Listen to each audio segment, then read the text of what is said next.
to Let Me Out Productions and the Top Brass Style. Hey.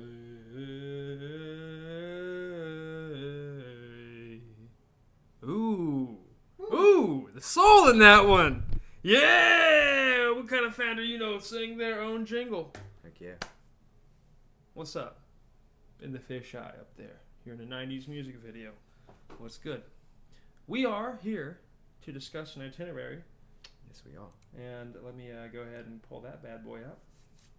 We're going to discuss, as always, the impact puzzle, the market behavior that we're establishing on the chain of blocks. First of all, blockchain, don't be afraid of it, y'all. All y'all. It's a notary service.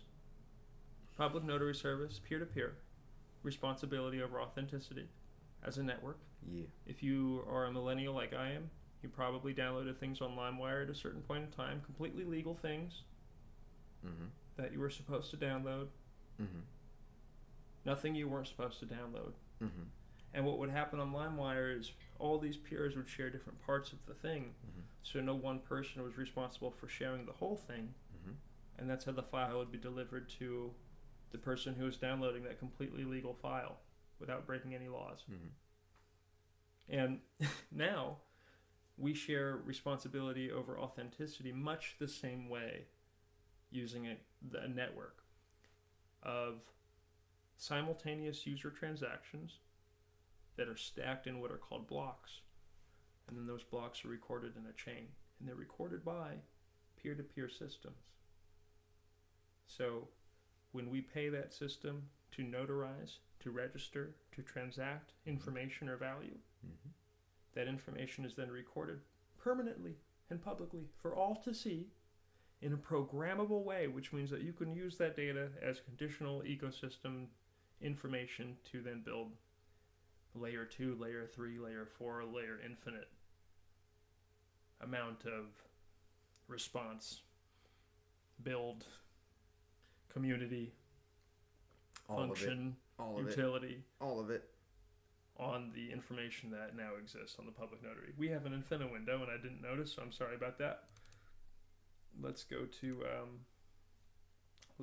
you know what? Let's take a pause and say that this episode is not sponsored officially by anybody, but I want to give a healthy shouts out to what we call the Hoop Parents at the National Basketball Association.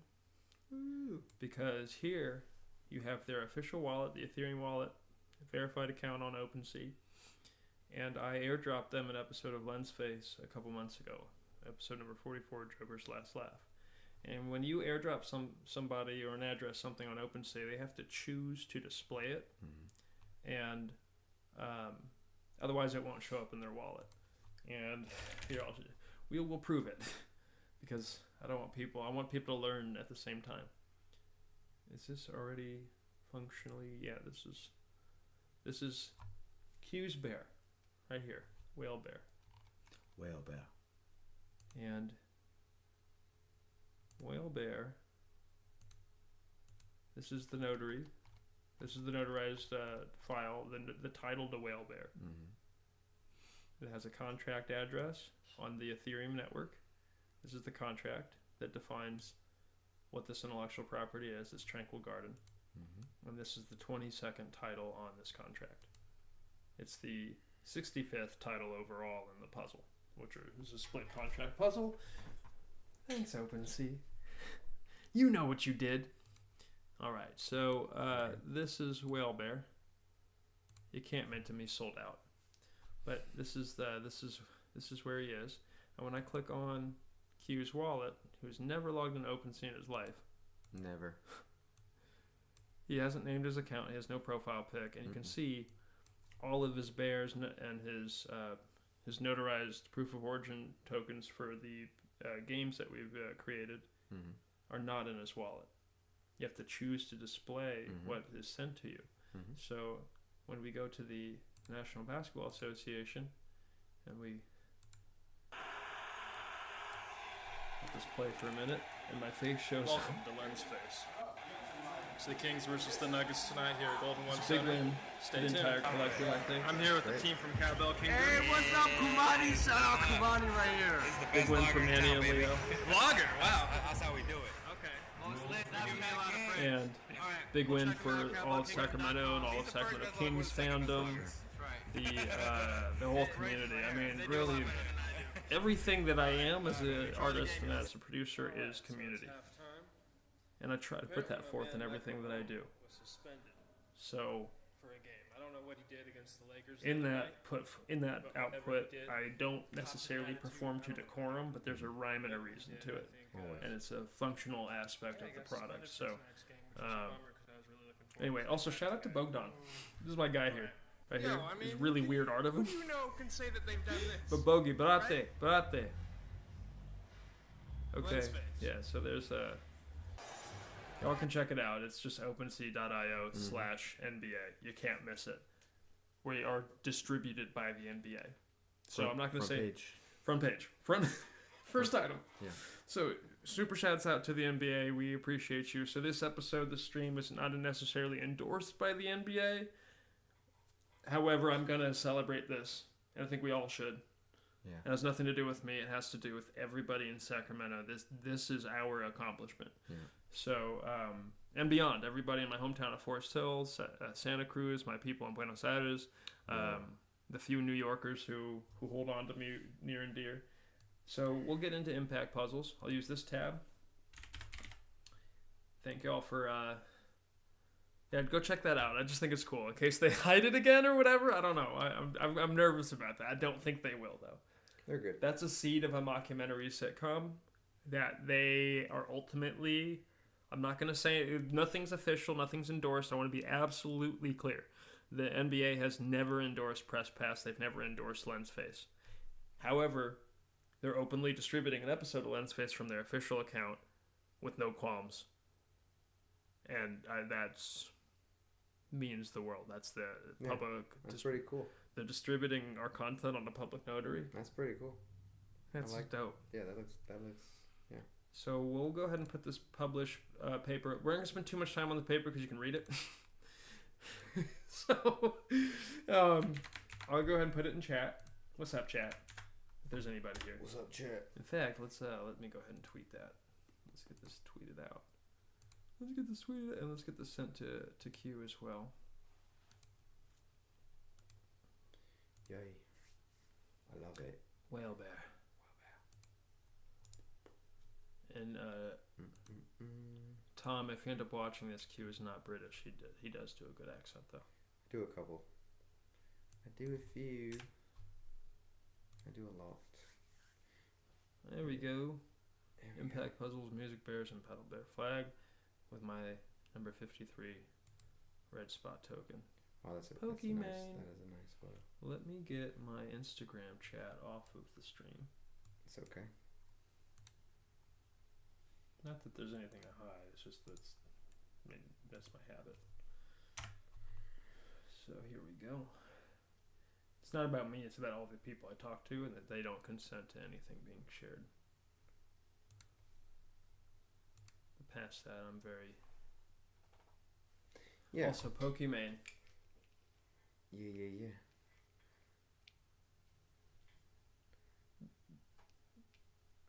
That's Winning. me. This is me shooting my shot. Winning. Does it work? Okay. All right. I hear I'm also relatively recently available, so within a matter of years, and I've no debt. Wow. Okay. Review of impact puzzles and where to read the paper. Boom, impact puzzles. Problem solution. I'm a behavioral scientist via cognitive linguistics. Cognitive linguistics is the research and study of the creation and delivery of meaning. Cognition, observable reality. Linguistics, the performance of the creation and delivery of meaning through language, which includes body language. My specific focus is on, again, the creation and delivery of meaning, but a specific aspect of it, self-righteousness, and its ability to disrupt the creation and delivery of meaning because of a human behavior called self-righteous prescriptivism. Self-righteousness is the self-assumed self-aggrandizing supremacy of some sort that then justifies every behavior and action in its own name. Prescriptivism is one of those behaviors and actions in the name of self-righteousness. Prescriptivism is the dictation of meaning, the dictation of value.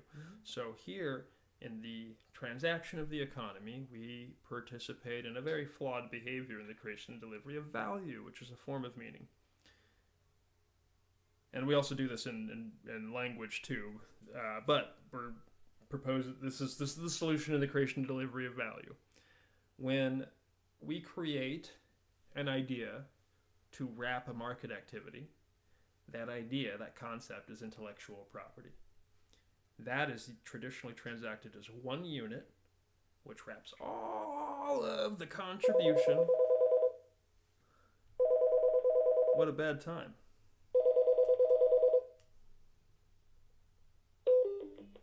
No, that worked. You can turn that and leave on. Just in case they call back. You never know. That's fine. We can handle a spam call. It's real. It's raw. It's gritty. Okay, so we There you go. yeah.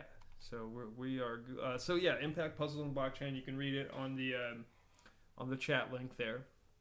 It's a gray literature document. Gray literature means like loosely informal. Like I didn't try hard to present this in an academic context. Although I can't help myself sometimes, so a lot of it's going to be pretty formal anyway.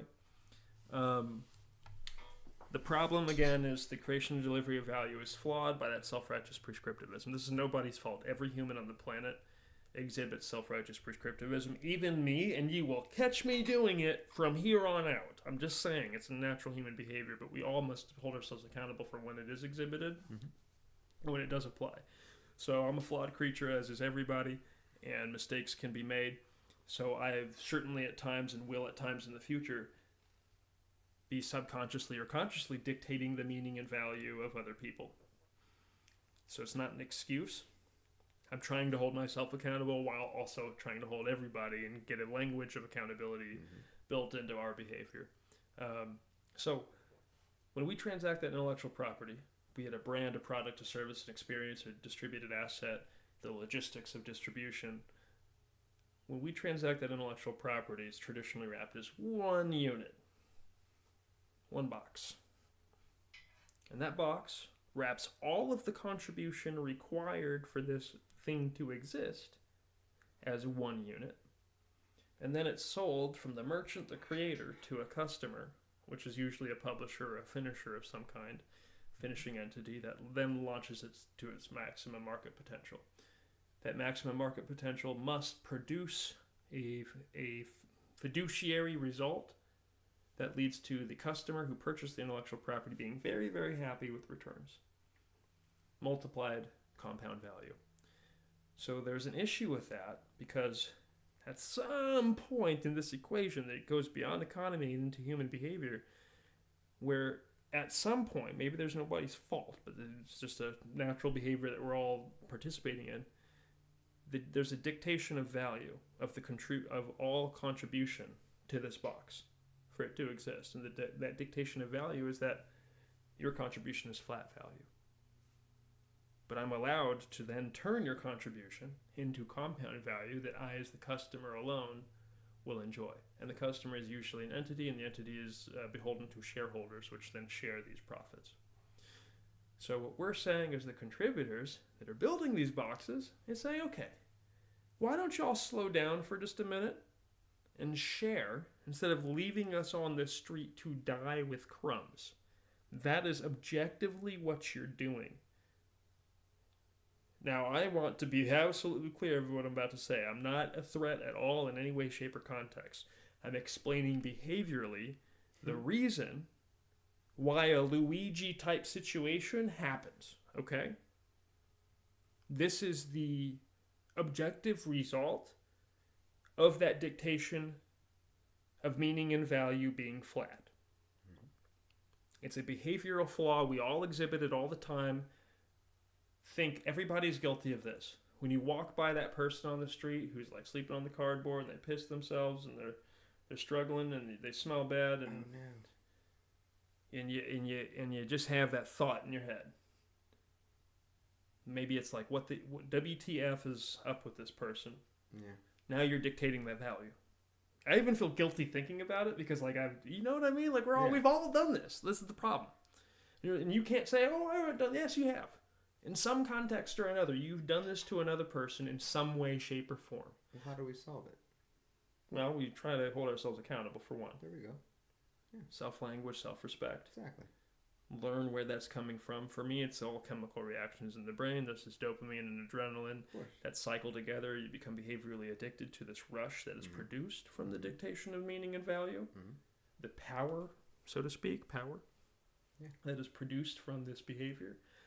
And this extends into the economy because we are, in fact, human. So, look at my intellectual ours. My intellectual properties cannot exist without a range of contributors contributing to that box. Yeah. So for me, as the merchant who is coming up with the intellectual property for it to exist, I'm saying I have zero issue, none, sharing with all the contributors that are helping. That's the appropriate... That's the way to do it. And responsible thing to do. Yeah, sounds good to me. And so we don't have a behavioral practice until 4 years ago, but y'all know what you've been doing, but now you're interested, right? We'll keep that to a minimum. Hey, we all are excited. So we're all excited. Again, the door's open, so thanks, right? We're excited. So we're approaching intellectual property behaviorally, not as one unit. I'm saying as the merchant, okay, I'm indigenous, we're indigenous. I'm Afro-Indigenous. He's a motley of indigenous and other things. Little one. I hear him. Yeah. We might have a guest soon. Yeah. And that's absolutely okay. Yeah. Keep going. The creation and delivery of value is flawed because at some point in the equation of the creation and delivery of intellectual property, the contributor value is dictated to be flat. And that renders in the economy as a flat wage or a flat salary for the contributor that is producing the result that is this box. So, the solution, that's the problem. It's nobody's fault. We've been doing it a long time. This goes back to the feudal age. This feudal behavior, okay? So it's nobody's fault. This is just ancestral stuff that we have to confront and say, okay, we have to move past this because we're leaving people on the street who have worked their entire lives contributing to these intellectual properties, which are then juiced for every last drop they're worth, thrown out to the dogs, and then all of the contributors that have built it, all of their contribution was purchased at flat value. They don't see a crumb of the compound value, and they're left on the streets.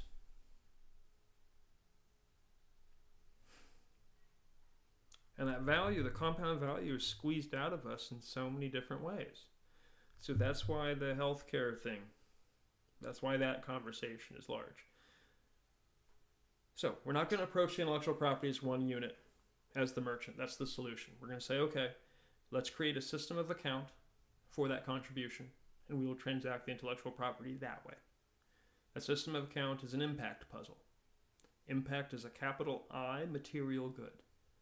It's a package of rights, processes, and results contributed to the intellectual property by an individual or an organization or whatever. Those rights, processes, and results are then titled using the non-fungible token protocol. That's it. That's the protocol that the blockchain uses to title unique assets. So you title the unique asset of the rights, processes, and results contributed to the intellectual property by that individual or organization. Hello. Hello. We have a guest. The guest is 2 years old, and the guest is running around the room.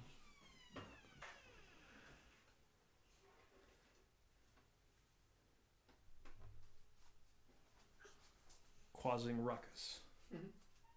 All right? Hello, ruckus. Little ruckus. If you're lucky, the guest may be making an appearance because it's a fish island.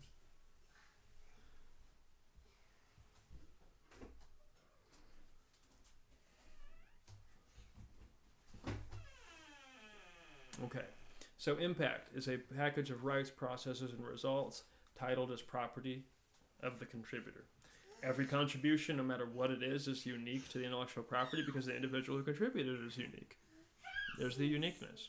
So even if Q and I, this is Iron Q here, so even if Iron Q and I contribute the same exact result by working in the same 8-hour shift under target, my 8-hour shift is under Kamani.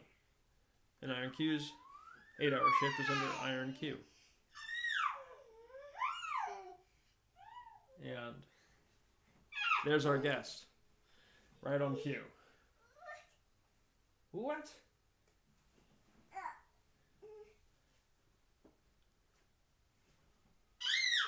So, impact, rights, processes, and results, titled as property of the contributor.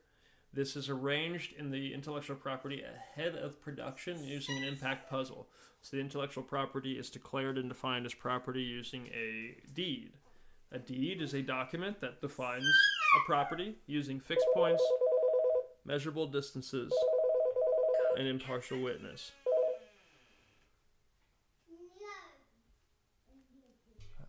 A deed is a document that claims property using fixed points, measurable distances, and impartial witness. So your fixed points here are the serial points of the non-fungible token, and also the time mapping of the registrations of these non-fungible tokens also create fixed points. Your measurable distances, again, are the serialization, the distance between the serial numbers, and the time maps of the notarization. Your impartial witness is the blockchain itself. So your deed refers to this information, to this data, to create the construct for your impact puzzle. Your intellectual property is now a puzzle with 500,000 pieces. A certain amount of these pieces are reserved for public development. A certain amount of these pieces are reserved for private development. Or, in the case of Musical Bears, all of the pieces are available for public development. Here's a set of strict rules and rails. Have at it, community. At a certain amount of developers, you guys can change the rules if you want. Impact puzzles. So, it's a system, a structure for co-production and collaboration using non-fungible tokens as the root protocol for titling the contribution as property of the contributor. So we do this in our brand of Let Me Out Productions. It's a 500,000 piece impact puzzle. We have 80,000 pieces on or eventually will be available for public development. That's a window that slowly moves along a spectrum 200 at a time. And right now the earliest available is number 72, Muted C. Let's go ahead and put this in the chat as well. And this can be developed into an impact puzzle franchise. In fact, I did a pitch on Twitter the other day. If you search my name in Mudang Singh, you will see a pitch that's very similar to what we're doing with Musical Bears, but you do it with Mudang. Okay, and that's you're developing a 15-tier impact tree, and this is actually kind of gives away a lot of how you even or what you do with the public titles, the titles available for public development. So really quickly, let me get that loaded here.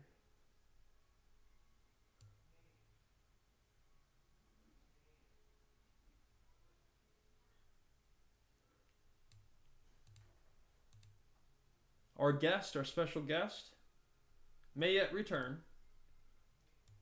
I hear a 2-year-old child running in the background. That's Iron Q's young one.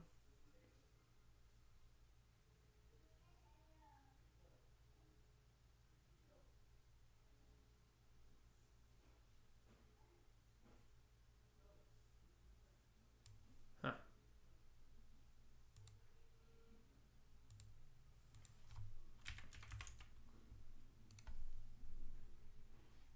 Okay, here we go. So across from a piece of impact in the Let Me Out Productions brand, the first step of developing that impact is you'll develop your own impact puzzle. You'll develop an intellectual property that is arranged as an impact puzzle and then you'll release some or all of the pieces for public development. And then you'll continue to do so and build intellectual properties that way, and you'll build franchises that way. And you can do that with us as a publisher if you so choose, and you can do that as a market sovereign entity if you so choose. You're a part owner for our brand either way, and you have the brand benefit of being the part owner, and you've paid for it one time. There's no membership, there's no annual fee. You buy this one time, it's in your wallet, and now you own 0.0002% of our brand. Now, together, bread, state of authority, over.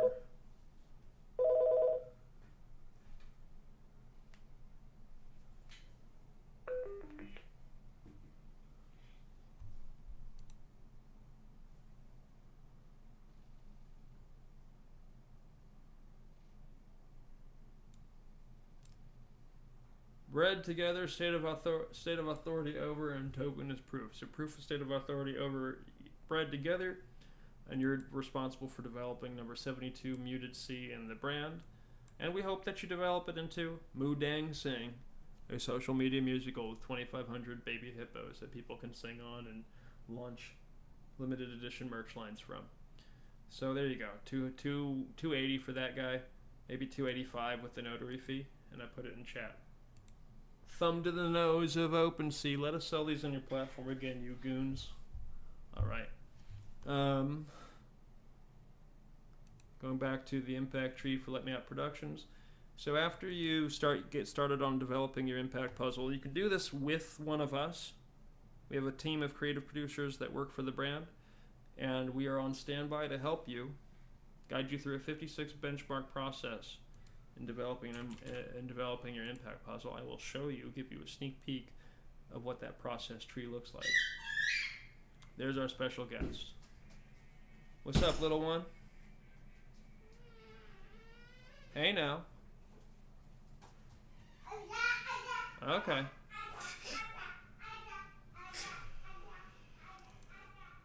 I thought he wanted to hang out. Now I'm hurt.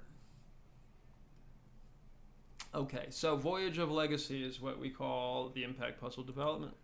And this is a 56 benchmark process for writing your deed to a creative project, which can be a film, a show, a product, service, experience, anything that's creative and for profit. There you go.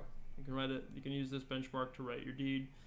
This is a story-focused approach. So you get your token, you log it, you join our Discord server, which I'll put that in chat too.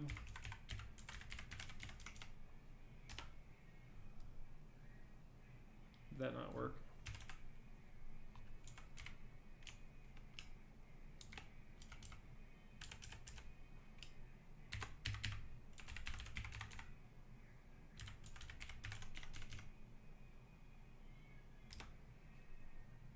There we go, okay.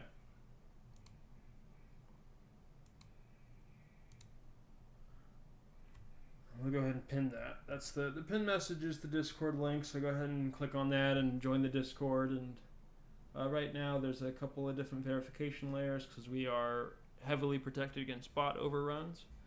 And yeah, get the company ownership token, join the Discord, and start developing your impact tree. So first thing to do is think of your impact puzzle. Think of a community collaboration that you want to publish.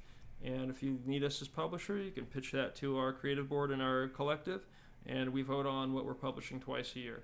But past that, you can self-publish with no intersection from Let Me Out Productions whatsoever. We are simply a guidance service at your behest. And if it's not something that the brand can do, due to something that we might be doing something similar, we'll have to recuse ourselves from helping you. But if we already know ahead of time we're doing something very similar to what you're pitching. But then that's limited to different producers doing different things. We will always have a general team of creative producers that aren't working on any projects that are available to help you with this process should you need. But past that, once the community has gone through this enough times, you guys are going to know the process anyway. So it'll be a collective approach, and anybody can then post a bounty and say, hey, I need some help with this. There you go. And the bounty can be, you can post it. Again, this is a really cool software called dwork, web-based software that is used for enforcing intellectual property collaborations on the blockchain. Shout out to Lonus of dwork and the whole team there. You guys are phenomenal. Please add base. Please add base. So it's very frustrating. I have a collaboration that requires base here, and I don't know how to do that. So yeah, it's an open software. I could do it myself, but I don't know how. So please do that for me. Thank you. I'm too busy in the thought processes and all that stuff to really get any sort of good or functional at the engineering. All right. Now you don't have to do this in any sort of order, but it's labeled in a specific order. You can make a piece of the puzzle. We're going to be launching on a new contract as soon as we get figured out what the hell's up with the OpenSea stuff. And you'll make a new piece and you'll schedule your chronology in the puzzle. So sorry. So, for example, I've only made up to, I think, 404 pieces. And so if you wanted to schedule yourself for 405, perfect. You'll also know, based on a reduced discount curve, that number 405 will be listed for 0.405 Ethereum. That's our pricing. It's across from the chronology on a reduced discount curve. Ethereum is a scaling resource, so it inflates and deflates all the time. It's hard to judge our value based on that, but even that said, once we get to all 80,000 pieces sold and into the public for development, that 80,000th piece will be 80 Ethereum. It will still be a discount of the objective value of what that is at that scale, with 70,999 other pieces being developed by community members. Some community members will have a lot of them. But since it's a slow build puzzle, everybody who helps build the puzzle will benefit. So official puzzle piece collaboration, you buy one, you make one. Very simple catch and release collaboration. We're pioneers of the impact puzzle. This is a standard go-to. It'll help you self-complete any puzzle you launch. The top brass DAO access and governance. So if you have a piece of the brand, you are now plugged into this resource. And you're plugged into this resource forever as a community resource. You guys at a certain point have a governance initiative where you appoint governors over this resource, and you take it over completely as a body of property owners. And Let Me Out Productions has zero central administration. We do want to guide it to that point, because this is behavioral work and it needs to be a certain thing. I'm not trying to be too prescriptive here. This isn't rocket science, but it is something we have to execute.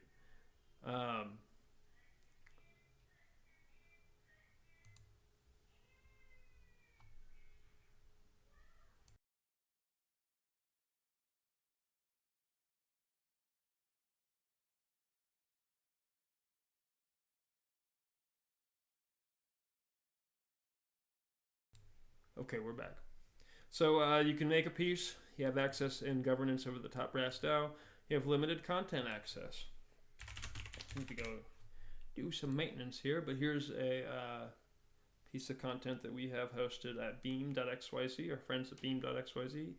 The Devil You Don't, a film that I made in 2012 with a small team, and you can watch this film as a company ownership token owner. Exclusive airdrops and swag.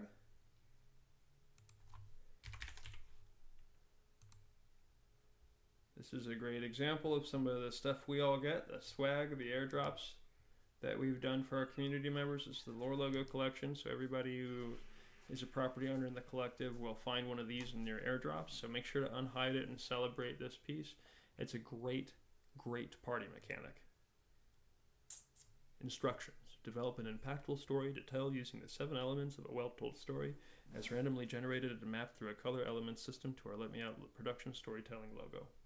Further, you may use this specific logo on any Let Me Out Productions official collaborative media output you develop in any of our scalable intellectual property puzzles. It began with it, the first word from the first storyteller. That's a simplified take on the proto-world thesis in cognitive linguistics. Language, or object phoneme association, rather, started as an invention from one single mind, the seed of understanding, it. So language is a hive mind system of collaboration on meaning. I'm not speaking right now. I'm performing a series of noises through a hole in my face. You are all able to understand the meaning I'm intending to deliver because of two survival traits that collaborate to produce this hive mind system. 1, pattern interpretation. You interpret the patterns of noise I'm making in the order I'm making them, and the meaning is flowing. It's awesome. It's magic. 2, empathy. If I was full of shit, your judgment door would fly up and you'd be like, that man's full of shit. But you know I'm right, which is sort of a manipulation. Mm-hmm. But you understand that I'm coming from a place of knowledge and understanding of this specific topic. You're empathizing with a meaning. It's able to be delivered. So that creates an analog hive mind system for us to share and deliver meaning. When you seek a pedestal of self-righteousness to then dictate the value of what I'm sharing or what I'm trying to deliver, you're corrupting that process in a way. Mm-hmm.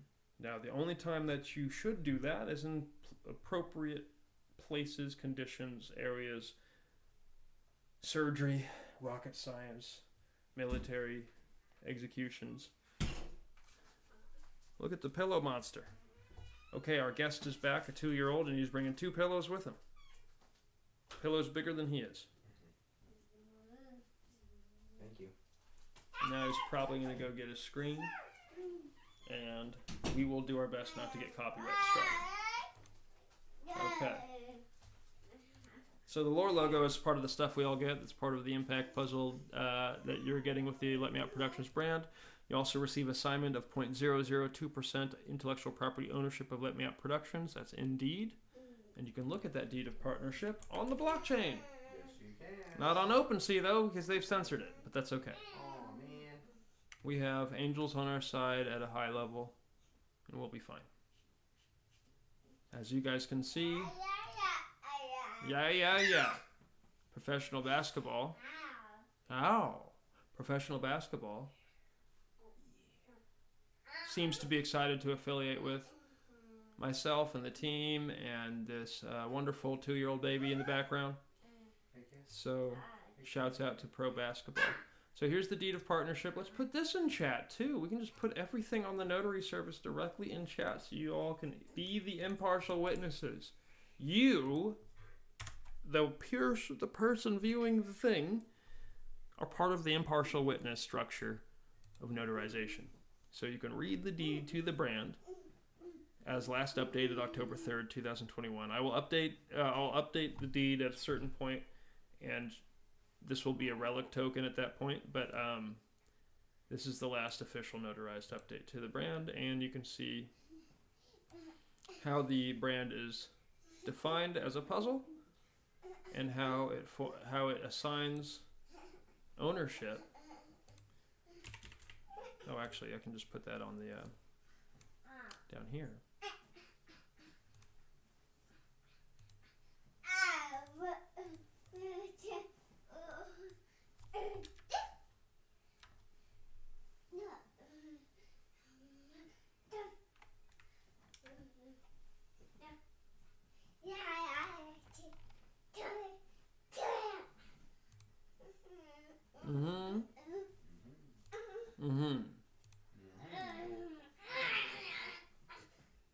Great point.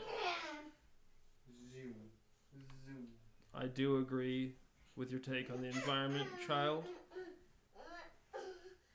But I think it's a little short-sighted. I'm not gonna lie to you. I think ultimately that would endanger various species of lizards. Yeah, exactly. Exactly. Okay. Okay, so back to the brand description. You'll receive assignment of 0.0002% intellectual property ownership via deed of partnership. And since the rarable notarization. The rareable deed does not have a video scroll. I'll just go to the direct document on Google Drive. And we're looking at, here is the assignment points for the deed. So at 0.002% of intellectual property ownership is assigned to every single one of these tokens in this deed of partnership. So set 1 is number 1 through 80,000. Blockchain is Ethereum. Proprietors, Let Me Out Productions LLC. Contract is the general shared storefront contract. In the event the contract owner violates antitrust law by restraining the ability of Let Me Out Productions to trade the products, Let Me Out Productions LLC will seek damages for the irreparable harm caused to the business with. And the stipulations provided by the Sherman Act and Clayton Act of the United States, where the founder was a citizen. Interesting. This is it is.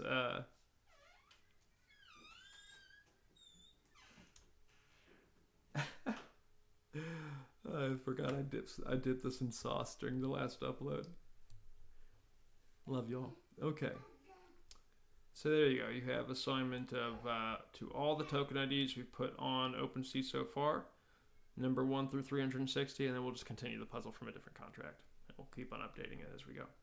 So there's the deed, and each one of these carries 0.0002% ownership over the brand. I kind of wanted that tab open. Let's do it. Let's get that tab back open. Okay.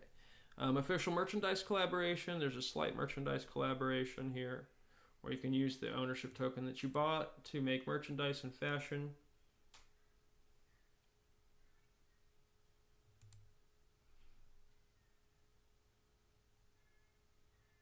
Ten unique derivatives art or pieces of derivative art, fashion, merchandise to offer to the community. The units of those pieces, we have no limits on the units, but we do have a breakdown for how the value is split on what's listed on the marketplace across from your company ownership token. Okay, getting back to that. You have the right to identify or affiliate as a part owner / member of Top Brass. And that is something that you develop, because it's something that if it's causing problems for the brand, the collective can absolutely revoke that right. So just keep that in mind.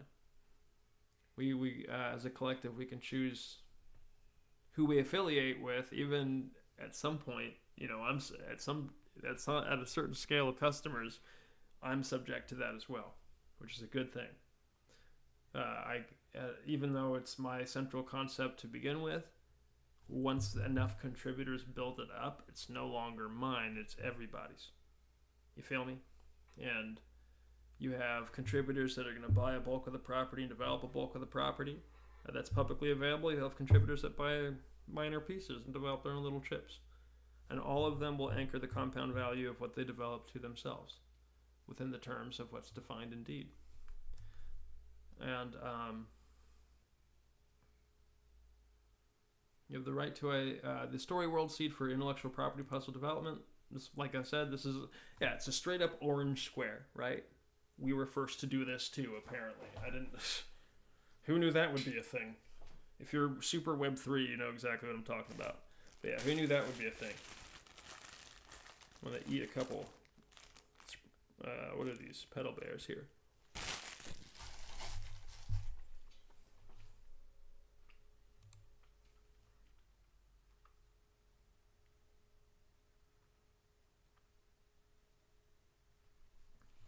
And when you do buy a bulk of the property developed, bulk of the pieces of the puzzle, you can achieve collection benchmarks, which reward customers for furthering their commitment to builds. Custody insurance. This is the easiest thing to do.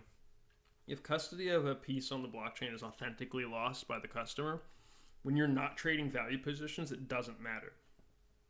You just kill that specific token. Like, let's pretend that this got stolen from the customer for some reason. Be it a scam or something else. This has a specific token ID. 9745 is the end of that token ID. And we as an ecosystem, be it through something Let Me Out Productions is doing, or be it something that the Top Brass DAO is doing, can say, okay, this was authentically stolen from the original customer, and it was transferred in a way that they did not approve of. out of their wallet or their wallet is otherwise compromised. This isn't a value position. Who cares? Kill it from the ecosystem. The scammer is not rewarded. Airdrop them something else. It doesn't have to be the exact same, or it can be if they request it to be. For us, the chronology in the puzzle will be slightly different because we want to keep that uniform and in the process, but the old token will not have any ecosystem benefits in the case of a compromised custody. Personal agency deed enforcement, so that every customer of our brand has access to the personal agency deed template, which establishes your personal agency, your cognitive likeness, your physical likeness, your ability to express meaning on your own behalf as your intellectual property, and sets terms of infringement. So that sets the rails for how you're approached by AI GINNs. All of your expressions are now your property, and you can set terms on how that property is to be enjoyed as a market resource. So right to pitch intellectual property puzzles for launchpads and official platform support. Let's say you grab that Mudang, and you're saying, okay, I'll do Mudang Sing, but I want Let Me Out Productions to be official central publisher, and I want to package that musical as as a set of 4 films, and we want to take it to theaters. Okay, great. You pitch to our platform to publish. If the creative board and the collective all agree at a certain percentage that should be published by our brand, then we will publish it, and we will support you with resources, which are financial and in terms of personnel. So launchpads and official platform support. You'll also have the rights to share specific marks of trade that are notarized as our de facto trademarks and origin points, and you'll have a full non-disclosure agreement for what you're developing as an intellectual property, as an impact puzzle. So it's a 15-point impact tree that you get across from every brand piece, and they're right there. They're available. When you see the looks rare links in the chat, those are the ones to the brand pieces. So the earliest chronology available is number 72, Muted C. I encourage y'all to grab number 72, Muted C. We'll also put number 73, Moss C. The C series, as I call these are 10 solid color pieces every 500 pieces. For those who enjoy rarity and holographics and stuff, this is sort of my funny way of doing it. As you can see, people have not been too interested in these. However, 77 did sell early. It's a light blue one. And number 71 sold this fall to a customer, number 71. So please enjoy. I hope you guys grab a piece of the brand. Join the Discord first. Make sure you join the Discord. Verify your ownership of the property. It should verify automatically, but yeah, if you have any troubles at all, some people have troubles going through the steps, just reach out and just post a message in the collective. Hey, I'm having trouble verifying my property. We can trigger that on your behalf, and then you'll have access to the Top Brass DAO and all of that for life, tied to your wallet, as long as you have custody over these titles. And then you develop them into impact puzzles. Here's a C musical. CC. How great. Okay, so thank you all for joining our brand for one, and then developing your own impact puzzles. Now again, it's not one time. Like we want you to develop them one at a time. If you have one piece, you have to be committed at 177 pieces of the brand to develop more than one impact puzzle at a time, using our any sort of central resource or guidance. But if you have one piece, you just develop an impact puzzle, you're done, you publish it, you put it out to the community, and if you want to sit down with a creative producer again and do another one, keep doing it, and then you'll get it down. And then all of a sudden, you're now a creative producer that's in the collective, and you can sit down with somebody else and help them develop their impact puzzle. And Let Me Out Productions as a brand will pay you to do it, because you'll be an expert on developing that deed and guiding that creative to publishing their intellectual property as a system of account. that offers rights, processes, and results to every contributor as titled property. So here we have that exact demonstration. This bad boy is $305.50. So mustard C. Mustard C. Mustard! Just like I called it, man. It's like, come on, man. This is crazy. I'm like, it's a little weird, some things that I've called. I called Linkin Park's return. I had no idea that was happening. That's in Musical Bears. So here we go. I'm going to pat myself on the back for the mustard call out. Not that I knew, you know what I mean? It's like, anyway. So, yeah, grab a piece of the brand, join the first impact puzzle in history, and then we'll get into the second impact puzzle in history in Musical Bears. A Let Me Out Crypto Bears musical. I might play it and go check on the team. First, let's go ahead and get this in chat, y'all. Here's Musical Bears, a Let Me Out Crypto Bears musical. So just a chat reference, we have docs.google.com. That's going to be the Impact Puzzle publication. We have LooksRare links are all going to company ownership tokens. The tiny.cc/topbrass. That's our Discord. Outside of that specific TinyCC link, I'm not really using TinyCC. So if somebody's going around claiming that we're using that specific link shortener to offer our wares, just keep a lookout for that. That's fine. tiny.cc/topbrass. BRASS. That's it. We have the Rareable token. That's our deed of partnership to the brand of Let Me Out Productions, establishing the intellectual property as a property that exists, establishing that property as a puzzle, and establishing each piece of that puzzle as a title on the blockchain with a unique art to be developed by a customer that's purchasing it to place that piece in the puzzle. They own their rights, processes, and results as property that they contribute. And the puzzle then enjoys a position as existing as the structure for that contribution, of course, and then the contributor enjoys a position from contributing. And that's the appropriate way to transact the economy. And that's why I'm getting so much guff. But y'all love me at the end of the day. Okay, I kind of want to play some of this and go check on, is that a churro? Is that Churro Rick? They did Pickle Rick, and now I'm seeing Churro. Y'all see this? Okay, right. It's a little. My executive function's out the window sometimes. So here's what we're gonna do. We're gonna play this musical, and I am gonna go check on the house, and I'll be right back.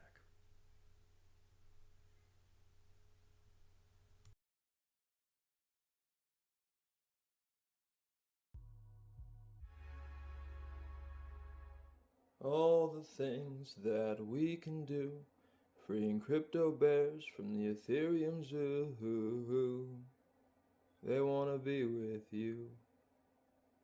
All the things that we can be, putting crypto bears on merchandising. Join me and sing. Collect a puzzle piece and free a bear. Get them out of the zoo, back to their lairs. Time to free a bear. Time to free a bear. Time to free a bear. Yo, I'm here first bear in my here first lair. I was here first. I got that here first stare. Here first on some merch. That's that here first rare. If you help complete the puzzle, I'll meet my son Pierre. Somebody let me out. I'll breathe that here first air. Put me on a here first shirt or a here first chair. You can't steal my spot, got me that here first flair. I know the art is hot, keep your clear thirst there. This ain't about greed, here first bear is fair. If you help complete the puzzle, we can share. I'll finally meet my son, his name's Pierre. I was here first, I'm the here first bear. Here first bear, I'm already out of hibernation. I got a lot of friends and they all need help. Here first bear, ending the famine and starvation. Here first bear, sharing salmon and kelp. The lost bear is so lost, she needs help, it's low cost. Got caught out, she's storm-tossed. Just put her on some socks and make her that sauce. The lost bear was so sad. She misses Bear Brad. Let's free enough bears to reunite the lost bear with Bear Brad. The lost bear needs a guide to navigate the rough tide. We'll find her a safe ride and get her to Bear Brad's side. We'll make her a warm coat and some soup, that's no joke. She'll feel better, we hope, she'll be able to cope, and we'll get her back to Brad's boat. Let's search high and low for more bears to join the show. Hey! I'm the primary conundrum bear, I bear the primary conundrum. Would we be speaking English if it weren't for self-righteous London? I hear you got that salmon. Well, bear, I sure would love some. We spread that on some bread and I'll share half of my abundance. Now I'm already free, but you can be right next to me with a bear of your own, and then I won't be so all alone, all alone, all alone. I'm the primary conundrum bear, bear the primary conundrum. Would we be speaking English if it weren't for self-righteous London? I'm primary conundrum bear, pondering life's great riddles. Join me on this journey, we'll find the answer somewhere in the middle. I'm already free, but you can get your own peace. Grab a bear to let free, and then you ponder life with me, life with me, life with me, life with me. I'm Sloppy Pink Bear, they call me Sloppy Pink. Get your mind out the gutter, it ain't what you think. I got that pink fur, got 'em dropping drinks. Got that floor sloppy, that's why they call me Sloppy Pink. It's a sloppy pink world for a sloppy pink bear. I got the bears all drooling with the stop and think stare. Free me from hibernation, cop yourself a pink bear. Put me on some merchant sing, I'ma drop a link there. I'm the life of the party, you can't help but blink. Can't twice bear the thought, yet I'll make you rethink. I dance through the night, leaving traces of pink. In this crypto bear world, I'm the missing link. We'll paint the town pink, our spirits won't shrink. With every bear we free, our connections will sink. Sloppy pink bear fighting sloppy groupthink. Together we'll break free like a neon pink ink. A lo-fi puzzle of musical bears. We sing our songs 'cause no one cares. Join the puzzle. Free a bear, tell stories, make music, bring love to share. Catch and release, you make your own. Half the salmon, once it goes. Merchandise to design with flair. Earn half the kelp, if you care. Sing a song, join the show. 1 minute long, let it flow. No changes allowed, so get it right. For kids 11 and up, it's pure delight. Ethereum Wallet, put your IP here. Collaborate with love and cheer. Streaming shares, musicians divide. Let me out, we bears outside. We bears outside. We bears outside. Once you have your Ethereum wallet, you buy a bear, and then you shrink your head down real small over the bear on the green screen filter, and then you sing your song to add to the musical, and then you just save that to your phone. It's a sloppy pink world for a sloppy pink bear. Got the bears all drooling with the stop and think stare. Free me from hibernation, cop yourself a pink bear. Put me on some merchant sing, I'ma drop a link there. I'm Sloppy Pink Bear, a splash of color in your life. Together we'll spread cheer and chase away the strife. Join me on this journey, let's make a sloppy pink world. With every crypto bear free, our story will unfurl. It's a sloppy pink world, and I'm a sloppy pink bear. Got the bears all drooling with the stop and think stare. Free me from hibernation, cop yourself a pink bear. Put me on some merchant sing, I'ma drop a link there. Me broken bear no fix me, me like my scars don't twist me. Me like my face, me like my cracks, me like myself like back. Me broken bear no fix me, me like my scars no twist me. Me like my face, me like my cracks, me like myself like back. Broken bear love imperfection, in cave puzzle find connection. Love ourselves, no need correction. Broken bear strong in reflection. Me flaws, me claws make me stronger. Me wear them proud, make you ponder. Each chip and crack a tale me share. With all cave bears we show we care. Me broken bear no fix me. Me like my scars no twist me. Me like my face, me like my cracks. Me like myself like back. Me broken bear no fix me. Me like my scars no twist me. Me like my face, me like my cracks. Me like myself like back. I'm all caps, bear. I'm all cap. I've been there, done that. You see my fire hat? I stole it from a cat. I always know the plan. I'm actually in Japan. I always know the score. Your mother is my best friend and she tells me I'm the only bear with this face. Look, here first bear, stole it from my playbook. I'm all caps, bear. I'm all clout. I used to date this trout. She had a mouth. Let me tell you, lies are sand. No, like literally, lies are sand. That's not a metaphor. Your mother is my best friend and she tells me, what's a bear if not a frog, so let us ribbit. Ribbit. King bear of the swamp, yet I'll get wet in a tidbit. I am not sure what I exhibit. A bear or a frog, what feelings I elicit. Yo, frog, I heard you like yo bibbits. I put a bear in your frog so you could rip it while you rip it. I have one claw, I'm gonna snip it. I know you're in awe, but it scares away the crickets. Froggy bear in my swamp, I'm gonna dip it. You wanna get involved, then I think it's time to sip it, oh yeah. Woo fang, rubber ducky, I see that. I see that. All you fake fur grizzlies up in the joint. Nah, this Stapleton, Staten Island. Bears try to pass me, but none can match with me. I ain't even here, I don't need gravity. No blood on my ghost claws, I attack y'all. Snuck in the puzzle, guess who they saw? Ghostface bear, star-studded affair. Put my smile on, a little something she'll wear. Keep it up top and put my face down there. They won't see me coming, I'm an ethereal bear. I know I'm just a ghost, but join this puzzle with me. Since I'm all spirit, ain't no muzzle in me. We gotta grab the honey by the buzz of the bees. Gotta suit that lo-fi in the struggles with me. High score on a high horse, area smothering me. Got her siblings, cousin elders, and some others to feed. Woo fang!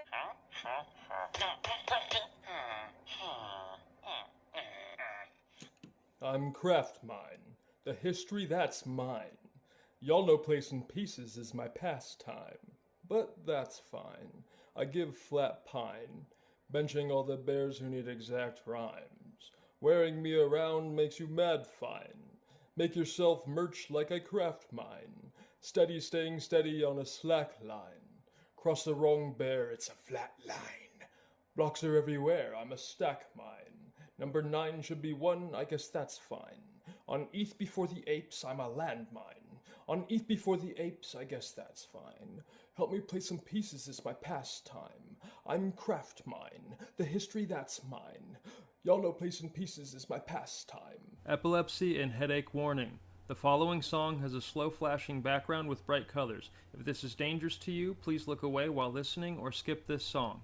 These bears were born from a glitch, itself born from scorn from a witch, itself born from corn in a ditch, itself born from a forlorn farmer named Rich. Forlorn Rich used to run bases and pitch until he got hitched to the aforementioned witch, who turned poor Rich into porridge named Mitch. Little did she know he planted corn in a ditch, a thorn of which glitched into a bear that ate Mitch, and ate the corn in the ditch, and the aforementioned witch. Porridge Mitch grew horns and went to war in the glitch. Now they're all bears and they're porridge addicts, all born from a glitch, born from scorn from the witch, born from corn in the ditch, from the horn porridge Mitch. Bears born of fate, a glitchy story quite rich. Help us find our freedom and break out of the glitch. This puzzle is surreal and it's so hard to stitch. These bears were born from a glitch.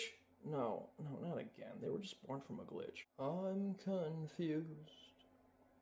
I never know which sky I'm in, but it's okay, I guess, 'cause stars and clouds are my vitamins. Is there a puzzle dent? I think y'all need to write me in. Wait a bear cub's minute, are those children flying kites again?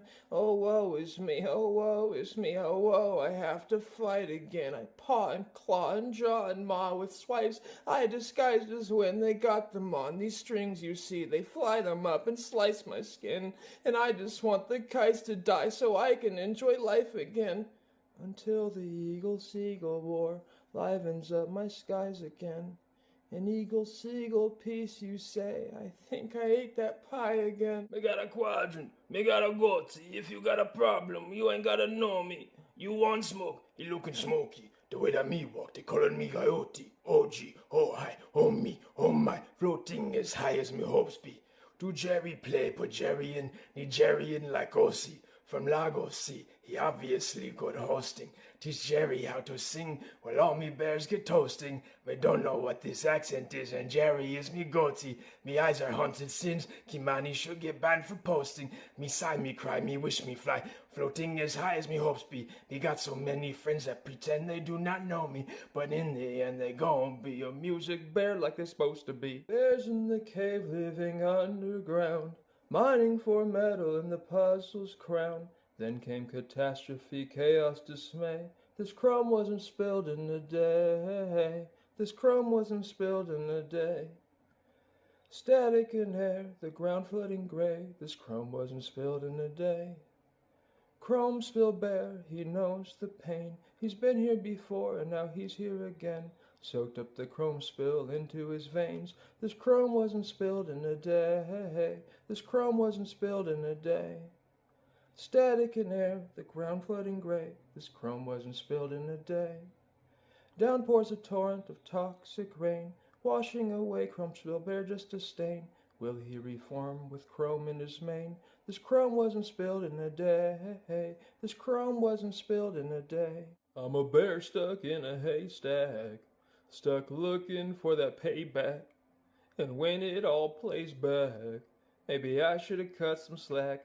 Oh, needlepoint bear stole my steeple point hair, and I need to steal it back. I said I need to steal it back. I'm a bear out for revenge, following my hair's own stench. Got real fur with edges laid. I'll escape this pesky hay and deal with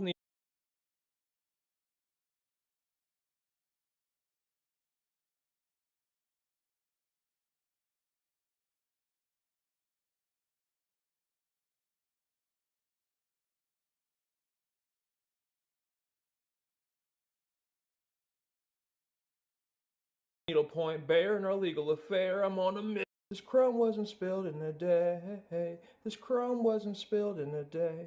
I'm a bear stuck in a haystack, stuck looking for that payback.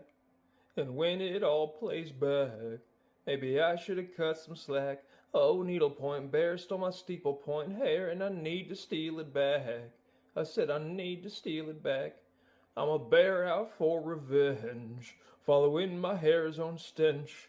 Got real fur with edges laid. I'll escape this pesky hay and deal with needlepoint bear in our legal affair. I'm on a mission, I won't quit. I'm on a mission, I won't quit. I'm a bear stuck in a haystack. Soon I'll be on the attack. I'll get my hair and get away. Leave this hay behind me today. Oh, needlepoint bear, you best heed and beware. I'll get my mohawk back. I'm gonna get my mohawk back. I'm a bear stuck in a haystack, hoping needlepoint bear comes back. Familia Mexicana. ¿Listo? Dale. Yo no sé por qué me siento hoy tan diferente. Mi cuerpo cambia, es algo pendiente. ¿Qué será? Soy orosa y mi vida está cambiando. Estoy creciendo y me da miedo lo que está pasando. ¿Qué será? ¿Qué será? Ahora despiértalo, sé que me dormía y poco a poco se muere la ocena. Empieza la aventura de pelo. Ahora me enciende como mi salida de la cueva. Mis patas les crecieron garras de cuera. Me cambia el corazón de una asusacita. Yo no sé. Yo no sé. In this music bear puzzle, I'm just some glass. When the light shines through, there's life at last. Part of something greater, a mission divine, to share the Lord's peace with this peace of mine. Stained glass bear, I'm here to say, I'm just some glass that shines the way. In this puzzle where love will reign, I'm a servant of glory and grace.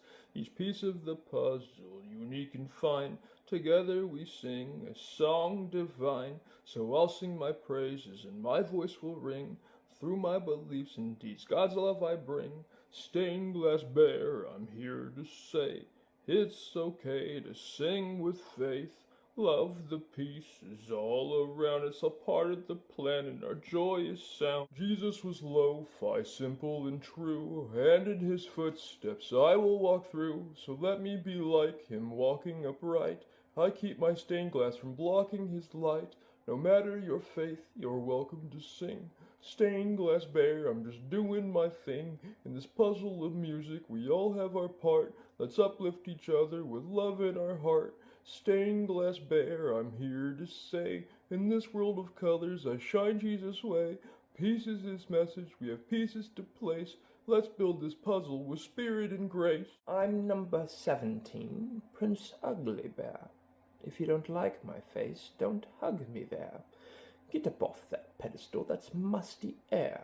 Before I got sick, I had fluffy hair. I'm still a scruffy toughie, so don't judge me. Fair? Check it out, you let me out, I've got this lovely lair. I'll be so calm in this chaos in my ugly chair, just sitting there in my underwear. 'Cause I'm puzzle royalty, Prince Ugly Bear. If you don't like my face, don't hug me there. Philip the Bear, she's a courtroom whiz, typing all day with her big paw prints, making transcripts with her big short mind, breaking stereotypes one key at a time.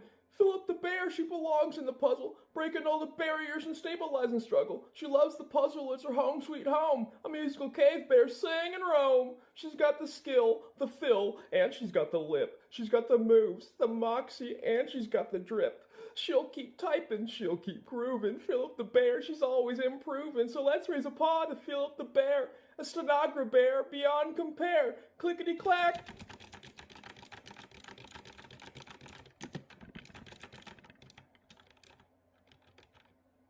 Claws on the attack! Words per minute bear might have met their match. Philip the Bear, she got a big sharp mind, a high-key example for all bear kind. In this puzzle of life, we have pieces to place. Philip the Bear, she types court cases with grace. Philip the Bear, she's a courtroom wit. Floral Twilight Bear, tu es si triste. Ta fleur fanée pleure le soleil qui s'enfuit. Tu te fanes lentement dans l'obscurité. Et tu crains la nuit qui approche à grands pas. Mais n'aie pas peur, cher ours de fleurs. La lune est là pour te protéger toute la nuit. Elle brillera pour toi jusqu'au matin. Et tu seras de nouveau une belle fleur.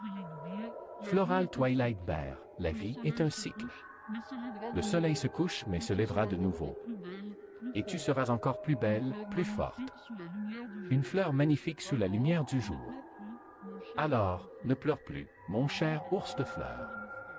La nuit est belle et pleine de mystères. Et demain sera un nouveau jour, pour briller à nouveau sous le soleil de l'aurore. Epilepsy and headache warning. The following song has a slow flashing background with bright colors. If this is dangerous to you, please look away while listening or skip this song. Me body name is Gilmer, lads and lassies call me Glutchy. Me sorta like the glitchy barracks and be a wee bit Scottish. With no ditch, no itch, no pottage, no gutter, no ditch. Look what of it. Me Highland aerobics better if you don't push it, you can shove it. Let's work out irony, it's in the concept, it's a funny thing. We'll discuss irony without any irony. Me too. Thought that was an Irish buddy thing. It's like a fireman that's afraid that his buttons won't jump and stretch with Glutchy. A doorknob that's afraid to be turned into a wretched zombie. But I don't like when the kids play with my paws because it don't make no sense. Me see you move and scoot a booty with causing like you found a pinch. Hey, come lads, come lassies, come on bears, even Loch Ness Monster bear too. A pair of our pairs hunting for that baby broccoli food. Sad, move and sweat, sweat and move. Glotchy likes magnets. Orange, a glad bear, here to spread some cheer. Grateful for every moment, every smile ear to ear. Love is all around me, I dance with such appeal. I feel so alive and I roll so free and real. Only drink what you can squeeze that good juice in my heart. Orange, glad to be alive, every day is a fresh start. I'm a citrus sister, there's sweetness in my soul. Was that an earthquake or just me? It's the summer of clavicle. Orange, glad to be grateful. Orange, glad to be kind.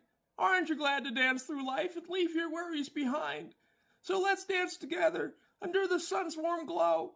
In this puzzle full of joy and love, let our clavicles show. No blood on my claws. It ain't like Santa mad.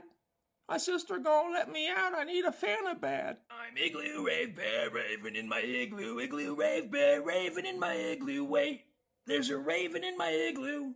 I'm igloo rave bear raving in my igloo. Igloo rave bear raving in my igloo. But hold up, there's an actual raven, and the raven's factually Australian. What's a blackbird from down under doing on the puzzle tundra? What else? I'm igloo rave bear. We're raving in my igloo. I'm igloo rave bear raving in my igloo. Igloo rave bear raving in my igloo. With the raven, kadangaroo, raving in my igloo. What brings you to this frozen land, far from where the surf meets sand? We got them heaps of reckon imported, and I reckon that's one called Corvid. Make yourself at home in my icy dome. We'll groove right to the beat, but don't bring too much heat, 'cause I'm igloo rave bear raving in my igloo. Igloo rave bear raving in my igloo. It's awesome raving with an Aussie raven. I'm igloo rave bear raving in my snow house. She's the queen of the scene, glitter in her fur with a sparkling gleam. But when the music fades and the lights start to dim, she wonders what's next as her night starts to swim. After the after party, where do we go? When the stars lose their glow and the night starts to slow. After the after party, what's left to find? The only music to grind to, DJs in her mind. She keeps her smile so bright, but deep in her heart there's a question of fright. What's after the after party, my fellow puzzle bears? Nobody answers. She smiles through a flood of tears. After the after party, where do I go? When my friends ignore their phones and I feel so alone. After the after party, what do I seek? I'm ready for mystique. This night hasn't peaked. She dances on, grooving on her paws past the posture of dawn. The sky brightens hues and her mind starts to thin. After it all ends, she wonders how to begin. After the after party, after the beat, she searches for something more, something complete. After the after party, in the still quiet of dawn, she sings her own song as she longs to belong. After the after party, where do I go? When my friends ignore their phones and I feel so alone. I'm the queen of the scene, glitter in my fur with the sparkling gleam. This chav taking the piss out of accent on a bear musical. I come from Zon's polluted trenches where your shadow's nostrils clench and retch. I was born from discarded slime, a bear born into a world of grime. From the depths of darkness I arose, a bear of burdens, a tale of woes. A bear made of slime, I gotta be kidding me. I'm so full of goodies, a pinata be hitting me, and you ought to get rid of me. All sorts of foodborne illnesses rot in the middle of me. I suppose it's a riddle of me. I'm so cute, I'll make you puke illegitimately. Born in an undercity ooze, I'll claw my way to Piltover. I'll warn you, get in my way, there's nothing I'll have guilt over. I'm Zon Slime Bear from filth and waste. Come closer, Piltover, sample the taste. I come from Zon's polluted trenches where your shadow's nostrils clench and retch. I was born from discarded slime, a bear born into a world of grime. I'm the capitalist bear, here to make that plain money. If your labor ain't your property, ew, you're being played funny. Everything you contribute to the product is impactful. Where's your piece? Did you get a piece? Ew, seems we're just cattle. Ew, seems we're just cattle. Oh yeah, seems we're just cattle. Oh, it's a rigged game designed for the few to thrive, while the rest of us struggle, barely staying alive. But I'm here to disrupt, to challenge the norm, to break down the barriers and weather the storm. Ew, seems we're just cattle. We'll build a new system with property for all. We're all building puzzles, some big, some are small. When you contribute effort, you want what you create. No more filthy fat bears soaking blood up off your plate. No more broken labor, you own it, there's no lease. Every effort you contribute should get you a piece. No more exploitation, no more unjust gain.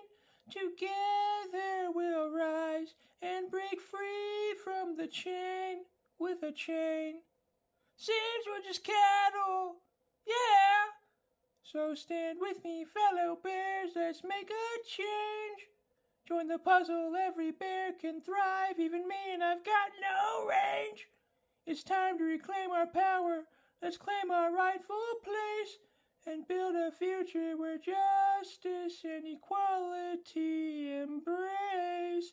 Seems we're just cattle, yeah! Fuzzy Wuzzy was a bear. Fuzzy Wuzzy had fake hair. Fuzzy Wuzzy wasn't fuzzy. No, how odd. She wasn't, was she? So Fuzzy Wuzzy wasn't fuzzy. Fuzzy Wuzzy fakes fur paws. Fuzzy Wuzzy says she's fuzzy. Fuzzy Wuzzy speaks faux pas. Fuzzy Wuzzy was a sham. All that fuzz was just a scam. Fuzzy Wuzzy got me fuzzy. That fraudster bear was just there bluffing. Fuzzy Wuzzy's so nonplussing. Her lies are crushing, cracking walls. Stop discussing Fuzzy Wuzzy. She's good for nothing but flapping jaws. Fuzzy Wuzzy is no whiz. Fuzzy Wuzzy wore no wig. Fuzzy Wuzzy wore a bunny. Fuzzy Wuzzy is such a pig.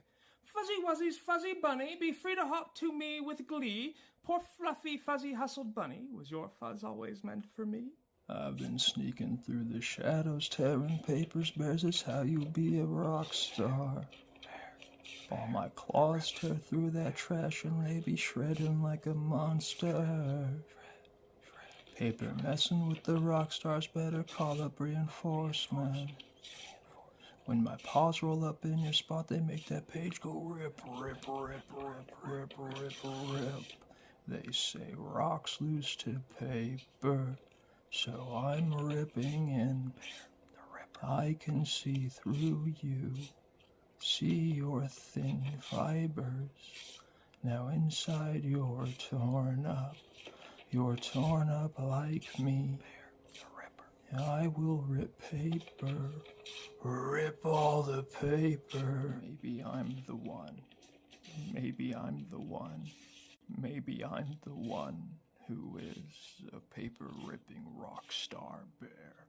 Maybe I'm the one, maybe I'm the one who is a paper-ripping rock star. I'm all out of pages, no more left to peel. I'm a bear and I am shamed. All these shreddings on the floor.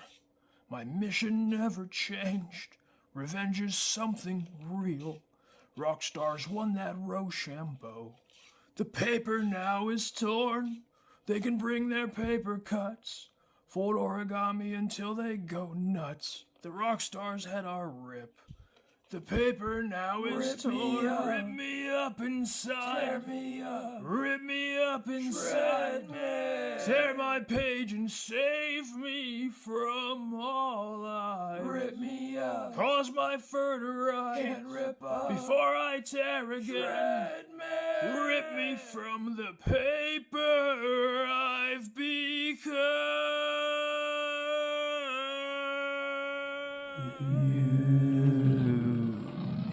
To run. Join me on this mission to put a bear on every mitten, put a bear in every kitchen. Gotta make 'em get all wishing for bears. All the things that we can be, putting crypto bears on merchandising. Join me and sing. You can sing good or bad, it doesn't matter. In fact, I wish I sang worse. I wish I was better. I wish I sucked. I'm about to do another bear and sing more songs. These bears are rule. It's for ages 11 and up. So let's make a musical. It's a lo-fi project, a collaboration on value of experience and storytelling. Instead of the usual slop you get, instead of the slop you get a sloppy bear, sloppy pink bear, sloppy pink bear.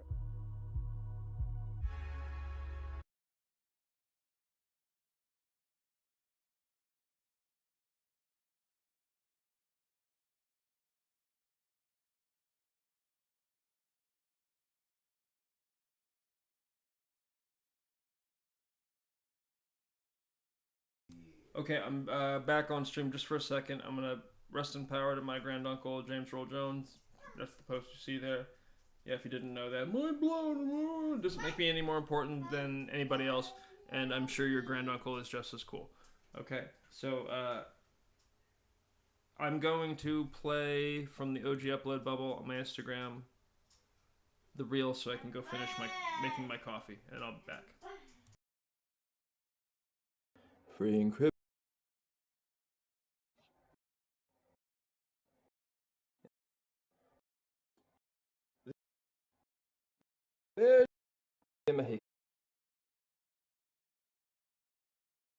And the original post. Party materials in the writing. And the rock stars had our rip.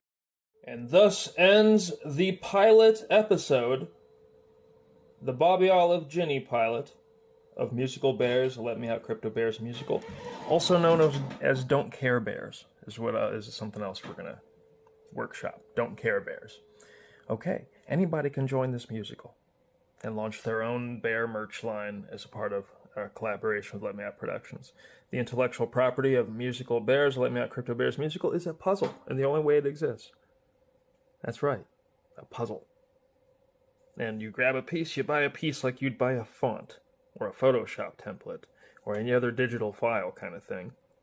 And to develop that piece, instead of, knowing how to use Photoshop or doing graphic design, you curate, design, and price 8 pieces of merch, and we provide assistance to help you design. You do a 1-minute song for the musical, and then you make a new bear for somebody else. Musical Bears. I'm going to leave all of the original postings in a bubble on my Instagram, but it'll just be called like MBOG or something like that. We will re-upload the entire Musical Bears pilot with clean video, accurate captions, no links, etc. So, join this community story, join the puzzle. You make a custom bear to somebody else for somebody else to join the puzzle with, using our template. Curate and design merchandise with the bear that you purchased, and sing a maximum 1-minute length song to add to the social media musical story about your registered bear. And now you're part of the puzzle as a bear keeper. Not only that, you own your labor as your property. With a Don't Care Bear. I should have called him that. But it's blockchain, so it's locked in as Crypto Bears. It's locked in, so ain't no retconning. Anyway. All the things that we can do freeing Crypto Bears from the Ethereum Zoo. Party Marty Bear in his suit and his tie. He looks sharp for the party, but he lets out a sigh. The music is too loud and the lights are too bright. He longs for Wikipedia in a quiet, calm night. He stands by the door since he can't really drink. Watching them dance, he thinks they think he's a creep. Party Marty knows a lot. He knows he's out of place. He yearns for accurate citations in the right space. He thinks of the tales that await him there, of history and herstory, of love and despair. The party is crazy, but he feels so alone, dreaming of pages calling him back home. So Party Marty Bear, with a nod and a wave, slips out the party, finally feeling so brave. He moseys through the night to his cozy warm den. He sticks his nosy down a clickhole, content once again. As the night stretches on, he scrolls with delight, lost in information about ancient bear fights. Each click of a link, new worlds to explore. Far from the loudness, he makes his own roar. He revels in the writings of one baby Hankub, finding thrilling tidings in stories he may be made up. The minutes slow, his knowledge grows higher. The pixels glow, Marty's spirit grows brighter. His phone buzzes loud with a call from a friend. Party Marty decides to let it ring to the end, ignoring After Party Bear's codependent, frightful call. He scrolls through Wikipedia. The most resplendent night of all.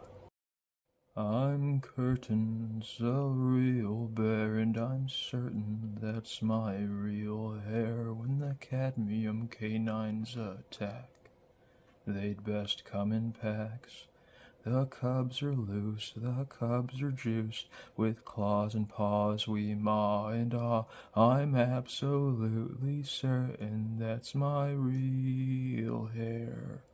Remember me as I rip apart our enemies I'll rip apart.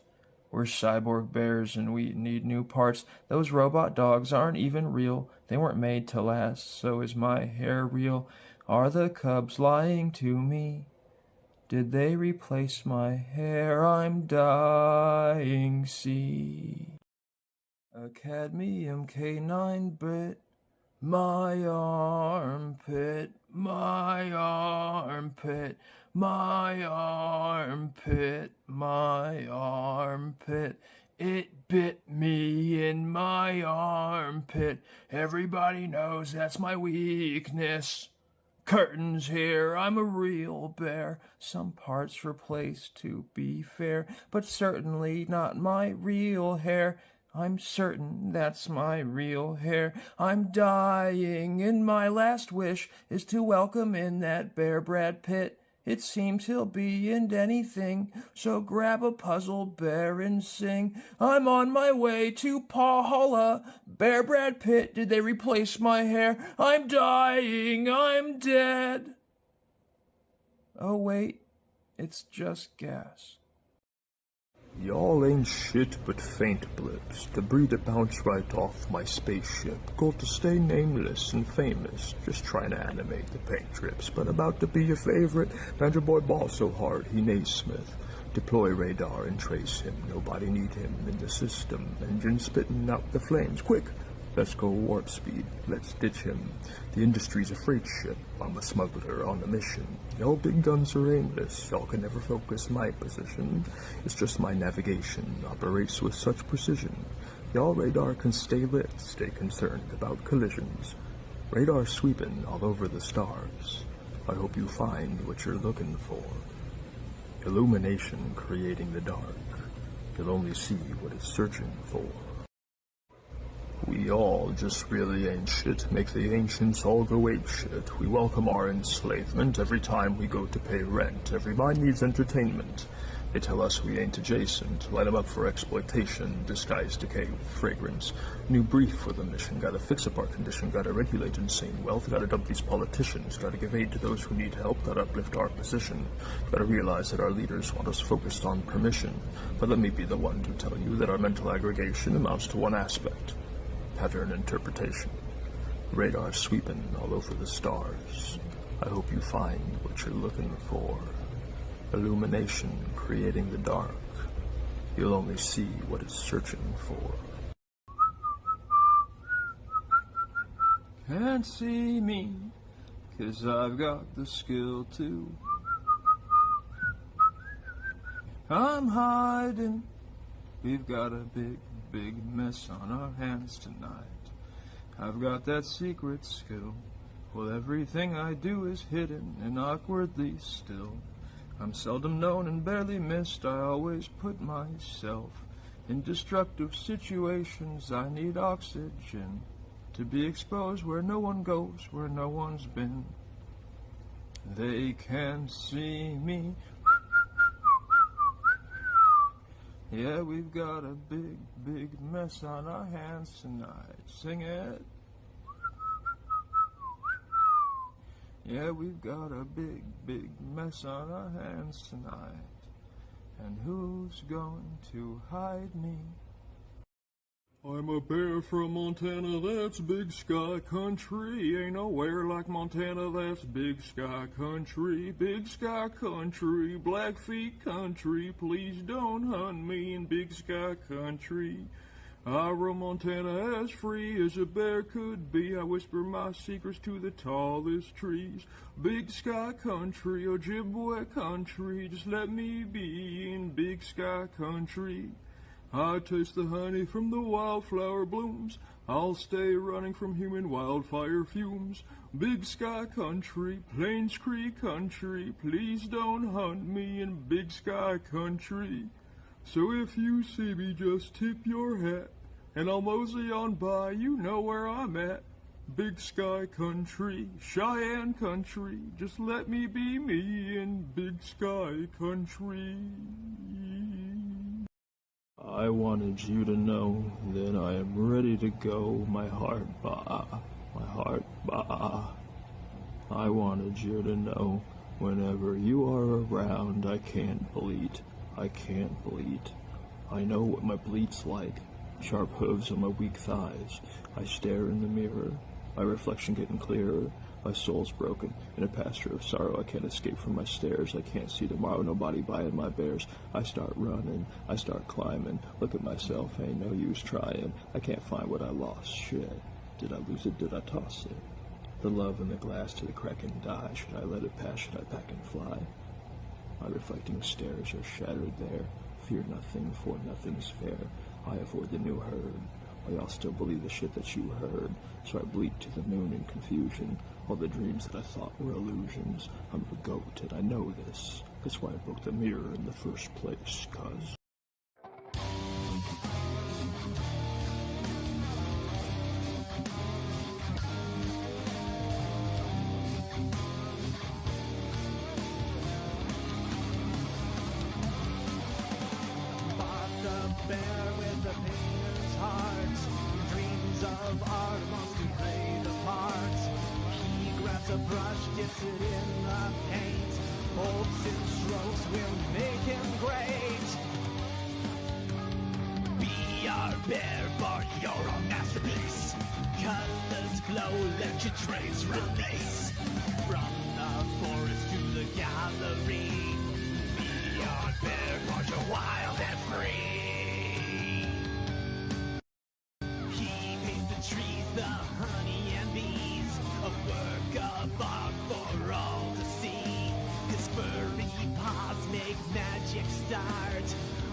Alright, I'm back.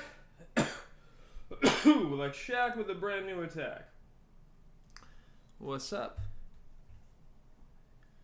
Noobs and YouTubes. That doesn't make any sense. Okay. So, there you go! How do you like my performances, huh? Musical Bears, Let Me Out Crypto Bears musical. Since none of my theatrical and musical and artistic friends, all of them, like literally... 4 years of this, okay? All of everybody in my network, professional network, artistic network, creative network, except for a few people, decided that public notarization via stacked user registrations and blocks that are recorded in a chain was a political thing.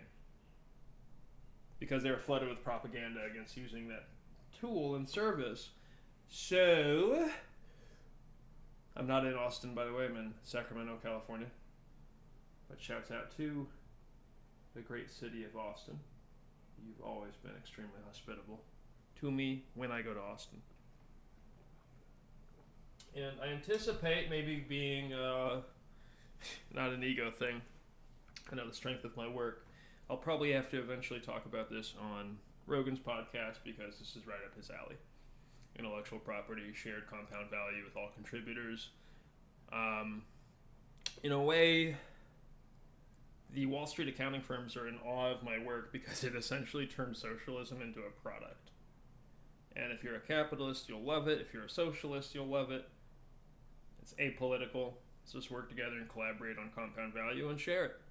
And when we do that, we create even more compound value with everybody having a vested interest in the result, which will have, that's actually the thing that's not measurable here. So, Musical Bears, Let Me Out Crypto Bears musical. Very simple impact puzzle demonstrations. It's just like the root thing that we brought to market. My issue, y'all, was my brother died like literally 10 days after we launched. So Musical Bears, first bears put on chain, March 27th, 2021, and my poor brother, Giovanni Lyles, passed away in a tent homeless on April 10th as we were all racing zero in the economy during the pandemic. So, 28-year-old U.S. Navy veteran, 6 years out of the service. Now, he made his own decisions as far as what he got into, and I do, after many discussions with that man about those sorts of things, I do hold him to some degree of account for that. But previous to even those decisions intersecting with his life, there should have been more resources and more support from the VA, and beyond that, we just need to be looking out for everybody, our neighbors, not just veterans, but anybody who's in a tent, anybody who's suffering. And when somebody's completely conked out on drugs, they've been poisoned. It's the reality. So we need to all work together and collaborate on that reality, address that reality head on, and actually develop solutions. One of the solutions is economic. Now, as many people discuss, you can provide the house, but you can't provide the sustainability. And the person who is at that intersection needs to provide the accountability and then the sustainability themselves. There's no other way around it. There's no other way around it. Even if I'd found my brother in time and I'd put him in the office that was in our 2-bedroom apartment at the time with my ex, he still would have had the struggle. He still would have had his afflictions. And he would have had to have been guided by myself and our family to accountability and then sustainability. So accountability is always down to the person, but sustainability is something we can all collaborate on. Wall Street, grassroots, everybody. That's what the Impact Puzzle is about, and I welcome our Wall Street friends to collaborate at a higher level as soon as possible, because I know you guys got some Q4 excess for me. Come on now. Don't have LinkedIn send me no hiring emails. Send me some of that Q4 excess. We have a team ready to go. We have teams ready to go. Teams, guys. We have multiple products that we need to put in production at this point. Quite a few. So Iron Q's back in the office with me. We still may have our guest visit, but y'all just watched all of my Musical Bear pilot songs, including the first contribution from a customer, from a property developer. Bear Bart. That song is the first Impact song in the musical. Now, the terms on that song, Steve, he's doxed. He goes by Steve DeLeo. It's his artist name. Steve owns the song. He owns the song. He owns the instrumental. We license immutable and permanent use of that song for whatever Musical Bears needs to do with it, and that's literally just to distribute the content and help support his merch line. Gotta help Steve. We love you, Steve. Play Banana just released on Steam. That's his game. Steve is literally a producer that is a jack of every trade you can imagine, and if there's a digital outcome that you can produce with a software or an app, I guarantee he has it down. That's who Steve is. It's like, dude, he's like a polyglot. There's like one of those guys that speaks 9 or 10 languages. Yeah. Like, I'm working on my 3rd, 4th, and 5th all at once. And I've been working on those for years and years and years. These guys that speak 9 languages, they can interchange. That's how he is with all the digital output. That's what people perceive me, but no. Steve is like, I'm like 0.0. I'm our company ownership token 0.0002%. That's what I am of Steve's capability. So, and this is what, like, a hidden gem that corporate America would never discover or uncover, because just like you guys slept on the Bears because you needed the opinion, you sleep on people like Steve too. Okay, so we've described impact puzzle behavior. We're no longer trading intellectual property as one unit to basically enslave all of the contribution to a flat value, while that one unit goes on to create compound value for the purchaser, which is usually an entity that then beholdens that one unit to a financial obligation to the entity's shareholders. So we don't mind, honestly, the financial obligation of the entity's shareholders. We're trying to nerf the value extraction, because right now it's 100% and it can't be 100%. You're leaving people on the street to die. Nobody can pay their bills. It's ridiculous. It really doesn't make sense. It really doesn't. It's just like, okay. And the thing is that here's the secret that I know, and you guys know, the Wall Street folks know. I would say 60 to 70% of the people on Wall Street want the solution just like I do. Because you guys are Gen Xers and younger, and you inherited a system that you're not responsible for. So, let's use public notarization, user stacks called blocks, and a recorded chain that everybody to form impact puzzles out of our intellectual property as a better system of account for forming them. Okay, now, the behavioral science is inherent to the work. I hate sitting on a chair and pressing buttons. At the end of the day, I am an ape, and that is a very unnatural behavior. As is using my mouth to form patterns of noise in an order. But, so for me, writing papers and stuff drives me absolutely nuts. I can do it, obviously, but I'm at the point right now where after years and years and years of just no response in my fields, for my work, no economic response, no accolades, because people don't...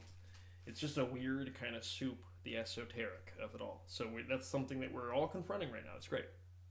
It's a great conversation, because there's a lot of people that are sick of it. People with money, people without money. A lot of people are just sick of it. And the people with money that are good people, you guys are looking at everything and being like, we don't want to be responsible for this. This is not something I want to be responsible for. I want my money to, have a return. That makes sense. But I also want my money to do good in the world. I don't want it to do bad in the world. And right now, it's kind of, we're all in the same boat where our money is doing bad in the world. So we're going to work together. We're going to collaborate on a new system of account, the impact puzzle. We're going to establish it. And to my friends, to my Bulls, to the New York Bulls, I don't know if the paradigm can connect, but we really need resources over here. To the tune of like the watch that you buy on a Saturday would really change lives out here. Just the same amount of money. It's the holidays. It's the holidays. It's Q4. Q4's wrapping up. Yeah, we have stuff for them. We have stuff for you. So just exercise that Q4 freedom. There's marketing budgets that need to be expanded out. So that's where the bears and the company ownership tokens, actually press pass, but we're going to do that on a different stream. Press pass, whole different thing. So musical bears, impact puzzle, 5,000. I'm looking right at Iron Q so I can have personal connection. Impact puzzle instead of one unit, like we were talking about. I'm the creator. I'm declaring what the property is. So instead of one unit, it's a puzzle with 5,777 pieces. Why the 777? Because I love sevens. That's literally it.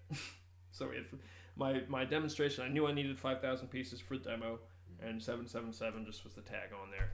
Sounds good to me. And anytime I do a decentralized puzzle that's for social media, it'll probably be something like that. You might find 222 or 777 after all these things. So, 5,777 pieces of this puzzle. There's no centralized hold, meaning as the creator, I don't own like a central portion of this development. What I have done is I've established this property, and I've established the way it works as a sandbox with rails and rules, like a rule sheet that everybody has to go by. So there's a way it works, and there's rules that everybody has to play by when they're in that sandbox. And the rules are very easy.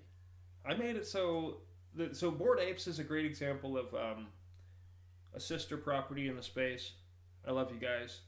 I've increasingly loved you guys as I've started to get it over the years. Because at first, the reaction was absolutely to the art itself. And then now I'm getting, like, the point of it. You're making fun of the esoteric. And it's starting to become really funny to me. So, I don't expect a lot of people to get it. Because I'm Afro-Indigenous. I'm at those intersections that should be offended and triggered and all that stuff. And I'm like, okay, that's not the problem. The people that are trading monkeys and communicating on 4chan and sending memes and stuff. As we watched a TikTok earlier where the guy was explaining, it has nothing to do with belief systems, race, any of that stuff. It's rich versus poor. And even that said, I would even say that there's a lot of rich folks out there, there's a lot of wealthy folks out there that just want to that they want their own sustainability long term, and they also want to use their resources to make the world a better place and more sustainable. So, let's approach intellectual property different. What do you say? New language for creating and delivering value. We're no longer going to trade the IP as one unit. Let's trade it as a different kind of IP, impact puzzle. So Musical Bears is the lesson and demonstration, 5,777 pieces to the puzzle. You buy a bear. They're 10, 20 bucks. Now, it's property. You develop the property according to the rails and the rules of the sandbox. You've just purchased a community garden parcel, a piece of the puzzle. You are going to develop that property first by... You don't have to do this in any specific order, but there's 3 tiers of collaboration, 3 tiers of impact that you develop. The first one is you sing a song for the musical. And ideally, your submission is... it has to be more than 17 seconds. It's a hard rule. So the minimum submissions we'll take are 17 seconds long. Again, I like a 7. So there you go. And then we also want this product to be entertaining. So 17 seconds is plenty of time to tell a little joke and a musical motif. And then the maximum, it's a soft maximum, is 1 minute. If I like your song as the original artist, I'll let you go up to 3 minutes. But I don't want a lot of people testing me on that, because then the thing will get too long. And the episodes will be too long. So, for the most part, try to stick within the 17-second to 1 minute song. And that takes a lot of pressure off people, because it's honestly hard to come up with a 1.5 minute song, 2 minute, 3 minute song. Don't think about it. Just do it. Yeah, just do it. But this is this for a lot of folks out there. Just do it, as Iron Q said, and as our friends in Oregon say. Mm-hmm. Just be yourself. And you know what? In our version of it, so we don't want to step on their TM. I have a stutter. It's just do it. Just do it squared. Just do it squared. Oh no, that's a little bit too much like the stolen trademark squad in the space. Yeah, just create. Just do it. Just do it. Just do it. So anybody out there, it doesn't matter if you're creatively bankrupt or not. Grab a bear, sing a song. The next step of collaboration is you're going to launch a fashion/merchandise line from your bear. There's an official collaboration requirement where you launch 8 pieces with the publisher, which is Let Me Out Productions. Once those 8 pieces sell out the limited edition collaboration, then you can take your bear and do whatever you want on the market. You can do whatever merchandising and fashion you want. The authenticity tags for our official publisher collaboration are only available from the official collaboration, we insist that you complete that first, so we have some recoupment on our property. And also, it's a great. I think everybody in the spirit of what the property is should want to do it. I think that's a community passion point as well. And we do this behavior in a way that anybody can follow along and execute the steps I've taken for free. So, for example, writing a deed is free. You can easily do that. Just sit down with the word processor and write a property claim deed. And if you need to know how, you can literally read mine and kind of use that as a template. You'll have to copy it word for word, because there's not a Google document available for you to copy and paste. And I'm not selling a template to a property deed.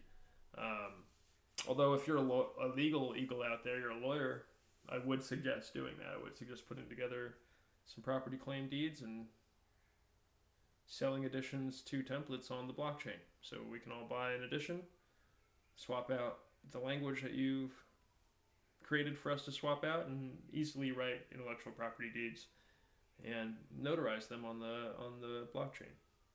So going back to Musical Bears, first step of collaboration, sing your song. Second step of collaboration, you're going to pick 8 pieces of merchandise from our vendor, and you'll curate the collection that you're going to offer. You're going to design the collection. It's very easy to do. Just follow the vendor specifications. Use photop.com, a free resource. It's Photoshop. It's like Photoshop, but in your browser. And then you can just do your design work according to the vendor specifications. You send them to the publisher, which is Let Me Out Productions. You can send them to the publisher on our Discord, the Let Me Out Productions Discord, or you can send them to the publisher on the Top Brass DAO. And those submissions are, for now, approved by our team, but at 1,000 developers, it'll be a community approval process. And you design your merch. The merch gets, the designs get approved, the designs get uploaded to the marketplace, and now they exist on the marketplace. And every order that comes through pays you a product net profit as commission for your design and curation. And your pricing. You get to price the units too within vendor specifications. So you've sang your song. You've launched a fashion merch line in case people like your song. And now people want to wear your shirt. And there's only 1,000 shirts, or there's only 1,000 hoodies, there's only 1,000 mugs, there's only 1,000 flags. Ever. From the official collaboration. Past that, you can saturate the market with whatever you want to do. All we ask is that you keep it appropriate for ages 11 and up. We can't even stop you if you don't, but again, it's your property. But what we'll say is, just in the spirit of community, let's all stick to that, yeah? The last bit, if you're early enough in the puzzle, the first 2,300 bear titles feature the ability to create a new bear for the puzzle. And I'll make about 1,000 of them, so past that, we'll have another 2,300 bears produced by the community. And then past that, even more bears will be produced by the community, because more owners, more customers will come through, and they'll want to buy your legacy bears. They'll want to buy your legacy bears, and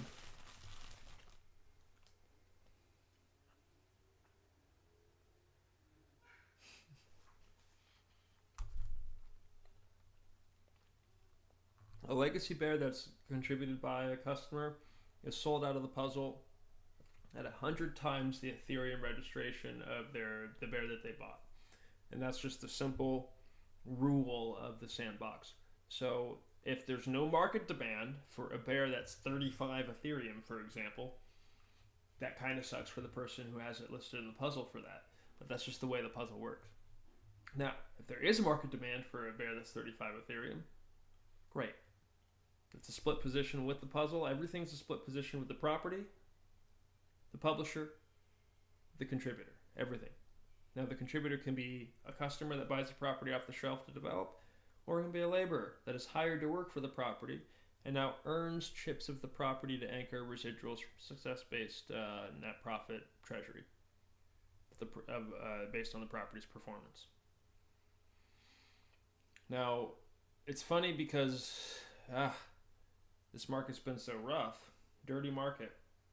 Everybody accused me of offering unregistered securities, and the interesting behavioral point I suppose we're making here is that a stock, a share, a future, a derivative, these are all forms of secure deposits of value in some way where there's an expectation across performance from that financial installment, and then the person who made the financial installment, the entity that made the financial installment, has no involvement past the fact of the installment itself. That's not what this is. It doesn't threaten that, but it is the disruptive sort of splinter under the skin that gets in the way of a full value extraction according to the fiduciary obligation, because this is the intellectual property. It's distributed at the IP layer, and then the rest of what the publisher earns then goes to the entity that's managing the publisher.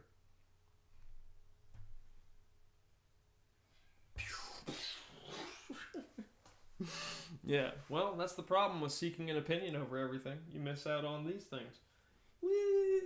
Philip the Bear shoots a courtroom whiz, typing all day with a big paw prints, making transcripts with their big sharp mind, breaking barriotypes one key at a time. Philip the Bear, she belongs in the puzzle, breaking all the barriers to stabilize the struggle. She loves the puzzle. It's her home, sweet home.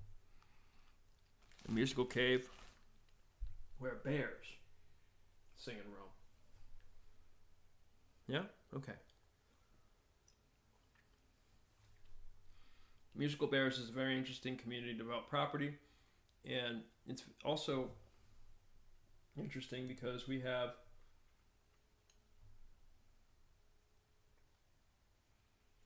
expansions through community ownership already with our Battle Bear flag field game and our Gummy Battle Bear flag board game, which we'll get into in a little bit.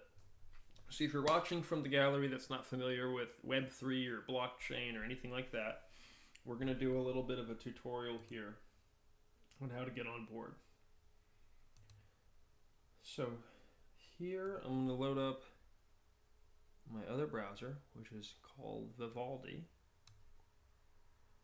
And I'm going to go ahead and go to rainbow.me.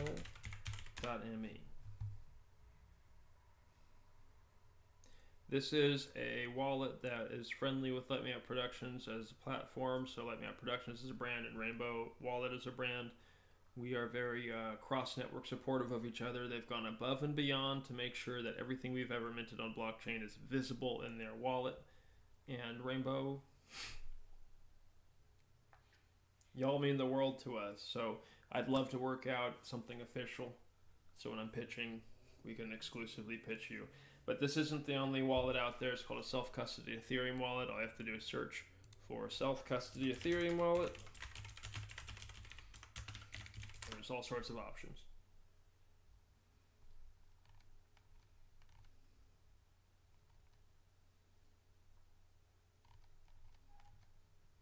So do your research. Make sure you pick an app or a software that's appropriate for your needs. I recommend rainbow.me. And I recommend it to our entire Let Me Out collective. So here I'm on a browser. I can download the extension. Here I already have the extension on this browser. And I don't have a wallet connected to this browser, so I would create a new, I'd install the extension, and I'd create a new wallet. And as soon as I hit this button, it says reveal your recovery phrase. Now, I'm not going to reveal my recovery phrase. I'm going to go back, and I'm not going to create a wallet because I don't want to trash the blockchain with empty addresses. So that's as easy as it is. Create a new wallet. When you hit reveal your recovery phrase, now you have a wallet on the blockchain. When you get your recovery phrase, you're going to copy the text of that phrase, and you're going to paste it in a document, and then you'll screenshot that document. You'll keep that screenshot on a cold storage thumb drive somewhere. You'll put that thumb drive in a safety deposit box at your bank. You'll keep a copy of that screenshot. You'll print a copy and put it in a safe in your house. This recovery phrase right here is the back-end safe combination to your wallet on the notary service. So when you have property in that wallet to develop, this is the safe combination that allows anybody to access this. So that's why I'm not going to reveal it on stream, certainly. I'm not even going to use this at this point. This is just a demonstration for how to get here. And you can do this on your phone. You can do this on the browser. It's really easy. That's it. Create new wallet, reveal your recovery phrase, copy that information like a sacred safe combination. Do not let anybody know it. It's estatable information. You do want to include that recovery phrase in any will and testament or any estate planning that you have, because you have no idea what you're going to end up with intellectual property-wise in this new economy. So make sure that you have multiple copies in safe places, sacred places, for your recovery phrase of your wallet. It is the safe combination, and instead of numbers that you click and place with a dial, it's words that you type in order, and the words are assigned. You don't choose them. So you reveal your recovery phrase, you copy your signed words to a document. It's 12 to 24 words. Rainbow, I think, usually does 12 words, and now you're good. At Let Me Out Productions and at the Top Brass DAO, we will never ask for your recovery phrase. Anybody who says, I'm with Let Me Out Productions and blah, blah, blah, blah, blah, blah, I need this. I'm not even going to say it so it doesn't get clipped out of the context. We will never ask for this. We do not want this information. We do not want liability over your property. So, Let Me Out Productions, the Top Brass DAO, nobody at Musical Bears, Press Pass, Let Me Out Productions, anybody affiliated with us will ever want your recovery phrase. Period. Full stop. No. We don't want it. So don't give it. And past that, don't give it to anybody. Just like you wouldn't give your social security number to most things that you don't trust. So, Anything asking for your recovery phrase, just ignore that because that is not a relevant detail to anybody except for you, because that is your entire administrative access to that wallet. But that's as easy as it is. Now you're on. So here, let's get out of this browser. I believe I have another one here.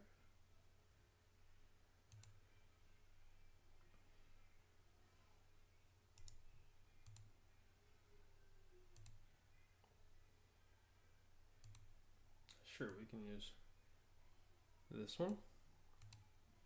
Here I have Coinbase Wallet on my browser extension, and I can just copy my address right here. And that's the only detail anybody's ever going to need to transact money or property with you. Coinbase Wallet is another great app. We have a great relationship with Rainbow. We don't have a great relationship with Coinbase. So Rainbow works much the same way. It'll look very similar. And just enjoy yourself. These are all pieces of property that I've notarized or am otherwise developing. Some of these come from people in the network in Web3, and I'm very happy to be in these communities. So let's move on to the next point of the itinerary. So that's your Rainbow wallet. Once you're in your wallet, it's very easy to buy cryptocurrency. For a bear, you're going to need 0.0042 Ethereum to mint off the contract.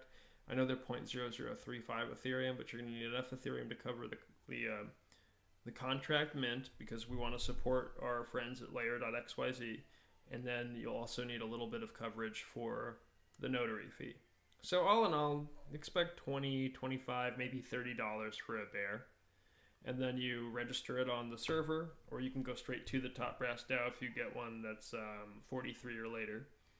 And you can register it to the Top Brass DAO, and then you can immediately go do your bear collaboration. It's right here, executables and musical bears. Create a new bear, sing a song, curate price, design 8 pieces of merchandise / fashion, and then you maximize your presence on the market and the lore. And all of this is effort that you own as your property via title on a public notary service. So you can buy cryptocurrency via Rainbow Wallet directly. They literally have a buy option. It just uses your card and you're good. There's a transaction fee that you pay to whatever service you want to use. You can also use an exchange like Coinbase or Gemini or even PayPal. PayPal has a crypto exchange built in now where you can buy Ethereum on PayPal and send it to your Rainbow wallet, and from there you can swap to anything. So PayPal's a little slower than the other ones. Sorry to PayPal. I do love you guys. But yeah, it's very easy to participate in cryptocurrency and the public notarization of intellectual property and what you develop with it.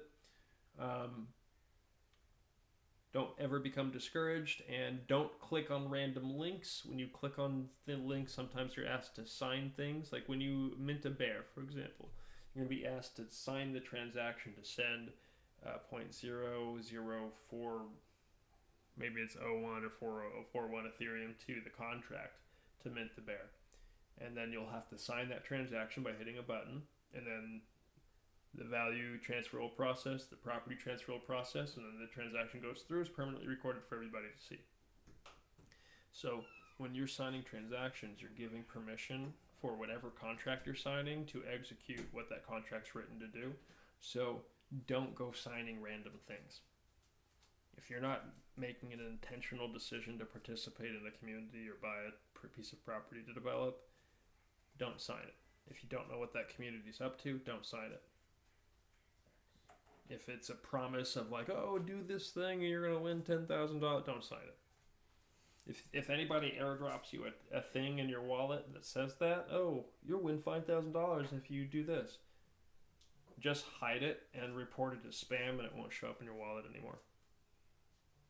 Those are never real. Everything real is developed. So, okay. Expanding intellectual property through community ownership is exciting to talk about.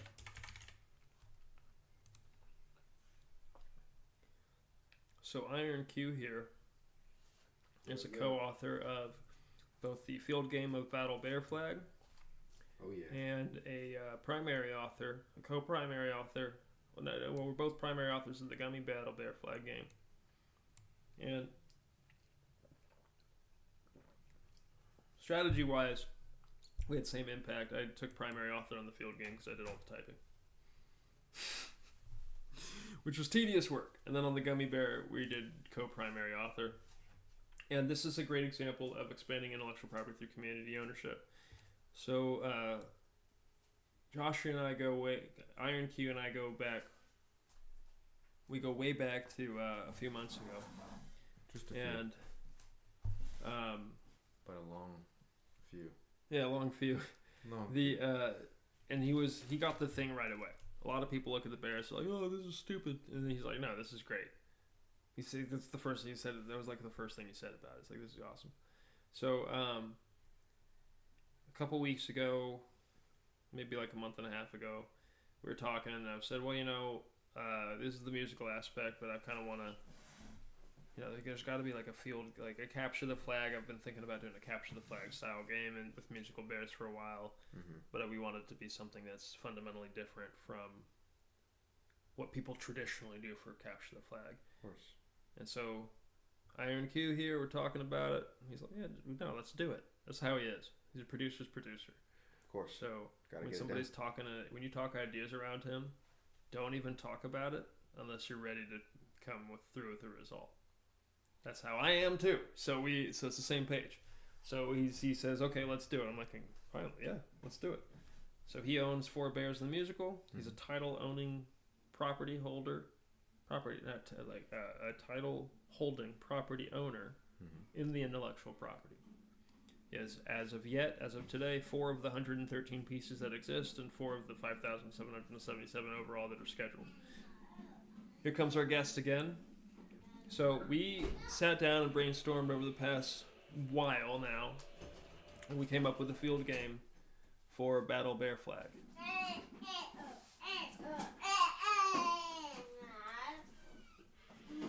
And it's a expansion of the Musical Bears franchise into its own impact puzzle. So this is, as Battle Bear Flag is a field game, it's its own intellectual property, and we haven't written the deed thoroughly yet, but we have notarized the way the game works, and that's that it exists as a puzzle. So it's a community ownership. It's expansion through community ownership. So I worked on this directly with Iron Q, who is a community member, a title holding property owner in Musical Bears, who's able to work on this outcome with the original artist of the thing as a customer of property. That's a great point, Lunas.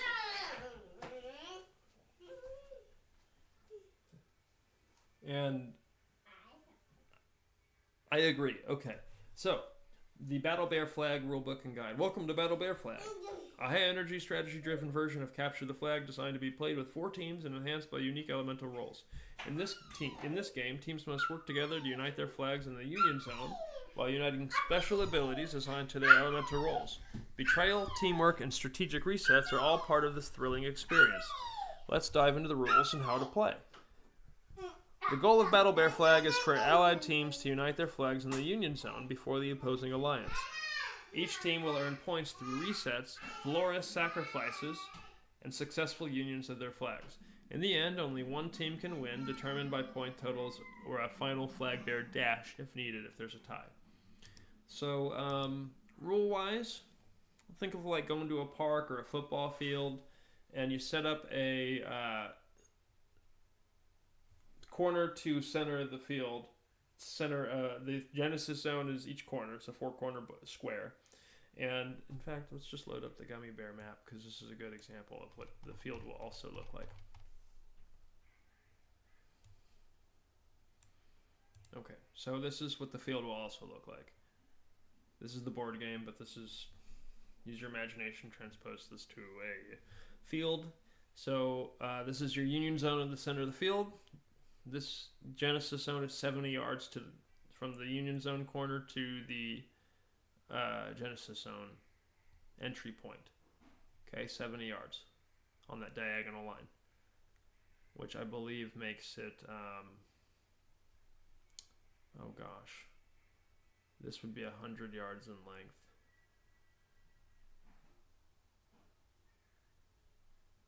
And 100 yards in width. So on a traditional football field at like a high school or something, or a middle school, then it probably is extending into the track, and every Genesis zone is going to be in the track. But that's okay. It's fine. Terrain doesn't really matter. It's an interesting wrinkle you can add to the game, especially on parks with like trees and stuff. So as long as this is set up, you can have a union zone in the center. It's a 7-foot radius from the center of the field where allied teams must unite their flags. If it's a park with a central gazebo, the gazebo is a great destination for a union zone. You can use the entire thing. So the Puzzle Tundra is the name of the field of play. And you heard the shout out in Igloo Rave Bear's song. But the Puzzle Tundra should form a 4-corner box of 140 square yards with edge lengths of 100 yards. In the event the game is played on a regulation football field, the map can be adjusted to a 4-corner rectangle. If all you have is the field space, which some cities have because they're kind of locked into field space, you can do the 4-corner rectangle with each Genesis zone 60 yards away from the Union zone. Those will be higher scoring games, but it's fine. The Puzzle Tundra doesn't have to form a perfect square or be flat, but it should be formed so each team has a neutral chance at achieving victory. A 4'9" pole is the standard, and the flag must always be held above the head of the flag bearer.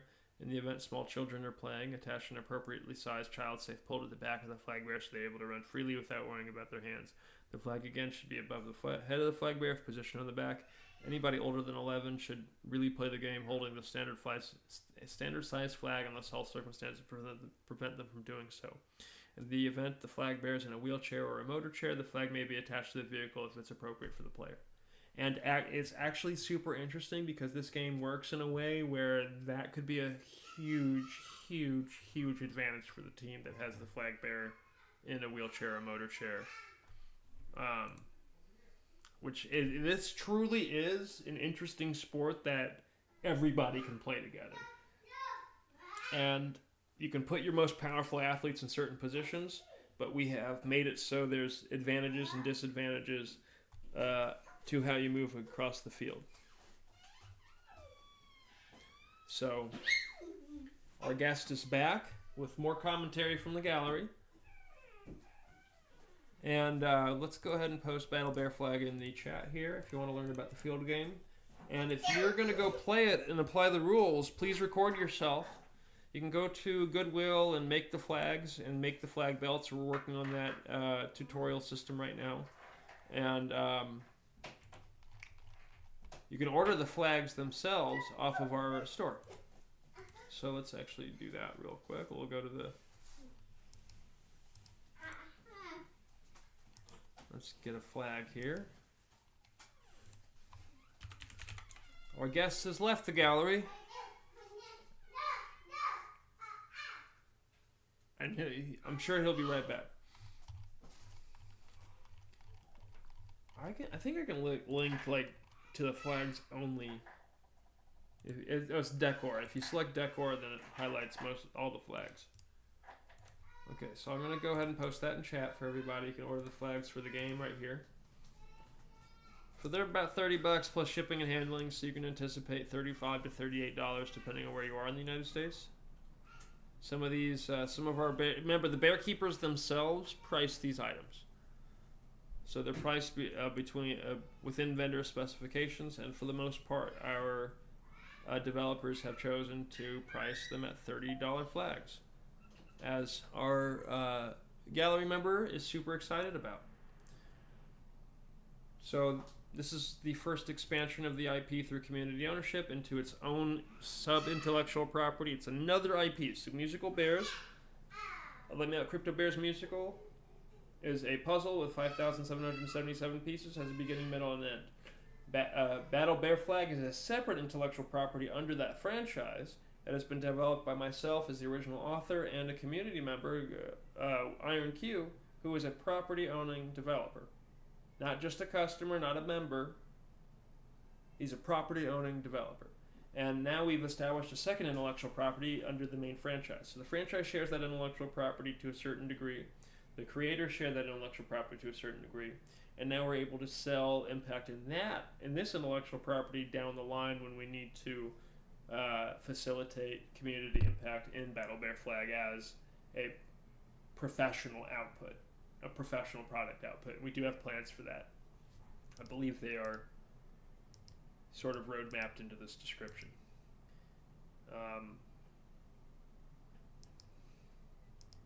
So when you make a belt, you can honestly, for this game, just cut up some old shirts.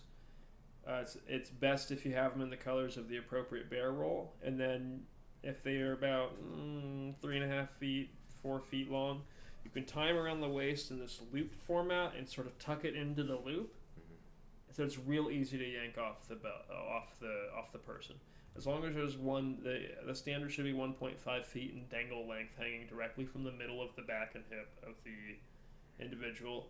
If the person's in a wheelchair, just hang it off the handle of the wheelchair. It's kind of like a tail. Yeah. And or a motor chair. Sometimes people have a motor chair. So if it's best if it's in the back. Somehow I have really long hair, so for me it's actually kind of an advantage because my hair, in a certain movement, is going to keep hitting that flag down and make it harder to grab, which is just fine. I put 15 years of it into my hair, so I deserve that. Use it while you can. But beyond that, this is a great example, again, of a community-developed intellectual property coming from the franchise. Franchise is Musical Bears, the original product, 5,777 pieces that amount to a musical output by the publisher of Let Me Out Productions. Within that franchise, Battle Bear Flag has a central creative team. Myself, Iron Q, Santa Maria, we have Aaron Apodaca, we have the kids. The kids are part of the central creative team, which means that they're going to own intellectual property via our impact puzzle system because of their labor and game testing and all of this stuff. It's great because that means they're going to be anchoring the compound value from the eventual professional kits we're making for this game. They'll sell in stores. They're going to do so much impact. It's crazy. And these are little kids we're talking about that are owning so cool. a residual position in the game that they're testing and playing and having fun with. And guess what? You're watching this and you're early. There's only 113 bears out in the puzzle. Get a bear, contribute to the game, do some game testing, record your game testing, let us know your experience. Get a game testing token from the Battle Bear Flag official contract. Then when we finally form the impact puzzle out of 100,000 pieces, we'll have a labor portion, we'll have a creator portion. The publisher is going to retain 35,000 pieces out of that, says Let Me Out Productions. The creator team, this is the root team, myself, Q, Maria, Aaron, everybody who's in the game testing and what we've done, the actual authorship. We're going to diversify that 30% and work that out across that core team. Yeah. So if you're early enough, you're going to be in that 30% in core team because you can say, okay, I'm a game tester, or I'm managing the wiki, and you're adding photos here and you're doing little graphics for the movements and stuff. That'd be really helpful. Now you're a contributor and you're going to own your contribution as property as part of the creative team. We're all sharing 30. Remember, Monopoly on the shelf at Target. Somebody buys that. There's a product net profit from that purchase. 30% of that product net profit is going to be diversified to the creative team based on your contribution and what you do. So we're authors. We're going to have some sort of stronghold in that, of course. The children, the game testers, everybody are all going to have strongholds out of that creative position. Then there's the labor. So the people that actually physically put together the Monopoly board, the totems, they wrap the kit, they paint the box, they all own 20%. So that's what's happening out of the kit for Battle Bear Flag. And that's what we're all building. We're not there yet, of course, but this is what community development is. And so what we've done is we've notarized the process. So you want the rights, the process, and the results? You're going to buy a title of that property and develop it. And you're going to buy a bear. Why not? And then you're going to play some Battle Bear Flag on the field. And have, then have some fun. Then you're going to play Gummy Battle Bear Flag live with us tonight on chat. This is really fun. The field game we obviously can't play. We're streaming. Let me check the camera real quick because this is too central for me. There we go. Mm-hmm. I'm wearing Philip the Bear, and he's wearing Here First Bear. Here First Bear. So, in fact, let's actually get these items in the chat. So here's Philip the Bear Paw Claw. $40 is the marketplace. Shipping and handling is charged on top of the some sort of marketplace fee. So when I ordered this, I think it was $47.95 total, which is awesome. There's only 1,000 of these. I think there's 995 left. So here's Philip the Bear. Philip. We'll also go for Here First Bear. Here First. If you're ever looking for the merchandise, just go to the Bears wiki, and their official merchandise will be right at the bottom from the collaboration. Once this is sold out, we'll have sold out links everywhere, and then the Bear Keeper, if they have any additional merchandise, they'll have a section under there. And they'll also be maintaining their page, and the publisher will be maintaining their page to make sure that nobody sneaks, like nobody downloads the image and puts a merch link up. That's not supposed to happen. You want to protect it. Exactly. So you have a publisher to begin with. Why even have a publisher if you're not going to do that? That's our job. Mm-hmm. So Here First Bear Hibernation Wear. He's wearing this right now. He's got this red bad boy. It's very comfortable. People have been fighting to wear it. To viral style. Make sure this is the right size. We'll allow it on his print. Second print ever. Make sure this is the right size. Gotta take it seriously. It's Here First Bear. So yeah, another shipping and handling, maybe $50, $51 for this bad boy. And this one, I think there's 997 left. That's because a couple were purchased. Now for kids, just get the small because they're going to grow into it. If it doesn't fit them now, they'll grow into it eventually, and maybe by the time they're like 7, 8, or 9, it'll fit them to the point where they can wear it around and they'll be excited. This is part of their, part of the game, part of the.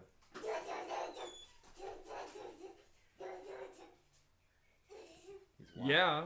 Okay. He's wilding. So we're gonna play some Gummy Battle Bear Flag in a minute. Okay. Hello. How are you? Yes, I agree. So Gummy Battle Bear Flag is. Hello. There's our guest. There he is. I told y'all he'd be making an appearance. It's fisheye, so you can't really see his face, but just in case, there we go. Hello, little one. Okay, so now you know it's not a dog or a cat. It's an actual child. Yes. Running around and slamming doors. So, we're going to play Gummy Battle Bear Flag tonight, and we're going to play on a Photoshop template that is very easy to use. And I'll be uploading the Photoshop template to the Notary service tonight, and I will be making the template available on our wiki for anybody to play using the default board. So, let's make sure the stream is out in the wild.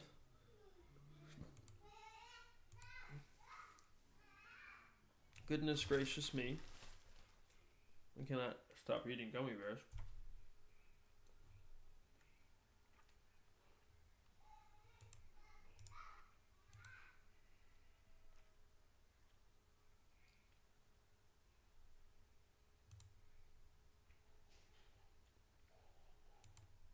Maybe I did already tweet this. I probably did.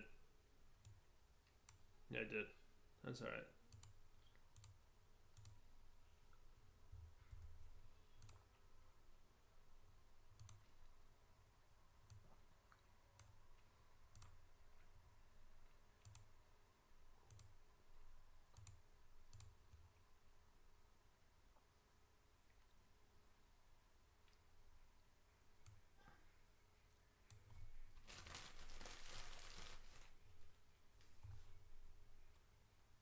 Okay, back to Gummy Battle Bear Flag. Let's read this here.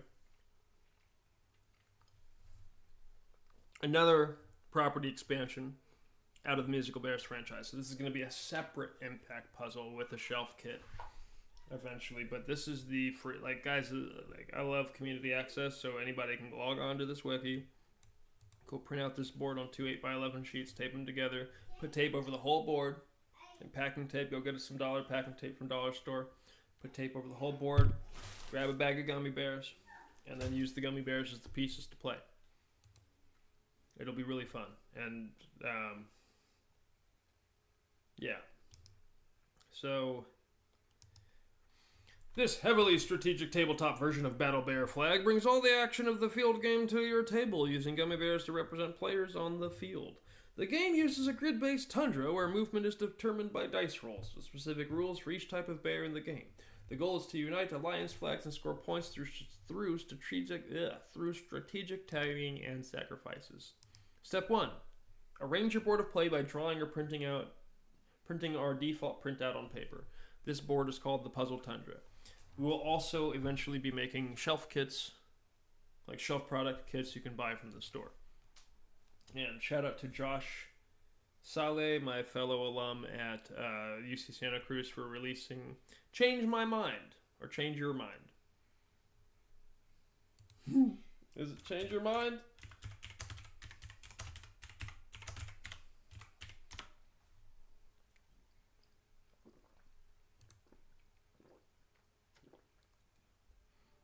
Is exactly it. Designer Josh Saleh, self-published, Change Your Mind, alum from UC Santa Cruz. Big shout out here. Let's go ahead and put this in chat. I love Josh. I love his mind. I love what he's done with his career. And I can't wait to see where he goes with his board game. And I can't wait for his help on our board game. So step 1. For now, just print out this on 2 8x11 sheets. You can do a real lamination if you like, or you can do a soft lamination by picking up some packing tape from the dollar store and covering the whole thing. Then while you're at it, go to and what Iron Q would say is go to a health food store and get some gummy bears from there. And I'm saying, yeah, that's absolutely an option. And if you can't afford a $7 thing of gummy bears, actually it's $5. $5 thing of gummy bears.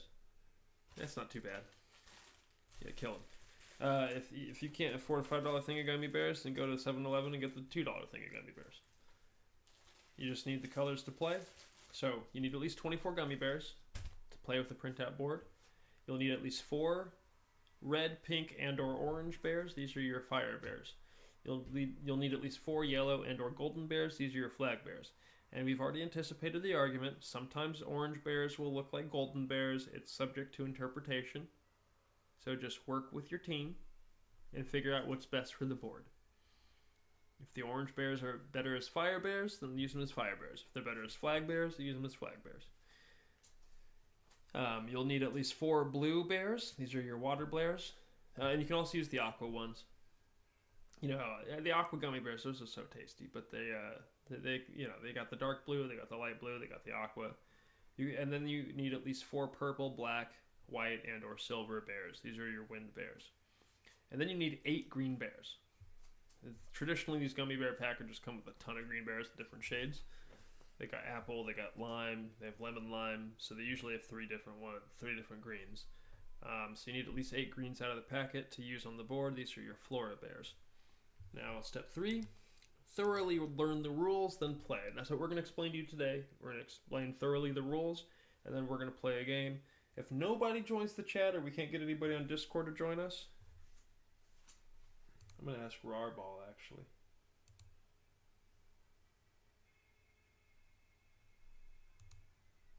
Where are you, Rar?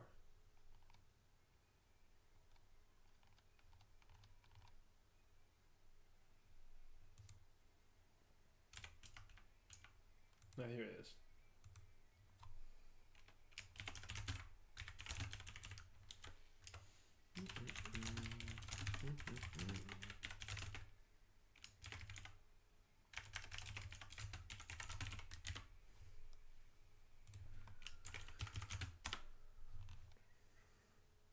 Okay, we're asking our good friend Rarball. You can check him out on Twitch. He's probably streaming right now. Let's see if he is. Well, I haven't been on the server in a minute. My bad, buddy.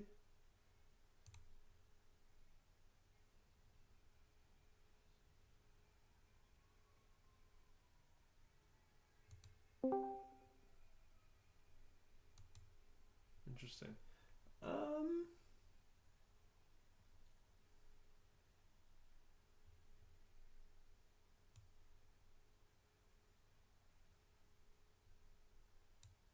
I love it. Okay, so yeah, so ask Rob Roth if he wants to play Gummy Battle Bear Flag with us. But in the meantime, we're going to thoroughly explain the rules as step 3 suggests. So the best way to learn the rules is to pay attention to the people who wrote them. Mm-hmm. And mind you, I might make some adjustments to this wiki as we go because we've added, not too much, but there is photop.com. So this is a free website that you can use to play the digital version of Gummy Battle Bear Flag that we have for now. And I'm going to link it here.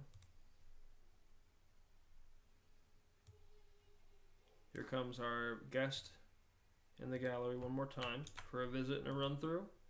She might hear some activity from the gallery.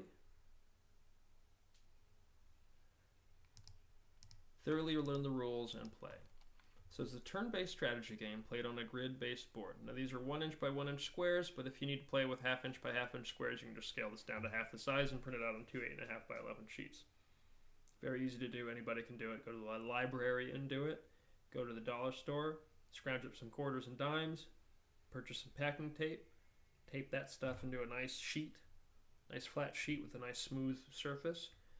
Go to the corner store, go to the health food store, go get your $2 to $5 pack of gummy bears. Sit down with your friends. You need 4 total people and 24 total bears, and a printout. That's it. You can go to the park and you can play.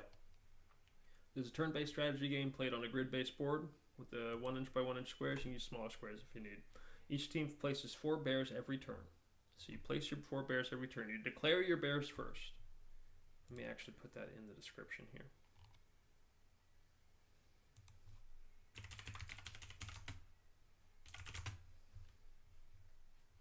Okay. So you declare and place 4 bears each turn, rolling 1d6 for each bear you declare. You can use, if you're playing digitally and you're playing on stream, you can use randomnumbergenerator.com as we have arranged down here. If you're playing our Photop version, which we have set up right here. So we'll be playing this tonight. Again. Yes, we will. And I'm excited to do it. I hope we can get 2 more people in.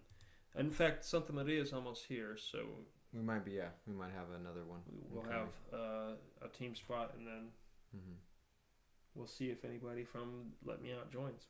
Yeah. Oh, you know what? Steve might want it. Let's go, Steve!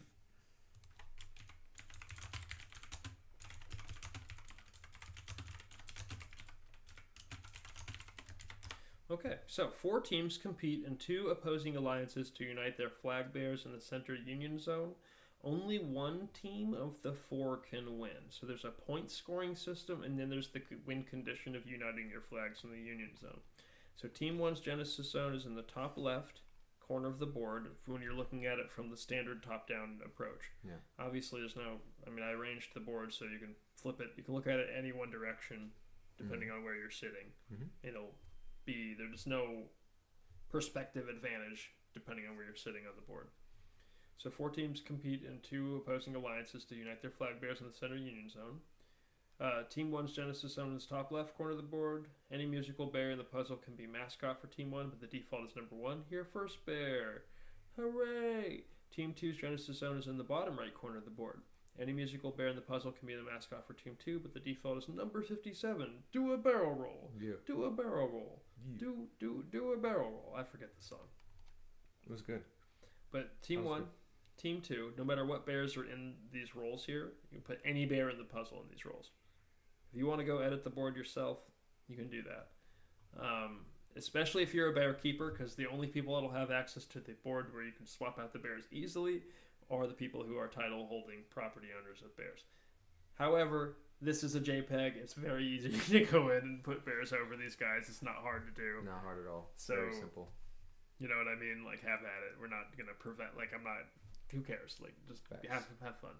So if you want to go swap out the bears, you want to go look through the musical and pick your favorites and go print out your own board. You want to put Girly Girl Cub over here, and you want to put Super Barrio World here, and you want to put Vintage Mozart Bears Team 4, and you want to put the Nice Bears number 2. Go for it. You don't have to own the bears to use the graphics on the printout for the board. No. You do have to own the bears to use them in merch. Yep. But you can always buy... Or to monetize them in any way. Yeah, you can always buy anybody's flag or merch. The one exception is if you're discussing musical bears, you're a YouTuber or something like that, feel free to go through the wiki, go crazy. Enjoy yourself. Look at the merch, discuss everything, play this game online, go crazy. It's your world. We're not going to look for any, we're not rent seeking or gatekeeping on any sort of revenue that you're creating off of this community resource here. What I will ask is that on the musical specifically, the community developed episodes of the musical. My episodes are free to distribute. You can watch they're called Bobby Olive Jenny's. If it's all Kamani, go for it. It's the only time I'll speak of myself in the third person. But yeah, go for it. Distribute, have fun. Roast me. I'm a terrible musician, I know. But I couldn't get my creative friends to get over their hate of blockchain to help me with it. So that's what exists. Okay, so then you did that to yourselves. But that's free to distribute. You guys can have fun. If you want to tip me, great. I don't mind that. Yeah, now, if it's a community-developed episode, even if it's on YouTube or something like that, we want 35% of the advertising revenue that's developed during the play of that and during discussion of that. So just honor system that so we don't have to seek it. If you guys honor system that as a community, awesome. And it's all about empowerment in the community anyway. So yeah, we just need to teach the behavior. And it's not like I'm going to come and audit your advertising revenue. It's like, okay, you kick us like, oh, we made here's 2,500. This is 35% of my ad revenue. Well, then we probably won't even take that payment because you didn't make enough ad revenue for us to care. You know what I mean? Like, here, that's your, like, have at it, Haas. You spend that money, bro. Now, if you're making $500,000 off your ad streams, off your, streams, and you're like a big streamer like that, then that's where we kind of want that recoupment from that 35%, and you should agree. And, of course, feel free to discuss our merch. Feel free to buy the merch. Feel free to wear the merch. It's great fashion, as you can see. This is the Pawclaw Philip the Bear shirt. He's in the Here First Bear hibernation wear. Here First Bear. So Team 3 is green here. Team 4 is yellow. Red, blue, green, yellow. That's the 4 corners of the board. It's also really easy to load this in and do a hue change. If you don't like the colors, you can change the colors out, change the bears, etc. The default for Team 3 is curtains, a real bear, and the default for Team 4 is the lost bear. So Team 1 and Team 2 are in alliance, and Team 3 and Team 4 are always in alliance. That's why if you want to swap the bears around, you can do that. We call Team 1 and Team 2 the paw, and we call Team 3 and Team 4 the claw. So it's the paw versus the claw. These are just fun lingo to help reduce the thought that is the game, and it makes it into its own little system of activity and makes it easier to talk about. So here's your bear layout. Each team has a flag bear. Luckily, we have one here. We got a couple on the ceiling. We have the whole set, so we can actually show you guys. Yeah. So we have a flag bear here, because I'm going to eat these guys as I show them. There's only 2 left in the bag. This is their flag bear. Yeah, I didn't eat them. I ate a couple, but not that many. I'm a little guilty, but I'm not that guilty this time. I think collectively everybody had their share, which is great. It lasted a lot longer this time. So here's our flag bear. This is the yellow guy. The game is unofficially better if they're wearing the crypto bear of the team as the mask, which is pretty easy to do. You can just print out like, I don't know, a little 1/4-inch piece of paper, and it'll probably just stick to the bear if you lick it. You know what I mean? And then you roll, flag bears roll a 1d6 divided by 2, so the highest they can roll is a 3, and they must move the result. No exceptions. However, they can they can move back into a square they previously occupied, so they can basically move around to the point where they're back in their original space, if you need to do it that way. If tagged and reset by an opponent's fire bear, they get burned and must sit out the next 2 turns of play. The flag bear can move into any connecting square from the last square they occupied, which is left, right, up, and down, and diagonal. The flag bear can use the same square twice during the same action if the player chooses, which is why you can land in the same spot if you plan your move correctly. If you roll you can still do it if you roll a 3. So you go up a diagonal, then you go down 1, and then you go back to your original spot. The fire bear can only move in vertical and horizontal lanes on the board and cannot change direction. There's no exception to that. They cannot change direction. They roll a 1d6 times 2. So they always will roll an even number. And if they're employed for a turn, they must move their result, no exception. So if your move cannot afford you to move that one direction, you don't have what we call the reflect bonus in the lunar lane, then you have to move the other direction. So if you roll like a 12 and you only have 3 spots against your border, you can't move to the border 3 spots and then turn around and go back your other way. You have to go up 12, which might screw you over. Might screw your team over. Yeah, might screw your ally over. So you have to be careful with those fire bears when you employ them and when you choose to use them on the board, because they do cover a lot of ground very quickly. Very fast. And then they are on cooldown for the next turn afterward. Hey, little boy. Hey. Hey. Hey. So this bear's pink. This is a good example of a fire bear that you could also argue this would be a wind bear if you said this was clear. You could also maybe argue this is a golden bear. You could say it's a flag bear. I don't know. But to me, this is pink. Yep, fire. This would be a fire bear. Flag. And this would roll up to 12 squares across the board at any time. The minimum roll is 2. Now, after they roll, they go on cooldown, so you can't use them the next turn. And they have to remain in their square on cooldown. They get a little ice symbol. You'll see during the game tonight. When engaging after a cooldown status, the fire bear has the option to reignite 1 box to their vertical or horizontal adjacency before they roll. So when you see that ice cube, when that ice cube comes off the fire bear on their second turn, you can move them 1 box up or 1 box down, or 1 box left or 1 box right before you roll.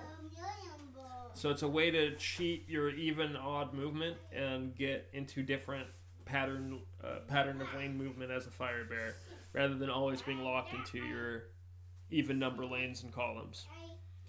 So that's the adjustment rule for the fire bear, but it's before the move, which is dangerous because the fire bear covers so much ground that you have to really anticipate. If you're trying to, on a demo game, I did this a few times, where I would try to get my fire bear to move a 4, and then I'd roll the 12.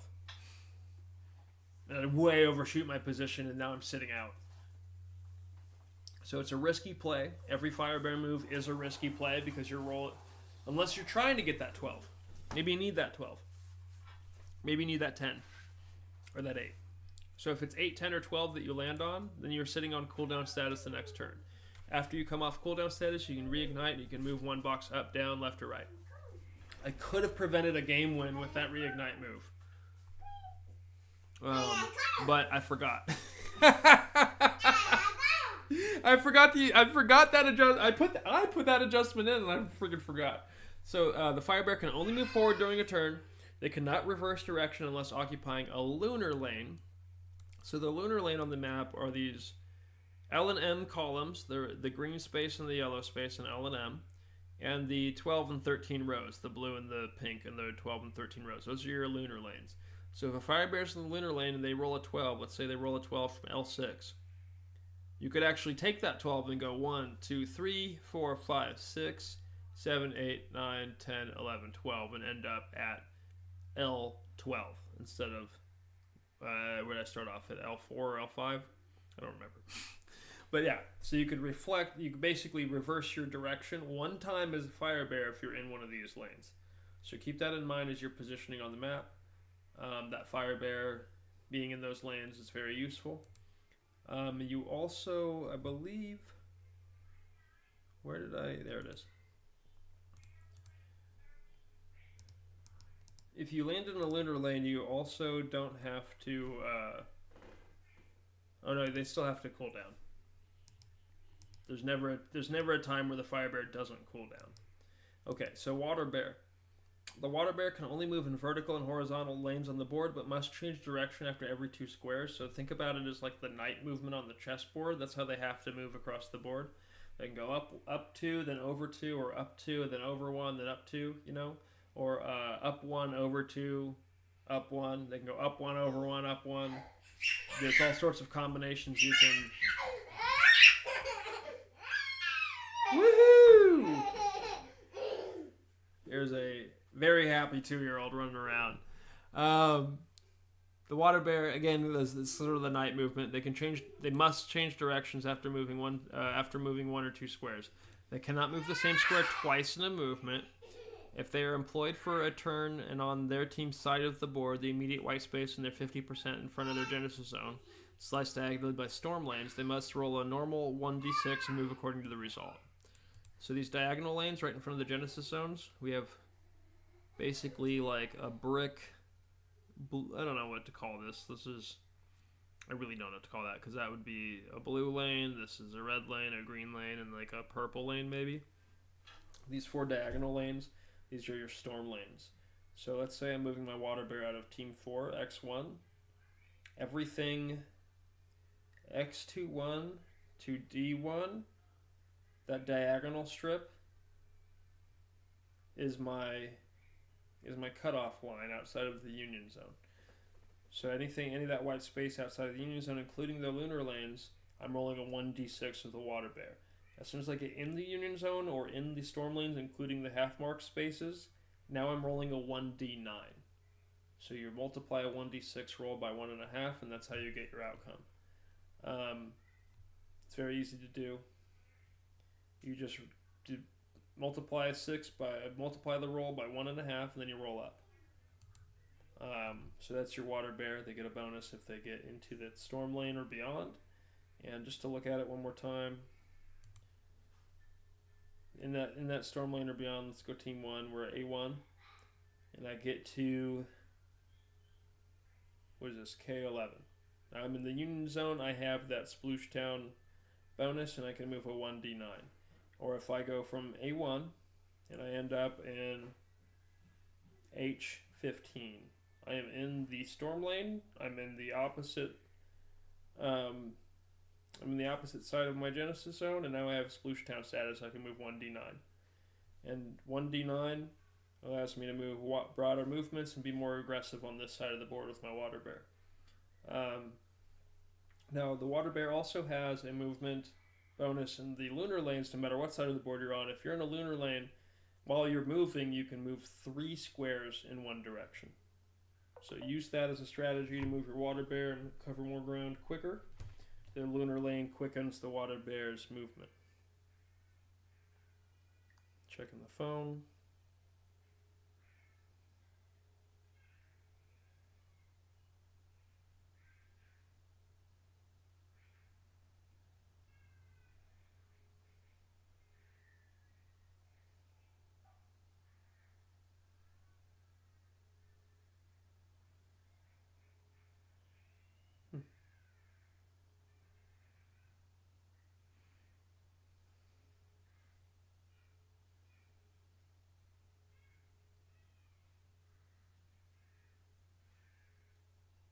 Well, anyway, focusing back on the rules. The water bear has a 3 square movement in the lunar lane, so near here you can, like, let's say you go from J1 and you roll that 6 as a team 1 water bear. So you go J1, you're starting J1. So your J1 to K1 movement, that's 1. 1, 2, and now I'm moving down. So 3, 4, 5. I just took my 3 square movement because I'm in that lunar lane. And I go over to M4, which is, I change direction again to M4, and then I can move down 3 again if I have the roll. So, but if I'm just rolling 6, I'm going K1, L1, 1, 2, 3, 4, 5, 6. That's a great point, Lunas. Lunas is the 2-year-old. His name's Lunas. Okay, so M5 is where I land as a water bear here, after following my extended movement, moving 3 squares. So the 3 square, there's 4 squares coverage because the L1 movement counted as part of this horizontal movement here. So after this horizontal movement is complete, then I have 3 squares of movement vertically before I have to change direction again. Does that make sense? Okay.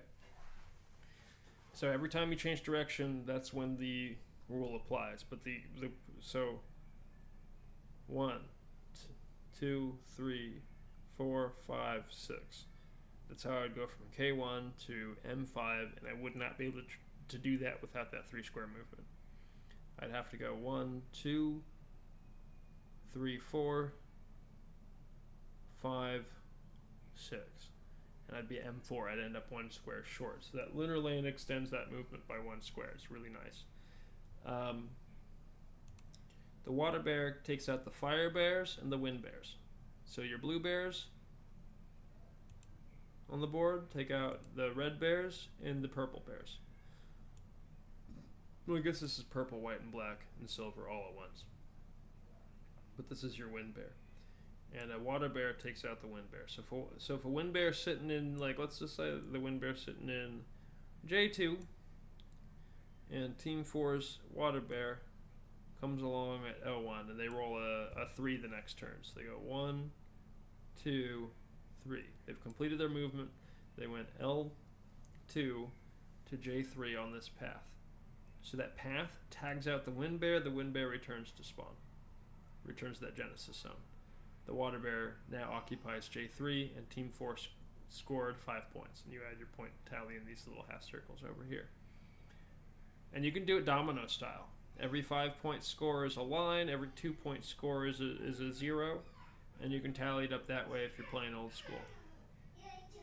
Good point, Lunas. Here comes the gallery. What's up, man?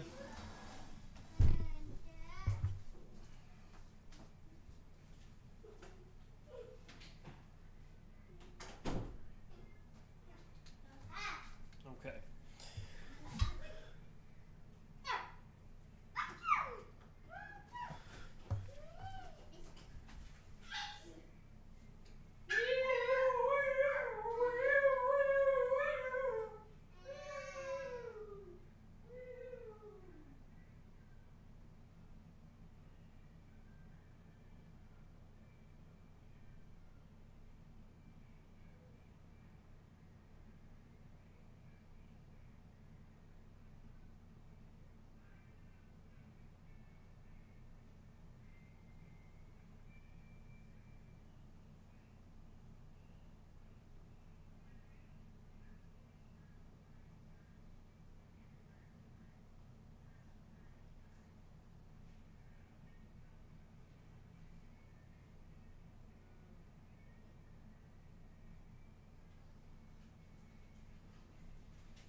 Okay, I'm back.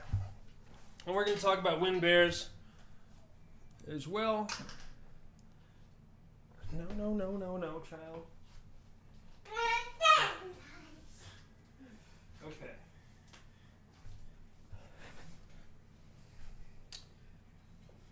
Josh's 2-year-old, not mine. However, all children are part of the family. There's a turn-based strategy game. Yeah, we went over that. I'm getting back to wind bears. So again, the storm lanes, you get increased roll bonus. This is called Sploosh Town status. The Union Zone does qualify as a storm lane for the wind bear. Now the lunar lanes, they can change direction up to 3 boxes instead of 2 while moving through boxes and lunar lanes. And now we're under the wind bear. Okay, we clarified the water bear. Here's the board with all the bears on it. So you can see your wind bear, your water bear, your fire bear, your flag bear, and your 2 flora bears. Now the wind bear can only move in diagonal lanes on the board and cannot change the angular direction of their movement.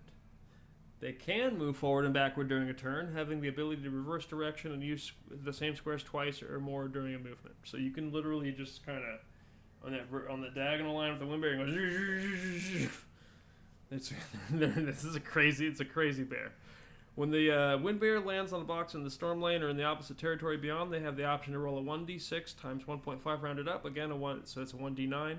The next turn and move a 1 box to their immediate horizontal or vertical adjacency after. That move after is an option. So, but that status is called breezy. So you could move across the board. Let's say you're in that storm lane. So let's say I'm team 1 again. I've got my silver bear and A1. And I get into the storm zone down here, and I'm on I-14. So now I'm in breezy status as a team 1 wind bear. And now I roll a 1d9. And let's say I get that 9. I go 1, 2, 3, 4, 5, 6, 7, 8, 9. So I just went from I-14 to R-23. I-14 to R-23. That's how much ground I covered on the board. And I'm still in breezy status. Now, after I complete this move, I can actually move down, up, left, or right, because I'm in breezy status, and actually finish my move 1 box adjacent. So not only did I get that 9 roll, I can move over 1, so it's actually a 10 roll. And I can, again, I'm not stuck on even lanes as a wind bear or on a certain path of diagonals on the board as a wind bear if I can adjust my pathing this way. So the Union Zone does not count as a storm lane for wind bears. It's the eye of the storm. They do not achieve breezy status in the Union Zone, which is this bright blue center, including these tags, including the red tags. They can tag and reset flora bears. They can tag and reset fire bears. They are weak to water bears. So they get increased roll bonus in the storm lanes and beyond. They're in breezy status, and they can move 1 box to immediate horizontal or vertical adjacency after as an option. In the lunar lanes, they can change direction 1 time during their move while using boxes in a lunar lane. So if you're using your wind bear and you hit this, like let's say you start in, let's say you start as team 1, you have your wind bear in 09. And you roll a 7. So you're going to go 1, 2, 3. And that third movement is in R12. So you decide to reflect off that lunar lane. And you go up to S11. 4, 5, 6, 7. So I end up on V8 after starting in, where was I? N9, I believe? N9 to V8. Does that make sense? Or was I in... It might have been an 09 to V8. Let's trace that back here. Yeah, definitely 09 to V8. So that's how a reflect move works. Now you can only reflect off this lane once, and that obviously makes sense because there's no way to actually come back.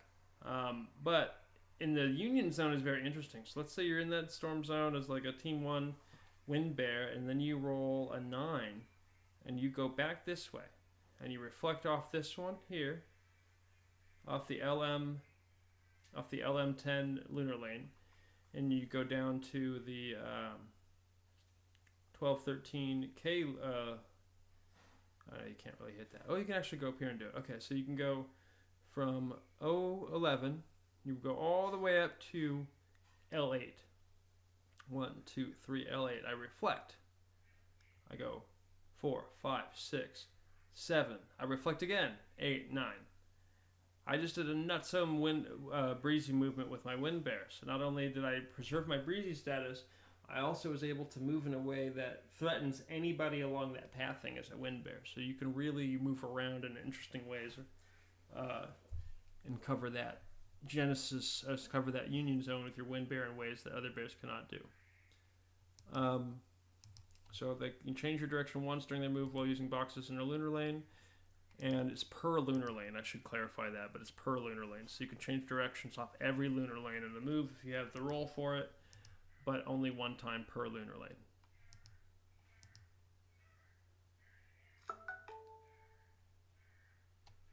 Which means that the only reason we say that is so you can't do like a weird movement where you go like K, your Team 1's wind bear, your K15, you go up to J14, you go up to I13, you change directions to J12, and then you decide to go back to I-13, and then you change directions again, and you either go to H12. That's like a really strange movement, and it's just wasteful, and we're not gonna. It doesn't make sense. We don't even want that to be an option for people.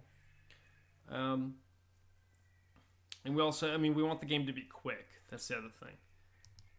So the more restrictions you have, the more thoughts we have. But it also needs to have, the more thought processes you have, but that also needs to be restricted in a way that the game moves quick. So water bears get sploosh town mode, winds get breezy mode. Wind bears get breezy mode. The flora bears are your green bears. They can move into any connecting square from the last square they occupied, up, down, left, right, and diagonal. They cannot use the same square twice in a movement. If a flora bear is employed for a turn, they roll a standard 1d6 and move the result. However, they must be used the next turn and must be roll a 1d6 divided by 2 rounded up while in this regrowth mode on that second turn. So the maximum roll is 3. The 2 bears can be organized into a sprout and petal duo for the call-out structure. They can tag and reset water bears by passing through a box occupied by any other team's water bear. They are vulnerable to fire bears and must return to Genesis Zone if tagged and reset by a fire bear. They are vulnerable to wind bears and must return to their Genesis Zone if tagged and reset by a wind bear. So, the storm lanes, the flora bear can add +1 square to the end of the move if they land on a box in the storm lanes opposite the Genesis Zone. This bonus applies in the storm lanes only. The Union Zone does not apply this bonus to flora bears. So that means you could roll a 1d7 if you land on a storm lane opposite your Genesis Zone. It's not really a special status, it's just a thing that you can... We'll call those adjustments. So Fire Bear has adjustment coming off cooldown, the reignited adjustment. The Wind Bear has a move final breezy adjustment where they can move over left, right, or up, down. And then the Flora Bear has an adjustment in their opposite storm lanes where they can add 1 square to the end of the move. The Lunar Lane. If a Flora Bear lands on a box in the Lunar Lane, they do not have to enter regrowth mode next turn, so that means you can roll a 1d6 and you're not forced into action. You can just chill. The objective is to unite your alliance's flags in the Union Zone and to accumulate the most points by the end of the game. Standard game board, 24 by 24 grid with 1 inch by 1 inch squares. You can easily be shrunk to half the size, printed on 2 8.5 by 11s, and taped over or laminated, and you can have a game board for life that way. And just use gummy bears every time you want to play. The Genesis Zones are located, and honestly, they get hard, so if you leave some gummy bears out for a while, they will turn into hard totem game pieces. Don't eat them after a while. The Genesis Zones are located at the corners of the board. Teams will place their bears on the edge of the paper, a napkin, or a plate outside the grid. The Union Zone is in the center of the board and occupies a 7 square radius. The storm lanes form in a 2 by 2.5 diagonal pattern linking each Genesis Zone to the Union Zone. The half mark squares are part of the storm lane. So the ones with the half, like they're diagonally sliced in half by the storm lane, they count. The whole square counts. The lunar lanes form in a 2-box band across the vertical and horizontal center of the board, linking the board edges to the Union Zone. Now we're developing the professional rule set, and this is where building that game comes in. If you're a game theory mechanic, if you're a board game mechanic, and you have some ideas on how to get this to a professional level, by all means, reach out to myself, reach out to Josh, and we'll talk. And if you have some ideas looking at these rules on how to expand this to a professional level, we have a set like that we're going to approach the professional game with. But past that, community approach, baby, let's do it. Use game pieces or other figurines to represent different bears. The game is obviously the most fun with actual gummy bears. It's recommended to keep a healthy supply of game pieces on standby as they disappear while playing. Jelly beans are a fine substitute. The healthy supply tip also applies here. You can make your own miniatures to play with in the event you want more permanent pieces.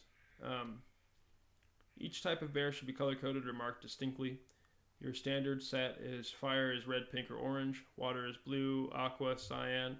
Wind is silver, black, white, and purple. And flora is green. Flag bear is yellow, golden, or some sort of custom if you want to do a custom. Your teams take turns moving 4 bears per turn. The player declares the bears they are moving in order they are moving them. Example, I'm moving my flag bear, my fire bear, my sprout flora bear, and my water bear. Another example, I'm moving my wind bear, my water bear, my fire bear, and my petal flora bear. There are no exceptions to this rule. The bears must be declared for action before the die are cast. Then the player rolls a 6-sided dice for each bear. This can be done with 1 dice and repeated rolls, or it can be done with a random number generator. It can be done with 4 dice applied into left to right order for roll outputs. Just put 4 dice in a cup, roll it up, slide it out, left to right order. That's your call out order, and you move your bears in that order. The perspective of this left to right read is the individual rolling the dice, so nobody else can. So just read it from the roller's perspective, left to right. Movement is determined by 1d6 roll for each bear. All bears have movement modifiers that apply based on conditions. So again, we go through the movement rules one more time. We'll go through it when we're playing the game, so I'm not going to go through here. There's some tagging. Let's just do the scoring system. It's kind of separate. I always repeat things when this is a complicated game. So if you're reading this, the bear rules are sort of repeated twice, so you can really sort of get them in your head by the time you get to the end of the document. So the general rules. Call out your move in advance. All 4 bears must be called out in the order of movement before the dice roll to advance the turn. The turn timer, standard 60-second turn, is applied to a 60-second timer is applied to each turn. So you're going to move your 4 bears in the 60 seconds you have. So you declare your bears, you do your roll. The timer starts the minute those dice hit the table, or the minute you start and stop your roll. So this is exactly the dice roll. 6, 3, 5, 1. So if I said flag, fire, water, wind, my flag is moving 3 squares. My water is moving 3 squares as well, but 1, 2 up, or 1, 2 down, 1 or left. 2 squares left then up, or 2 squares up then left at night movement. My wind bear or my fire bear is a 5, which means I'm rolling it. I move 10 squares across the board. That's a major movement there. However, I'm on cooldown next turn, so my fire bear cannot be employed my next turn. And then my flag bear, I'm sorry, this is my slick. I love that. My wind bear just got a 1 square, so I just move that wind bear 1 square diagonally, and my turn's over, the next person goes. So, reset rules. When a bear is tagged, they have to be tagged by the bear they're vulnerable to, and they cannot be tagged by another bear, and you can't move through a bear if you can't tag them. So they do block squares. If you can't tag that bear, they can block you from that movement. In fact, your own bears also block you from that movement, so just keep that in mind. The only bears that you can pass through on your own team are your wind bears. But you cannot pass through your allied wind bears because, let's say you go through your allied wind bear with a water bear. You just tagged him out. You just tagged that wind bear out, and you scored 5 points, and you scored it off your ally. Maybe you wanted to do that. Maybe you wanted a point advantage, and you betrayed your ally to get it. But keep in mind, you are tagging that wind bear out with that water bear. So now your water bear can move through your own wind bear without disaffecting you. Your fire bear, your floor bears can all move through. Your flag bear can all move through your own wind bear without disaffecting you. But the wind bear is the only bear that allows your team's movement through it.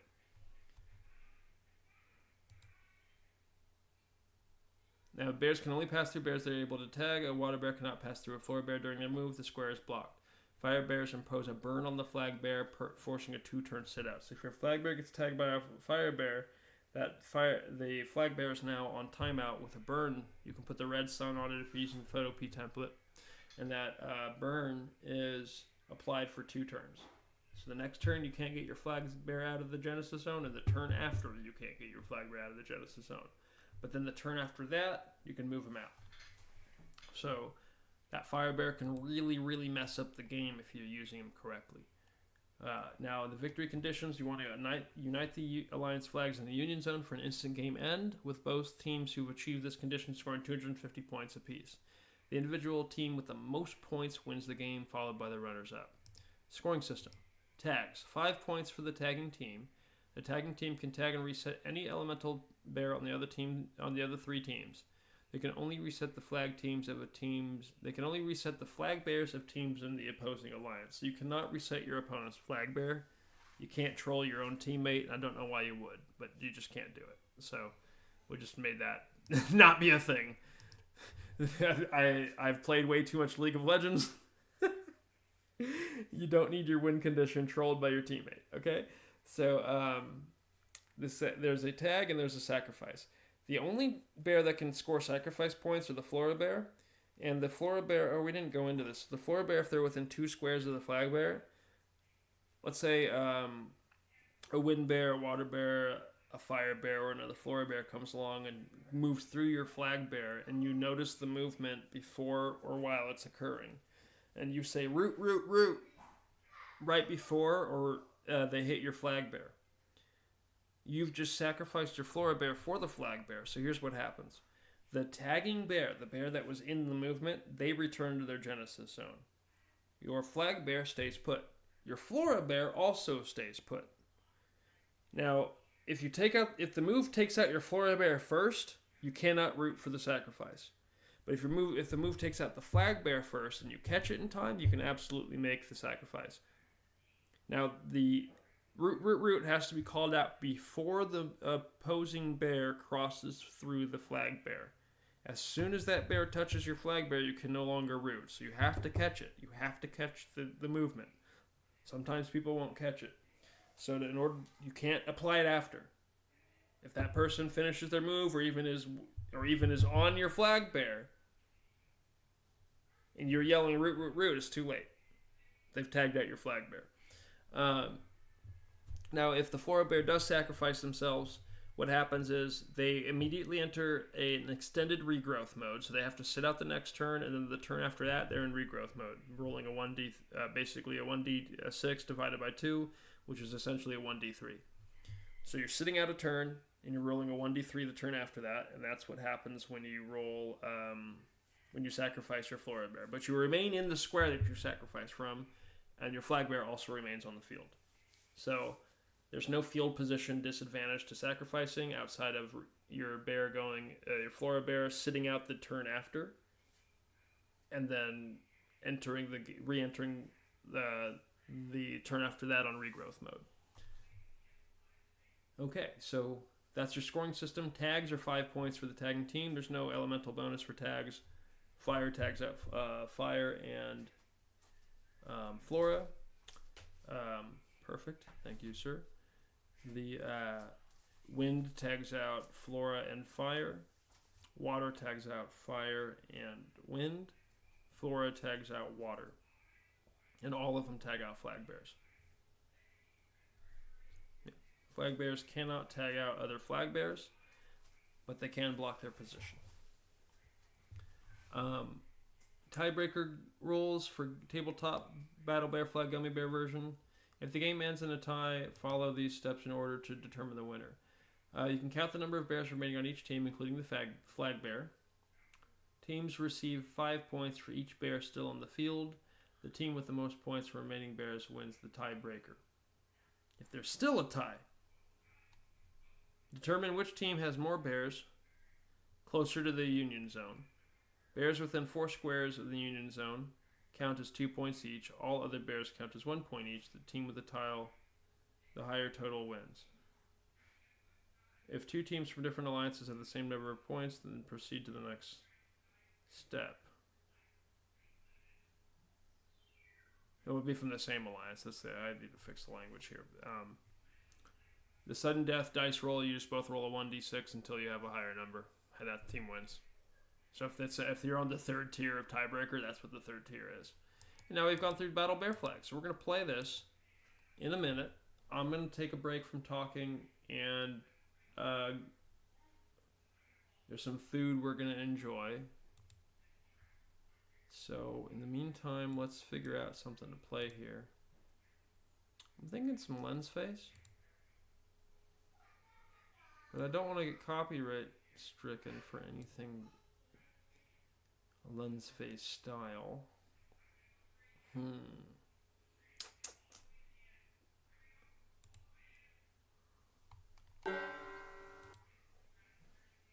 Well,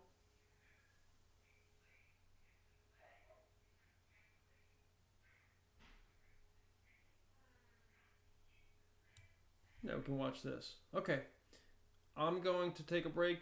I'll be right back. And I'll put on these vlogs that are from my yesteryear.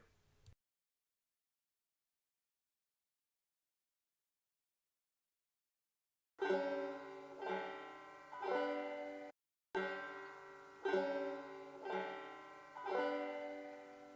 I got a chord out. Who am I kidding? I don't know how to use this.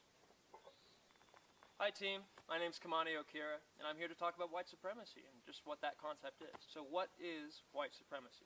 White supremacy on a personal/individual level is the innate feeling that humans that fit the construct of whiteness are the most evolved humans. This is founded on the concept that humans indigenous to the Africas, the Americas, Asia, Pacific Islander/Oceanic region are subhuman because of our darker hues, a concept called blackness. White supremacy is the primary conduit of today's social structure of the USA, which leads to violence and dehumanization in many ways. Just listen to people talk about their experiences in this society. Now, I actually understand white supremacy.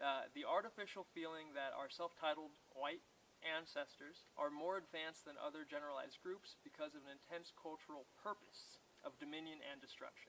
Now, white supremacists, I get it. I feel you, you know? You think it's natural selection. That's gross, but I understand why you feel that way. This is the same impression the Bretons have had of themselves since their first interactions with our West African ancestors. I understand these feelings of white supremacy, but it's not a useful worldview by any means. Having a social system that operates on a racial perspective is a really primitive way of addressing biodiversity in humans. It's like giving Mozart a box of 12-colored crayons. It doesn't even make sense, and it's going to hold us back from our highest existence potential. Don't give Mozart crayons.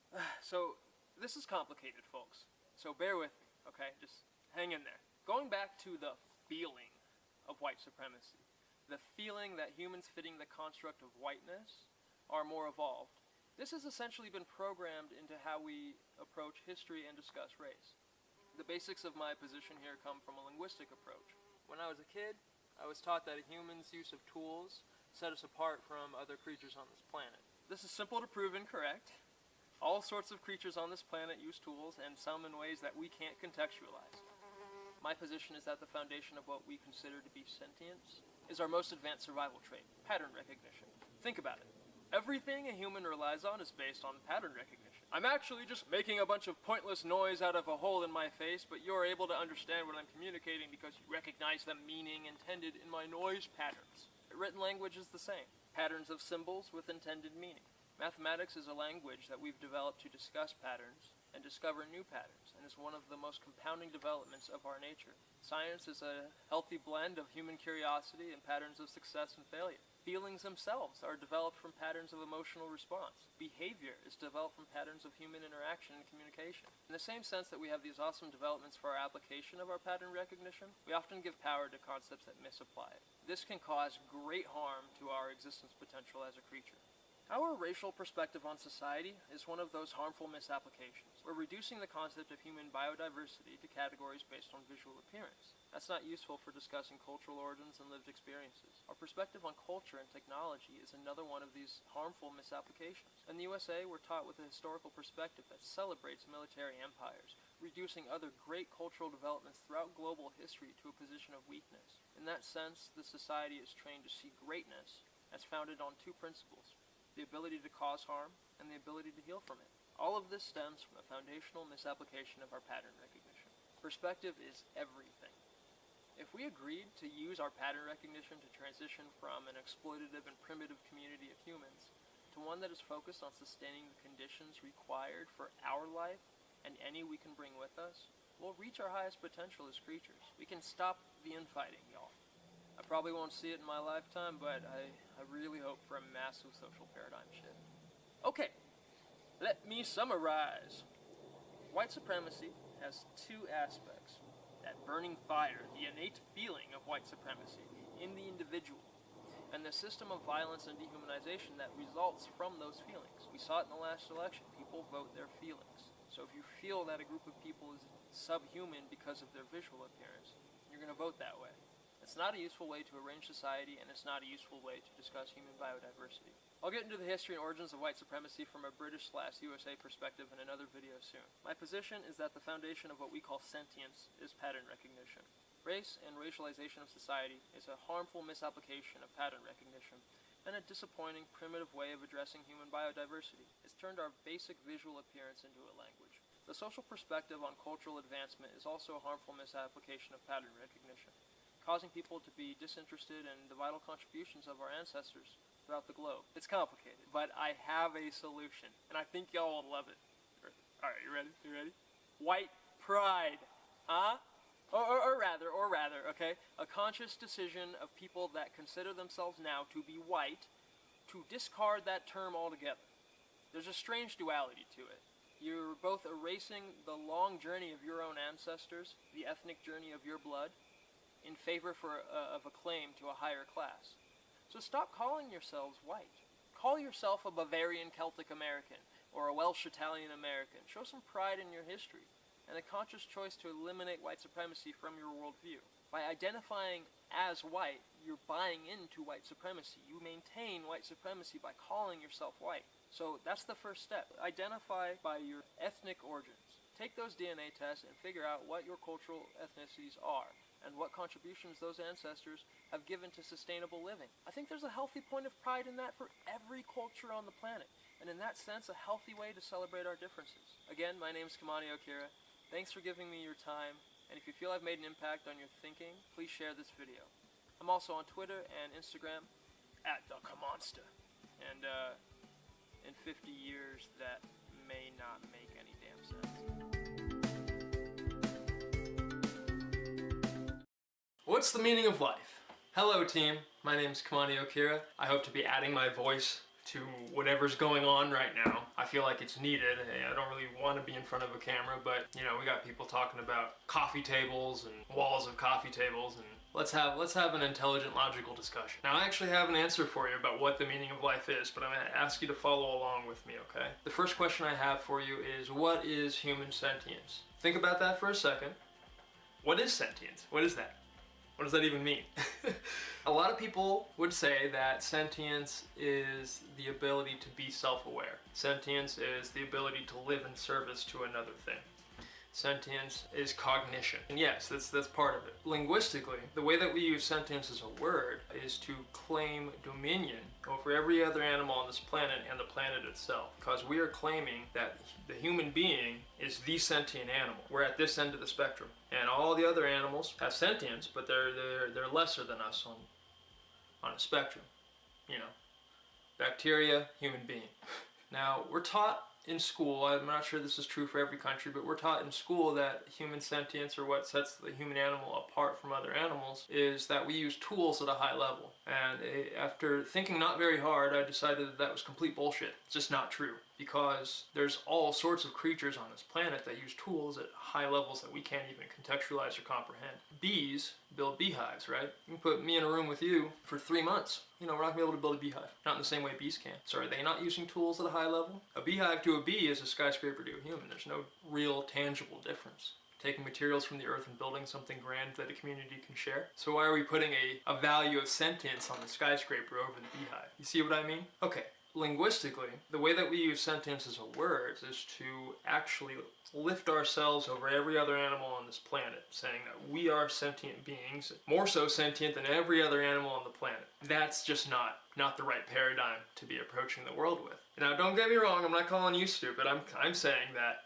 we are all fundamentally very stupid, because what we think is sentience isn't actually sentience. Let me explain. What we consider to be sentience is actually a survival trait. It's our singular survival trait. We have a bunch of smaller survival traits that augment our singular survival trait, and that survival trait is pattern recognition. That is how our brains function. That is how the human animal functions in every capacity of thought, action, emotion, you name it. I can prove it. Think about it. What I'm doing right now, think of me as an animal. Not as a human being, but as an animal. I'm not speaking. I'm just making a bunch of noise through a hole in my face, like a dog barks or a cat meows. But because you recognize the patterns and these noises that I'm using, you are able to build a context to where you understand what I'm intending to communicate.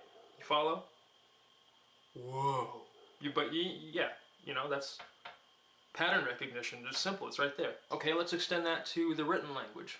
Literally just patterns of tiny pictures arranged in ways that we can all gather meaning from. It's bizarre, right? Oh, come on, that can't be true. That can't be true. We're much more complex than that. No, we're really not, because guess what? Mathematics is a language that we've developed to address pattern recognition in the abstract. Science, or what I'll say the scientific method, is our curiosity as an ape mixed with patterns of success and failure. Art? Show me art that isn't pattern-based. Any art. It's either pattern-based or it's based on a rejection of patterns. That's kind of the binary there. Emotions. Emotions are based on patterns of chemical reactions that are happening in your brain. And feelings are based on how we've templated those emotional responses. Because you've had a pattern of experiences, a pattern of emotional responses that have developed into kind of an automatic feeling. It's very interesting. So what does that mean? Well, it means that the human animal can only build context. We can only recognize information through patterns. One of the fundamental issues that this brings up is that sentience as a claim to be better than all the other animals is just false. We cannot prove it. There's no way to prove it. We only have the context of what we understand. Let me throw this out there. It's our understanding through our pattern recognition that carbon is the only element that can support life on this planet. But my position is that if there were a nitrogen-based life form on this planet, or an oxygen-based or hydrogen-based, go on, would we even be able to build a context to recognize that? No, I don't think we can. You know, we can imagine it, because I just did, but we can't build a context to prove that that exists. We might call it wind, we might call it whatever. Yeah, I know how wind works, okay? But basically this means that we're a lot stupider of a creature than we think we are. Oh my goodness, that just means we don't know anything. We have no context other than what we've built so far, and a lot of what we've built so far is false, because it relies on templating. Templating means that you trained yourself to think in a certain patternistic way, and it builds paradigms and dichotomies that are very harmful for our development as a human animal. But we have to come together and realize, like, hey, you and me, we're the same. We bleed red. Our minds work the same. We process patterns. That's it. That's it. We're together. Now we can figure out how our context is incorrect, like race. And we can figure out how to move society forward in really positive ways. That's the meaning of life. Employing our pattern recognition, our singular survival trait, to move the conditions of the human animal forward. And on top of that, I won't position the human animal as the only animal that recognizes patterns at the level that we do. But what I will say is that we can all collectively agree that we have the ability and the responsibility to maintain living conditions on this planet for us and for any animal that we can bring along. That's the meaning of the human life. That's the meaning of the human animal. That's our purpose. And you can apply whatever spiritual thinking, whatever spiritual paradigm you want to that. It works with everything. So please share this video. It's been a while since I've put myself out there like this, but you know, I've spent 2 years meditating and dwelling and trying to create solutions because I don't like the direction of this planet. I don't like the direction of the human animal. We're not creating conditions to move ourselves forward because we're not engaging with how our brains work, with what we are, with what we do.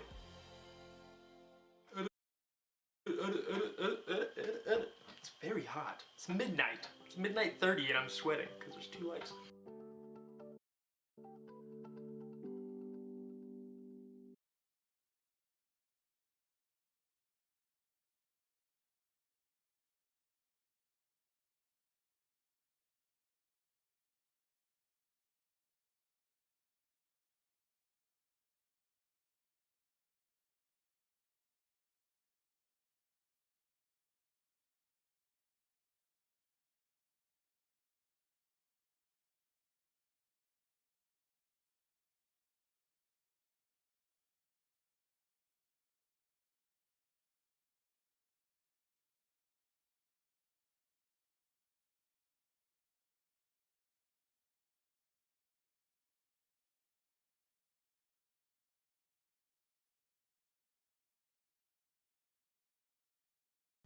Okay, everybody, I'm back.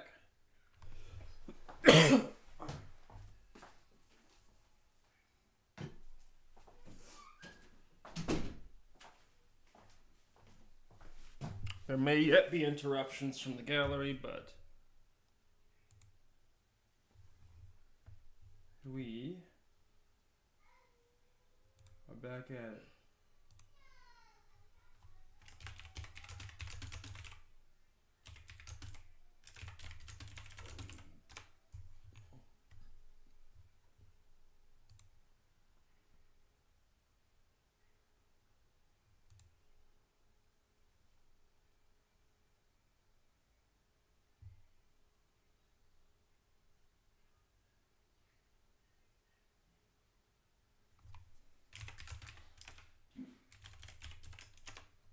Alright, so Steve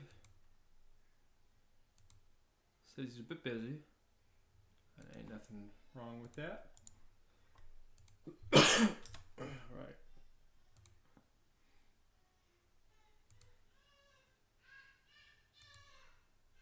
$100 subscribers, and then I go over here, it says 102 subscribers, but only one person subscribed. Whatever. Okay. So, Gummy Battle Bear Flag. Let's play. Chat. Is there a chat on the stream at all? If you are watching live, please, please, please, please, please, please say something in the chat. Because I have it set up for once that I can actually respond in real time.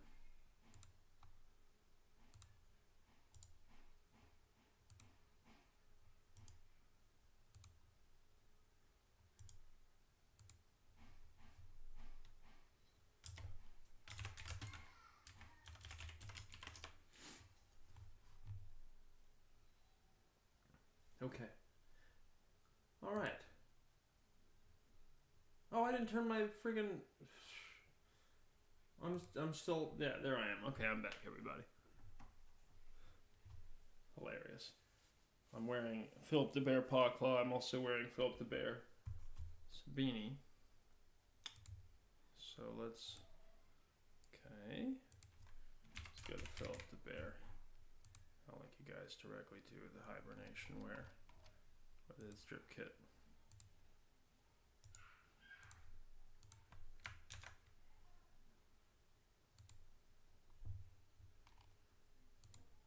That work? Yep.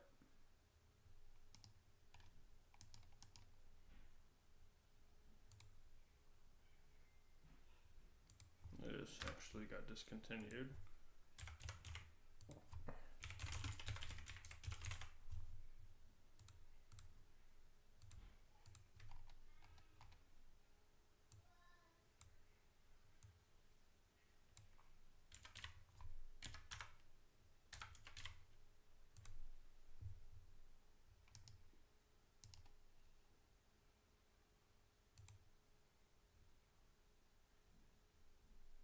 Okay, well, there's Philip for you.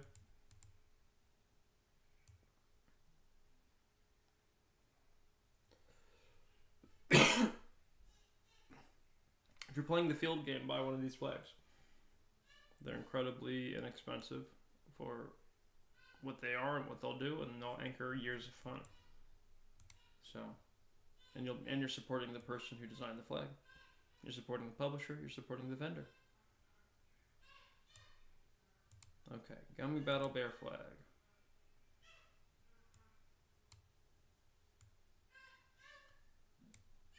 Well, I'm ready to play.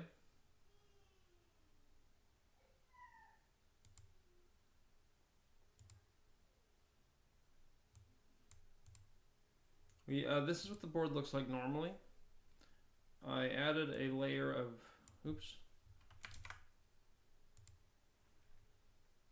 I added a layer of black to it just to make it easier to read for us as players. And there's an order to this, but yeah. Get that wind bear back over there. There we go. Wind, sprout, petal, flag, water, fire. Flag, water, fire, wind, sprout, petal. Flag, water, fire, wind, sprout, petal. Flag, water, fire, wind, sprout, petal. Okay? Then you have your icons. These are regrowth. Both of these are regrowth. The red sun can also be used as your burnout tag for your fire bearer or for your flag bearer. If he's in your Genesis zone and you got tagged by fire bearer, all you have to do is do that.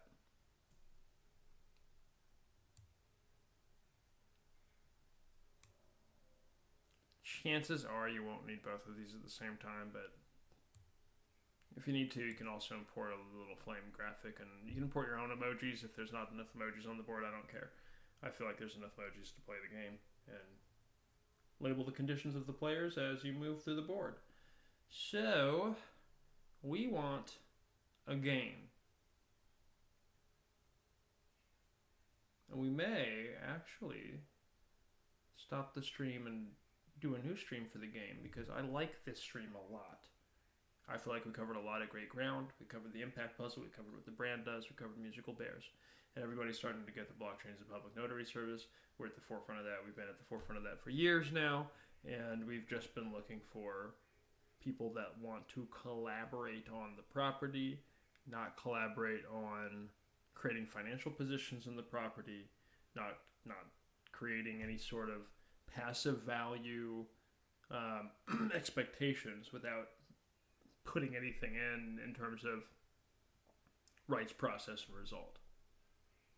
So this is an example of the right to create a result, the process of working with me, the original artist, to create this result, and then the result itself being the board game. And now, I was thinking we may do a new stream just to do the Gummy Battle Bear Flag as like a new system. Sounds good. Because I got through the impact puzzle demonstration, I got through musical bears as a concept, and I played the pilot. I got through all the game rules, and I got through sort of a loose description of the roadmap for what we expect from the game. So we're going to build a professional kit for the field game. Heck yeah. That'll involve a AI system to referee. It'll involve smart belts. So you only have to have that smart belt, and you rip the tail off and you hand it back to the person. They go back to the Genesis zone, reattach the tail. The points will score automatically with the AI referee. So that's what we're working on. Steve, who just said he's busy at the moment, he can't play with us. Next time, Steve, we got you. Yeah, next time. We love you, Steve. He'll be helping us engineer that the kit for the professional game, and these are things that we want the corporate America supported. We're wide open to it. That's why these things exist. Exactly. So if you guys want in that creator pool of 30%, this is the time to negotiate. This is the time to reach out to us as the co-authors and work something out for publishing, for co-publishing and co-production. This is an asset right here that we'd love to see on the shelf of Walmart. Why not? In a real kit. We have really great expansion ideas because each kit can be exclusive to a set of bears. And now we have even more residual streams distributing to everybody with bears in the musical. That's what that's what our responsibility is as a collective. Yeah. To grow these things out, share what the results are, and expand the root properties into more properties that we all build and enjoy from. So the root property here is the musical. You can think of the first expansion as the merchandise line, the second expansion as the right to make a bear. Yeah. And now the third expansion is Battle Bear Flag as a field game. Fourth expansion is Gummy Battle Bear Flag. Who knows what the fifth expansion is going to be? Who knows what the sixth? Who knows what the 200th expansion is going to be? Who knows what the 2000th expansion is going to be? I'm excited to see. For the grandkids. They're gonna have so much fun. So to corporate America, it's actually really funny. This has sort of gone viral on the back end now. My first viral hit, I can't actually play it. We're going to get copyright struck. I'll mute the tab, but I'll play the video. So this is Dinosaurs Will Die. It's a song by NoFX, and it's all about how the dinosaurs that run the economy will die. And I put it, YouTube is its own blockchain in a way. May 2nd, 2007. Making it one of the original YouTube videos. How do I keep doing this? Like a shadow ninja on the internet. But nobody knows, you know? It's crazy. Well, they know. No, these guys know. Mm-hmm. You know now. Everyone now knows. So this is all about punk bands that sold out to the machine, and now that I'm older and have gone through a lot more life, you can't blame a single one of them. It's tough out here. And when somebody comes along and they're offering you a stack, and now you can feed your family, you know what I mean? Just gotta read your contracts, guys. That's the other side of it. Just gotta know what you're doing. That's all. Shouts out to Ryan. Love you, buddy. No matter what you've done in the past. Shout out to Isaiah. Love him to death. Shout out to Alex Ram. Shout out to Michael. He loves this because this video has 1.9 million views. Isaiah, Ryan, Michael, the stars of the video there.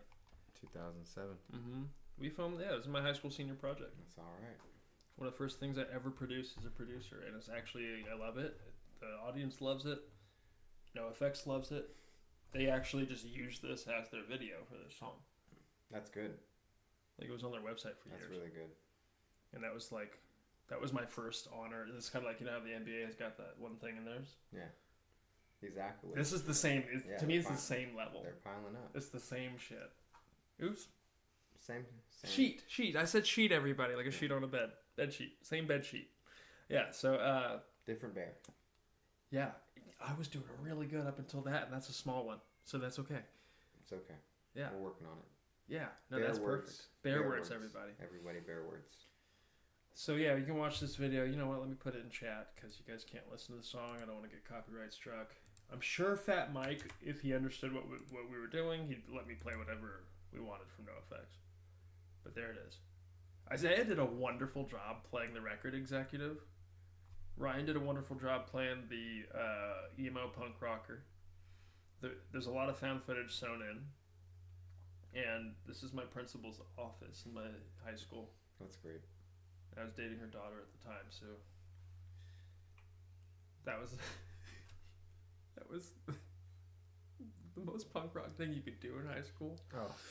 Which that wasn't the intention. Like, I actually, her daughter and I had a very independent friendship, and we still do, way outside of, like, any of that. That was all, it was honestly weird as hell that her mom ended up being the principal that opened our high school. It's like, what? That was weird for me.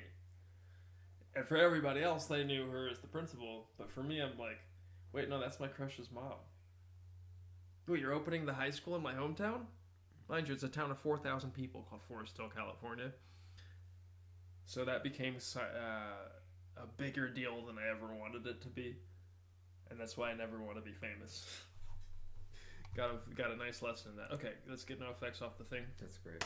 Do we have any players? Let's check Discord messages. Let's check Twitter. Oh man, I'm a little confused by what I got moving over here. Okay, this is what I need. So do.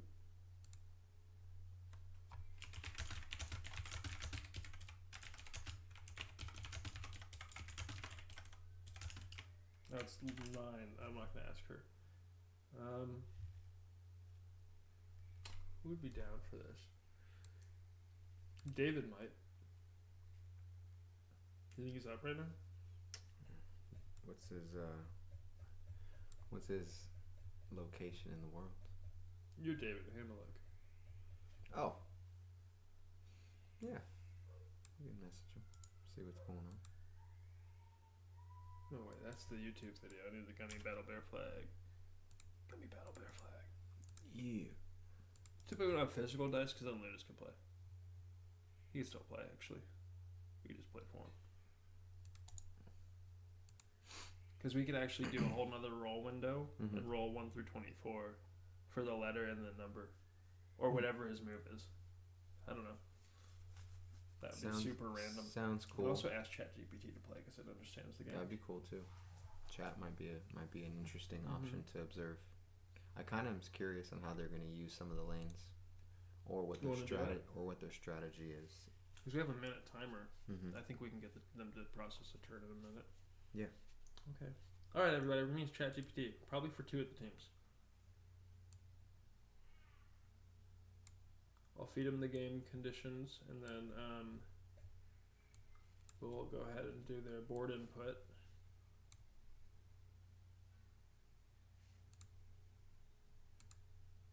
Ew, I nailed it. Just, my window positioning on the other monitor, you guys can't see it. Sorry, it's just like backing a car into a spot perfectly with your parallel parking. That's what it was.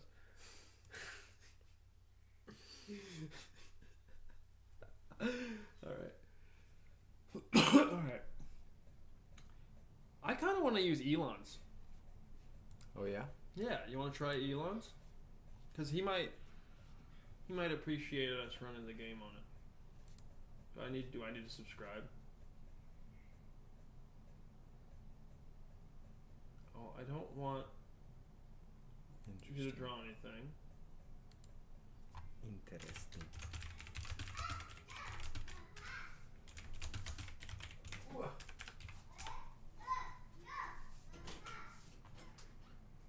Excuse me. What's going on?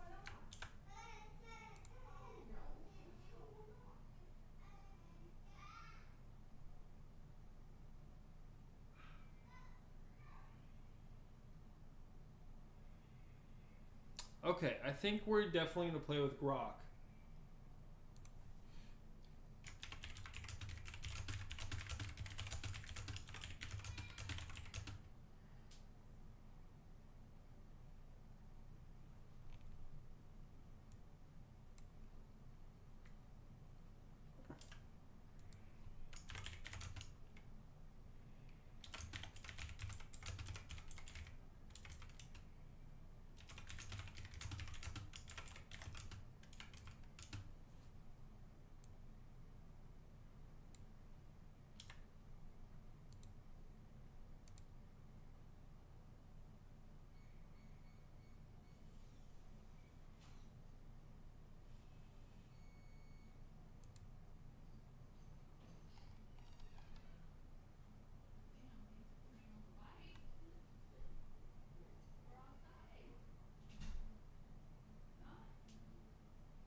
Oh, sweet. Okay, hold on. I'm gonna mute this. We just had our another game tester. Hey, Steve's in chat. We love you, Steve. Do you want to play the game? Do you want to play? We have 3 here, and if you hop on, I don't have to play with Grok. But I know you're busy. I know you're probably working on something amazing. And I will stream Banana at some point next week. I can't wait to do it. But if you are interested in playing Gummy Battle Bear Flag with us, let's figure that out. But we just had our third party show up, and I'm training Grok on the game on my other monitor right now. And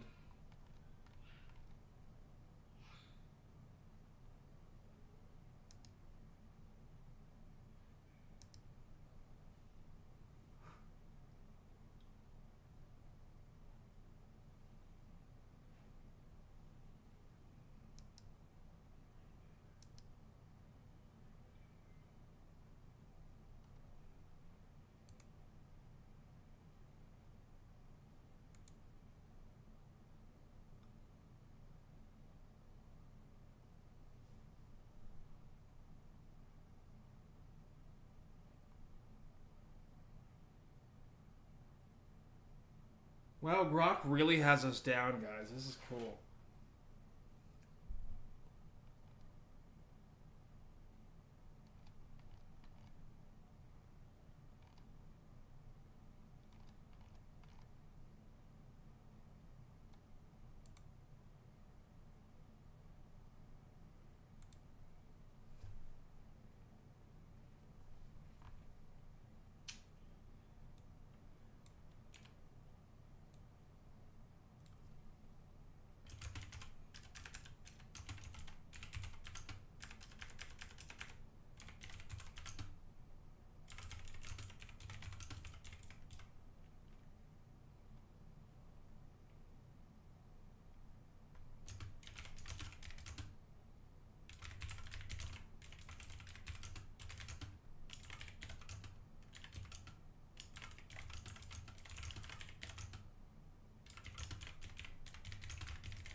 Wow, this is so wildly interesting. This output is so crazy. Well, can it see the board if I upload it? People have been talking, like people in the LLM communities have been talking wonders about Grok and the team there. And I was like looking at jobs there this morning. Even though I don't want to contribute to intellectual property at flat value, I just refuse to do that anymore. But you know, I feel like I'm able to contribute, especially when it comes to self-righteous prescriptivism and the determination of value of being flat and all those things. It's about bear flag. Let's do the I need to view the icons here. Can it see the bears with flags? Hey.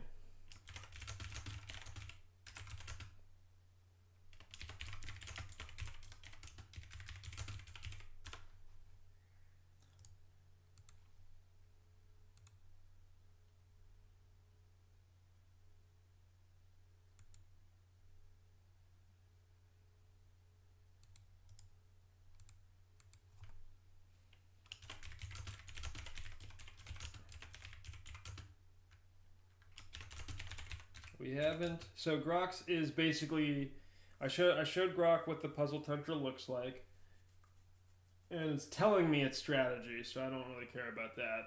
It's basically saying it's going to try to control space and form pincher movements, and that's honestly going to be a standard strategy in this game.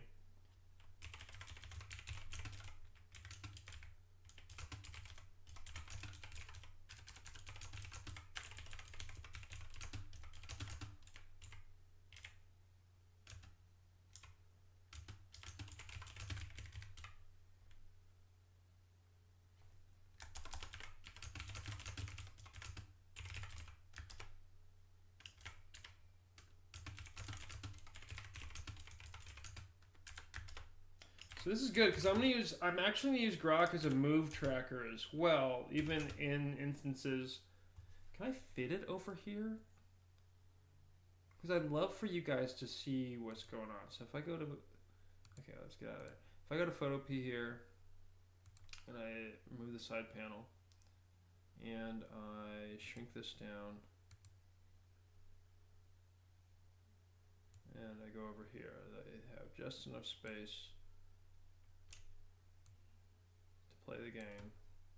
I have just enough space here.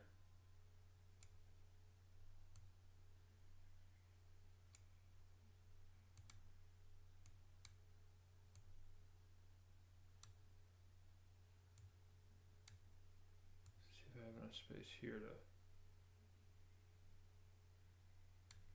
get Grok up in here so y'all can see the Grok. I thought the Grok, but the Grok one. Okay, actually this works. This works really well. Okay, good. This is nice because you can see the layers, but it doesn't really matter. Anybody can play this on the Photo P template. So on the Photo P template, it's a nice bright board. We like to put a black covering at 28% over the board just to clarify the bears. So if you do that, just make a new layer, dump black in there, change opacity to 28%, then lock that layer so it doesn't move around. Lock the board too. And then up here, you just click that, it moves over, we're ready to play. We're ready to stream and play. Anybody can do that, any streamer. You guys can play with chat too. So we're gonna play with Grok for now. I don't know what this is. I'm gonna have it do the first turn dice roll.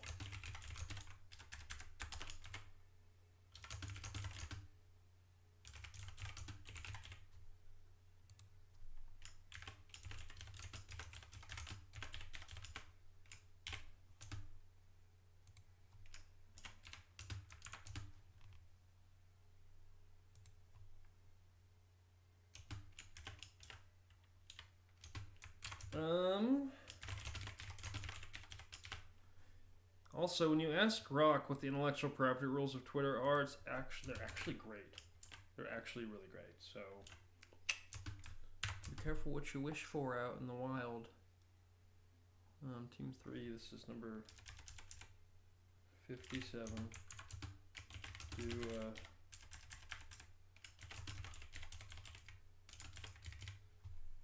Did I mute myself here? No, I didn't mute myself. Okay, I might have to. Because I hear a crying baby. And a crying baby needs a hug. Team 4 is... Oh yeah, no, Team 2 is... Sorry.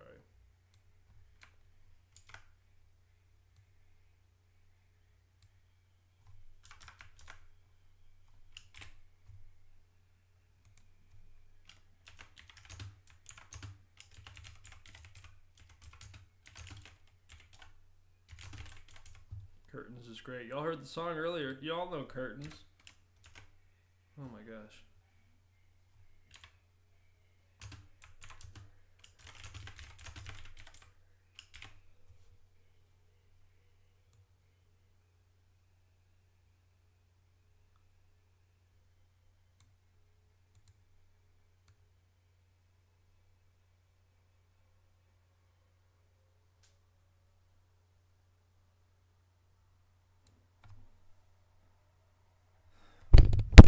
Oh crap.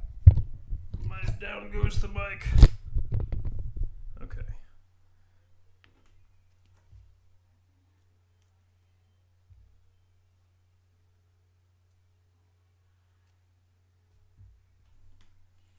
Okay. Oh crap.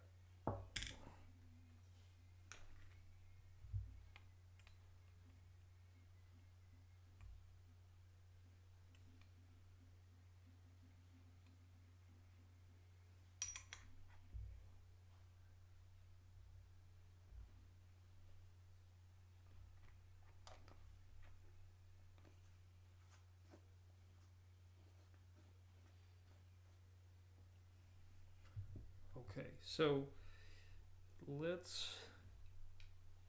I'll be right back. I want to make sure this prompt goes right. But I will be right back.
Mic is on. Alright.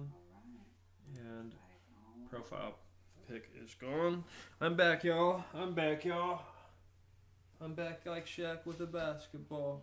Just took a little break. A 5-minute break. Maybe it was 5, maybe it was 10. Awesome. Yes. So if you need to use it, go ahead. I don't even know what that is. Oh, 2, okay. Yeah, no fluoride.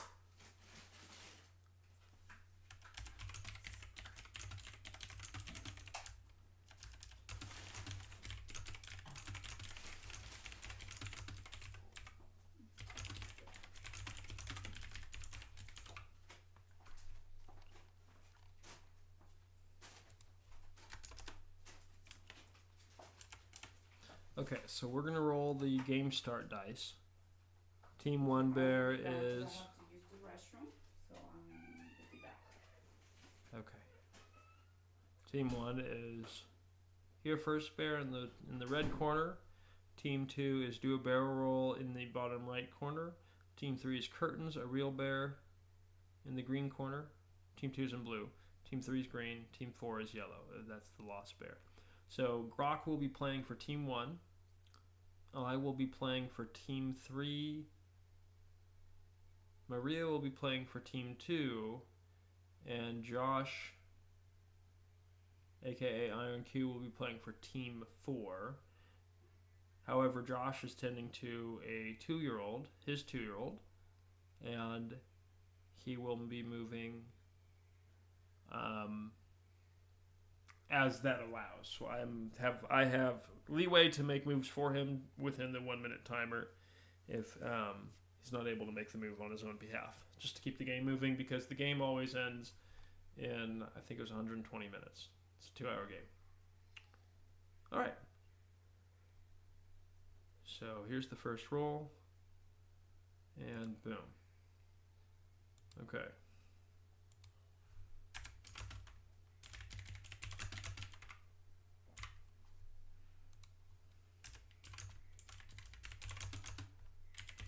So Team 2 is actually going first.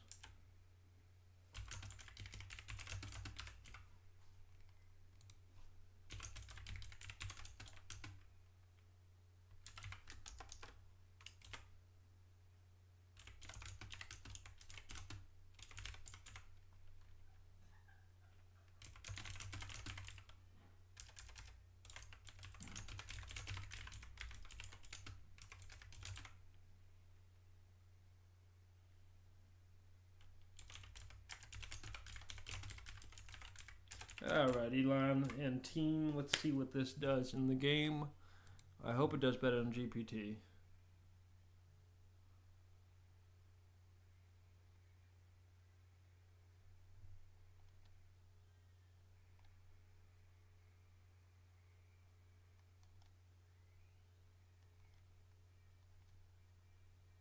Okay.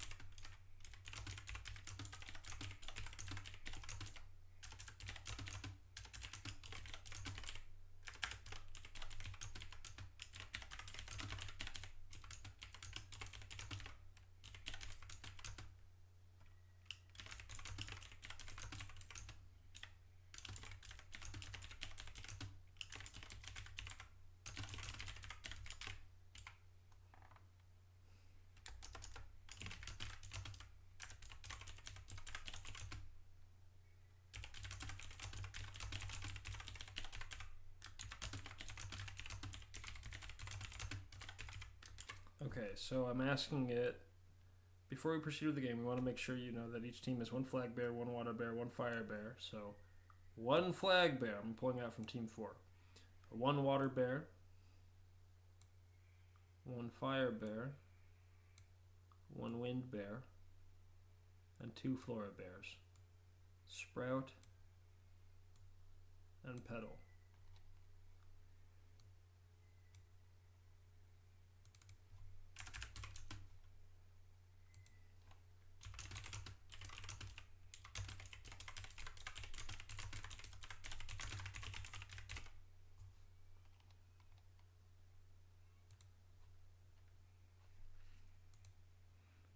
Okay, so we're going to ask it to explain it back so it really thoroughly understands what we're talking about.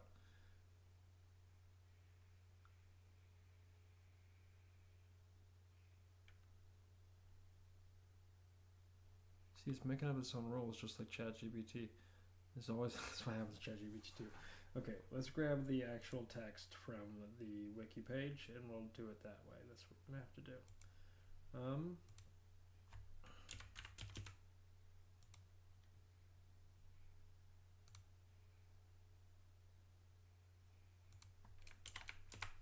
Okay.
Okay, we are teaching the AI.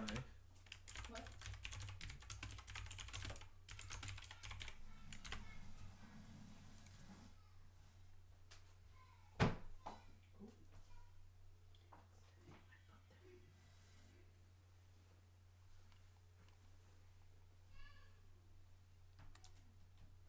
I can accommodate up to 16, actually, because you're going to have people each move one bear.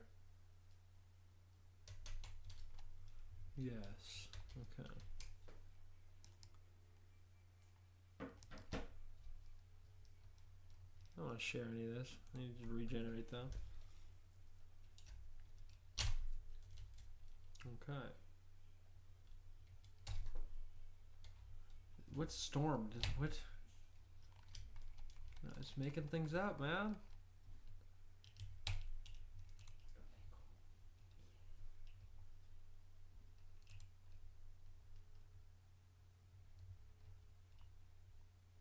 Okay, let's see how this goes. Yes. Okay. All right, let's feed it one. Let's feed it a little bit at a time, so it understands what we're working with. Okay.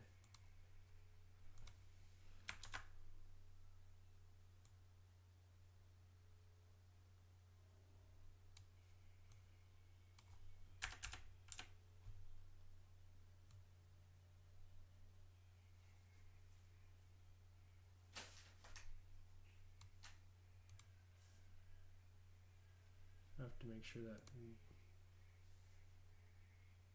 Okay.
Let's see if it finally understands the game. I'm excited to play this.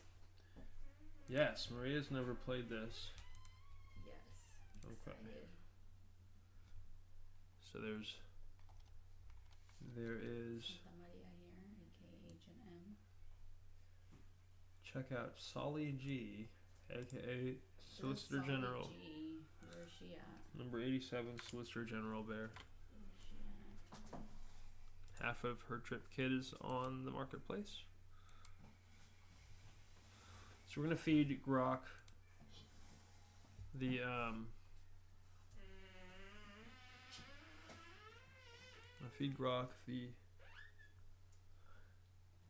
the rules one by one, like a little bit by little bit, because I tried to feed it the whole game and it lost its mind. Here comes the comments from the gallery.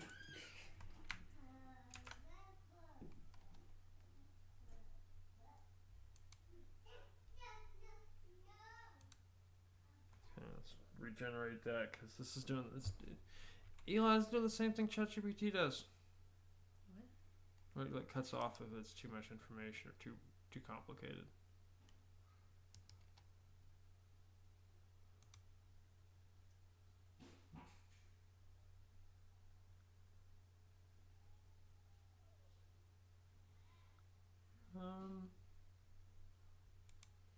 Oh, I want you to develop a full answer.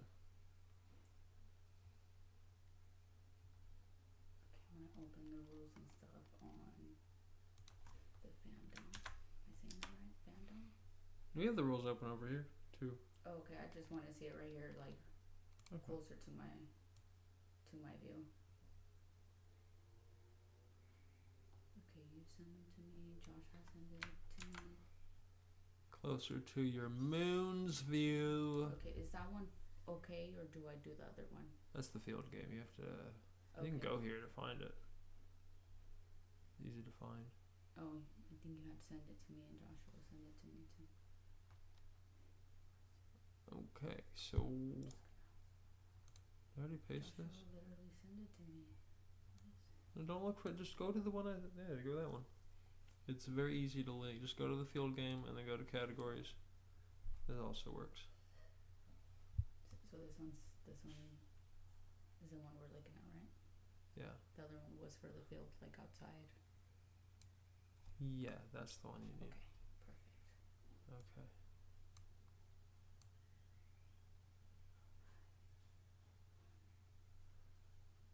Okay. Love the Good old Venomy Snicket.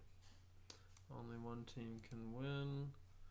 Yada yada yada, and then I'm gonna keep feeding it stuff.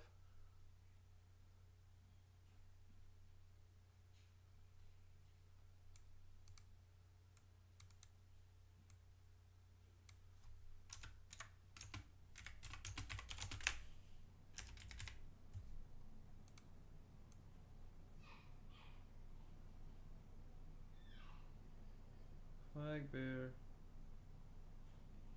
the section where it says the fire, where it starts off with the bears.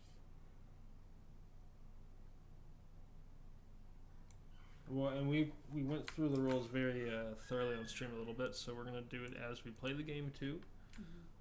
So everybody in chat and viewing back, everybody be patient with themselves. It's a new game, and just let the information be experienced as we play. Okay, let's try that, and then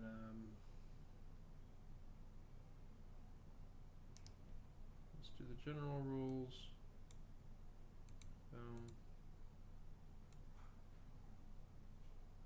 And then should be the last bit of information.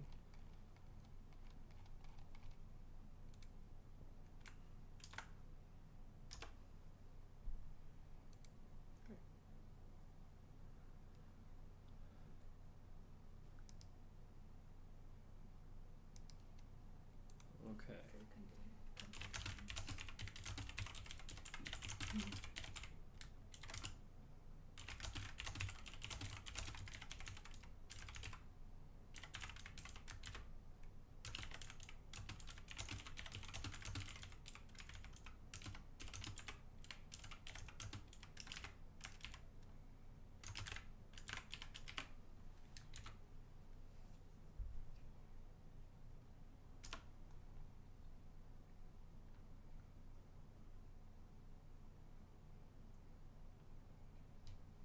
Okay. Yes. Yes, yes, yes. It finally understands the game. It finally understands the game. This is very good. Thank you for these,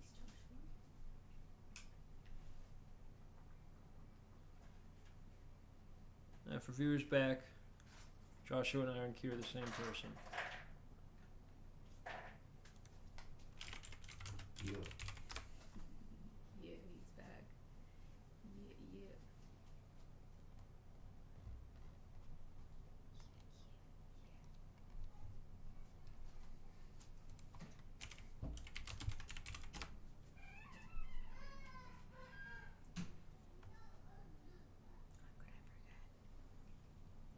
I can't believe I have to ask it to keep going.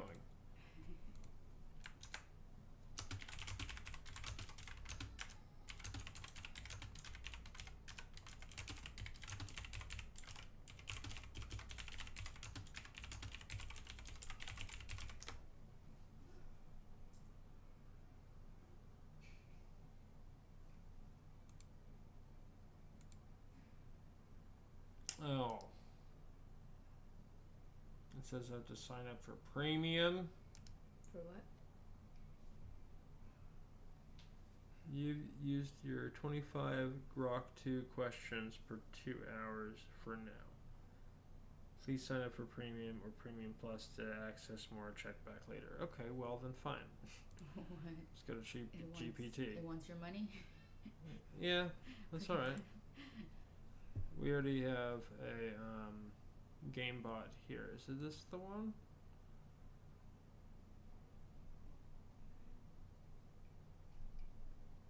Yeah, it is. Okay.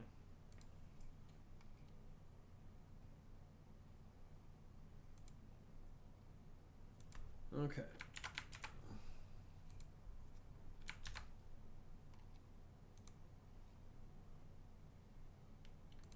After all that.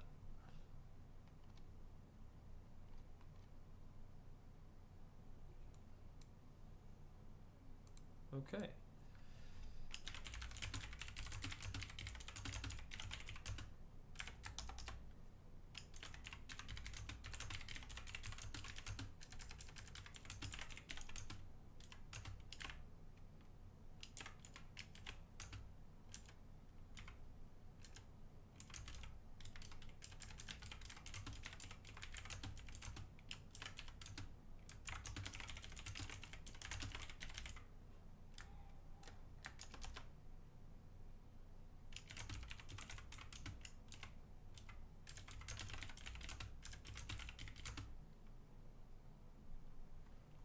I'll just make Josh play for team.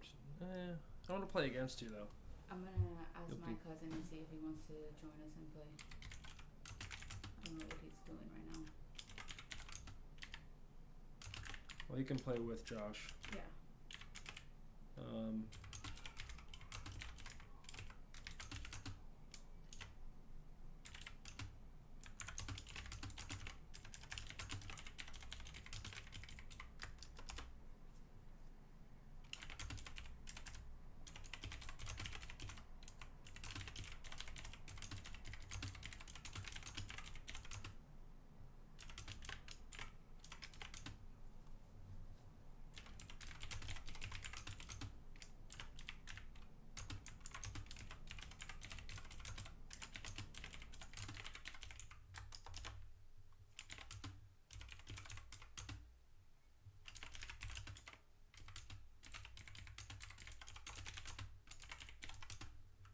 By the way, Santa Medea is not a racist name or anything. It's her like chosen nickname. I didn't come up with that. It's and then for okay, if you are gonna. I did come up with a problematic. Can you put a and then the dot? No. No. Is that just? No, because this doesn't matter. Oh, it doesn't matter. This okay, I wasn't sure. This doesn't matter. Okay, because the way that I put it on my Discord thing, I was like, maybe I should change it. I'm not sure. Yeah. But the humans, NQ would be play for team 4. T4. Whose mascot is number 2. The Lost Bear. Okay. Bibbidi bobbidi boop. I changed it. Well, that's not like prescriptive. It's not a rule. This is just what we're doing with ChatGPT. It doesn't matter. My nickname, I'll just leave it like that, or the username. Yeah, it's not like my preference. It's just what it doesn't matter because this is just ChatGPT. It does. Oh, nothing. it is. Okay. Yeah, it has no impact on anything. Okay. This is just for the game. Yeah, it's not for the wiki. It's not for anything official. It's just for. Okay, I didn't see the chat GPT thing on the top there. Okay. So two is going first, which is you. I'm going first. Because you got this roll right. I got a 1, a 6, a 5, and a 4. No, hold on a second. Let me explain things because that's now confusing to the viewers. So, that's a great example of, and don't feel bad. Don't feel bad. Let's be, because this is new. So, one of the things in cognitive linguistics, we went into this earlier. I have to be able to communicate what this is without people, and don't feel bad at all. So I'm not. Because the viewers too. This is for the viewers. Don't assume stuff, guys, because if you're assuming, then I have to explain against what your assumption is, and I can't teach. So let's try to experience information as it's coming through, and then that way I don't have to unexplain things. So what we're doing to initially get the roll right is Team 1, Team 2, Team 3, Team 4. We are all rolling a dice to figure out whose turn is the first turn. So when you do this, you just roll the dice and you go in order left to right. Team 1, Team 2, Team 3, Team 4. And then you read the dice rolls. So here it's Team 1 got a 1, Team 2 got a 6, Team 3 got a 5, Team 4 got a 4.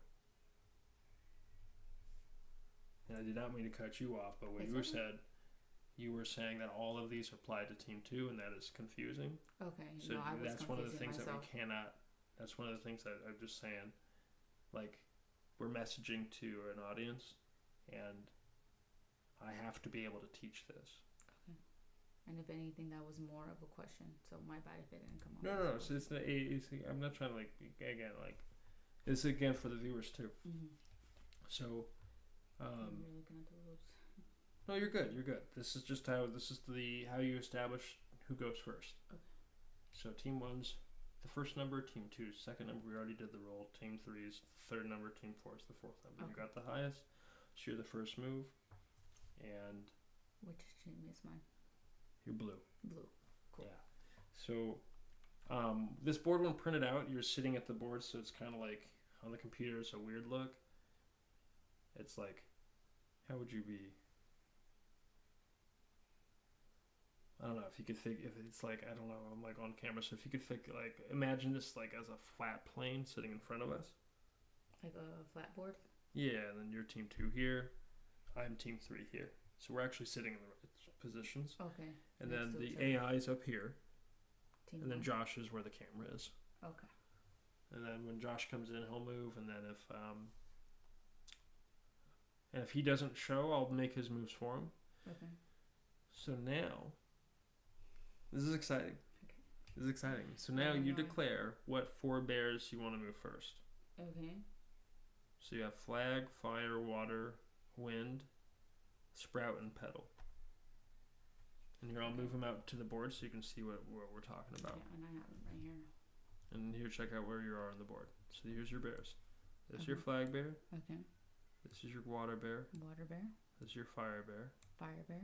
This is your wind bear. Wind bear. This is your sprout bear. Sprout bear. It's the light green one. Okay. And this is your petal bear. Petal bear. Now, if your flag bear is in your spawn with the red sun on him, he got burned by a fire bear, and he's burned. So he's got, or she, but they are sitting in the spawn in the Genesis zone. This is your Genesis zone, the colored area, and they have to sit there for 2 turns after. So that's like okay.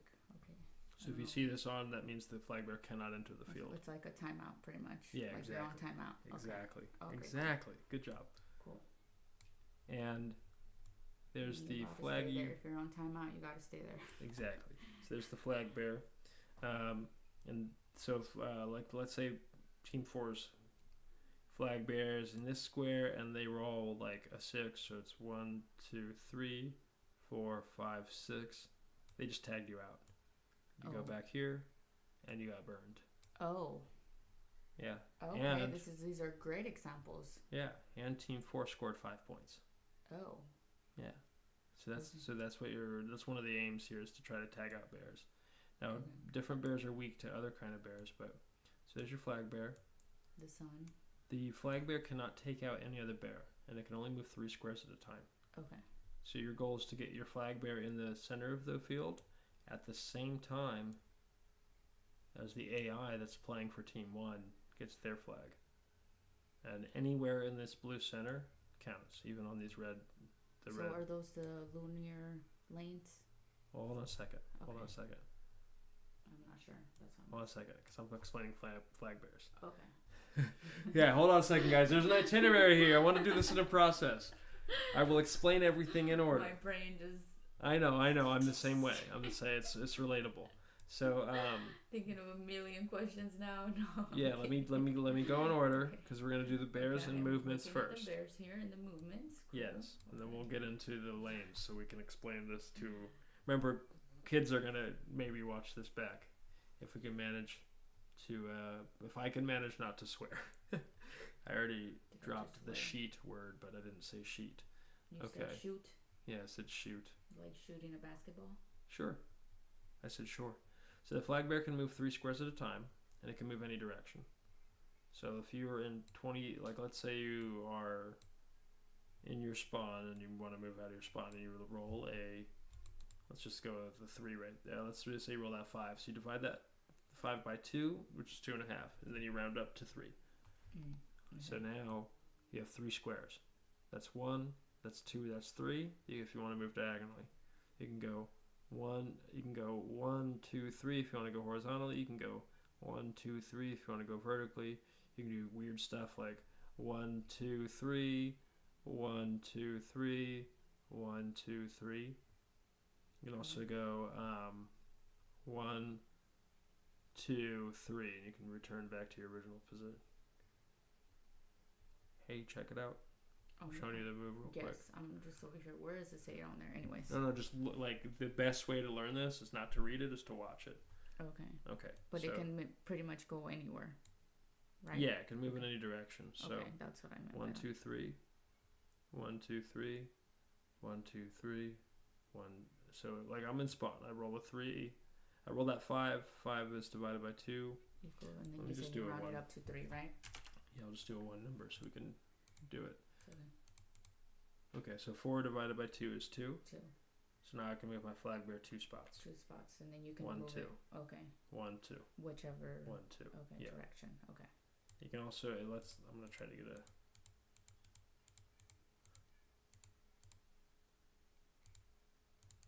There we go. Okay, I got a 3. Okay, so now I'm gonna go 1, 2, 3, 1, 2, 3, 1, 2, 3, 1, 2, 3, 1, 2, 3, right? So that entire range is there, and you can do interesting things with your flag bear if you need to.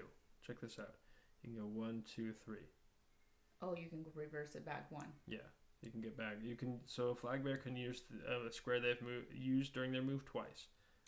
Oh, okay, I see why you would want to go back though, because if there's a fire one coming and it's about to hit you, you need to reverse 1. Yeah, if you can't occupy this lane. You can only reverse just 1? No, it's just you can only roll 3, so that's like the highest you can roll with the flag bear is 3 anyway. So if you wanted to go 1 forward and then you can go 2 back. Can you do that too, or no?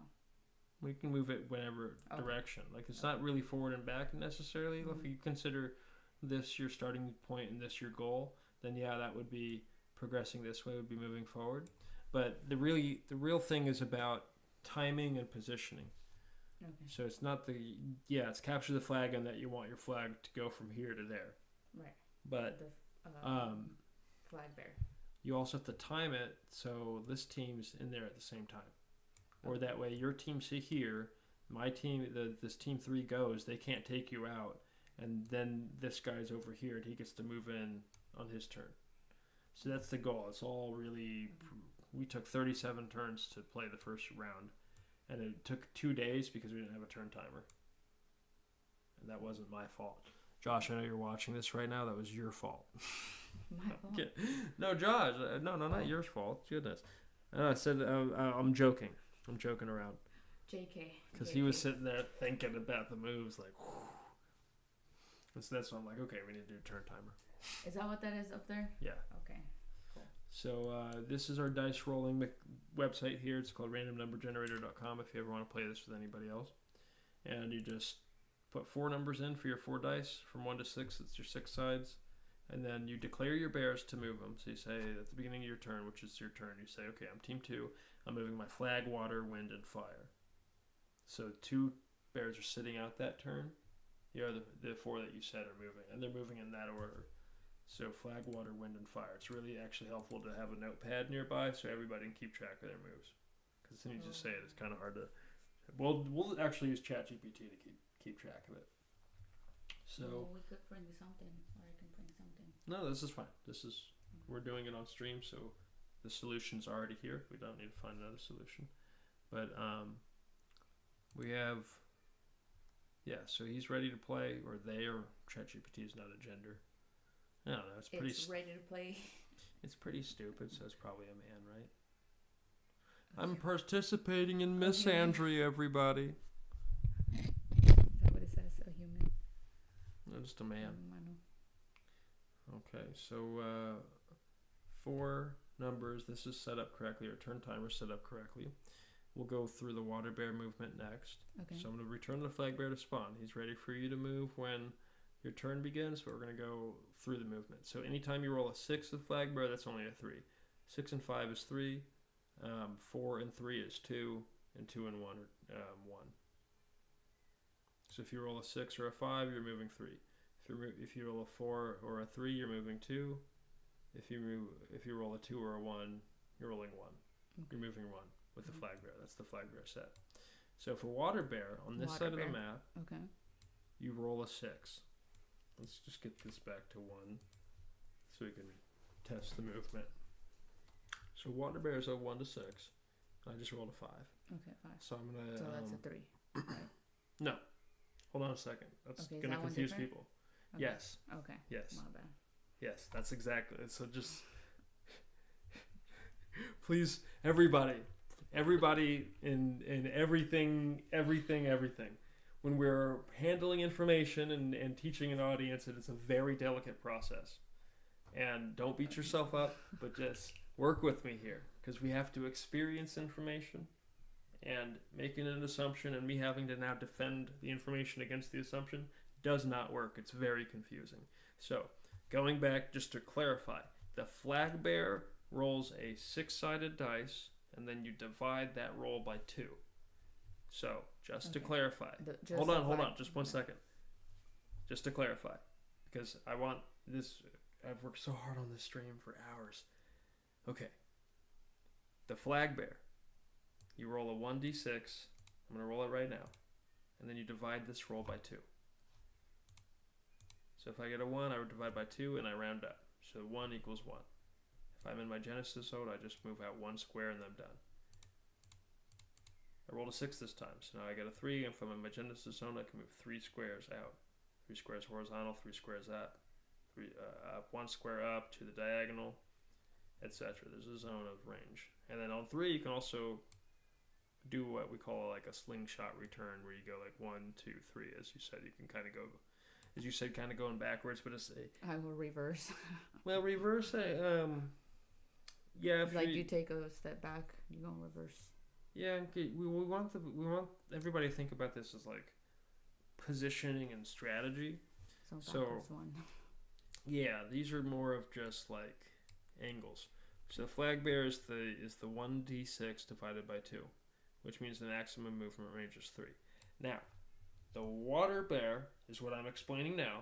Okay, so we're on to the water bear. Yes, and now I will explain the movement of the water bear. The water bear rolls a 1d6, and you apply that number to the move. So I'm going to roll a 1-6, and I got a 2 here, so now the water bear can move 2 boxes, but it can only move horizontal and vertical.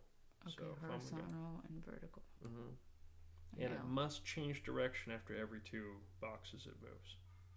Okay. So let's try to get a big roll here. You know what? I can cheat this actually. Okay, we've got a 5. 1, 2, 3. So I would need to go 2 boxes, then change direction, right? So 1, 2, change directions. 1, 2, 1. Or I can go 1, 2, 1, 2, 1. I'll do a 6 roll. 1, 2, 1, 2, 1, 2. That's a 6 movement. So it kind of snakes across the board. And then you cannot go backwards. Okay, so the one bear cannot go backwards. The water bear cannot go backwards. So you go 1, 2. You can't go bam, bam. Okay. You have to continuously progress into boxes you haven't used. Continue with the movements. During your turn. Now that, like, let's say you go from like 1, 2, 1, 2, 3, 4, 5, 6. You can do that. Okay. You can change after 1 box too. So I end up here. And now the next turn, if I want to go 1, 2, 3, 4, 5, 6, I can do that too. Oh, okay. Yeah, so you're not restricted turn after turn, but during the turn, I can't go 1, 2, 3, 4, 5, 6. I can't do that. Oh, okay. Yeah. That looks weird. Yeah, water bears can't do that. Like, that looks weird to begin with. Yeah, certain bears can do that, but water bears cannot. Okay. So that's how the water bear moves. Okay. And that was a little confusing, so give yourself patience with it. I'll be patient with it too. So there's your water bear. Water bear, okay. And he goes right next to the flag bear on the Genesis zone. Okay. Now we have the fire bear. I'm a fire bear, even though I'm a Libra. Okay, the fire bear rolls a 1d6 times 2, so it only moves an even number. And it can roll a 12. Oh. Yeah. So you multiply it? Yeah. Oh, okay. So let's do your fire bear. We got a 5. Okay, we got 10. So 1, but it can also only move horizontal and vertical. Oh, okay. So 1, 2, 3, 4. Wait. 1, 2, 3, 4, 5, 6, 7, 8, 9, 10. These are also numbered, so it's really easy to just like do the math quickly in your head, or the the letter application in your head, and move it accordingly. So this is X15 is your fire bear. Now after a movement like this, if you move 8, 10, or 12, you're on cooldown next turn, so I can't use the fire bear next turn. Oh, okay. It has to. I'm on cooldown. Does it get cooldown? It needs to take it easy. So the next turn I skip, and then the turn after that, I used it on turn 1, I skipped turn 2. Turn 3, I'm able to use fire bear again, and I can reignite. So what that means is when I reignite off cooldown, I take this off, and now I can move my fire bear 1 square up, 1 square down, or 1 square over. Oh. When I reignite, and this is before I roll. Okay. So this frees the fire bear from the basically there's an even and odd binary on this grid, and when the fire bear can only move even rolls, it would be stuck on an even binary. So that reignite move off after cooldown allows the fire bear to shift over into a lane it would not be able to access. So there's your fire bear. If you have a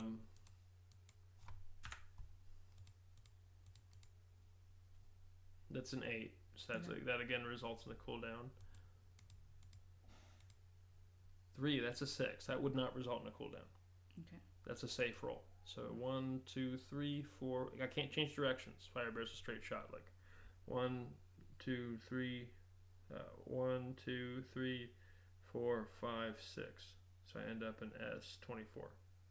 Or I could go 1, 2, 3, 4, 5, 6. Or 1, 2, 3, 4, 5, 6. 1, 2, 3, 4, 5, 6. Now this is interesting. Okay. Well, I'll go with lunar lanes in a little bit, actually. Okay. I want to focus on the standard bear movements. Okay. I'll keep to my own rule. Yes. Okay. Okay. Now we're on the wind bear. Wind bear. This is your little... He's silver, black, and purple, and white. Diagonal? Say what? That one moves diagonal. Yeah, this is the one that moves diagonal. Okay. So another 1d6 normal. Good, 5. Okay, so this one you enter here. 1, 2, 3, 4, 5. And you can only move diagonals. It's like a bishop on chess. Okay. And then again, 1, 2, 3, 4. Oh, I can't move that way. It can't accommodate the move. However, wind bears can move back. Oh, those can move back as well. Mm-hmm. Okay, just yeah, like they can the slide on bears. their. Yeah, they can slide on their line. Okay. They have a strict line of movement. They can't change direction, but they can slide on it. Okay. So one bear can move 1, 2, 3, 4, 5. Oh, okay. If you need to do it that way. Okay. It's wind. It's more malleable, you know. So their wind bear moves diagonally. So let's just do a couple movements there. 1, 2, 3, 4, 5. Turn 1. You go. 3 goes. 1 goes. 4 goes. Now it's your turn again, and then you get another. Let's see. You go 2. So you go. You don't have to move the same direction. You go 1, 2. Oh, okay. Right. So then you. As long as it's going diagonal. Yeah. Okay. Now you got another 5. I can go 1, 2, 3, 4, 5. And now I'm up in this, in more of a control space for the union zone. This is what Josh and I fought over in game 1. A lot of was this union zone. Yeah. It was an interesting position. Exciting. So these are your Flora bears. Okay. On roll 1, they roll a 1 through 6. There's a 6. Okay, so I sprout.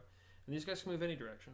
Oh, okay. They can't go, just like water and fire, they can't go backwards during their moves. Those can't go reverse. Yeah, they can't use the same square twice during a move. But let's apply the 6. I go 1, 2, 3, 4, 5, 6. I can really get out there. Like a vine. Yes. That's the sprout one? Yeah, that was the sprout one. Okay. Sprout and petal do the same exact things. Mm-hmm. And those now, are the Flora bears. if I use a Flora bear, you're going to put a sun on it because now it's in regrow mode. And I have to use it next turn too. And the next turn. The sun on it. Yeah. Okay. The next turn I roll, I have to divide this by 2 and roll up and round up. So this is 4 divided by 2, rounded up is just 2. So my next turn I'm in regrowth mode and I have to move 2 instead of that 4. Okay. So I go 1, 2, and I'm done. The sun goes back. I don't have to use a team. So that's now I'm on. I don't have to use a turn after. I can let it sit. Okay. But that's you can use the other union petals. Well, it's the same rule. It's like okay. if you use any of the green bears, you're using them 2 turns in a row. Oh, okay. So if you use both green bears on one turn, you have to use both of them the next turn too. It's kind of not. Okay. Or if you kind of only clogs use up your one, then decisions. you have to use it on the next. Yeah, exactly. And the suns you can use. So if somebody uses both green bears at the same time and they're both in regrowth mode, just use both suns.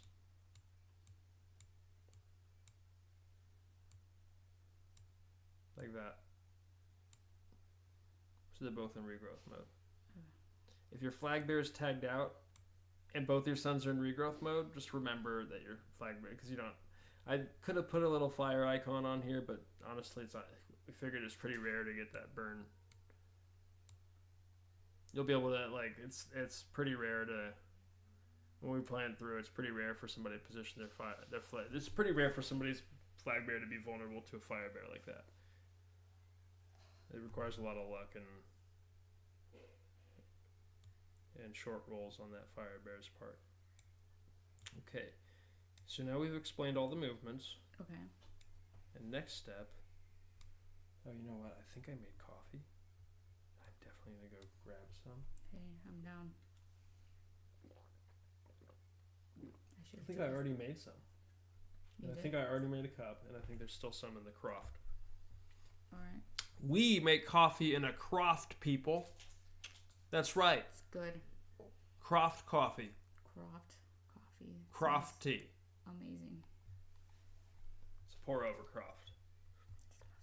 So GPT says they're ready to play for Team 1. You're playing for Team 2. You're the first roll. I'm playing for Team 3. Josh is playing for Team 4. Okay. When Josh is not available to play and call it roll during timer, if there's nobody in chat to call the roll, I'll do it. because I want, like, I'm trying to collaborate with Team 4 to win anyway. Okay. And there's not really an advantage to me calling both teams. I can strategize better, but it's honestly like you get yourself in your own little pinch. When, like, you could play this with just 2 people. If you're playing with just 2 people, then I'm playing for Team 3 and Team 4, and then you'd be playing for Team 2 and Team 1. Oh, but we're trying out the chat GPT, and we're also letting Josh play, even though he's working with a baby. Yeah, it's okay. Fist bump. It's a lot of information you took on. Blah. And we'll be ready to go in just a second, I suppose. Bread? Yeah, I'm ready. That's Josh's bread. You got up bread as we were gonna go for a turn. You ready?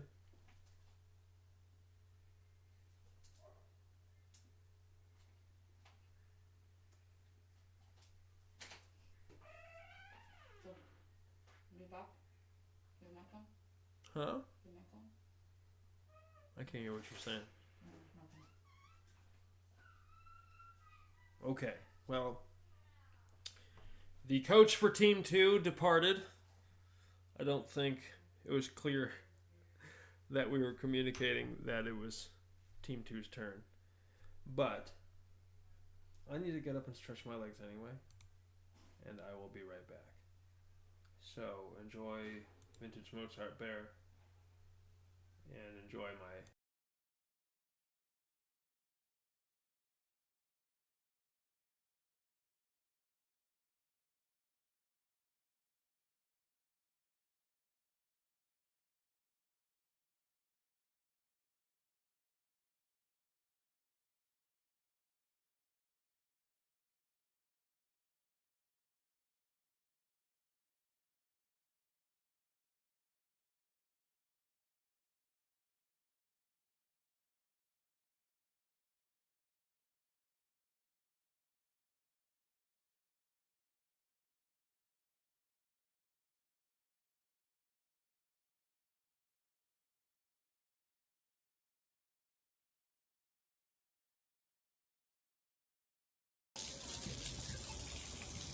Lens Face here at the Golden One Center.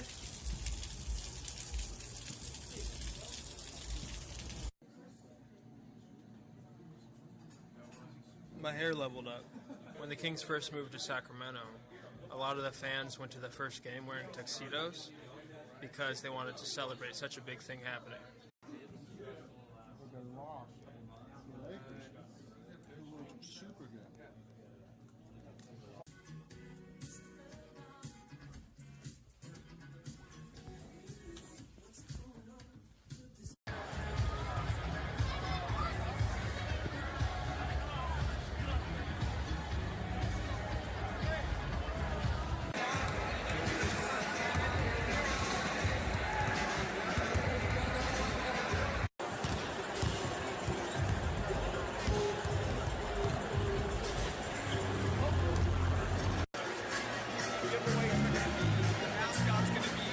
The Golden One Center is packed.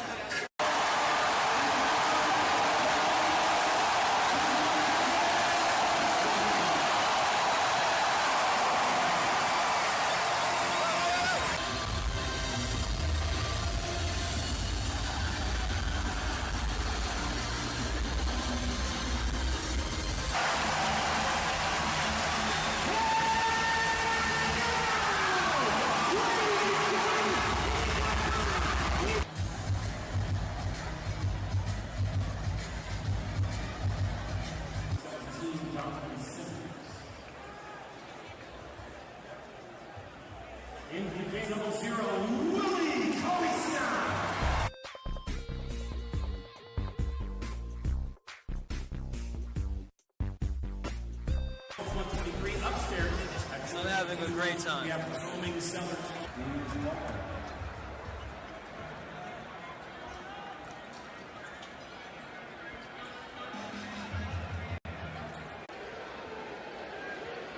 And you're a beast on the shutter.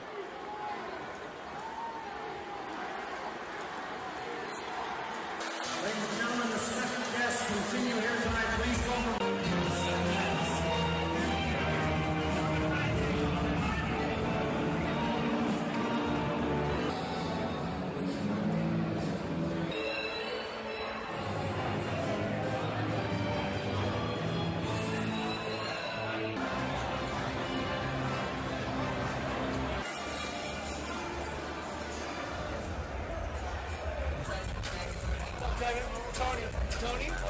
that's some money needs. Yeah. That was a trip. Up morning, and we're leaving tomorrow morning. So we're technically been a long trip. We're talking. Go back home. Oh my God. I get up, it feels like I'm the Pope or something. You've seen the tickets, right? And if you like walk through, like when I get up, it feels like I'm the Pope or something. You've seen the tickets, right? And if you like walk through, like I'm not saying I buy it. I'm saying it's a picture of it. Got him.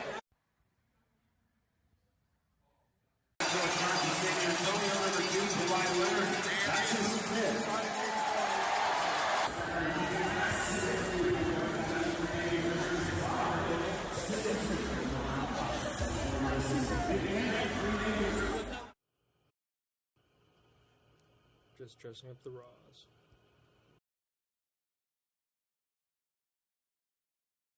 And we are back on stream, everybody. I'm back.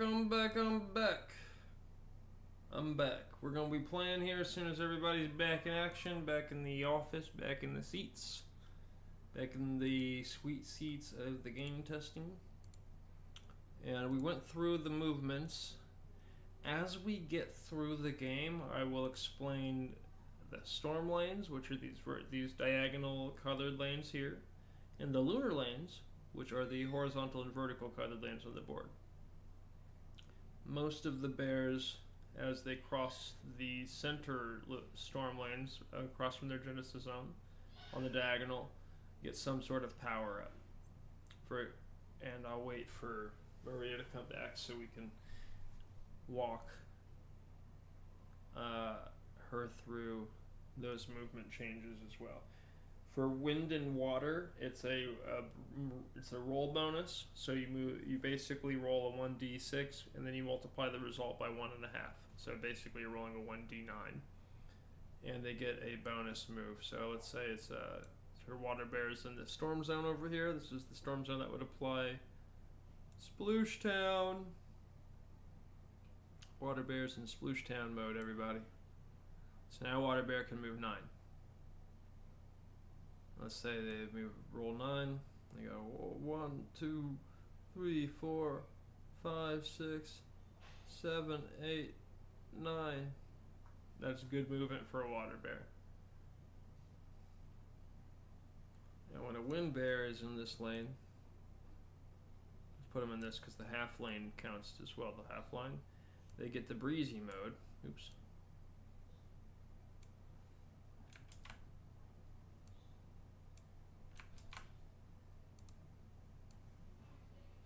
They get the breezy mode, and they also get a 9 roll. 1.5, that's 9, so we'll just go 1, 2, 3, 4, 5, 6, 7, and I have to return. I have to reverse direction with which the wind bear can do 8, 9. Or I could go 8, 9.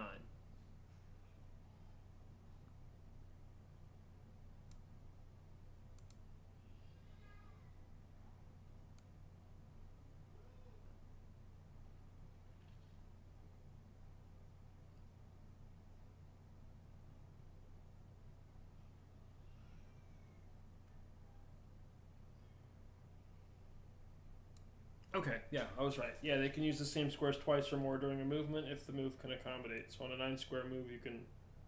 Oops, did not mean to close that. On a 9 square move, you can... Okay,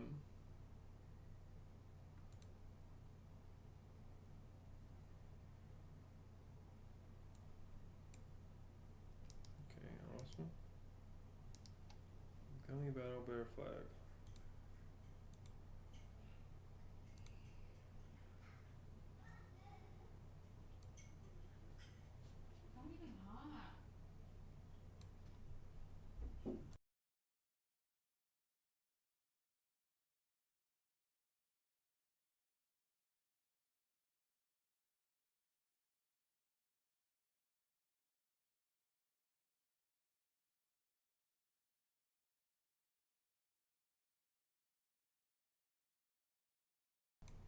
All right, I'm ready to play.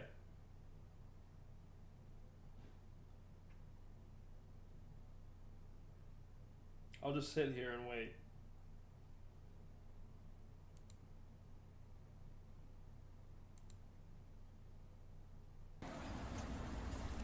Lensface, Kings versus Timberwolves. Y'all ready? It's not even Halloween yet. Golden One Center.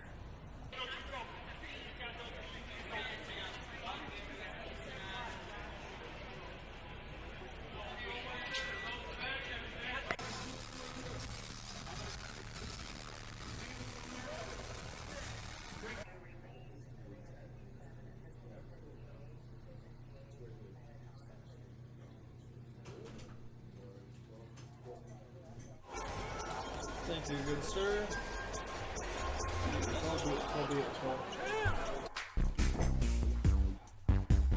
Live like everybody.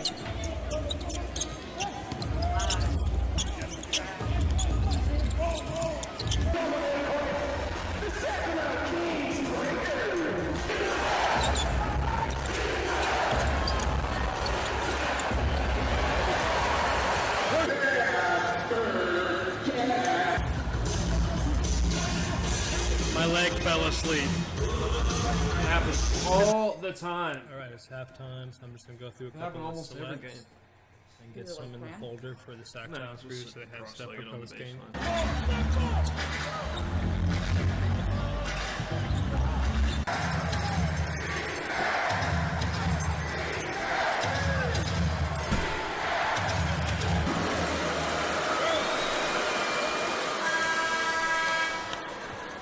Well, here's the guest again.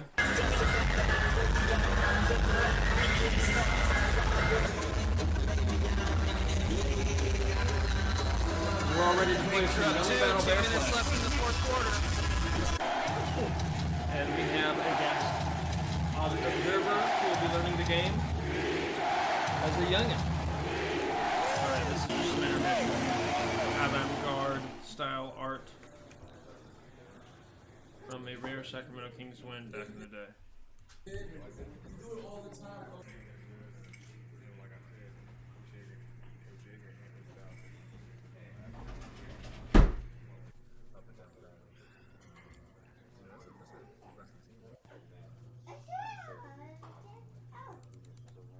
Good point, Linus. Oh, that was the whole point? Yeah.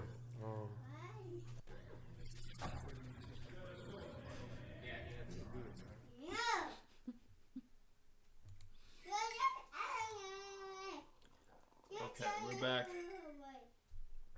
Oh, look at me chewing on stream. Look at that. All right. Okay, everybody.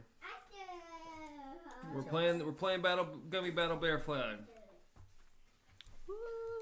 Here's the logo for the game. Musical Bears, let me out, Crypto Bears Musical. Gummy Battle Bear Flag. Whoa! The number 57 do a barrel roll is featured on Gummy Battle Bear Flag, and that is the bear of one of the community designers of the game. One of the authors of the game. Love the back. Joshua Iron Q Flores. Love the whole. Isn't it a great logo? Lovely, lovely. I love how his goatee carves out the top of that M. Oh, watch out now, little one. I think you like that, Cher.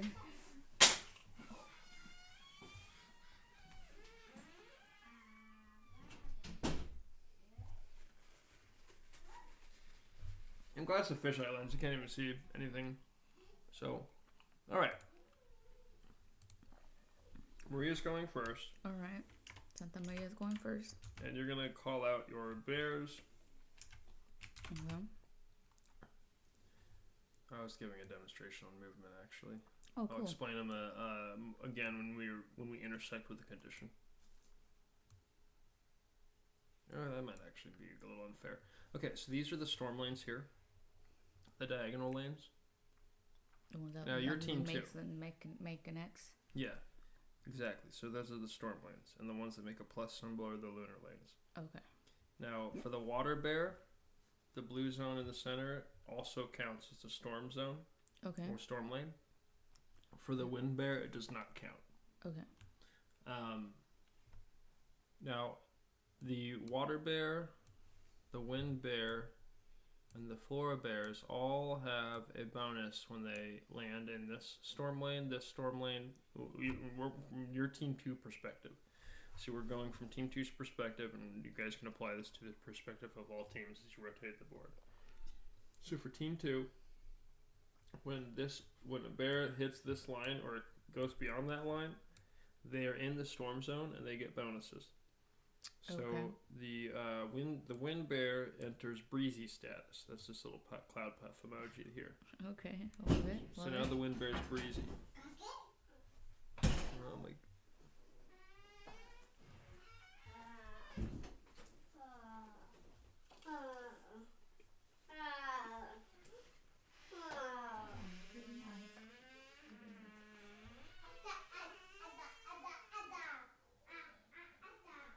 Okay. Well, I'll take this opportunity to eat my food here.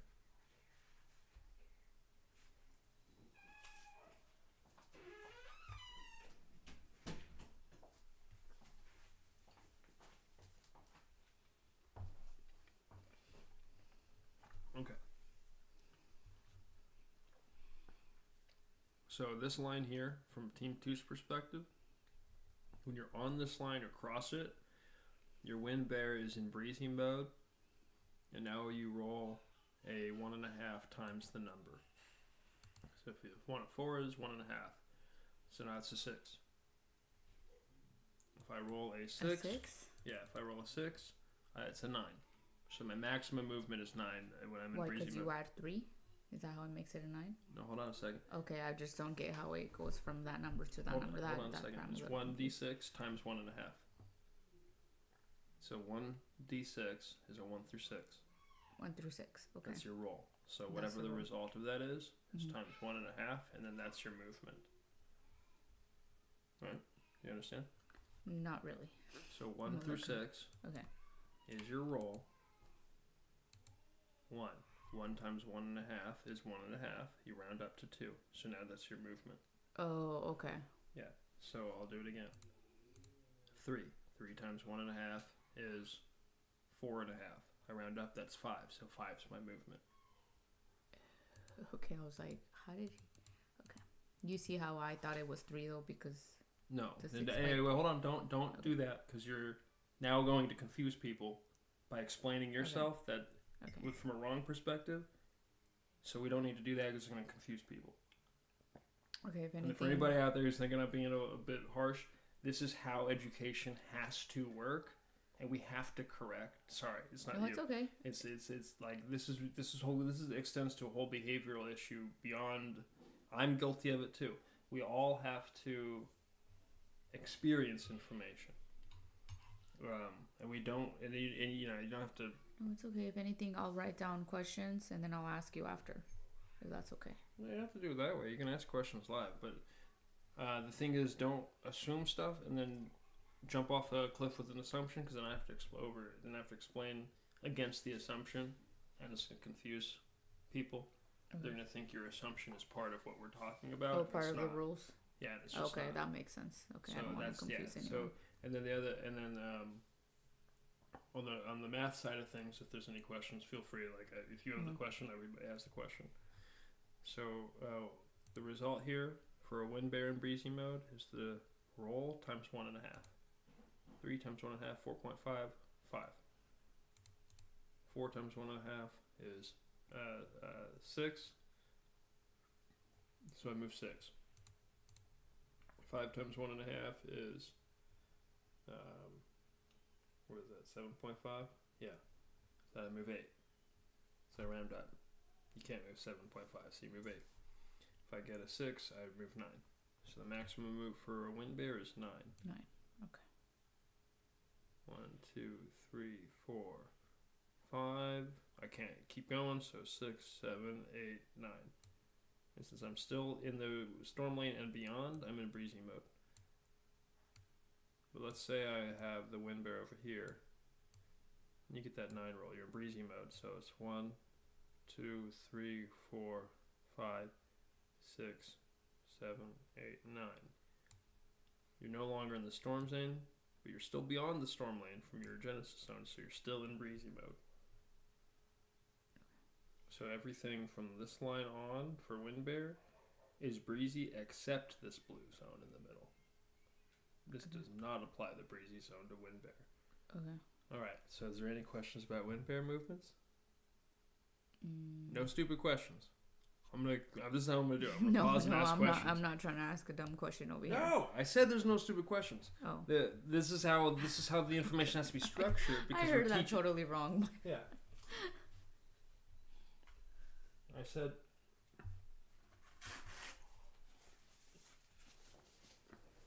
Another lesson is everybody out there, including me and myself and Maria, we have to stop using our persecutorial voices. There's nothing wrong with learning. For sure. In the process of learning information, you can't beat yourself up for not knowing it before. Especially when the information didn't exist until we created it. Okay, so the 1 is diagonal. Mm-hmm. Okay.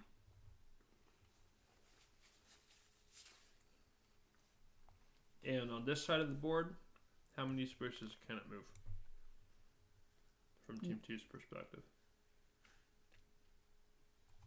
I'm probably gonna get this wrong, but 9? No. No? Okay, I don't know if I didn't understand that part then. Yeah. So, when can it move 9? What condition does the wind? Right now, it cannot move 9. So when can it move 9? What point? What point on the board? On the. Does it need to be for the wind bear to achieve the breezy status, so then it can move? On the lane. Yeah. This line here. Anywhere on this line or beyond, and then same thing for the other side, but not in the blue zone at all. Okay. Cool. So before. There's no move bonus. You're just rolling 1 through 6.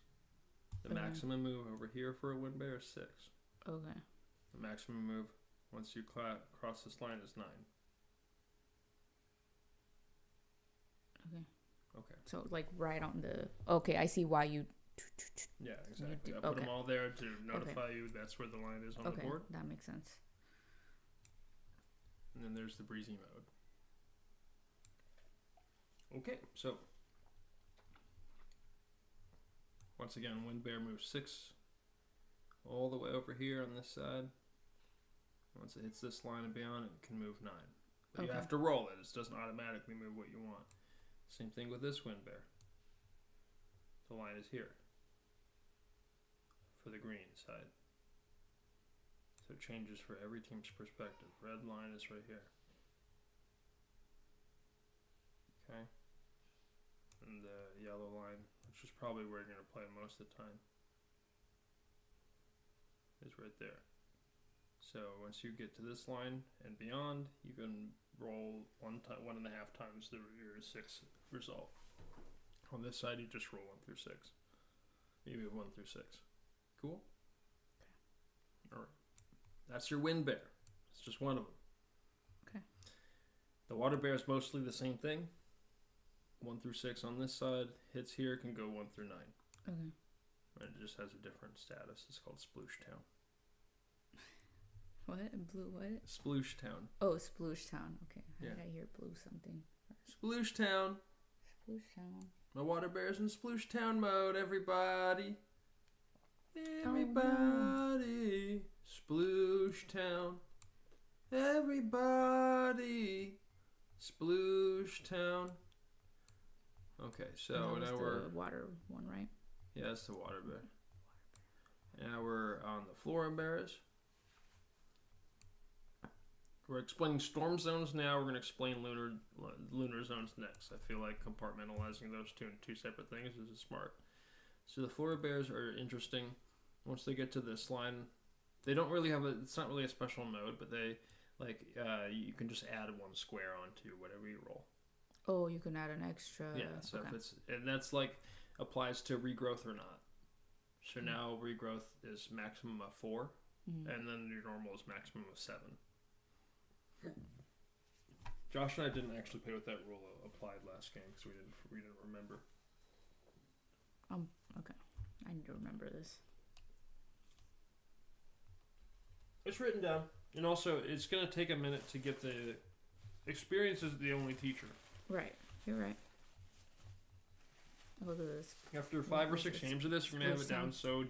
so thoroughly. It's right there. Just like chess. Everybody knows how chess works. But if, like, chess is one of those things where it's like, if you don't know how it works, it seems so complicated. Yeah, I've never played chess. So those are your flower bears. The sprouts and the petal. Yeah, petal's the darker green, sprouts lighter green. Which is cute.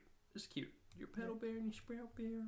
They're cute. They're all cute. We're not too prescriptive about it. If you really want to call your petal bear the light green one and your sprout bear the dark green one, like, who cares? They do the exact same thing. So,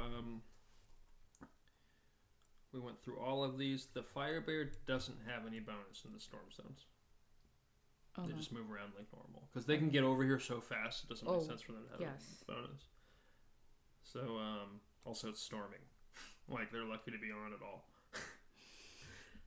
Like, get out of here, fire bear. Out, though. Yeah, no, it's like wind and water. That's where they thrive, not the fire. Although some storms light fires. Okay, what else? Okay, so the plus symbol. The really skinny plus symbol that only takes 2 rows and 2 columns. That's your lunar lanes. This gets wild, Maria. Are you ready? Oh my gosh. Okay. Let's hear it. Okay. So, this is pretty wild. Your fire bear in the lunar lanes, normally they only move one direction. But wait, let's say you land in the lunar lane, and let's say you move your next rolls a 8. Well, now you can reverse. So you can go 1, 2, 3, 4, 5, 6, 7, 8. And you can do this. Now, the reason why you do this is maybe somebody's flag bear is right there. I'm pointing for chat. I'm pointing to T18. So I start here. 1, 2, 3, 4, 5, 6, 7, or 6, 7, 8, or wait, it was 1, 2, 1, 3, 2, 3, 4, 5, 6, 7. Oh, I'm just gonna okay, I don't know. 1, 2, 3, 4, 5, 6, 7, 8. All right, that's fine. S18. Let's pretend that Team 4's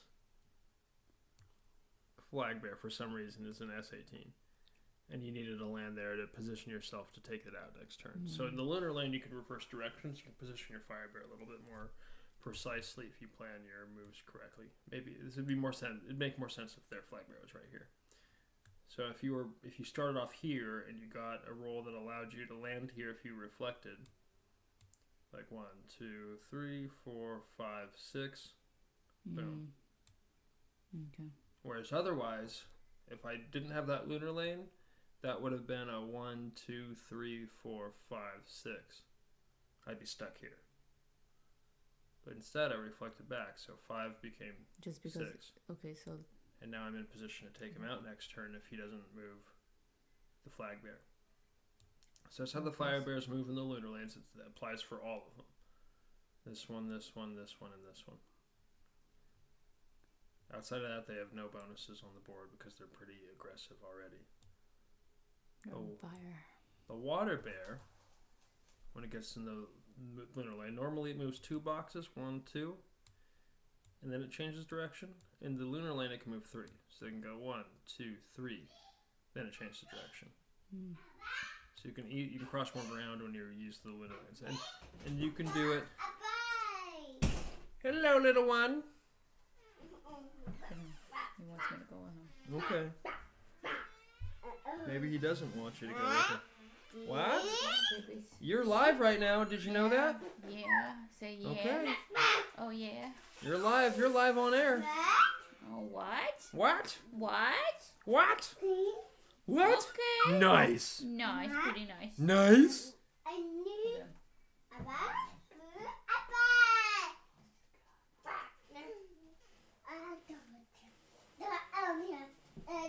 That's a great point.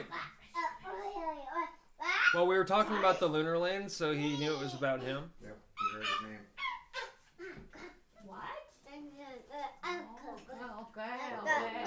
This baby freaks me out because he looks way like me as a toddler, and I will prove it to everybody watching. Oh yeah.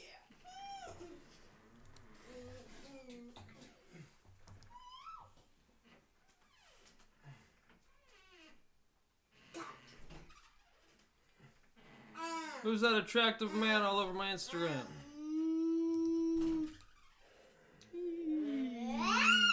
Who dat? Who dat? Who that? Somebody. Well, that is not pie. That's another baby just like you. It's not pie. Okay, I don't know if I should be offended that the baby just called me pie very loud. No. Whoa! Pretty nice. Wow! Very nice. All right. Whoa! So Next move. Next move.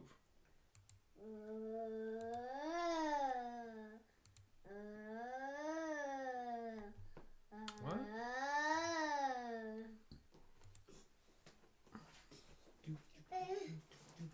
Cool. They have an audio narration of my article. Does AI do that?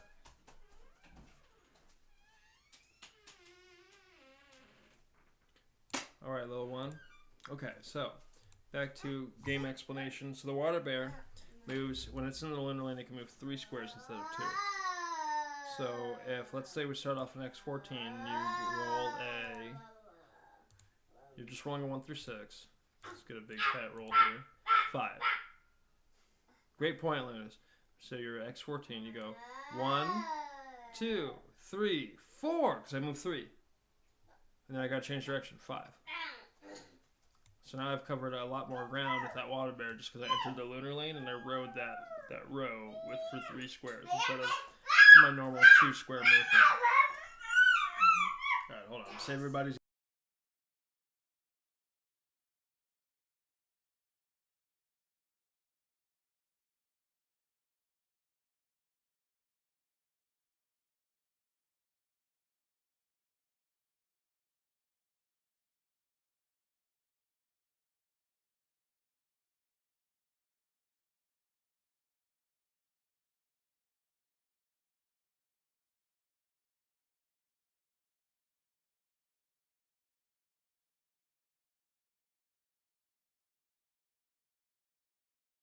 Okay, mic back on, everybody. Where am I? This beanie is the Here First Bear Wilderness. The Philip the Bear Wilderness beanie. $31 on the marketplace. Look at this bad boy. Hand stitched. The bear. Oh no! Y'all need to actually process this because you look. You know that is. Oh yeah, it matches the. Yeah, for sure. Philip the Bear, she's a courtroom whiz, typing all day with their big paw prints. Making transcriptions of big shrimp money, breaking stereotypes from key at a time. Philip the Bear, she belongs to the puzzle. Where's the bears? I almost messed up your hair. Well, I was wearing this over a skull cap anyway, so. No, you're good. The bears were on the backs. So you already know how much I value my clean hair. Back on the mission. So we're ready to play. You understand the water bear movement in the storm lane and the lunar lane. The last one to do is the flora bear and the wind bear. So the wind bear, crazy. This one's crazy. When you enter a lunar lane, you can reflect off the square and change direction diagonally. What? You sound like Lunas. What? What? Let's get a nice fat roll here. Let's go breezy here.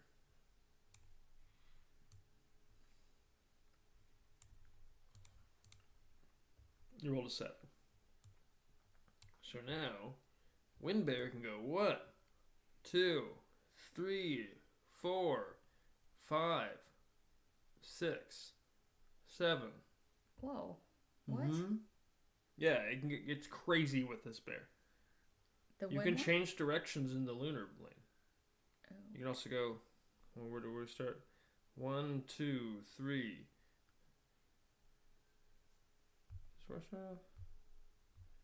He goes right here. 1, 2, 3, 4, 5, 6, 7. You can end up here. You can go 6, 7. You can go backwards. This Wind Bear is so versatile. I can tell. This is the craziest movement I ever watched. This. You get around, like, you get over here, right? Let's say you're like, you're breezy, you're in 011 as your number 2 Wind Bear, and you roll an 8. So now you can go 1, 2, 3, 4, 5, 6, 7, 8. Oh. Yeah. Because you reflected off LM9 lunar, and you reflected off, what is that, I13 lunar. Interesting. So you can really, like, use the space. And you're breezy, so after the move, you can scoot over 1.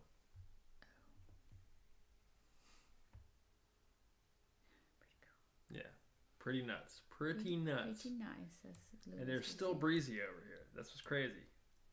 Now actually, now that I'm in the Union Zone, I'm not breezy anymore. That's the benefit. So your Wind Bear, you kind of want to keep out of the Union Zone. And swirling around the outside. Your Water Bear can go in the Union Zone and still have its bonus, because it's always wet in the eye of the storm. So, your Flora Bears don't have any movement bonuses in the lunar lane, but if you land in one, you don't have to regrow. Okay. So if you roll a 1-6, let's say. Okay, roll a 6. I go 1, 2, 3, 4, 5, 6. And I land here, I don't have to regrow. So I'm not locked into next turn, and I can roll a 6 if I want again. I go 1, 2, 3, 4, 5, 6. Almost to the next one. You can move all these flower bears are incredible, honestly. All right, are you ready to play? I think so. Okay, thank you for being patient with me. I'm not the most patient teacher myself. It's okay. This is a lot of information, so exactly. My brain still needs to process it, but when you got through the dump, so that was the dump, and now we get to play. So you call your bears out in advance. Okay. So fire, water, wind, sprout, petal, flag. Fire, water, flag, wind, sprout, petal.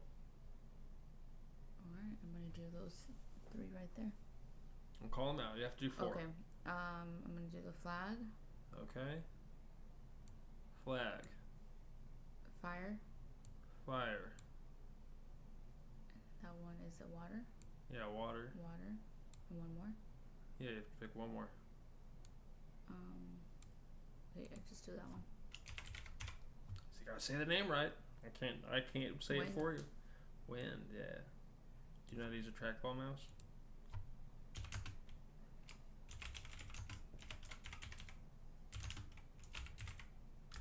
Okay, so we're gonna roll them all. 1 to 6 numbers. We have 4 numbers from 1 to 6. So it's in the order of your call out. Okay. Stop. There, you hit stop. Yeah, good job. Okay, flag is 5 divided by 2 is 2.5 rounded up is 3. So I'll move them first. You can go 1, 2, 3. You can go 1, 2, 3. Just go. Here. Yeah, right there. Okay. Fire is 2 times 2 is 4. So you can go 1, 2, 3, 4. 1, 2, 3, 4. 2, 3, 4. Up top? Yes. All right. Boom. No cooldown because you're under 8. Okay. The next one is water at 3, so you can go 1, 2, 3. 1, 2, 1, 2, 3. I guess that's where you have to go. Okay, that's fine. And then your wind bear is here. Oh, because it's okay. So you have to move your wind bear next turn because you can't block your entry. Okay. So that's going to be your first guy next turn. There's your wind bear. Okay. Or your That's water fine. bear. You can move either one of them first. Okay. Because you can move your water bear before your wind bear. Water bear's blocking. I'd actually move flag, water, then wind next turn. But your wind bear has to move because he's blocking your entry. You can't even get your floras out and just wind bear's gone. Okay. Even though they can move you through your, they can move through your wind bear. I guess in this case, if you got a roll higher than 1, they could move through your wind bear, but they can't land on the same space. Okay. So if your flora bear rolled a 1, then they couldn't even leave. It would be a waste of a roll. So you can do what you want to do, but the since I'm teaching the game, I want to share all the conditions with everybody.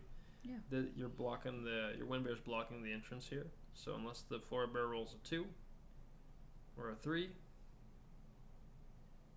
It's actually going to be locked in here, or a 4 or a 5 or a 6. It'll be locked in here. Okay. It has to. So the best thing to do for next turn go around is to move your wind bear. Oh, and I forgot to turn on the turn timer. My bad. So turn it on. Is it on now? Yeah, it is. No, I have to. No, it's not on now. You already went.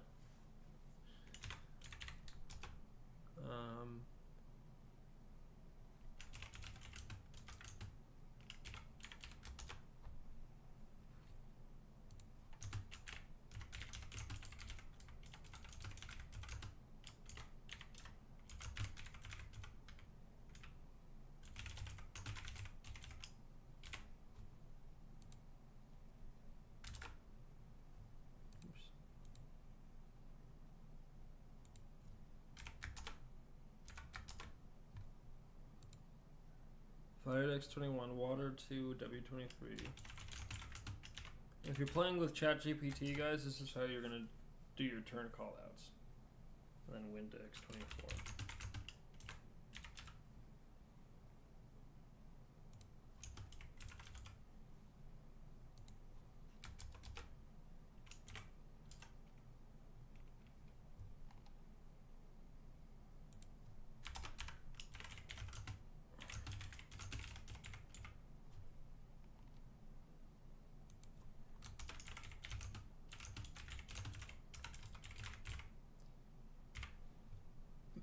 Okay, it's my turn. I'm gonna move flag, sprout,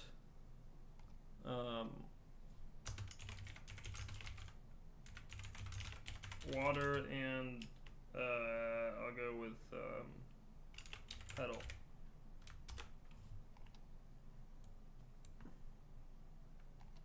The heck?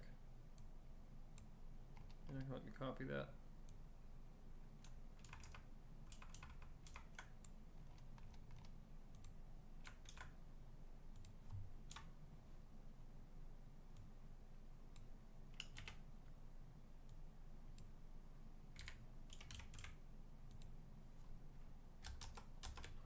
Okay, turn timer. Hit the start. And flag, sprout, water, petal. Okay, flag is 2 divided by, that's just a 1. Since I have a 1 on the first roll, I'm gonna move it last. Okay. It's gonna block. You can do that. That's the adjustment roll. We determined that last time. So sprout is a 6. 1, 2, 3, 4, 5, 6. Water is a 5. We're gonna go with 1, 2, 3, 4, 5. And I have petal at 3. So I'm gonna go 1, 2, 3, and my flag at 1. And my turn is done. I'm gonna go ahead and type it out to GPT, which doesn't count as my official turn timer. It's just something we have to do for streaming today. This is so weird. It's not like letting me copy stuff. Okay, there we go. Flag to, yes, we know. A24.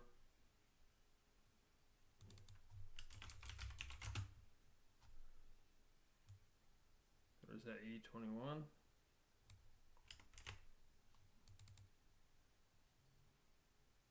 Water to D23.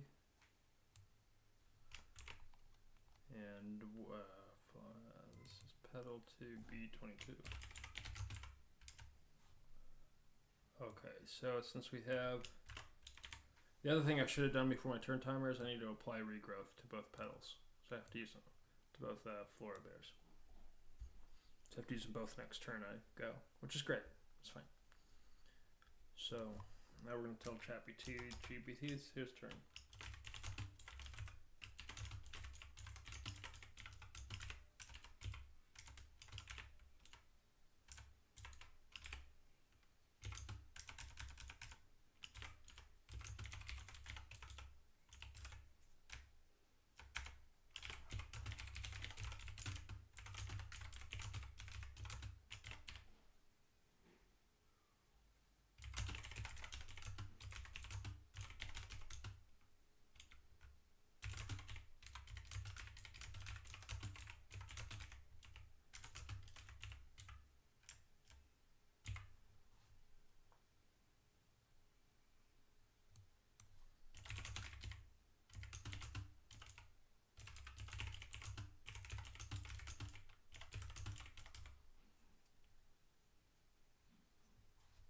We're not going to roll the dice for him. I'm just, I try.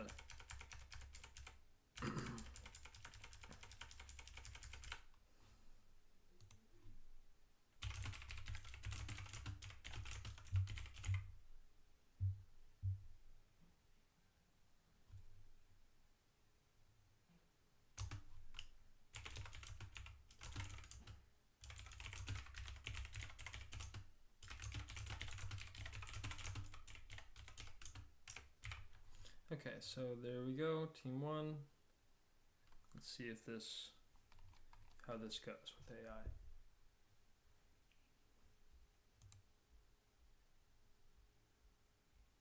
Okay, they're going flag, fire, sprout, wind. Okay. The flag bear got a 4. Which is divided by 2, so we have to adjust because it's not applying the rules correctly. This is what happened last time. I knew. It's okay. So flag bear got a 4, and it looks like they were going out a 5. They're going completely along the sideline, which is what they've done before. So we're going to move their flag bear out 2 spaces. 1, 2. Their fire bear, they want to shoot it along the top, but they rolled a 6, which is a 12. So here, their fire bear is going to go 1, 2, 3, 4, 5, 6, 7, 8, 9, 10, 11, 12. They don't have a bonus in the lunar lane. Oh wait, they do. They can reverse direction, but it doesn't matter because they're on cooldown now. Cooldown mode. Their sprout bear is 3 spaces. They rolled this one correctly, so they went A1 to D1. They have 1, 2, 3. Okay, they're not counting their entry, so that's actually their wind bear is. They're also not moving that correctly, so we'll just move them out 5 spaces. 1, 2, 3, 4, 5. And now their sprout bear's in regrow. Fire bear's on cooldown. Interesting approach from the grid. So it'll be your turn, team 4, in just a second. So you declare your bears for me now. I see how you play this. And I'm going to correct GPT. Okay.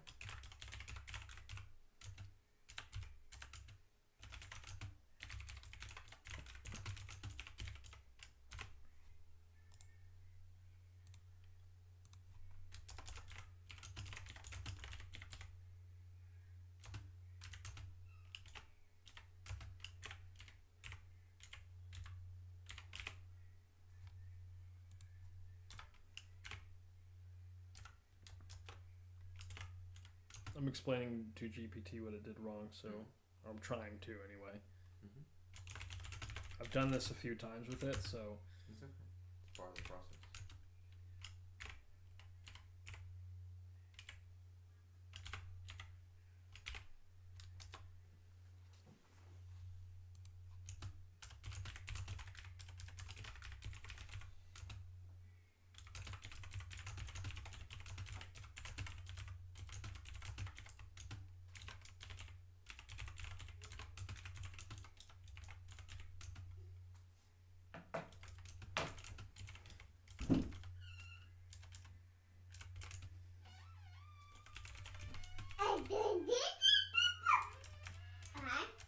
And our guest is back. Comments from the gallery.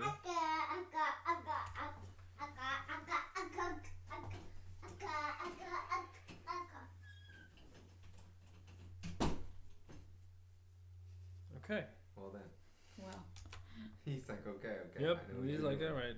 Yep, that's that. T1 sprout bear. Equals C1.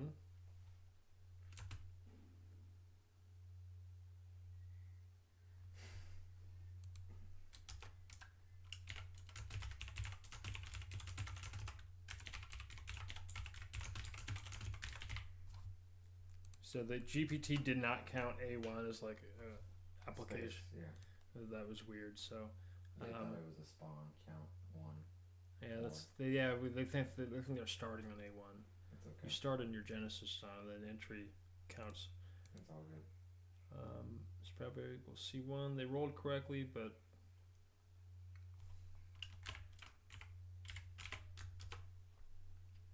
and then the wind bear. Here comes the chair. From the closet? No. Oh, The blue chair. That's what he went out to go get? We have a 2-year-old grabbing a furniture across the house. Come in. Lucky? He's smart. Is that your chair? I like it. Alright, he's one of us. Can you even see this on the stream? No, you can't. That's actually It's okay, fine. I have a screen right here.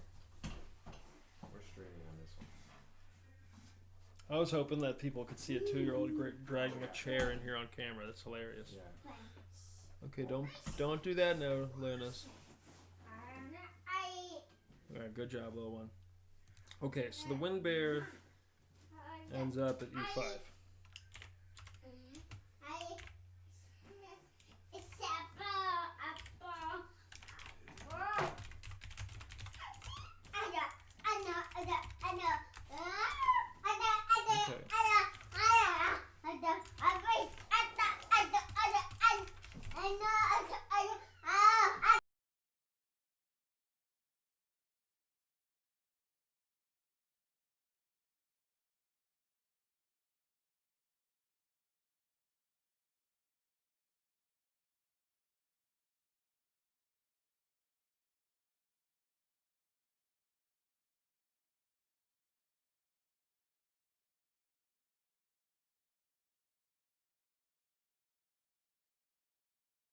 Okay, we're back. I will mute and save everybody's ears if the only human in the room that doesn't have a concept of volume regulation. Alright, let's do it. Okay. Alright, so Team 4 is going, and they're declaring your... My bears. So, Okay, yeah, definitely do that. my first bear to declare is fire bear. Okay. My second bear declare is water bear. My third declare is wind bear. And my fourth declare is flag. Okay. I'm gonna put on your roll timer, but you have a little bit of leeway. It's fine. Okay. So let's do. We'll do that, and then at the start, at the stop. Okay, fire is 5, that's 10. Yep. 1, So- 2, you have X10 or 01. Yeah, X10's fine. X10, and he's on cooldown. Okay. Yes, he is. Water Bear's 2. Water Bears 2. Let's put him on W. Yeah, W1 is fine. Okay. We have Wind Bear at 4. Let's go down the middle. Okay, and then your Flag Bear's at 3 divided by 2 is 2. So you have either of these two spots. Yeah, let's go ahead and do X2. X2, okay. And there completes Q's turn, so he completes with 8 seconds remaining. Yeah. And I'm going to go ahead and tell GPT the results. See how fast that move was, guys? Yeah, and he's minding a child, so there's no excuses. No excuses. We can do this.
Okay. Okay. We think the baby's done with the volume spikes, so. Okay, so I said wind. Mm-hmm. And then we're gonna do the sprouts. Water. Right, you have to, let's do, hold on. Get rid of all 3 of these before you move any Oh, of okay, these. okay. So the Do wind. flag first. Okay, flag, wind. Do flag, water, wind. Okay. Yeah. These guys are, you can't move your wind bear because these two are in the way. Oh, okay. So Like, 5, you can't move your wind bear, so you have water, to move and them then out of the way. wind? Yeah. Okay. And then you can't move these guys until all 3 of these are out of the way. Okay, and then fire. Right? Okay, yeah. Move fire. Okay. Okay. Let's start the turn. Okay, hit your roll. Oh, I thought I stopped it. Okay. What did I do? Okay, I'll do it from now on. Sorry. Did I? Yeah, you just Oh. banged on this without. Okay, I didn't mean. I went like this. No. It's okay. It's all good. We're fine. I got too excited there. Don't do that. No, I went like this. I went with 2 fingers. No, I know what you did. Because it happened. So this happened. And I saw it. Okay. And you just slapped the mouse. And so I'll just hit this from now on. Okay, I'll so we try. don't have a reset or anything else happens. Okay. Okay, flag, water, fire, wind. We have flag going 2. 1, 2. Yeah, just 1, 2. 1, 2 up. Just 2 up? Yeah. Straight up like that? Alright, perfect. Water is 5. 1, 2, 3, 4, 5. 1, 2. It's okay. 1, 2, 3. Wait, you can't even do that. 1, 2, 3, 4, 5. That's fine, yeah. Okay. Wind is 4, so it's 1, 2, 3, 4. Oh my gosh. She's gonna score off you right now. Oh no. Okay. Are you ready? The fire one? Yeah, you have to move it up, but you got a 12. Oh my god. And your fire can wipe out Josh's fire. So, wait, let's count it out. This is fun. 1, 2, 3, 4, 5, 6, 7, 8, 9, 10, 11, 12. Oh, no! Oh, the first point scored so soon. That's kind of crazy, honestly. Josh, what happened? Joshua. My watch says connect with yourself Couldn't as your day comes to an end. Mindfulness by iWatch. Yeah, we'll just do like 120 on the font here. Alright, so there's your score so far. You have 5 points. Congratulations. Yay. Oh wait, I scored that for the wrong team. No, no. I gave Josh those points. We'll make him a 0. I'm a 0. And then I need to get in my layers here so I can see what I'm doing. Team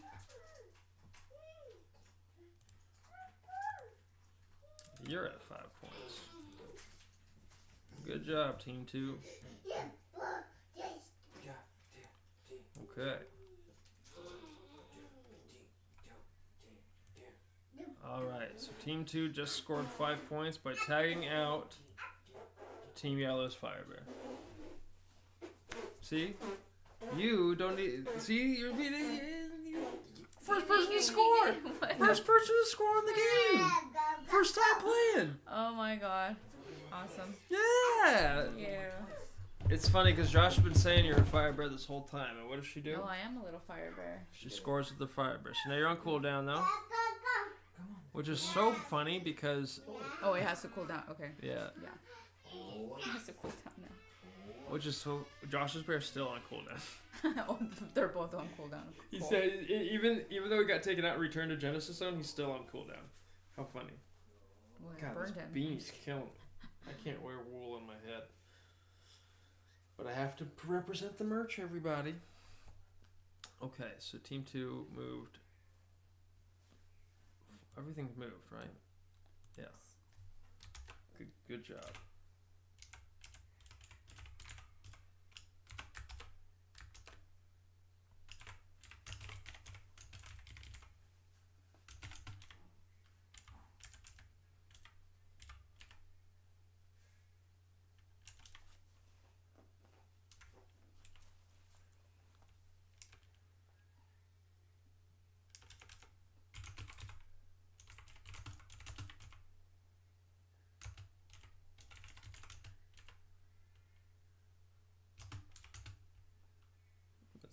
T20.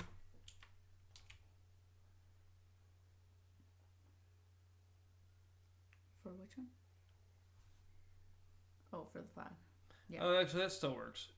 I moved you 2, but you can actually just hop up diagonally, so it's like, that works. I moved you 2, but it's still an applicable roll. Off 1. So this is team 2 water. The result is T21.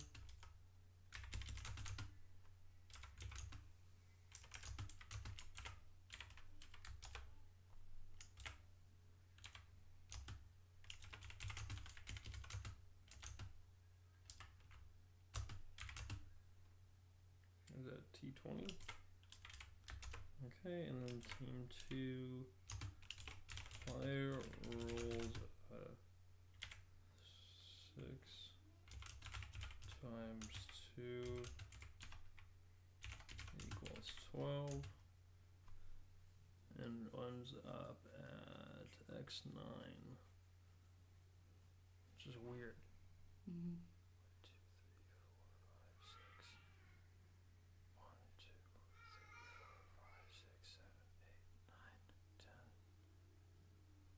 11, 12. Right? Oh no, it was 1, 2, 3, 4. Then 1, 2, 3, 4, 5, 6, 8, 9, 10, 11, 12. Okay.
I'm explaining everything very thoroughly to GPT because it's just still not getting it right.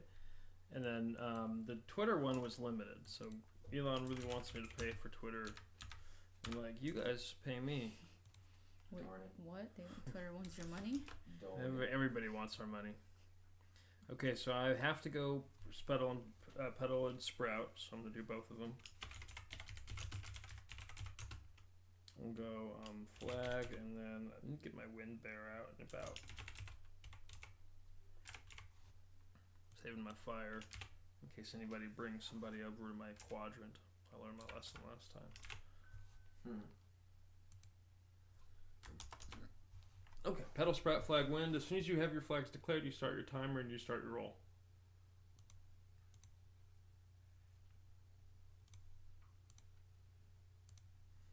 Pedal is 3 divided by 2 is 2. So we'll go up 1, 2 over here, and I'm off free growth. Sprout is 2 divided by 2 is 1. I'm just going to go up 1 and off free growth. Flag bear is 4 divided by 2 is 2, so I just go 1, 2.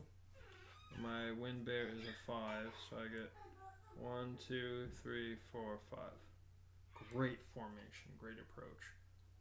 Done, 30 seconds. Okay.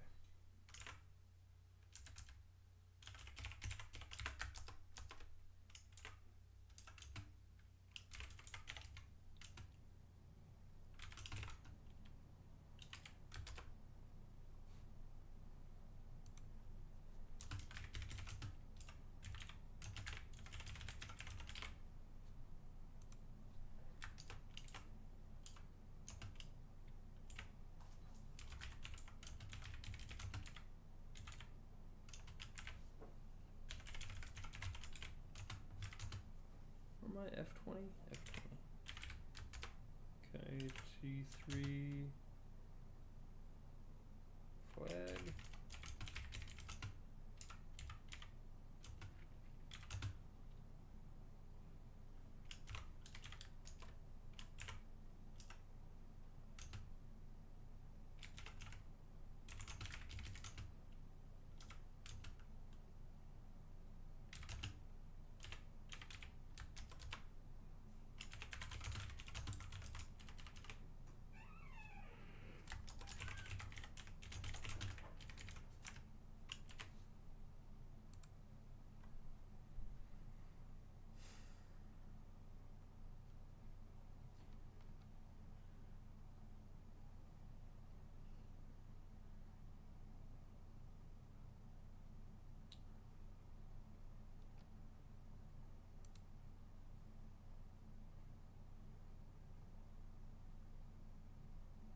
Okay. Ooh, he says, let's get the Lost Bear strikes back.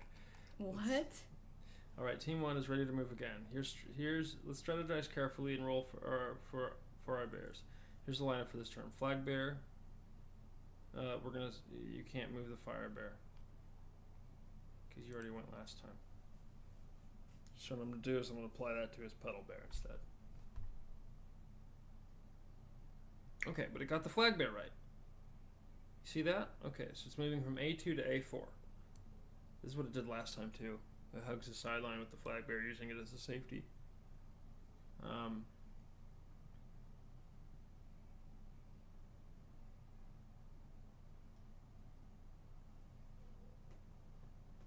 Oh, interesting. I actually kind of like that.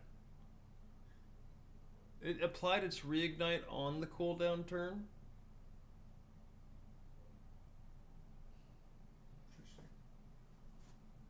But it still doesn't. We still need to have that not be the thing. I like it, but it's too late in the game to change that rule. It is interesting though, but it shouldn't count as a roll turn. I don't really.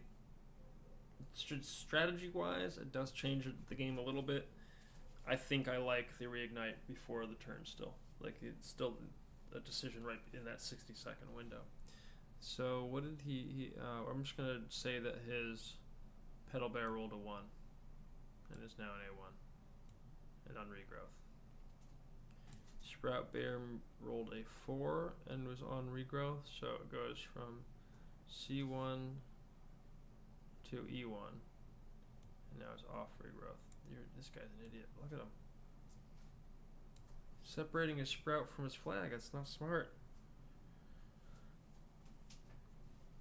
Have a strategy. And the wind bear got 6, and it goes from E5 to F6 to G7. So 1, 2, 3, 4, 5, 6. Okay, it rolled that one accurately. It's not in breezy, it's in the union zone. Jeez. The eye of the storm. So this doesn't. Their approach from AIs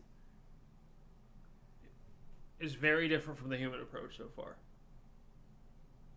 Yeah, I know. I can see that. What?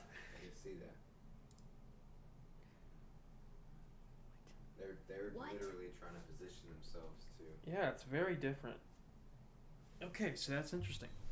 That's very interesting. Okay, so let's correct. Copy my text from above. I don't like typing things twice. The whole team knows that.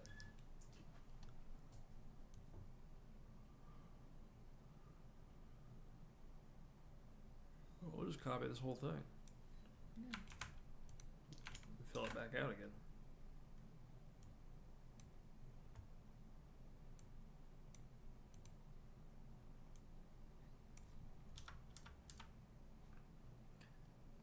See our flag bear.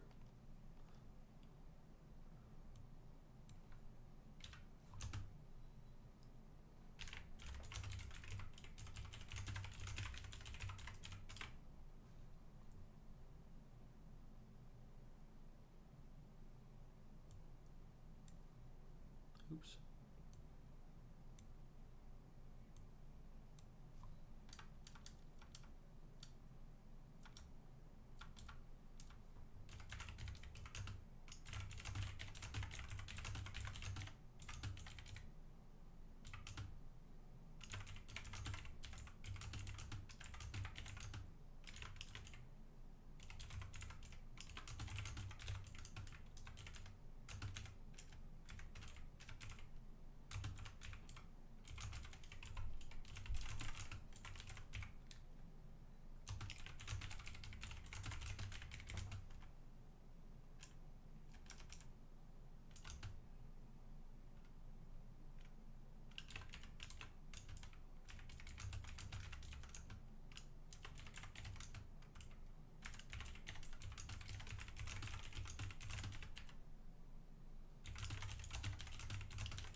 And he keeps on moving the same 4 bears, it looks like. You see that?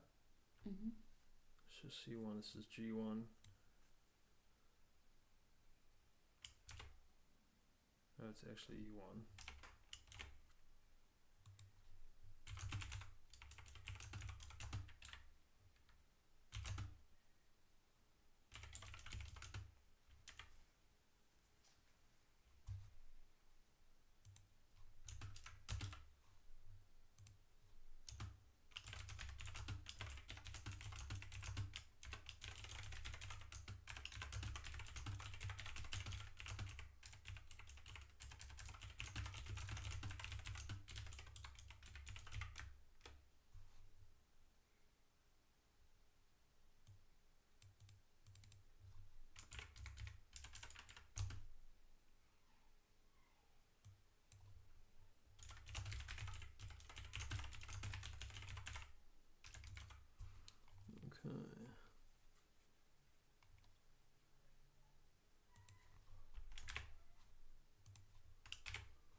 Okay, so team 4, I'll go for Josh since he's out.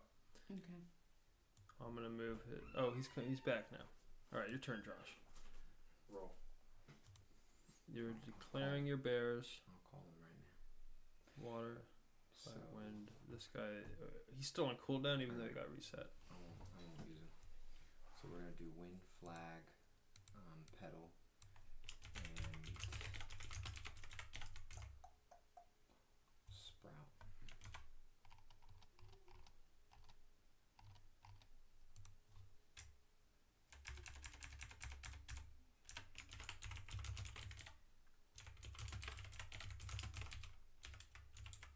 Okay. Okay, I'm gonna start your turn. Start the roll. Okay.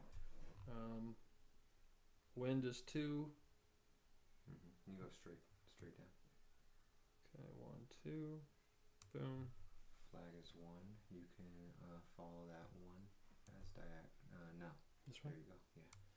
Okay. And then we'll do Pedal is a 5. We'll do 5. So we'll do 1, 2, 3, 4, and go over side 5. Right that way? Right here. This way. Right here. Wait, so wait, 1, 2, 3, 4, 5? Yep. Okay. Right there. And then 4 for the sprout. 1, 2, 3. And then go right here. 4. Perfect. Okay, regrow. And regrow. Yay, sunny time. That's a strong formation right there. Hey, look at that. It's gonna take me a minute to type it out for the chat, but okay. Chat. Yeah, you're good. We'll learn today. It will. And we'll be better tomorrow.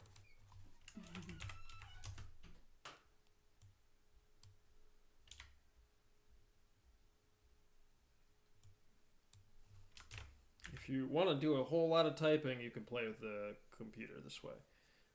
Eventually, we'll build an actual game with an AI. Team 4, water. Let's flag.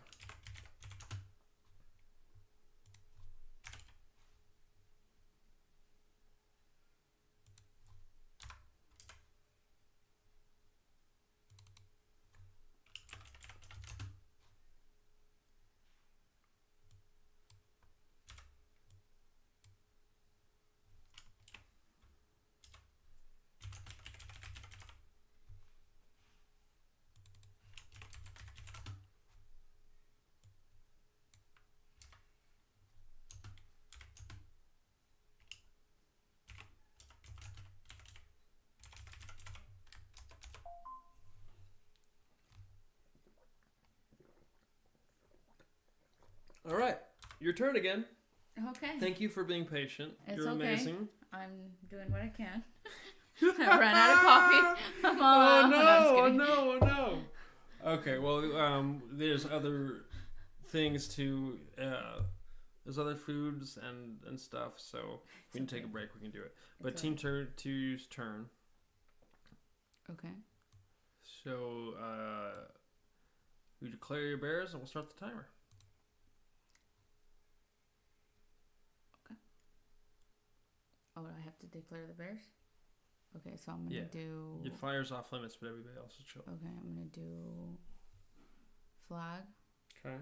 Sprouts. Petal.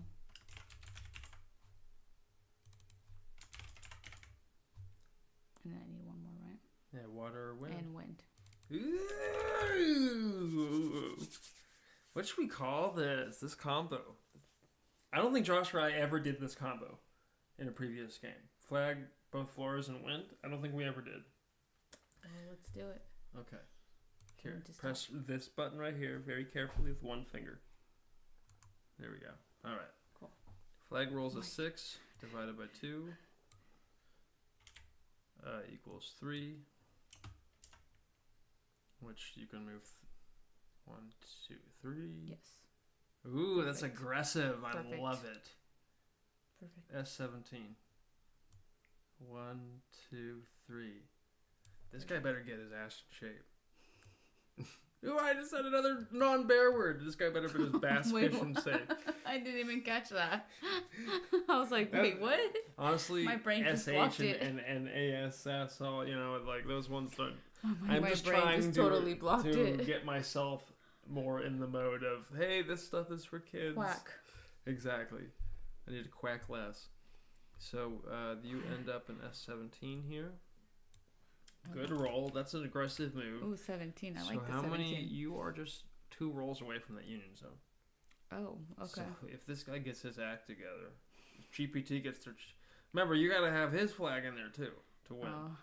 And you taking a sweet time going up the sideline. Meanwhile, you're shooting down. Of course. Okay, the sprouts. Not that I really care, but it's just one sprout. So that's and then a 3. I think of the store, the Sprouts store, the Sprouts Farmer Market. We gotta get a sponsorship from them if they want the Sprout Bear under their branding. We love that store. Sprout rolls a 3, and now you can go 1, 2, 3, Yes. 1, 2, just up the diagonal. Yes, diagonal is fine. 1, 2, 3, boom. Regrow. And then petals.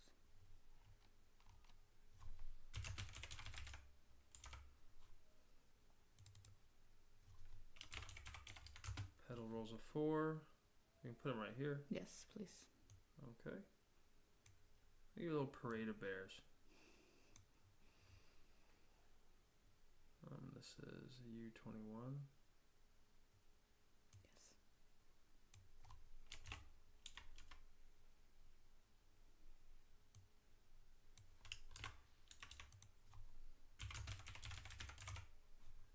And your wind. By the way, guys, normally if it's 4 people, you just play. We're not normally playing with a bot that we have to type everything into. That's why it's taking a bit long. So the wind rolls a 2. There's no modifiers. Oh, so you're just okay. Did we even move this one bear yet? No. The wind? We didn't move him yet, right?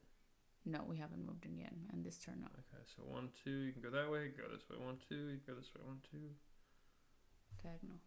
This way? Mm-hmm. 1, 2. Yes. A little escort. So that's R18. Okay, now it's my turn. Yeah. Good job. Thanks for your patience. That's a great formation. Now, if somebody comes for your flag bearer, you can't sacrifice a flora because you're not close enough. I just want to point that out. Okay, that's okay. I want to point that out for the gallery too. Okay, so I'm going to move my flag.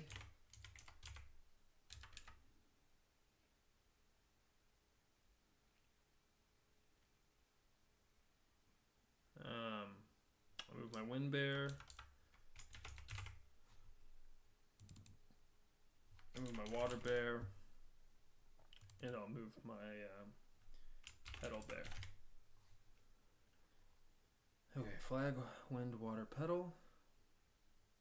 Start the timer, start my roll. Bam. It's rough on the flag bear. Okay, flag bear just moves 1. I'll go to C21. Wind bear gets to 3. Let's go 1, 2, 3. Water bear gets a 5. That's a nice roll. 1, 2, 3, 4, 5. I like that. And then my pedal bear gets a 6, which, you know, take it. So I'll make this guy the aggressor. 1, 2, 3, 4, 5, 6. You're just gonna go up there and regrowth. Okay, nailed my turn. You typed out the moves. 2, 3, flag. Here.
Okay, we're back off mute.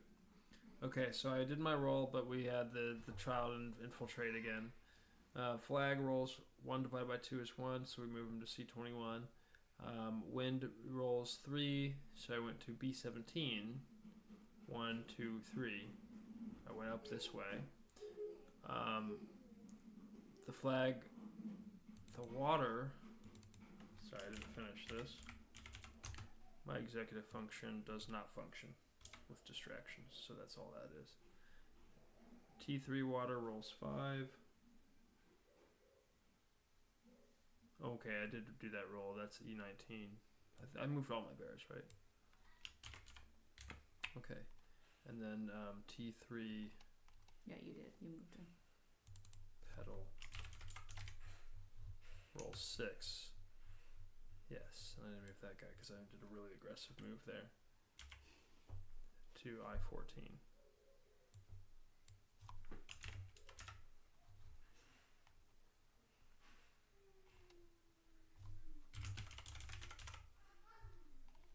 Okay, let's see it. ChatGPT, do you get the rules yet?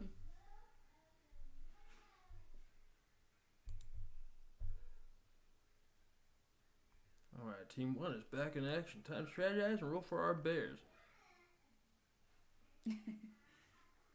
Here's the lineup for this term. Flag, fire, sprout, and wind bear. That's actually okay. Okay, it's also getting things wrong, but it's okay. Let's see what it did. Declared flag, fire, sprout, and wind. It still hasn't got its water bear out of spawn. Yeah, the water one is just chilling out there. And I'm going to do a roll for both fire and sprout real quick because it did not roll for these two. We got a 2 and a 1. Okay. So flag bear is a 5 divided by 2 is 2.5 round of 3, so it goes from A4 to A7. It is not cooperating with you. Look, 1, 2, 3. That is not. Is that the fire one? This is no. That's the flag bear. Oh, for okay. Team I wasn't sure. Oh my god. Yeah. What is Fire this guy bear. doing? Who knows? What is this guy doing? Fire bear is on cooldown. Stays at 01. Actually, it rolled a 2 because it's off cooldown now. And I'm going to move it. I'm going to adjust it just because I can. We're going to adjust it over to M1. And then it's going to move 2 times 2 is 4. So it'll go 1, 2, 3, 4. And because it's, and now it's not on cooldown. And it's also a lunar lane. So I'm going to go over 1, 1, 2, 3, 4. Now, if Josh doesn't get out of the way, he's going to have food for the computer. Oh, okay, because he can go that way, right? Yeah. Okay. And that way, when people are watching back, I can't be accused of cheating for controlling the computer. Not on regrowth, because it's rolled under an 8. And this other one is a sprout bear, that's a 1. We're going to apply that to a petal, though. So petals on regrowth is 1. We're going to move them to be 2. Get them off regrowth. Then wind bear is a 4. Let's see what this move is. K11 to L12, 1, O15. So 1, 2, 3, 4. I don't really know how that's helpful. Now he's in your way. Is that their win one? Yeah. Oh. But he's breezy. I'm like, oh no. He's breezy now. That's a breezy bear. You say breezy and I think of Chris Brown. Well, I don't think of Chris Brown. I think of a wind bear because this is for kids.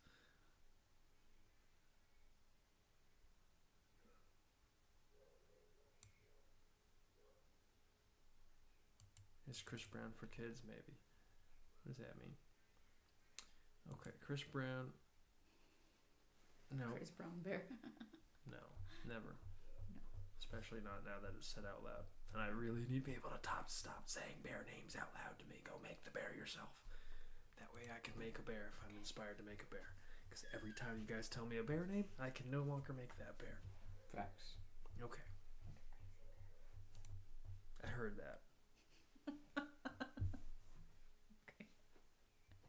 That is my baseline rule as the artist of the puzzle. Do not say bear names that I have not created to me. You guys can make them yourselves, buy the titles, and then go through the collab on the D-Work thing. It's right there. And upload a new bear. Heck yeah.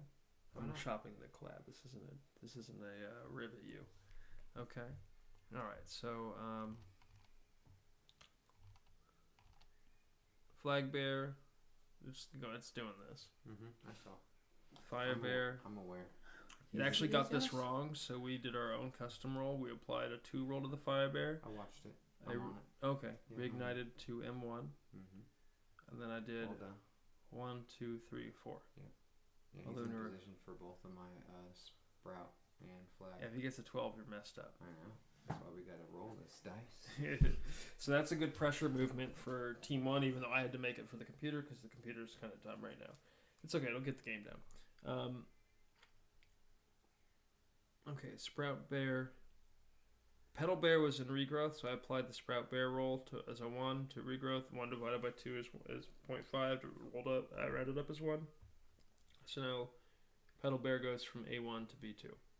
Wind Bear is now breezy in N15 or O15. And technically, the computer could do a gust move and go 1 after the move because he's in breezy mode. But I don't know if we've determined if you just have to end the turn in breezy mode to make that move, Or if you have to start the turn in breezy mode. So I'm going I don't to know. copy this out, come again, because I don't like typing this. This is pretty great.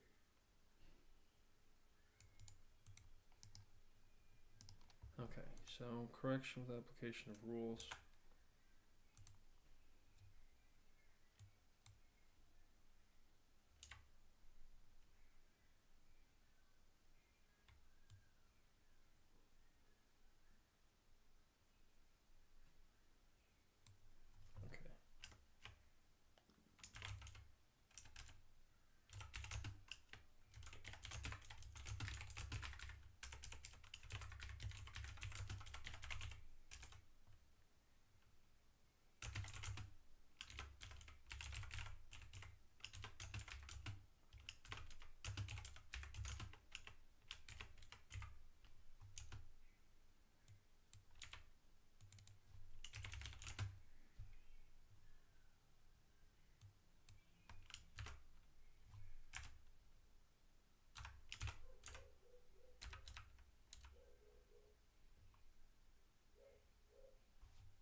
I'm just gonna go M1, 2, 2, 2, 4, 2, 3. Yeah. I've been training these LLMs forever, so you have to be very thorough and provide as much context as you can. So they're not in regrowth mode.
By the way, you can tag him out if he's in your way with the fire bear or a water bear.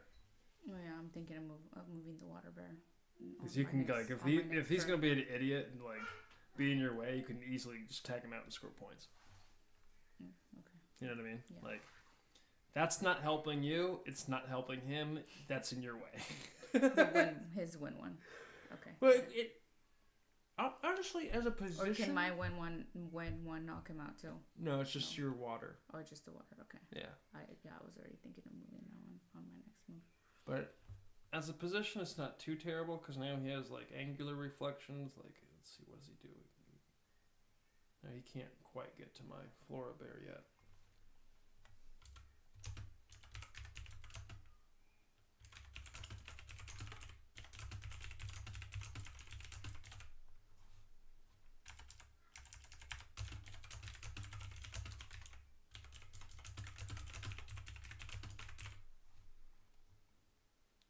Okay, so now it's Team 4's turn.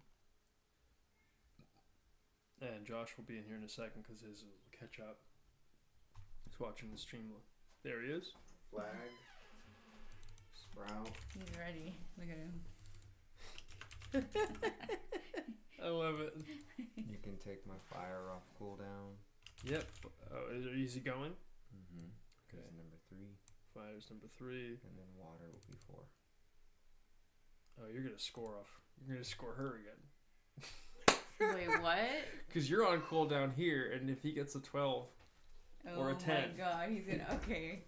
This is great. I love the theater. How crazy. You say water is the last one?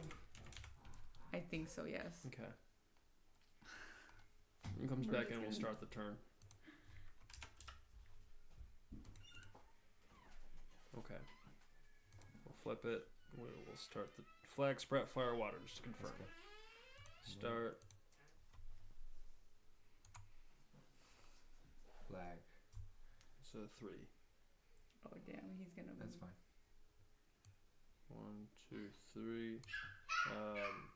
Sprout. Sprout is a 3. Also, you gotta do water instead of. You gotta do pedal instead of water because he's in zero. That's right.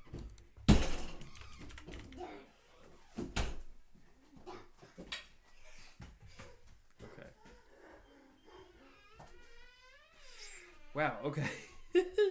So, sprouts and regrows, this is actually a 2 instead of a 3. What is... Here, can we do this? Because that child is just going to keep banging the door into the wall. Let's see if it's fun. There we go. Alright, we're back. Boo! I'm moving for you now! Your timer went out!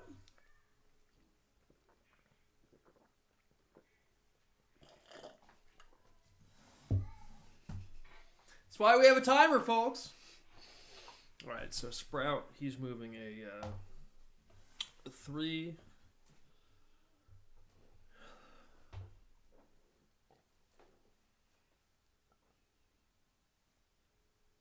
He's moving a 2. 1, 2. That's probably where he's going to want to go. 1, 2.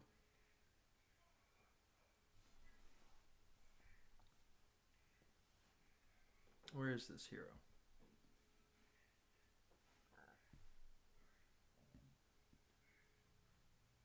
Yo, yo, yo. Is the sound crisp?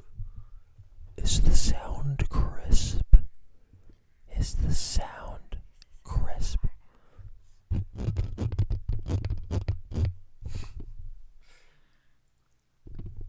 Joshua.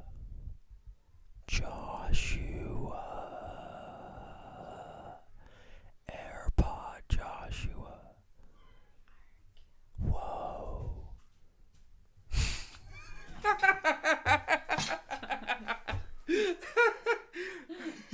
Alright, so he can go here? Can go right here. Right here, next to okay. the flag. Alright, he's off regrow now. Fire is a oh, you actually got that roll. Holy crap. You got the fire roll that he needed, so that's 1, 2, 3, 4, 5, 6, 7, 8, 9, 10, baby! I'm out. Bam! You're back on the board. You're fire bear. So that's the danger of those fire bears. That is the danger. But you see, he needed that 10 roll. If he got the 8, he would have fallen short, and then he would have been positioned and you to score again. The position is everything. Because then you would have come off, and he would have been on cooldown next turn. You would have been able to knock him back again. Pedal, right? Because of the regrow. Yeah. So we'll just go 1 up. Okay. And I'm dead. Alright. He said I'm out. You said 1 over or 1 up? 1 over. Didn't you say 1 up? I'll just do 1 over because that's pretty That's sure what he it's said. 1 over. Okay, so team 4 flag rolls.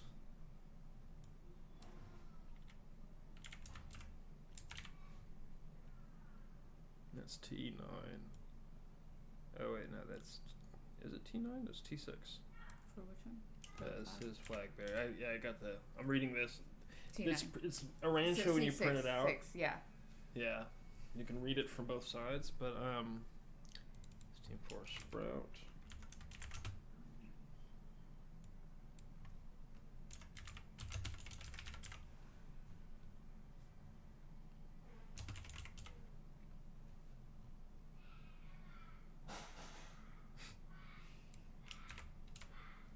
He sounds like a dinosaur.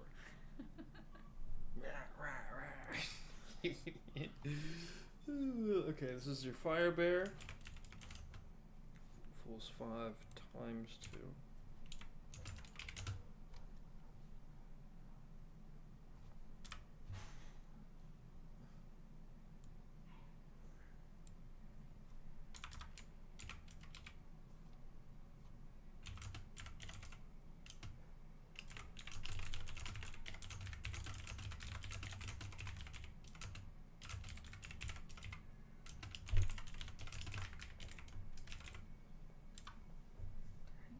All good. Okay.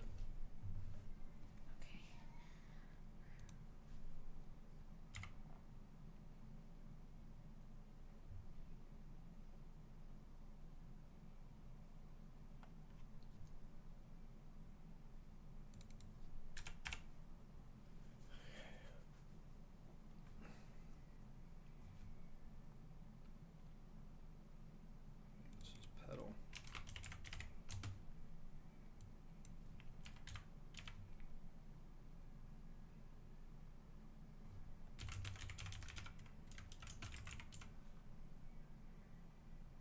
V5. Okay, just double check. Okay. Now it's your turn. Yay, we got through it. Woo! Flip that bad boy over. You can't move your fire, you're still in cooldown. Okay. But you have to move sprout and pedal. Yes, I was. Yes. Okay, so I'm gonna do water, sprouts. No, sorry, pedal, sprouts. Water, pedal, sprout. And then flag. Wait.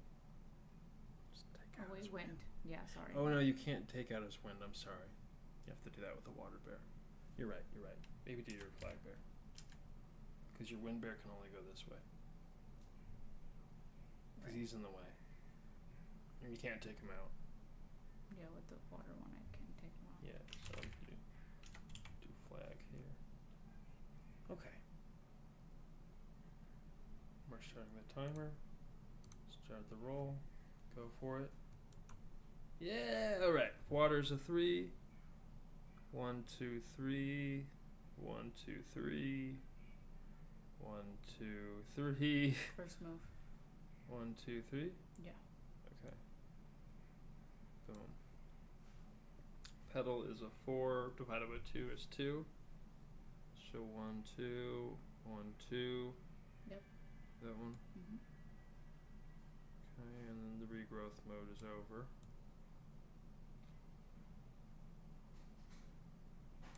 Sprout is 2 divided by 2 is 1. It's not One. that guy right there? Yeah. Okay, and then flag is 1 divided by 2. It's also a 1. Yep. It's actually fine. It's a good pacing move. It's a good pacing roll. Alright, cool. You moved all your bears. You declared and moved all your bears before the turn was over. That's ideal. Nice. Okay. Is that 1 minute? Yeah. And to viewers at home, the only reason it's taking us even longer than that is because we have to type this all into GPT and inform them as a player of what's going on. It's a very analog AI for a video game. So T2 is water rolls a 3.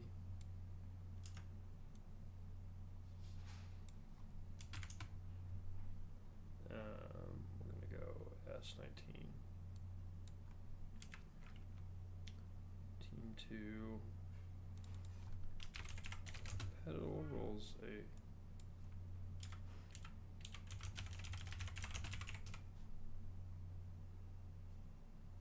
It's T19.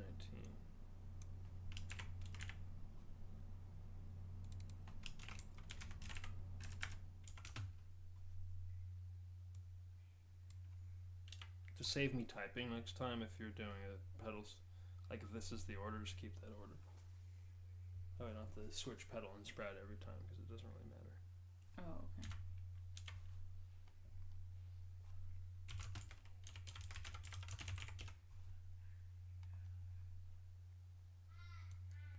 Well, I guess it does matter in terms of the order of positioning, but in this particular field layout, it doesn't really matter. We're talking U21. Yeah, you already did.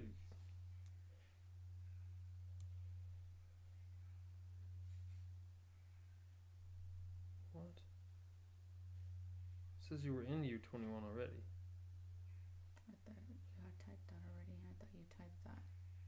Yeah, I thought I did too. Okay, I'll just make it T20.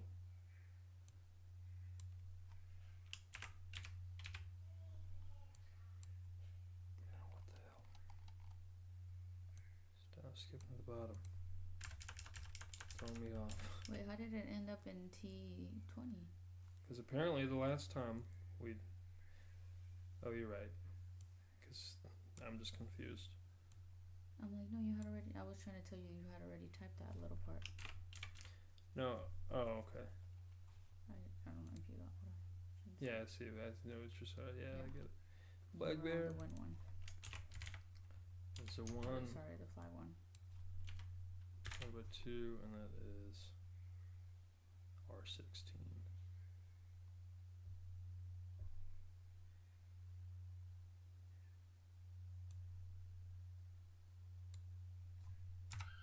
Something got messed up in my last... Okay, whatever.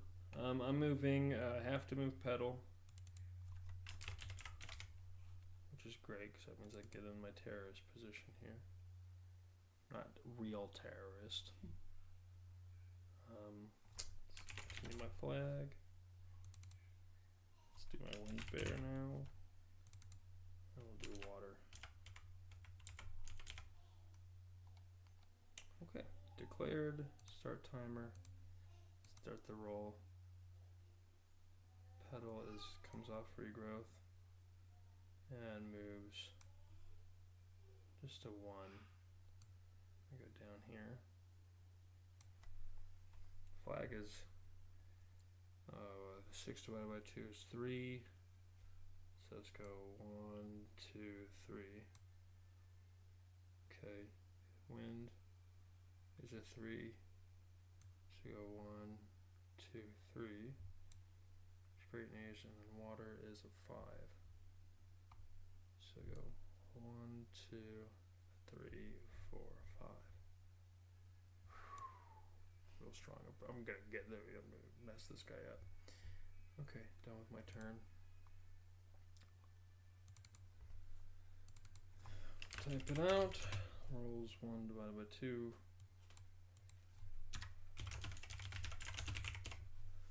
And we are in I-15.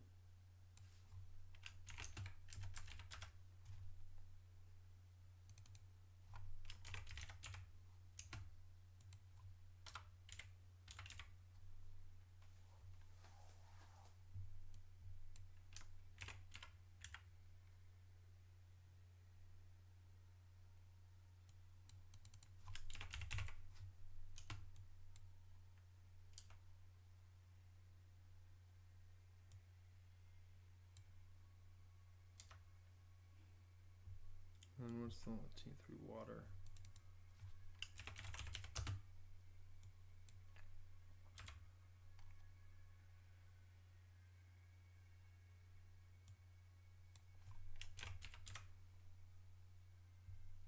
Okay. Okay, we got through another turn. Yay!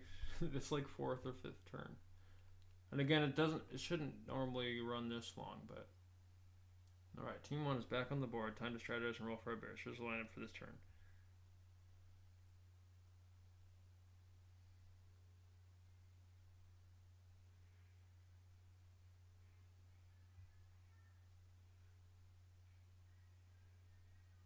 Okay, he's still getting things wrong, but that's okay. You're like, I'm just going to have to correct it again. Yeah, it's going to be that way, and then eventually it'll get it right. Yeah. Flag bears 3 divided by 2 is 2 paces from A7. He is not helping you. Oh my god. Look at this. Look at that move. Is that the flag one? Yeah. Oh no. So he gets. So now he gets. So look at this. He has Fire Bear, he finally got it. So he was 4 times 2. 8 spaces from M3 to M11. Let's count them out. 1, 2, 3, 4, 5, 6, 7, 8. Now he's in the Union Zone and on cooldown.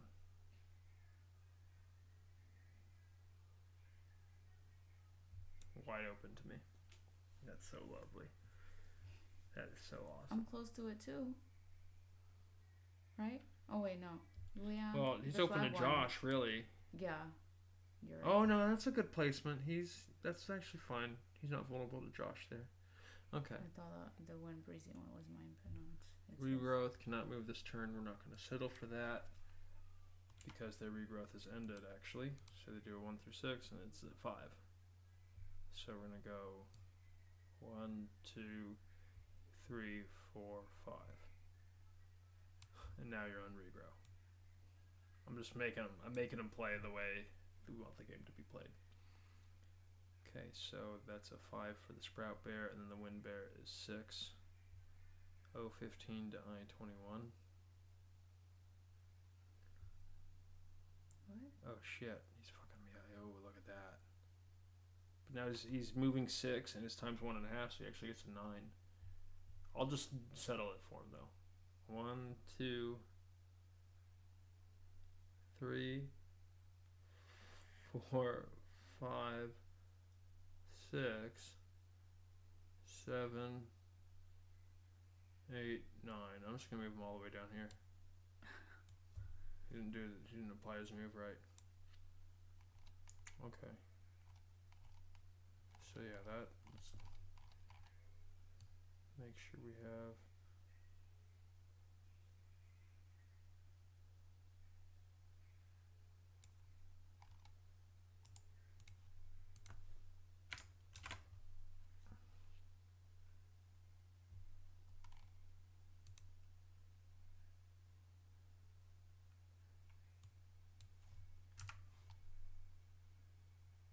You see how he moved his Wind Bear after we told him he was in the way? Yeah. His Fire Bear is...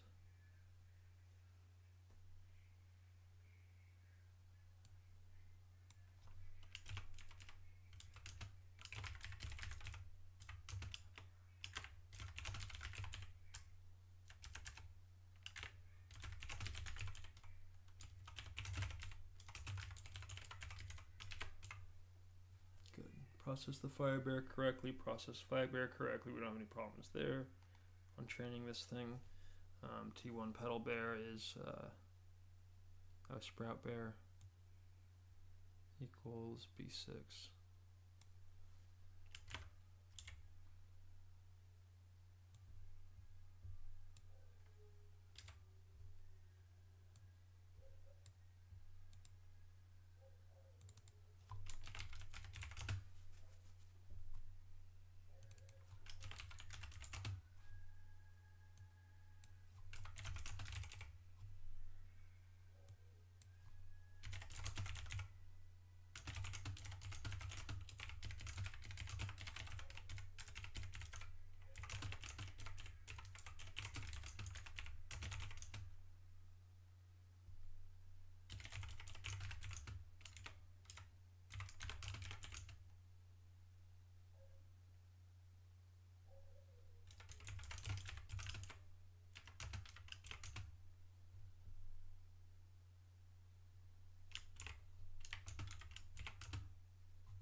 did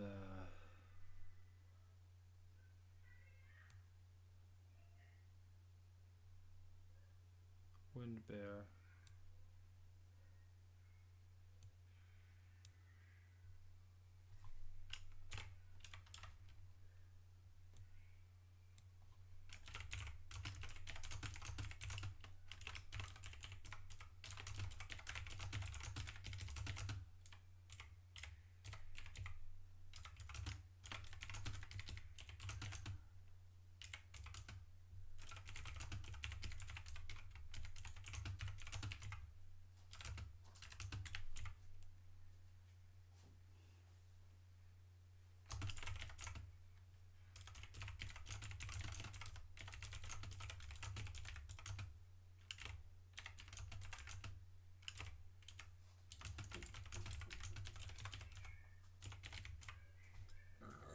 Okay.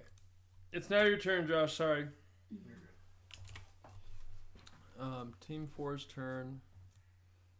He's going to declare and then we'll hit timer.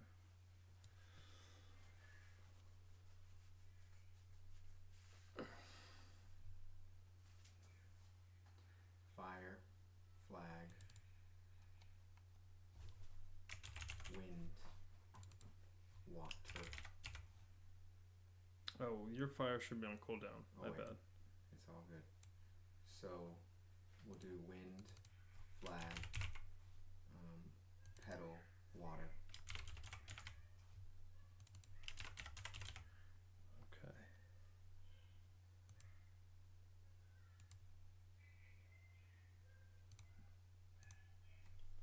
You want more numbers? Yep, you're right. Boom.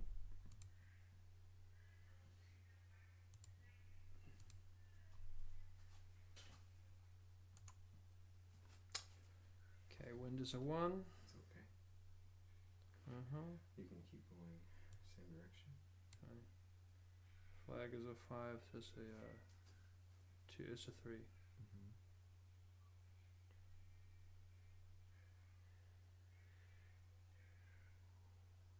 That's fine. We can do 1, 2.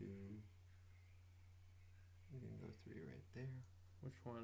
Q9 or R9? Q9? Q9's fine. Okay. Pedal is 2. Yeah, so just like right there. That's fine. Oh, you are vulnerable. Oh crap. Oh man.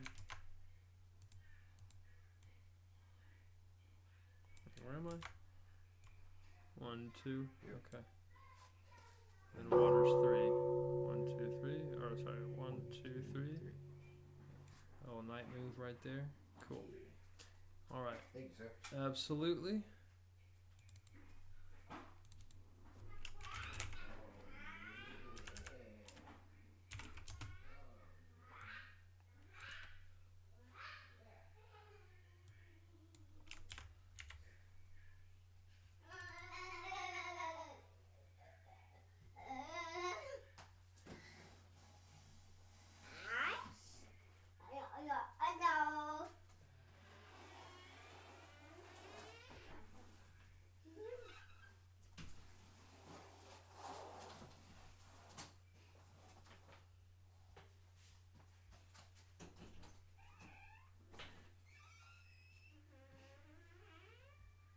Okay.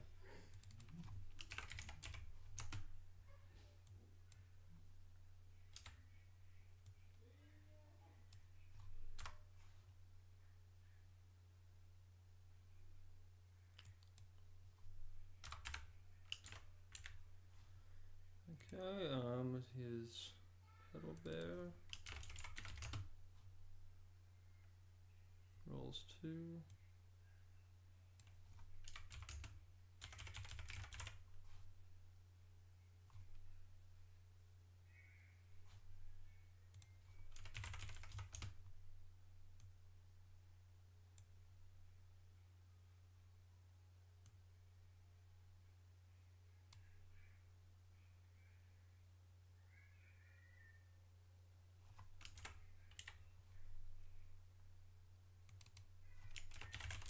T4 water rolls 3.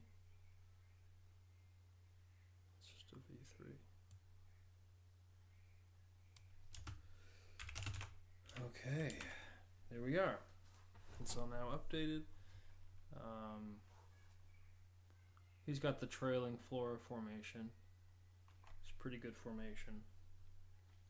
I have no idea what Team 1's doing, but it's okay. I'm sure there's something going on with the way that it's approaching the board, but I'll tell you what, it's taken too much time, and I'm now within... Q's can get in there in a turn, and I can get in there within 2 or 3 turns. So we are in position to unite our flags already. Like, we already have our board set up. I'm just nervous because he has more points than me, but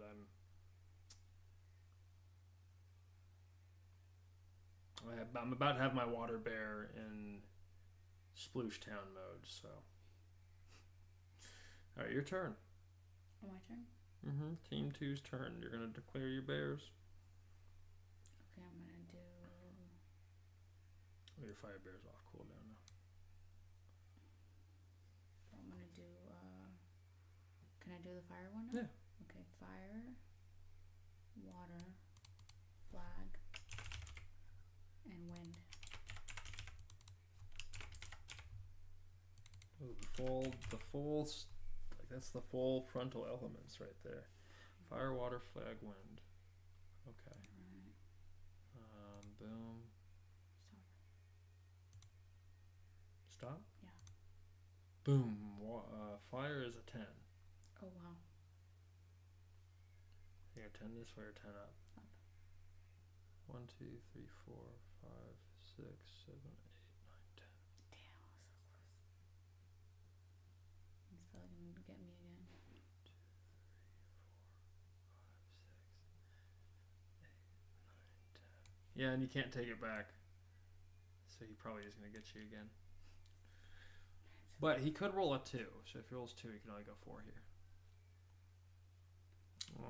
Just keep that in mind. Could roll a 1. You can only go 2 spots. That would really screw him over, and then you're fine. But now you're on cooldown. Okay, so your water is a 1. You go up or left or down. Right. Left, you mean? Yeah. Okay. Boo! Water, flag is 3. Yeah. Okay, I'll put you in there. You need to have him be in there too, but his flag bearer needs to approach that union zone too. So there's your 3, and then your wind bear is also 3. So is that like 1, 2, 3? You just want to go there? Yeah. 1, 2, 3. Boom. Okay.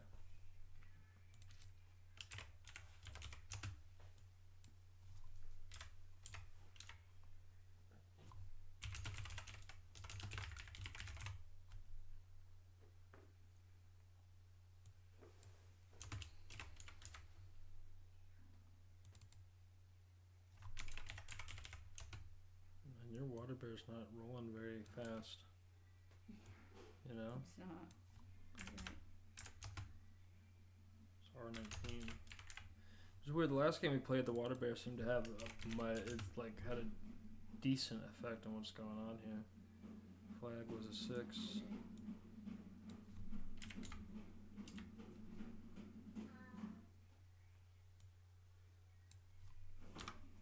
Okay, flag rolls a 6. Which puts you in 013.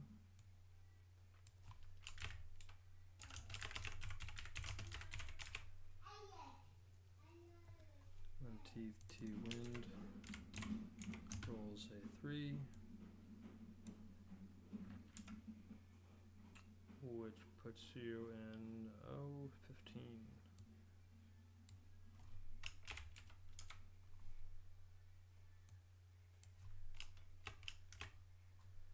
Okay, my turn.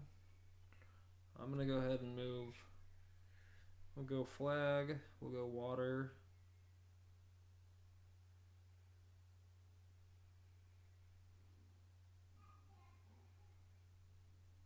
I'm gonna go pedal for sure. Flag, water, pedal, and fire.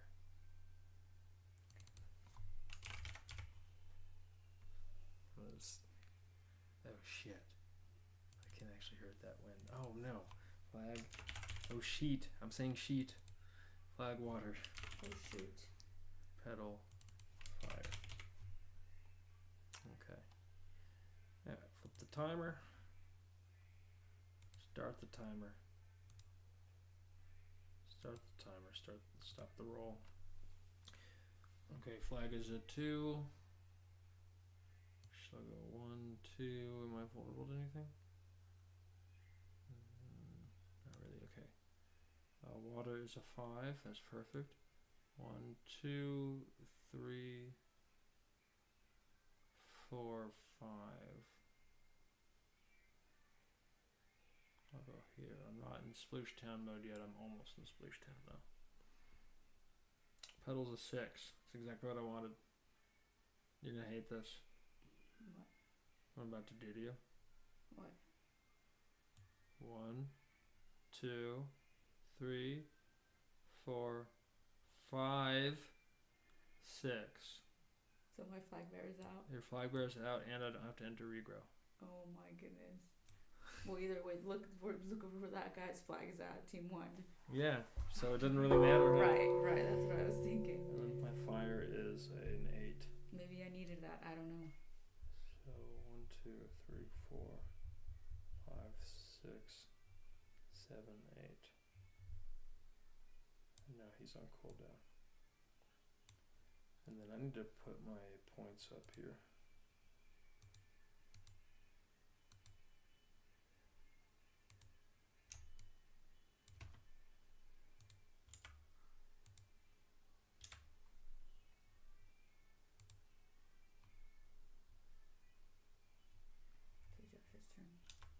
That is Josh's turn.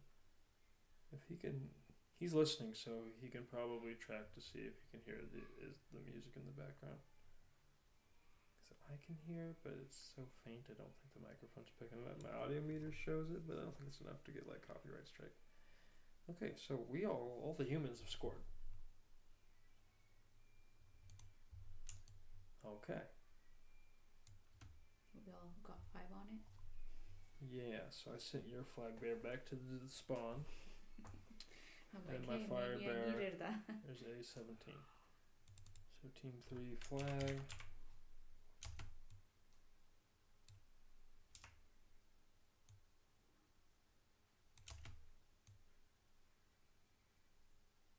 So vulnerable H17. Team 3 water. Walls 5. My water. See, I'm really aggressive with my water. I'm in J13.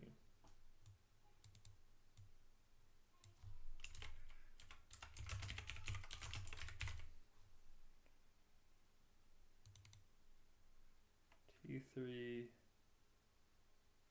Where did I move? Pedal.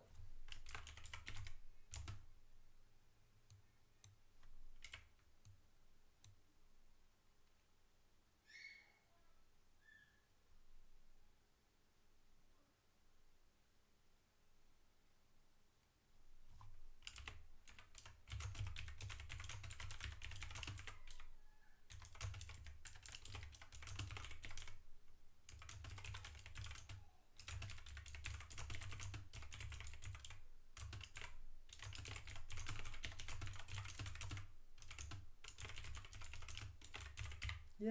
Okay, team 3 pedal, and then team 3 fire rolls a 4.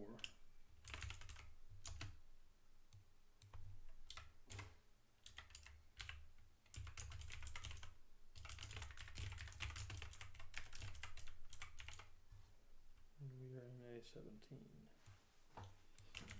Okay.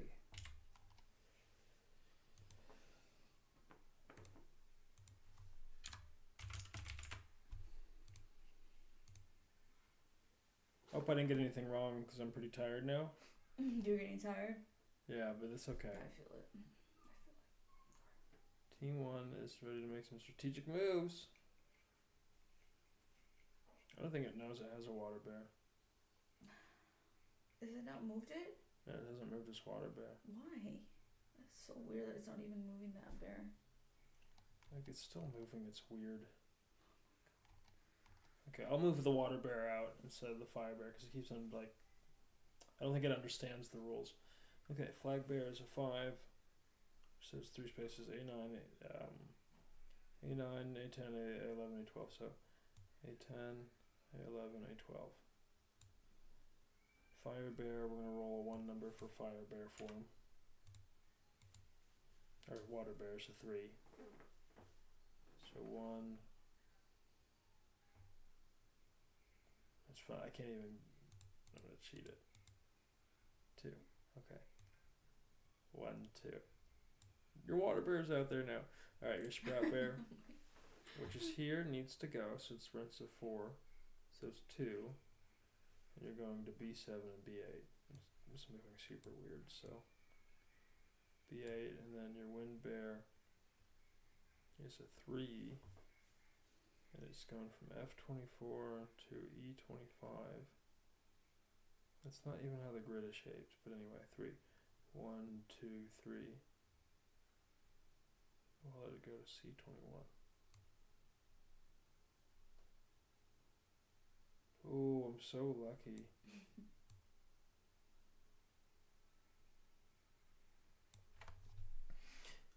But I'm gonna actually apply that gust move. I'm gonna make it play like a smart AI, and that's gonna move over 1 into that D21 spot. Okay. It's playing dumb. Well, it does another game. This game doesn't even exist. I mean, it exists, but it doesn't like. You know, it doesn't exist for the ChatGPT to reference anything. Okay, so now. Okay.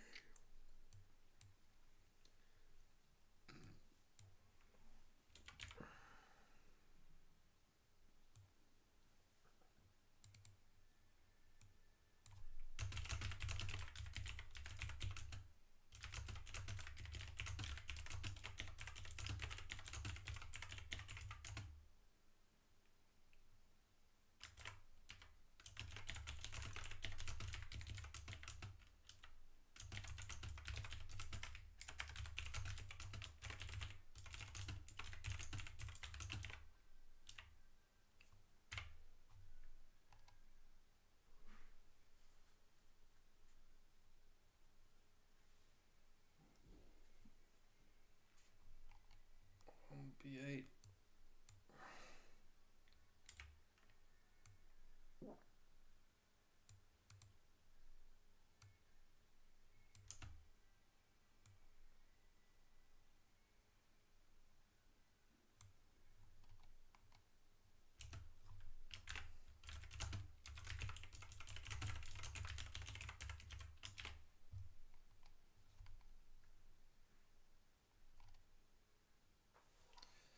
Okay, and then your wind bear is on D21.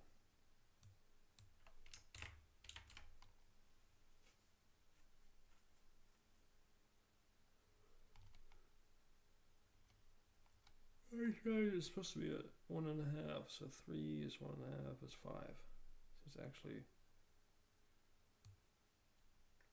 would have been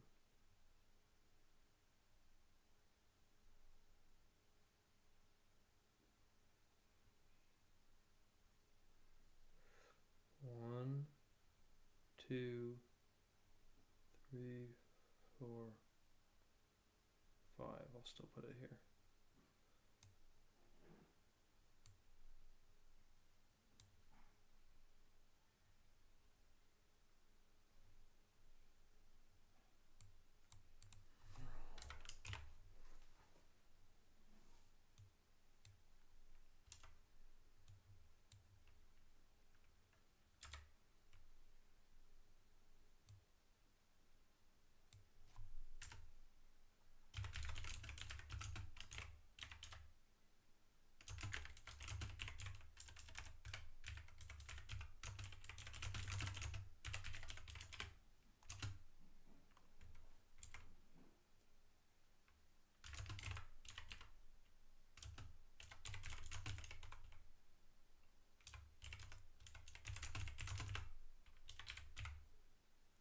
Okay.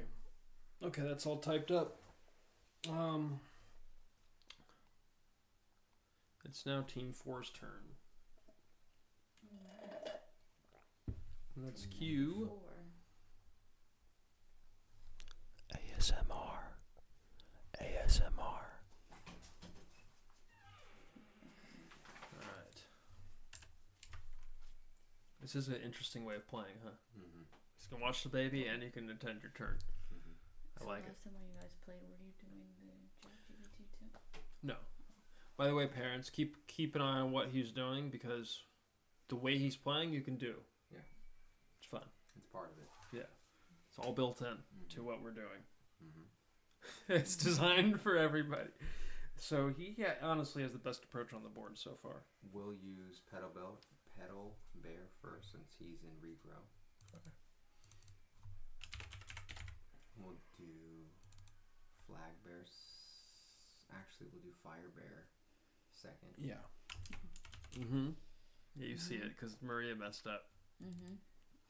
We'll do Petal Bear next. Okay.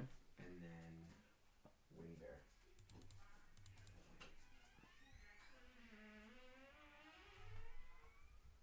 The wind.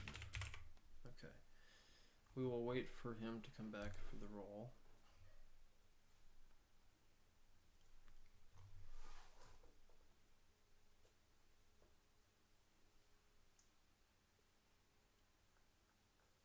Oh.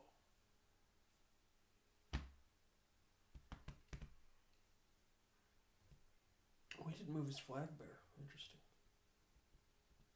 This time.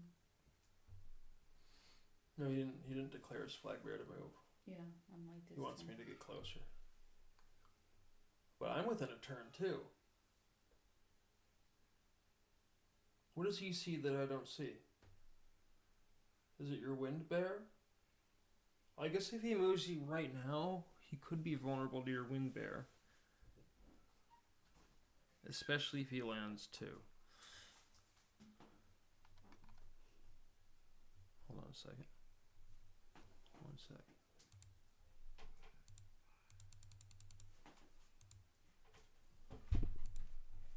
Okay. That's a rough row. Oh, Petals wow. 1. Oh wow, my bear isn't my. Yeah, you got screwed again. You want to just do that? Mm-hmm. Okay.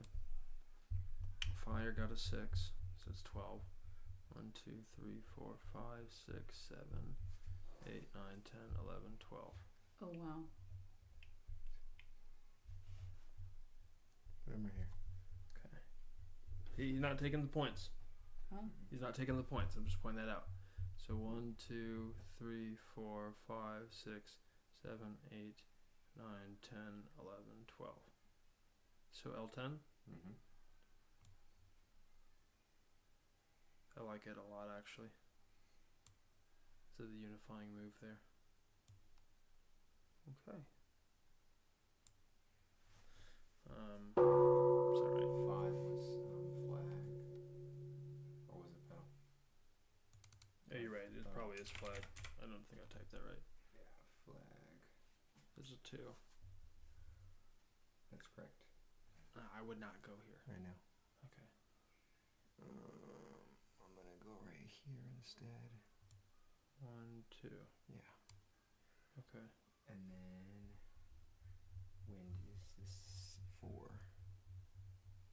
So where are we? Right here. 1, 2, 3, 4. No. You could. Well, you already committed that No, flag bear. Yeah. So You can go this way. you might just stay. Okay. I'll just eat the Eat the roll. turn. Yeah. You don't want to move him this way. Yeah, we'll 1, go up. 2, We'll 3, go up. 4. That's fine. Okay. Yeah, we'll go up. We'll go towards the 1, lunar land. 2, 3, 4. That's fine. Yeah, because now you got Yeah, Michael that's here. fine. That's fine. All right. Team 4 pedal.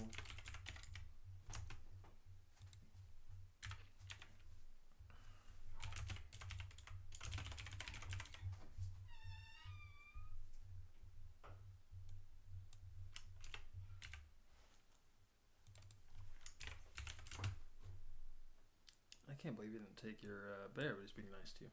Right, he's being nice to me. Being nice to you. He must want something. I'm just kidding. Oh my goodness. I'm joking. We are streaming. No, I didn't mean it like that. No, I didn't mean it like that either. Okay. Anyways. I especially didn't mean it like that. He Fire wants me rolls. to be nice too. Well, yeah, it's a nice thing to do. He's not the nice bear though. He's the what bear is he playing? He's the lost bear. Maybe it was a lost move. Okay, team 4 pedal rolls 1 divided by 2 exits regrowth ends up in S8. Team 4 fire rolls X times 2 enters cooldown. And that is L10.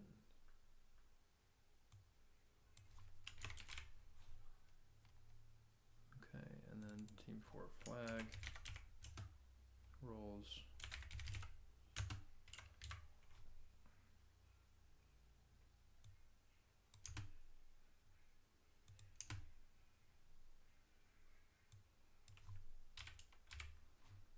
I better score another point because otherwise Josh and I are gonna tie. And then you have a rough go because you're playing with this dumb GPT that's got his flag way over here. It doesn't make any sense. It's being dumb. It's not being smart. Wind rolls 4, which takes him to N3.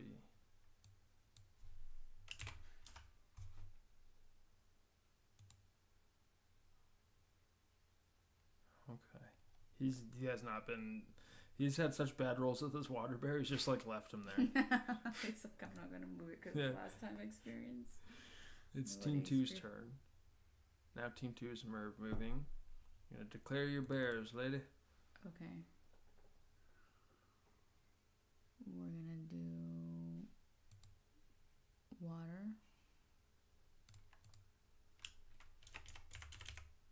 Your flag can move. He's just got to restart. Okay. Flag.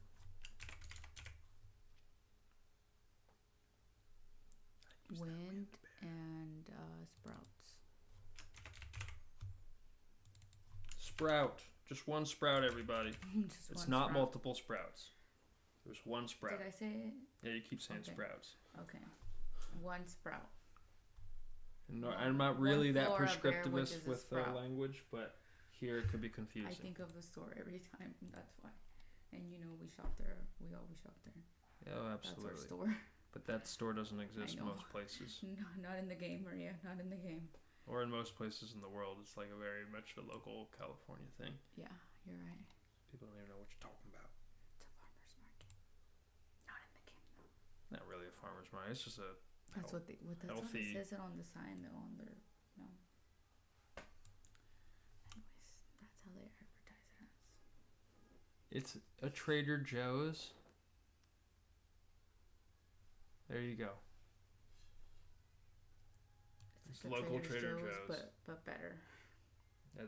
It's that's what everybody who shops at Trader Joe's says. Team 2. You said fire, water, flag, wind, and sprout, right? Yes. Okay. I'll flip the clock. Start the timer. Okay. Ooh. Team 2 water rolls A5.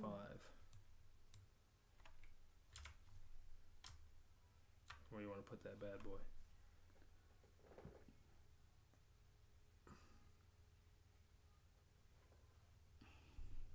Okay. 1, 2, 3, 4, 5. Sure. Okay, The flag. where's my flag one? Down here. Okay. It's a so 2. Just move 1, 2. And then Okay, the wind is a 6.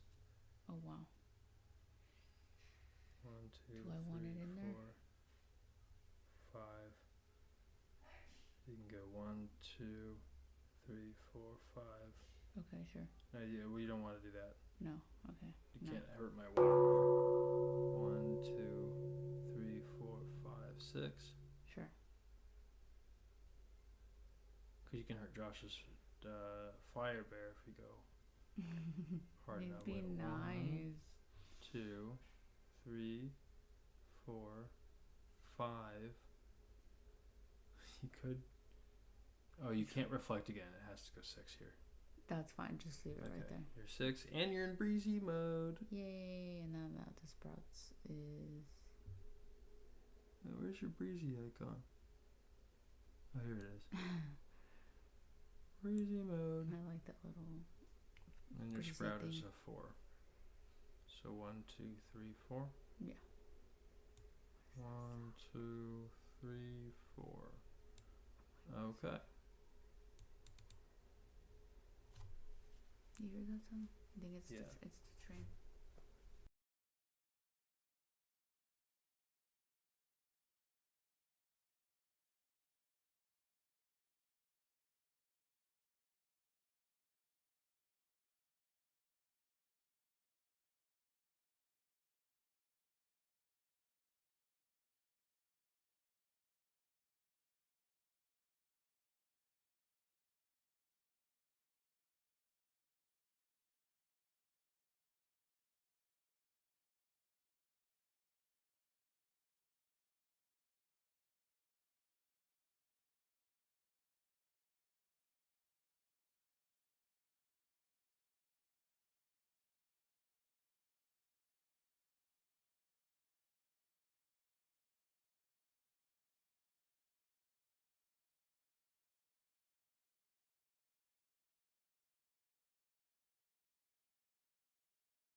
Okay.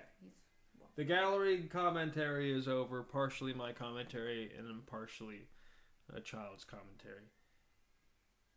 So this is still your role. Water is in N18.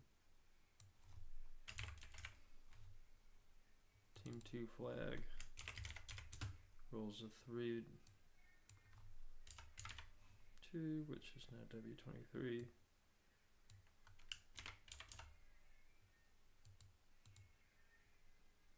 Team 2 wind rolls. Whoa! You rolled a 6. Mm-hmm. Then you went to M9.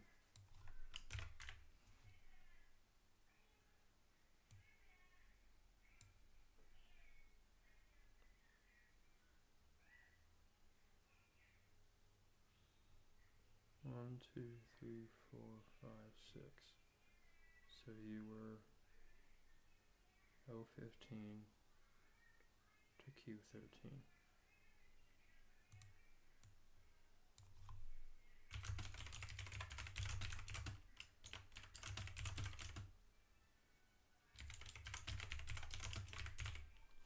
Okay, and then team 2 Sprout rolls a 3, which was just a 1, 2, 3, or a 1, 2, 3, right? Mm-hmm. Q17.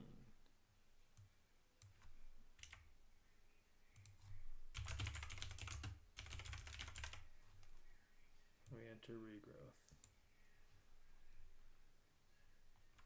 Okay, team 3's turn. That sucks for you, though.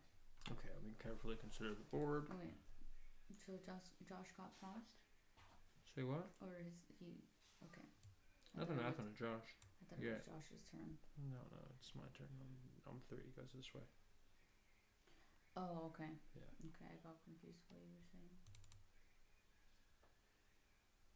Okay.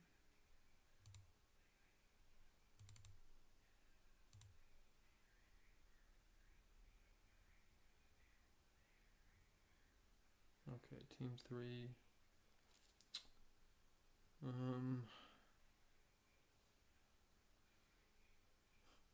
Oh yeah.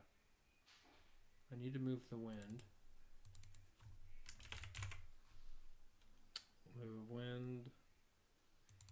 We'll move water. We'll move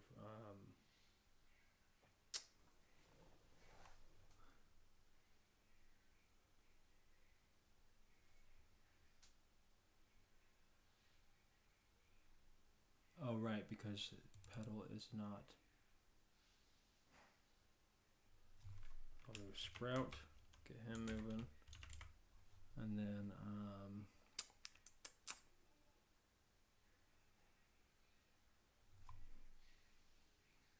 pedal can't really do anything. I'll move flag. I'll need an advanced flag to help Josh out. Okay. Wind, water, Sprout, flag. Okay. Boom, minute timer. Start. Roll start. Wind is 6. So 1, 2, 3, 4, 5, 6. 1, 2, 3, 4, 5, 6. You can do that with the wind bear. So now here first bear goes back to spawn. Sorry. All that for nothing. Was that their flag bear? Yeah. Water gets a 1. So I'm just going to go ahead and get into Sploosh Town mode here. Sprout bear gets a 3. 1, 2, 3. Enters regrowth. And flag bear is a 4 divided by 2 is 2. So that's going to be a 1 and a 2. I'm going to put them right there so I can sacrifice if I need to. Okay, turn done. Wind bear's not breezy, so E3 wind rolls 6. Those 1, 2, 3, 4, 5, 6.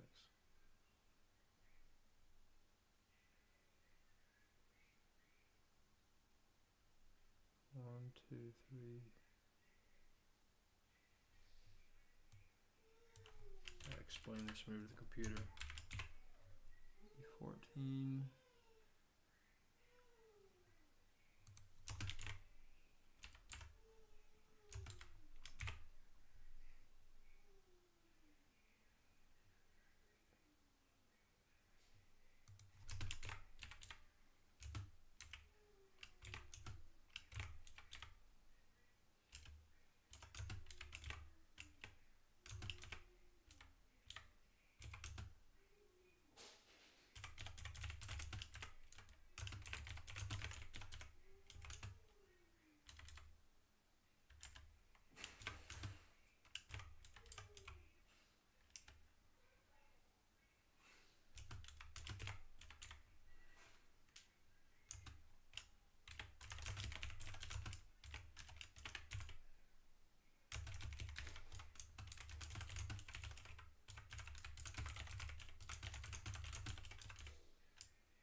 10 points.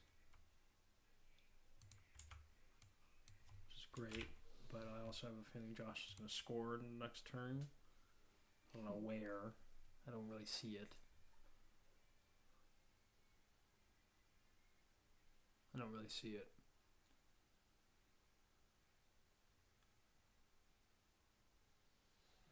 Okay. Team 3 water, rolled a 1, and we go to J12.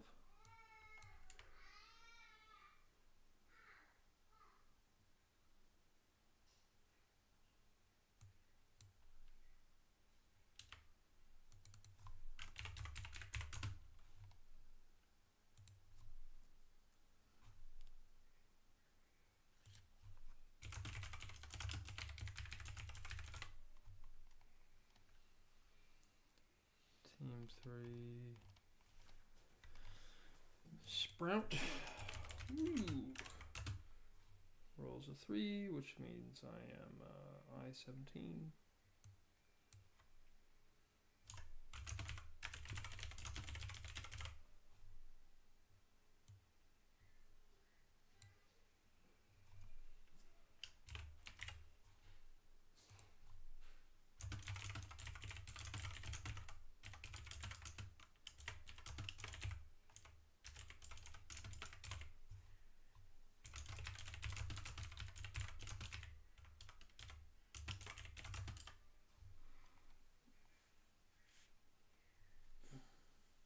I-17, and then team.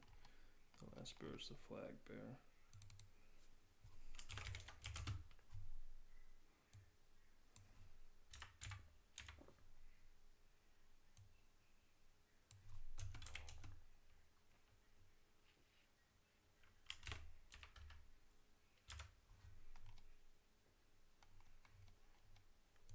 Okay, let's see how GPT does this time.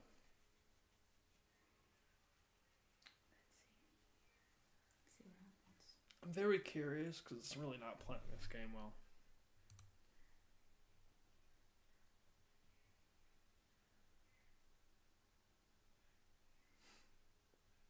At least it understood.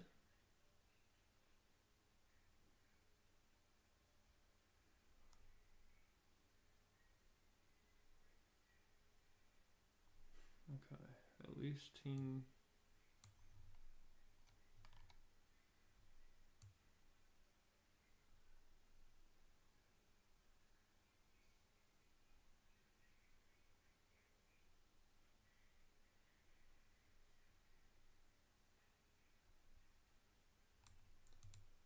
Okay.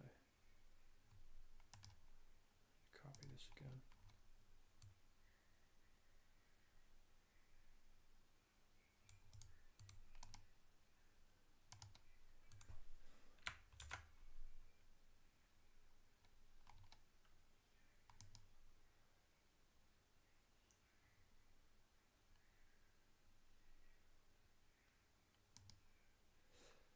Okay.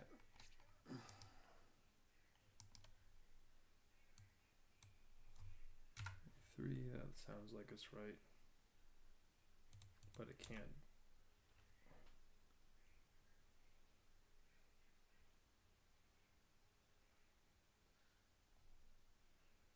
Oh, it did reignite.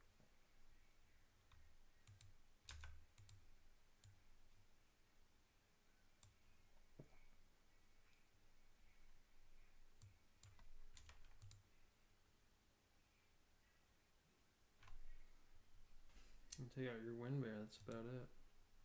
What? Yeah.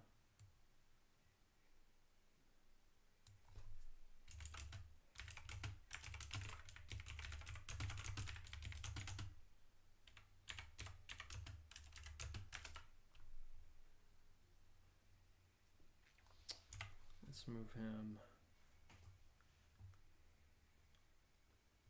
I feel like it's cheating if I don't take your wind bear with him.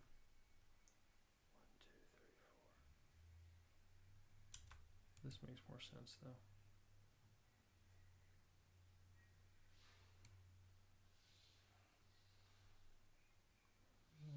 Wait. 1. 2, 3, 4.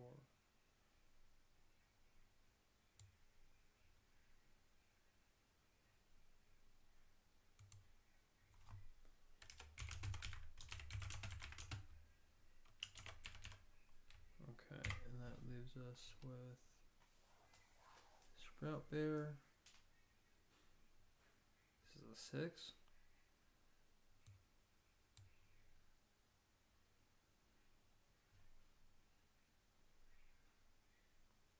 C9, D10, E11, F12,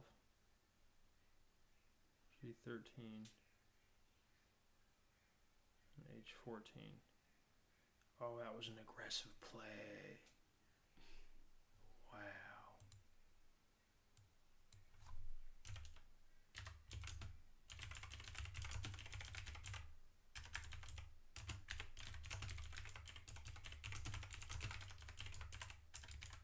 It's an aggressive play.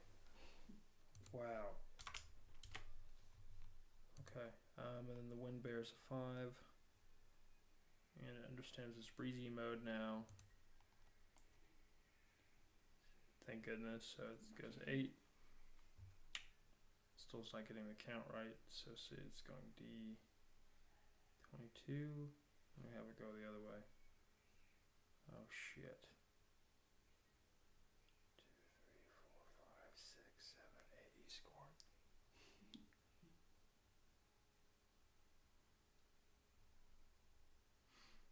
It's funny because it doesn't understand. I am going to make it go the way it doesn't understand, just the way I made it not score off your points.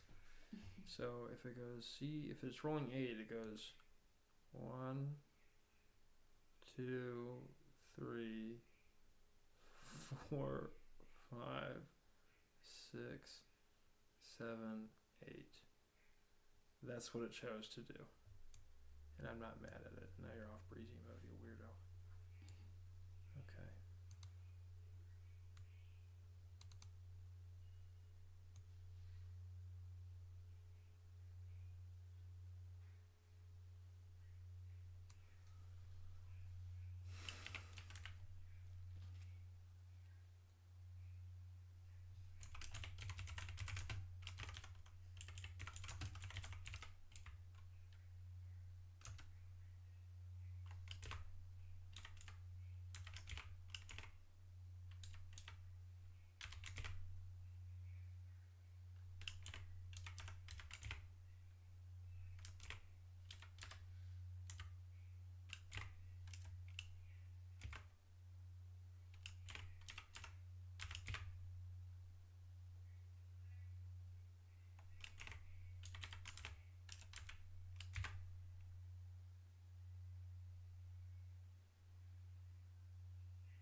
Okay, I think that's processed.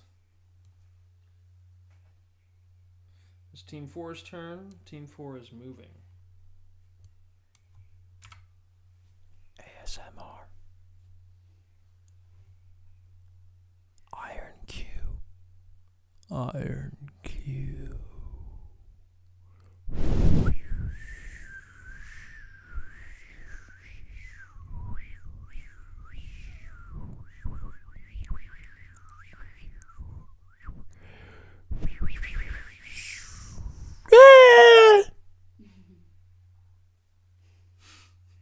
Can you hear it? I don't know.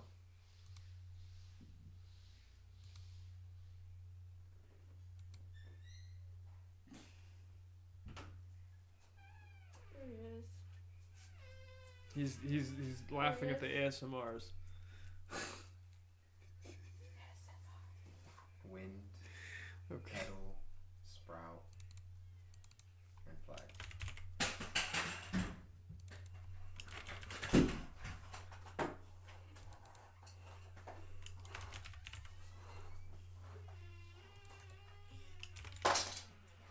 Wind, pedal, sprout, flag. I'll stop the timer for you. Alright, here's this timer. And I'll stop the roll. Bummer on that wind though. Okay, so your wind bear just gets the 1. Do you want to go on the 1? Okay. Your petal gets that 6. 1, 2, 3, 4, 5, 6. You can 1, 2, 3.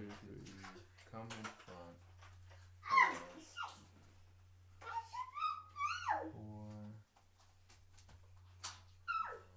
Any of these can be justified. I know.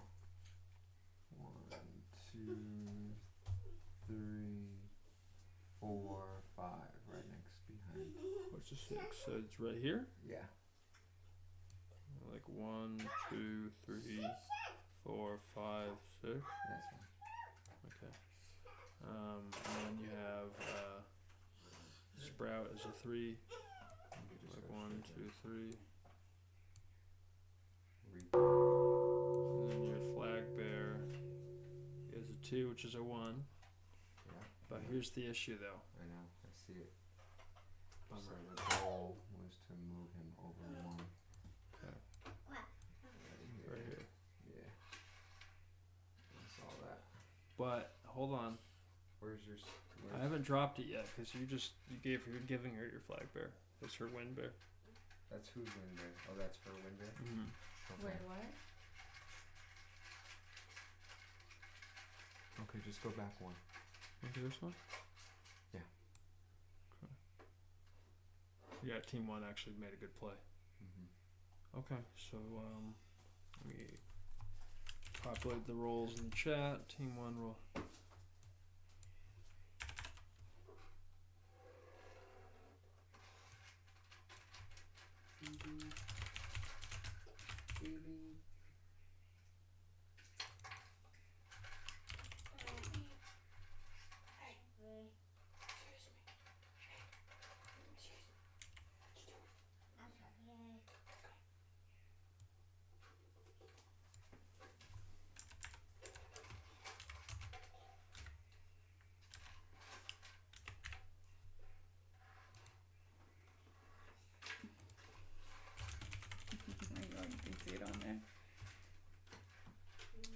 Okay, the Team 4.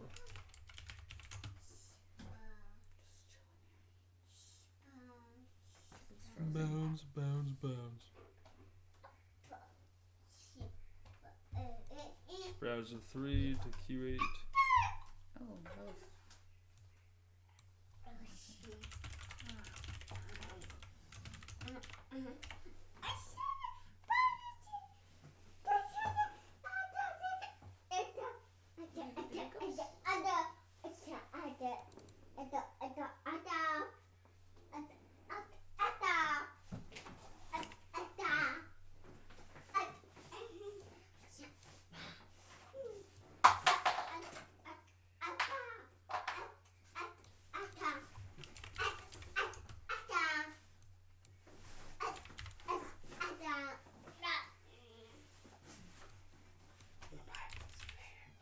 Alright.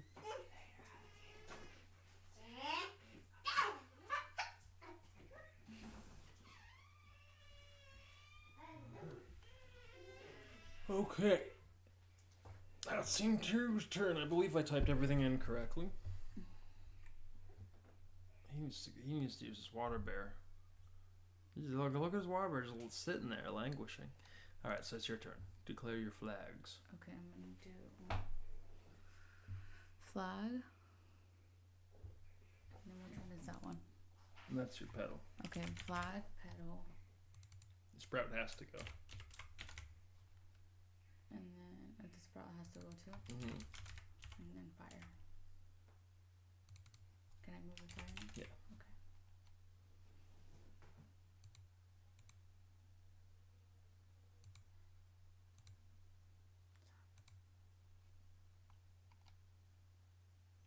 Flag is a 2 divided by, it's just a 1. Okay. Petal is a 3. 3. 1, 2, 3. Yeah. And he's on regrowth. And then your sprout is a 5 divided, that's a 2. 2. 1, 2. Yeah. 1, 2, and then now you're off regrowth. And then your fire is a 4 times 2 is 8. You can go back this way or you can go this way. Or you can go this way. 1, 2, 3, 4, 5, 6, 7, 8. You can go right here. Okay.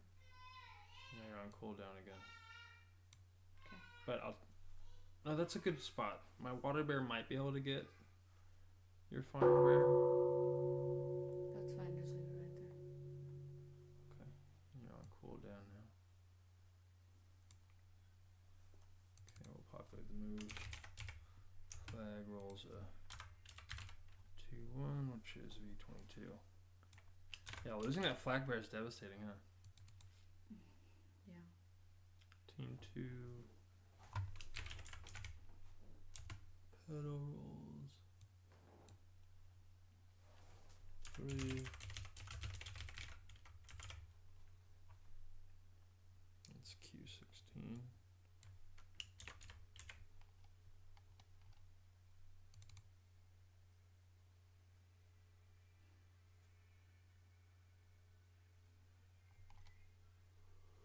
Sprout. When my brain gets this late, it stops working right. Sprout rolls a 5. What's over 1? Okay. I didn't Yeah, realize it was we're over almost 1. done. It's Oops, okay. divided by 2. I didn't know it was this late already. Exits regrowth. And that moves you to, what is that? Oh, 15.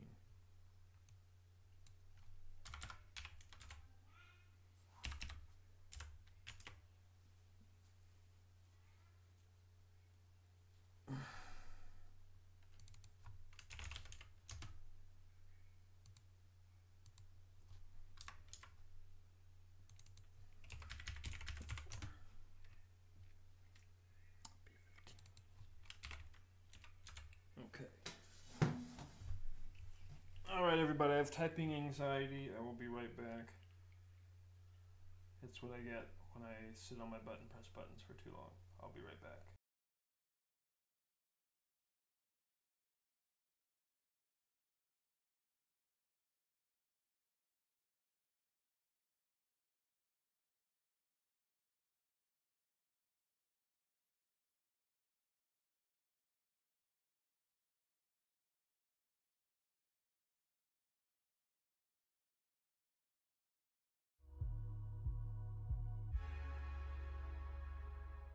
All the things that we can do, freeing crypto bears from the Ethereum zoo.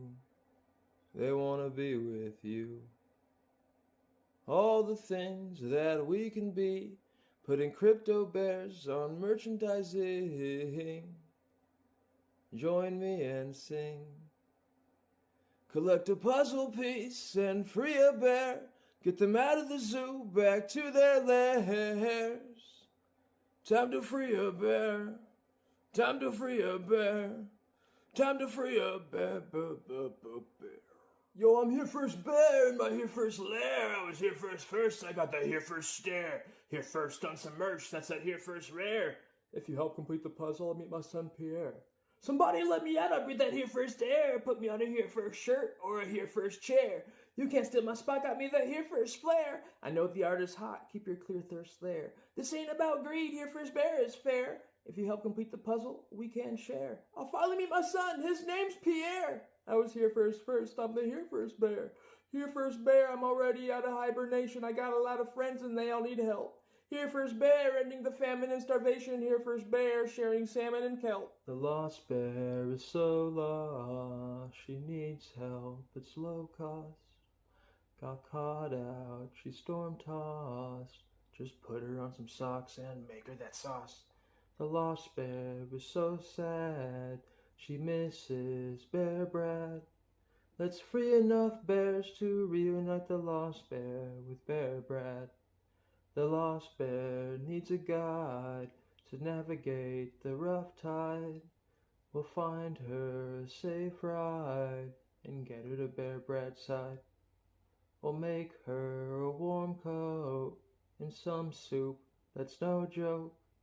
She'll feel better, we hope, she'll be able to cope, and we'll get her back to Brad's boat. Let's search high and low for more bears to join the show. Hey! I'm the primary conundrum bear, I bear the primary conundrum. Would we be speaking English if it weren't for self-righteous London? I hear you got that salmon. Well, bear, I sure would love some. We spread that on some bread and I'll share half of my abundance. Now I'm already free, but you can be right next to me with a bear of your own, and then I won't be so all alone, all alone, all alone. I'm the primary conundrum bear, bear the primary conundrum. Would we be speaking English if it weren't for self-righteous London? I'm primary conundrum bear, pondering life's great riddles. Join me on this journey, we'll find the answer somewhere in the middle. I'm already free, but you can get your own peace. Grab a bear to let free, and then you ponder life with me, life with me, life with me, life with me. I'm Sloppy Pink Bear, they call me Sloppy Pink. Get your mind out the gutter, it ain't what you think. I got that pink fur, got 'em dropping drinks. Got that floor sloppy, that's why they call me Sloppy Pink. It's a sloppy pink world for a sloppy pink bear. I got the bears all drooling with the stop and think stare. Free me from hibernation, cop yourself a pink bear. Put me on some merchant sing, I'ma drop a link there. I'm the life of the party, you can't help but blink. Can't twice bear the thought, yet I'll make you rethink. I dance through the night, leaving traces of pink. In this crypto bear world, I'm the missing link. We'll paint the town pink, our spirits won't shrink. With every berry free, our connections will sink. Sloppy pink bear, fighting sloppy groupthink. Together we'll break free like a neon pink ink. A lo-fi puzzle of musical bears. We sing our songs cause no one cares. Join the puzzle. Free a bear, tell stories, make music, bring love to share. Catch and release, you make your own. Half the salmon, once it goes. Merchandise to design with flair. Earn half the kelp, if you care. Sing a song, join the show. 1 minute long, let it flow. No changes allowed, so get it right. For kids 11 and up, it's pure delight. Ethereum Wallet, put your IP here. Collaborate with love and cheer. Streaming shares, musicians divide. Let me out, we bears outside. We bears outside. We bears outside. Once you have your Ethereum wallet, you buy a bear, and then you shrink your head down real small over the bear on the green screen filter, and then you sing your song to add to the musical, and then you just save that to your phone. It's a sloppy pink world for a sloppy pink bear.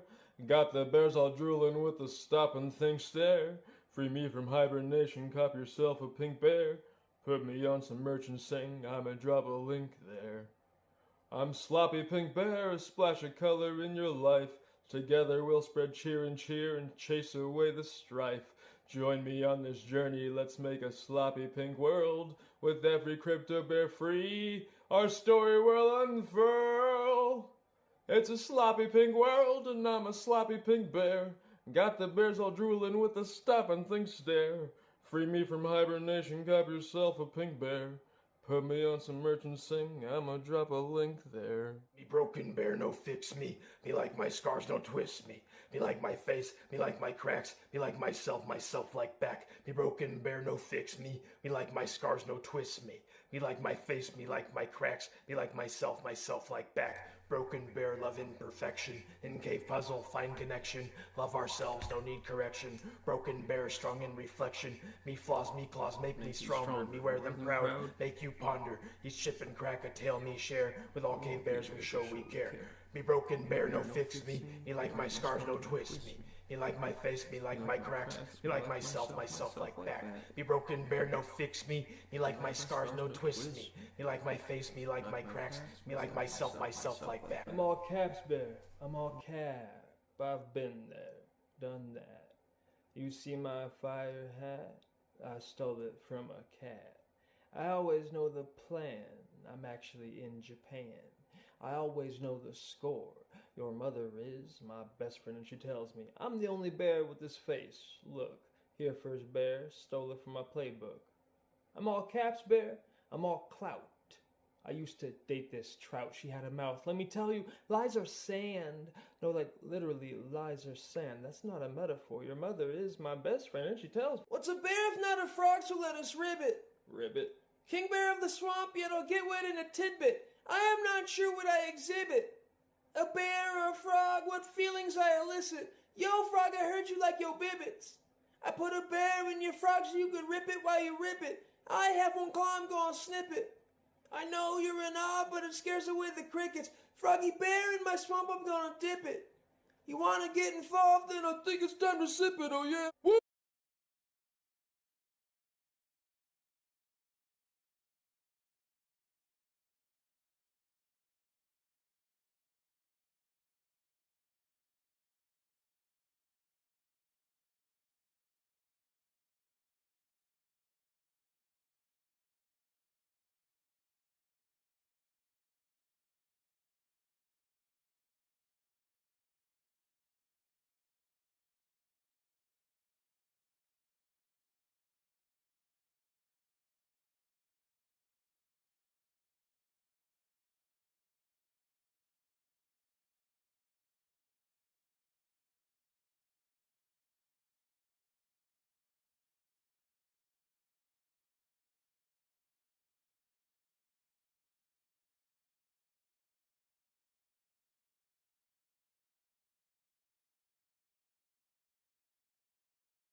While you ribbit. What's a bear, if not a frog? So let us ribbit, ribbit. King bear of the swamp, yet I'll get wet in a tidbit. I am not sure what I exhibit. A bear or a frog, what feelings I elicit. Yo, frog, I heard you like yo bibbits. I put a bear in your frog so you can rip it while you ribbit. I have one claw, I'm gonna snip it. I know, you're in awe, but it scares away the crickets. Froggy bear, in my swamp, I'm gonna dip it. Ooh. If you want to get involved, then I think it's time to sip it, oh yeah. And a sip is a scalable impact puzzle, baby. Scalable impact puzzle. Scalable, meaning it can scale. Impact, meaning anybody can create impact with rights, processes, and results. And puzzle, meaning everybody owns the pieces they contribute as their property. The new market behavior. So what's a bear, if not a frog?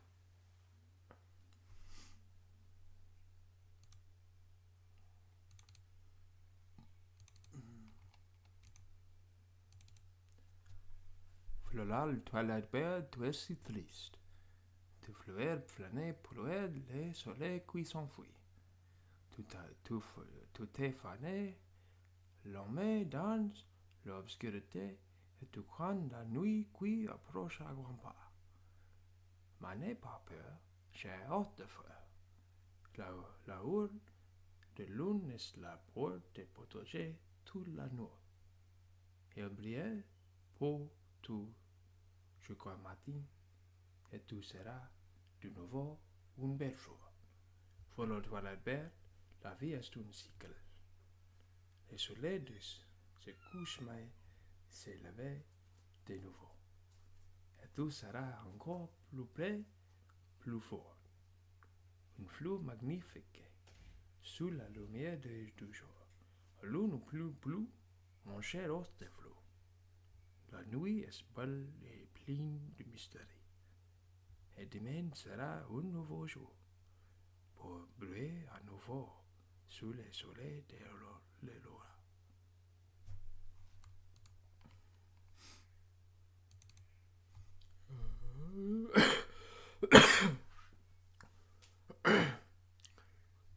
Tell a Chevy Bear's Chill Queen Sheba Adventure.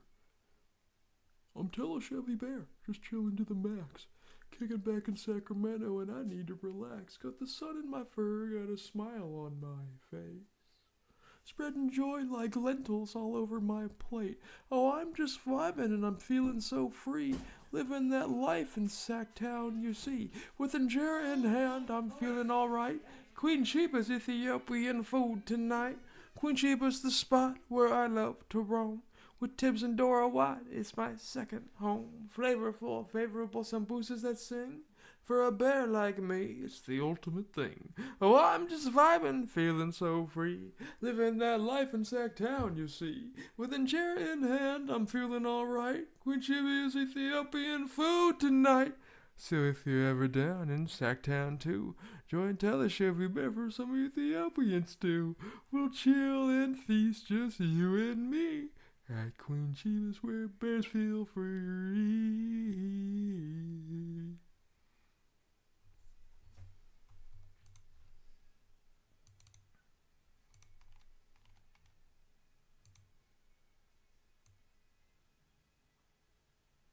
Here's one. He's just gonna lose his mind if I do this one. Hey, little one. Spider bear, furniture making extraordinaire. Spins a web, thinks it's a chair. Thinks their style is just chillin' there. Watch out, hey, here comes the spider bear. Whoa! Is it strong? No, but they don't know. The web looks like snot dangled from a nose. Can it hold them up? No, it can't. Oh no, whoa, there goes the spider bear.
We all have to be on the same page, priority-wise.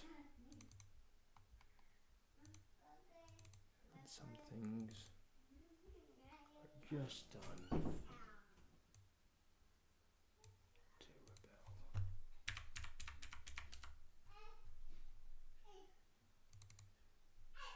Okay.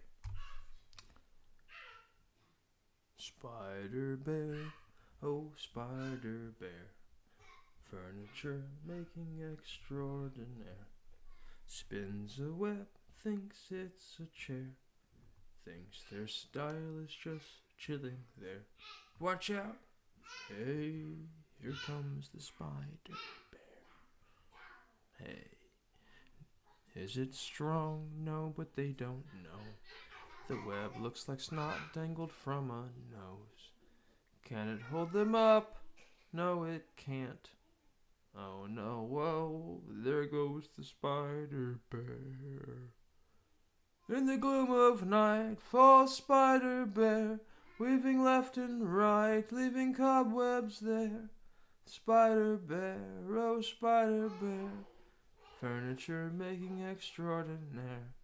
Tries their best, but it's clear They're no carpenter ant bear we fear. To the spider bear, they're the architect. To the rest of us, they're a tangled wreck. Well, beware, hey, there crawls the spider bear. How was that, everybody? Did you like my spider bear song? All right.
Okay, nerds, we're back.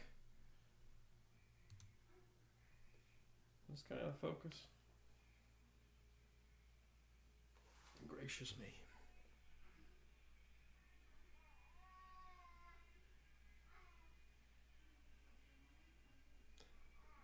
If you're a grown man watching this stream and your name is somehow Joshua, or Boshua, or Sloshua, or Tawanahashua,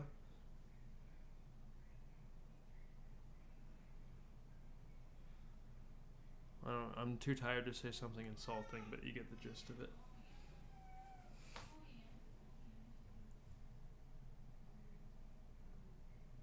Oh, that's the way to do it.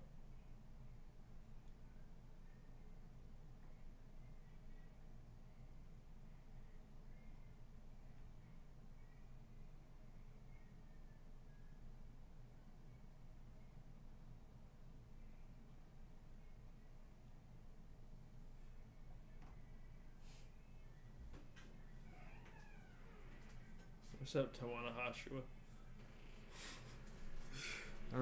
Okay, so I've declared wind, water, sprout flag, I believe.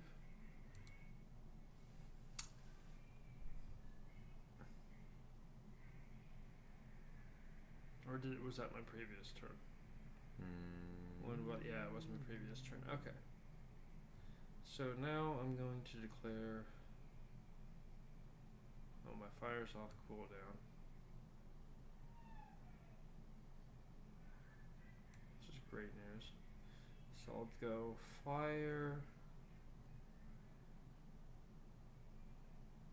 I'll go water.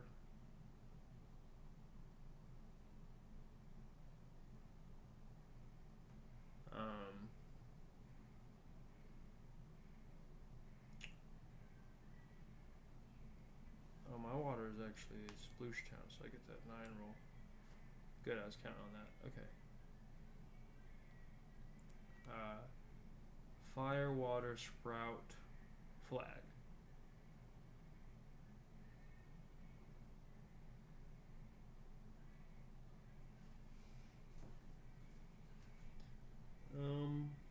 Wait. Yeah, fire, water, I mean...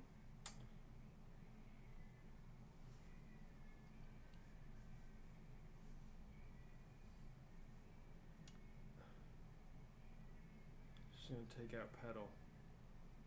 It doesn't really matter.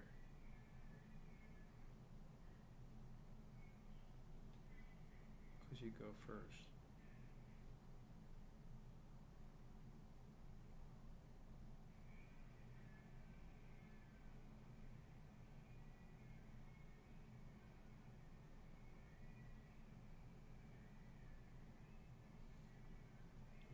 I don't want to do that. Okay, okay, yeah, so fire, water, I have to take sprout, we'll go flag again. Alright.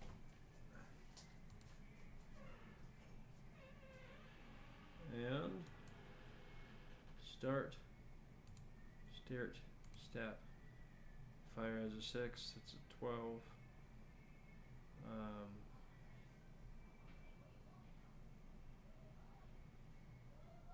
1, 2, 3, 4, 5, 9, 10, 11. 1, 2, 5, 6, 7, 8, 9, 10. I guess I have to do that. So you can't take out more than sprout bear.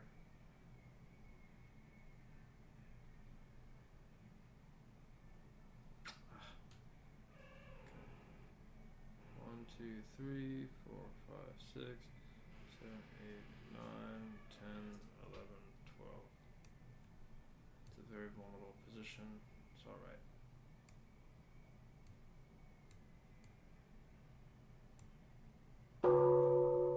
Here's the timer, everybody. Water is a 4, it's a 6. So 1, 2,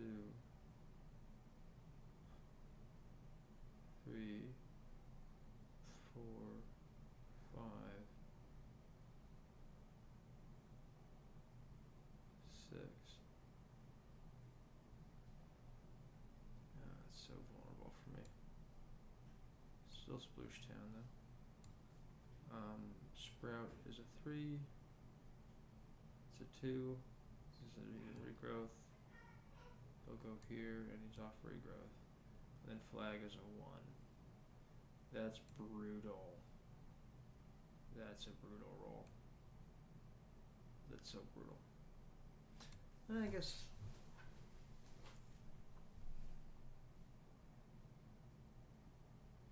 maybe not really. Okay, so Maria has a choice to make because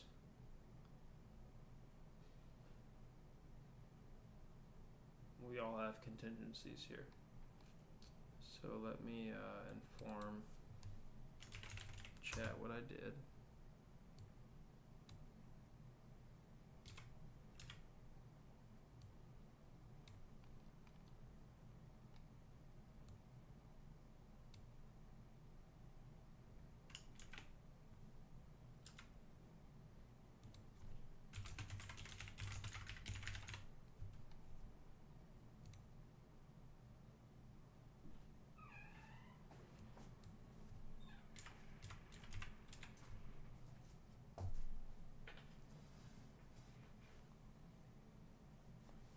And 12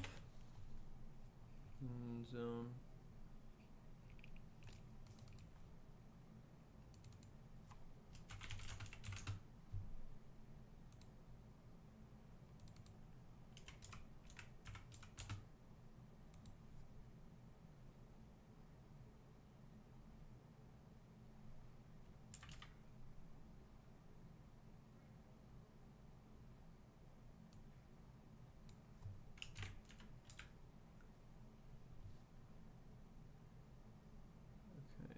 T3.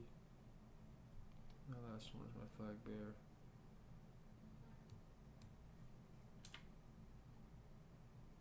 Which is J14.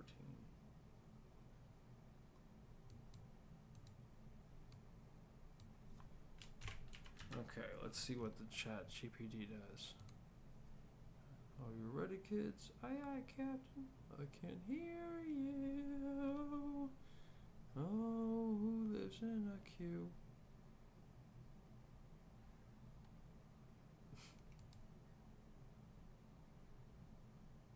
Okay, so team 1 is ready to make some moves. Here's a lineup for this turn. Flag bear is rolling to advance from A3. Fire bear fresh off cooldown now at Q11 and ready to roll. That is true. Sprout bear H14 currently in a regrowth mode.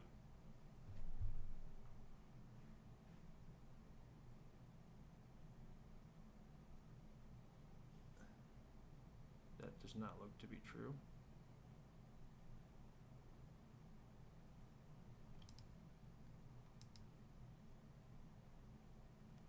Yeah, that's actually true on Wind Bear, but where does it get these? Sprout bear at H14.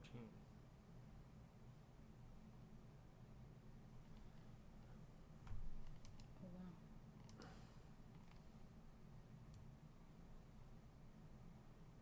What?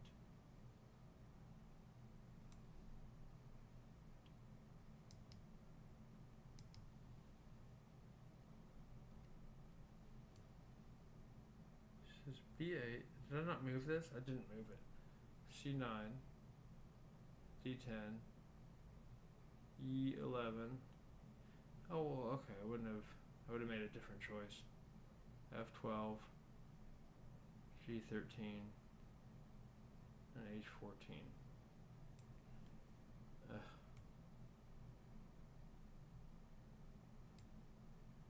That's such a bummer roll.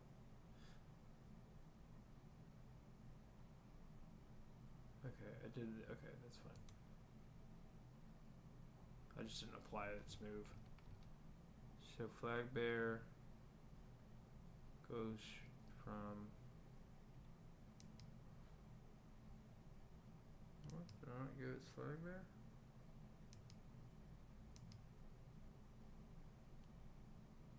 I can't do that. I can't move through water bear.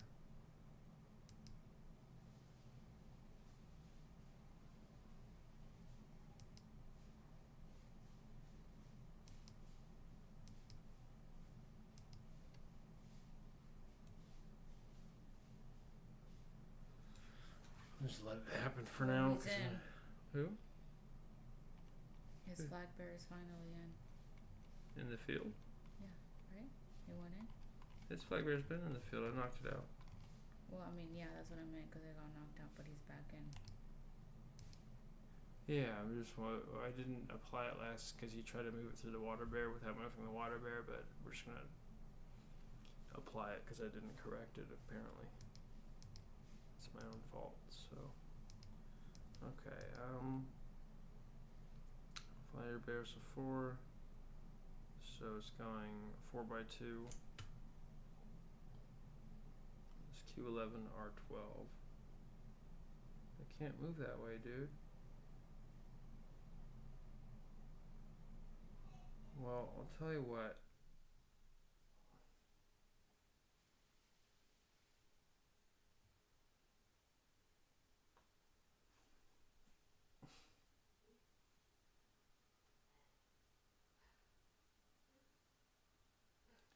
It wants to move to row 19, which is going to take out your pedal bear.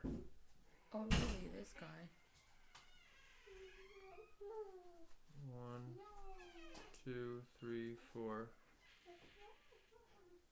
Where is it? 5, 6, 7, 8. Okay. What team well, we're is gonna that? do it. What is that for the team 1? Yeah, he's gonna hit your pedal bear.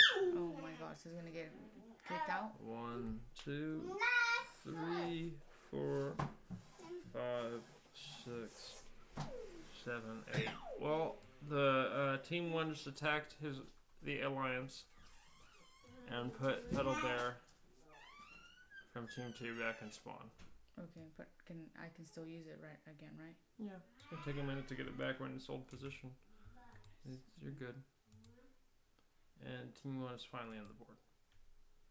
Congratulations to ChatGPT for your first score.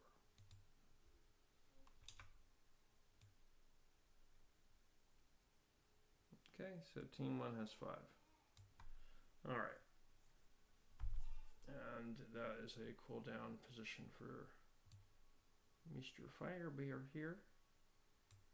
So you can get him back if you want to tag him with your water bear just to like, you know what I mean? He's right there. That's like unless you roll you have to roll a 4 to get him. Mm-hmm. But that's, pretty good chance. Okay. You have 50% chance rolling a 4 or higher. Okay, so that's the fire bear did move to row 19.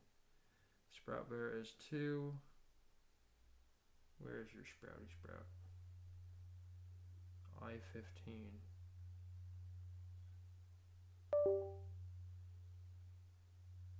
Oh, it is in regrowth. That's right. It's out of regrowth. Okay. It's still dumb. It should take my flag bear out, but it's not going to. It wants to go to I-15, so if I move it 2 spaces to I-15, 1, 2, or even 1, 2, it still doesn't touch my flag bear. It's really dumb. That's really dumb. Okay, so this is going A19 to B20, to C21, to D22, to E23, to F24, then back to E23. And now it's in breezing mode again. This thing is just broken. I'm sorry it's such a bad partner. Okay.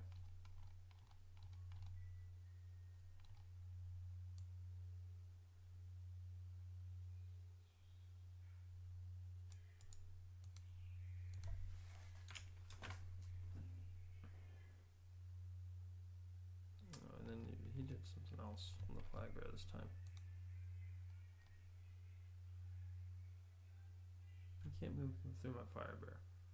1, 2.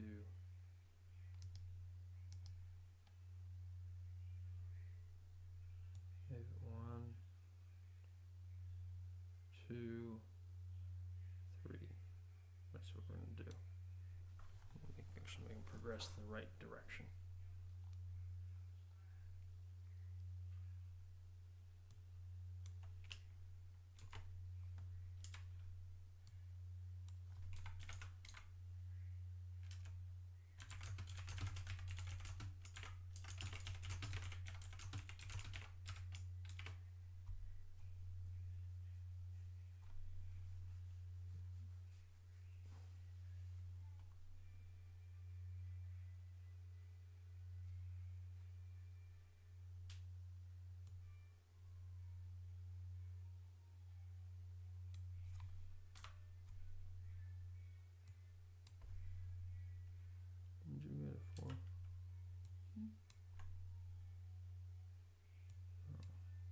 was talking to the Q19.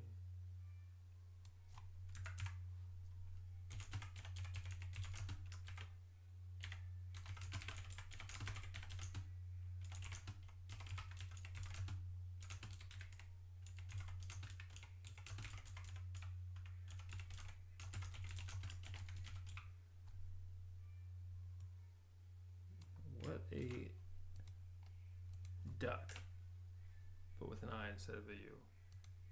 What a quack. Yeah, what a quack. Because you just took out your pedal bear for no reason, and it's still on What regrowth. in the quack. You still have to use it. It's pretty funny. Okay, T1 sprout bear, use 8 for H14. Entering regrowth mode.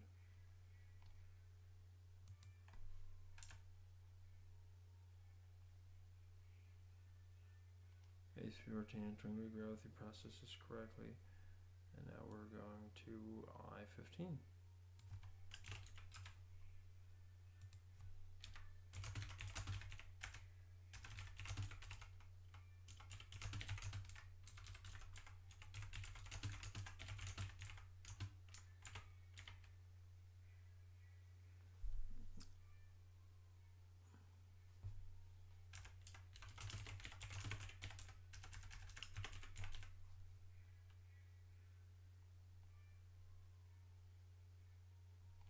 What do you move last?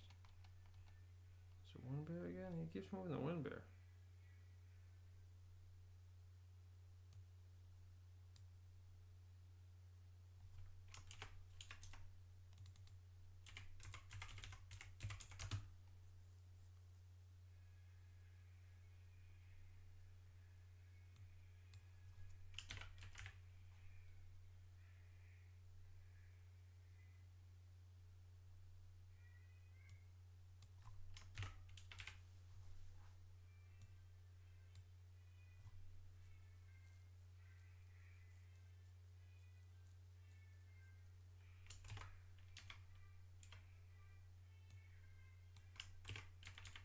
E22, E23,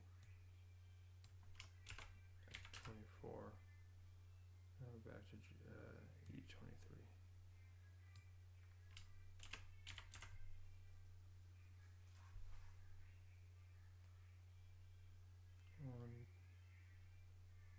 One, two, three, 4, 5, 6. Yeah. Okay. It's now Team 4's turn. Team 4 is moving. Wind pedal sprout flag. We'll see if Josh runs in here. You can also leave a comment on. He said what he wants to move. Flag, wind pedal, water. That's what it says in the chat. Flag, wind pedal, water. So I'm gonna just assume that's what he wants to move.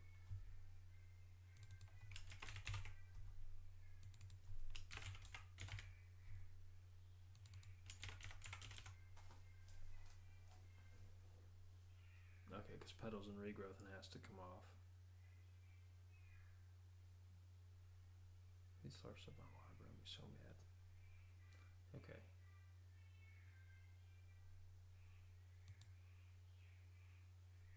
If you can see the grid callouts, he can probably give me the P, like the letter number combo, if you can see the grid callout. Okay, so his flag is 6, which is 3.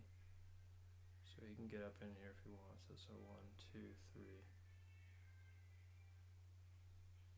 Though I think this one thing is just going this tab here. It's a very safe spot. 1, 2, 3. And he's in the Union Zone. Because he owns his pocket right here, and I'm not gonna knock him out. That's stupid.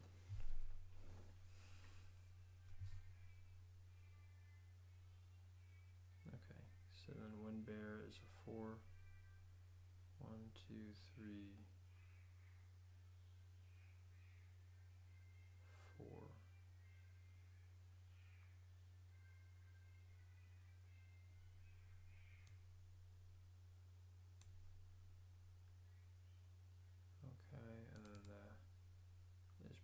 is a 5.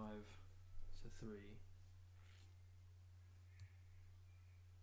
1, 2, 3.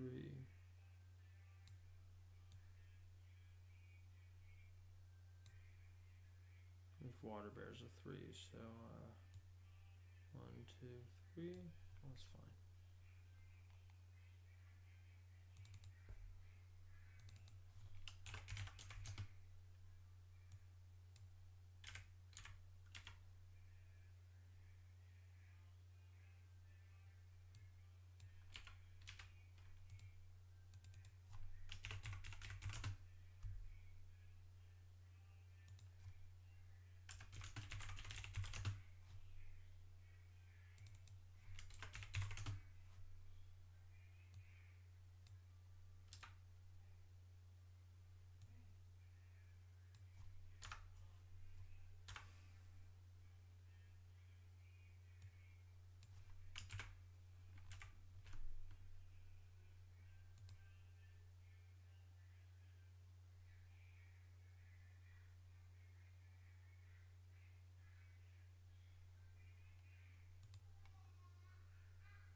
Oh, you know his sprout has to move too.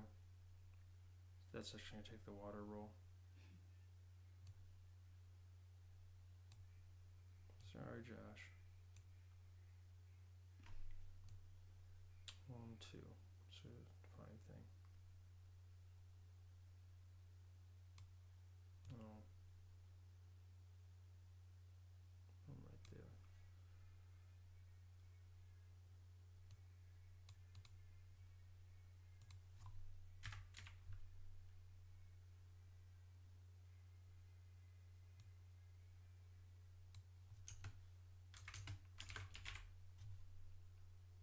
Oh crap, there's 2 there's 2 flower bears lined up right in front of your fire bear coming off cooldown. Oh no. Wait, what? You see that? Your fire bear is coming off cooldown, and if you roll like a 6 or something, you take out both these flower bears. Whose bears are those? Mine and Josh's. Oh my god. I don't know. Flag, wind, pedal, water. T4 rolls. T4 wind rolls 4, which puts him in K8. T4 sprout rolls. Let's pedal.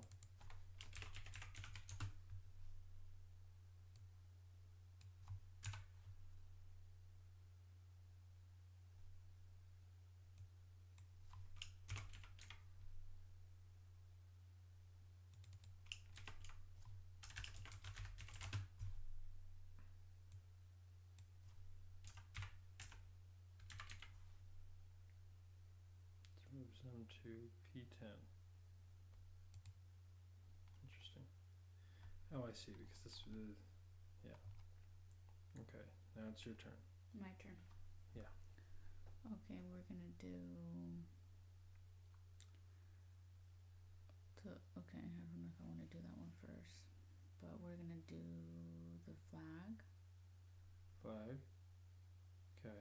You have to do pedal. Okay, pedal. Flag, fire pedal. and water.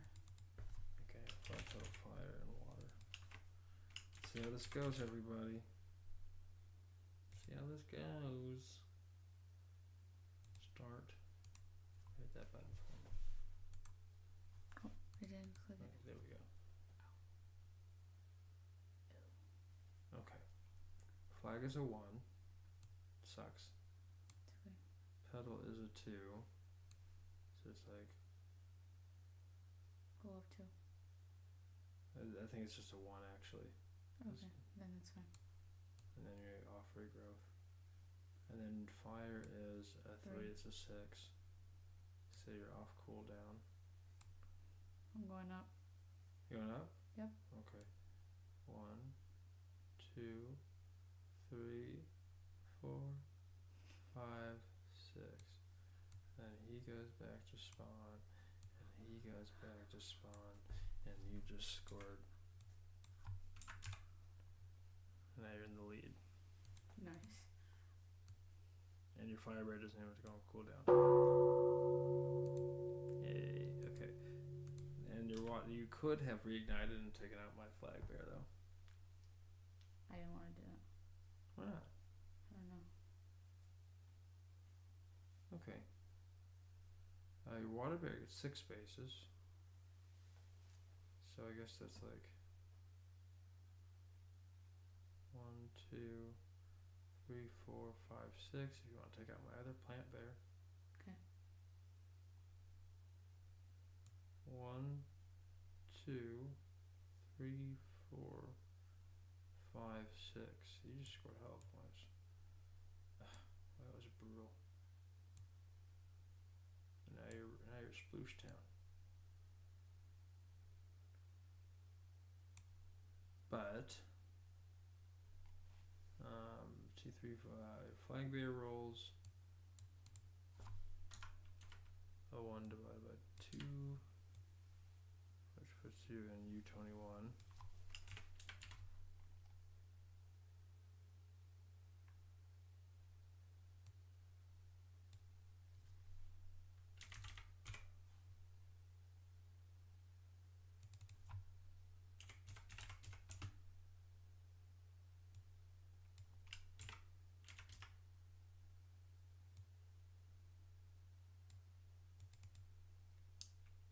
It gets really intense once it closes in here. T2, this is your fire.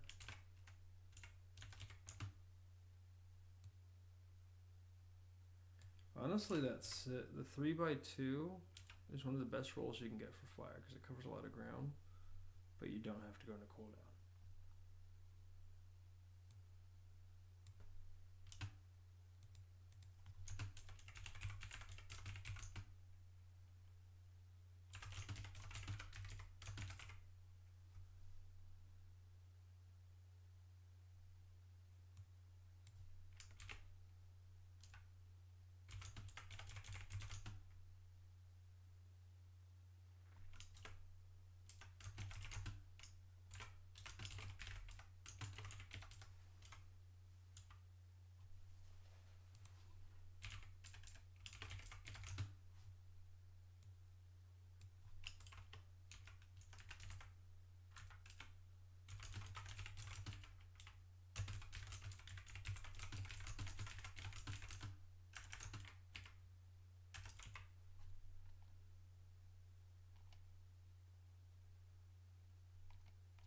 This one.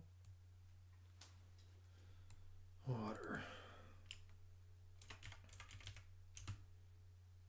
Rolls a 6.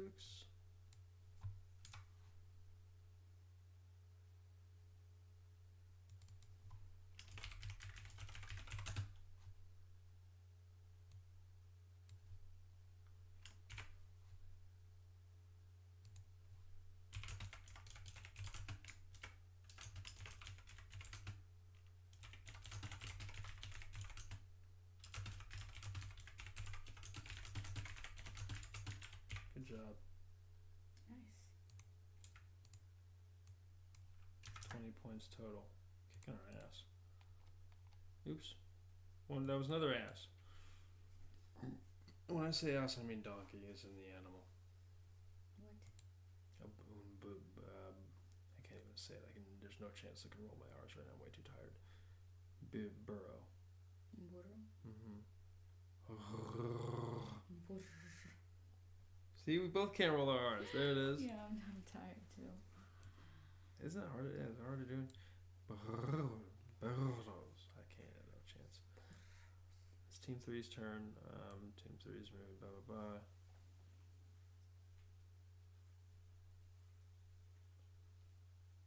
Okay, so it's Team 3's turn. Now it's my turn. I'm definitely moving flag, obviously.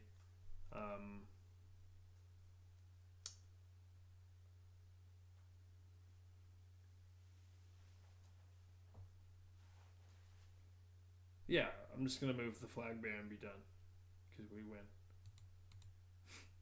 Okay.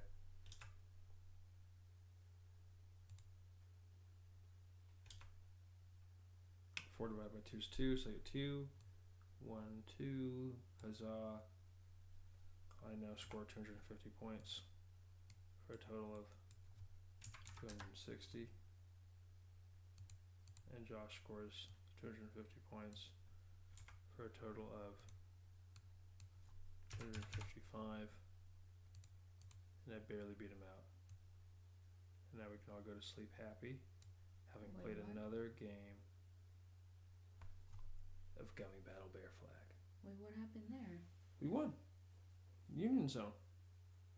Curtains is right there in K-12. That's in the Union Zone. Oh, okay. And the Lost Bear is right there in M10. That's the Union Zone. You had a really crappy teammate, so I'm sorry about that. I know. What the heck? And Josh and I are... We actually moved across, honestly, we moved across this board like sleuths the night. We just moved so well today. This was awesome. It really was great. So, congratulations on another healthy game of Battle Bear Flag. Everybody who watches this back, grab some merch from our store. Maria here. Go check out our merch. Check out the songs. And they're all going to be coming out with songs soon. Because I can't be the only one with songs. Doug, yeah. So here's the merch store. Oh, Just yeah. blow this up a little bit so it looks good. There we go. Kid's shirt. Cub and Lair short sleeve. It's a child's shirt. $20. Plus shipping and handling, probably $25 total. $26 maybe. Bear and Lair short sleeve. This is just a grown adult's t-shirt. Nice. I like the prices. And they have the normal shirts that we have. Okay, let me see the bottom there of And the you have paws. these ones. Ooh. Okay. Women's crew tee. They're the same cost. Do the purple one. The purple one? Yeah. Ooh, I like the purple one. Ooh, I like that one. We really like the forest green. Oh, that's nice. You like that one?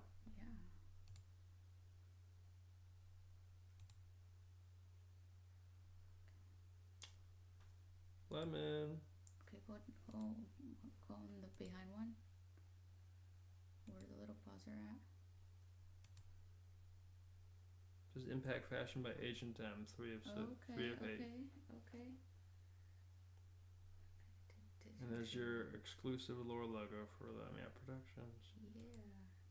Did Joshua tell you to put Agent M? Or you just thought of it yourself?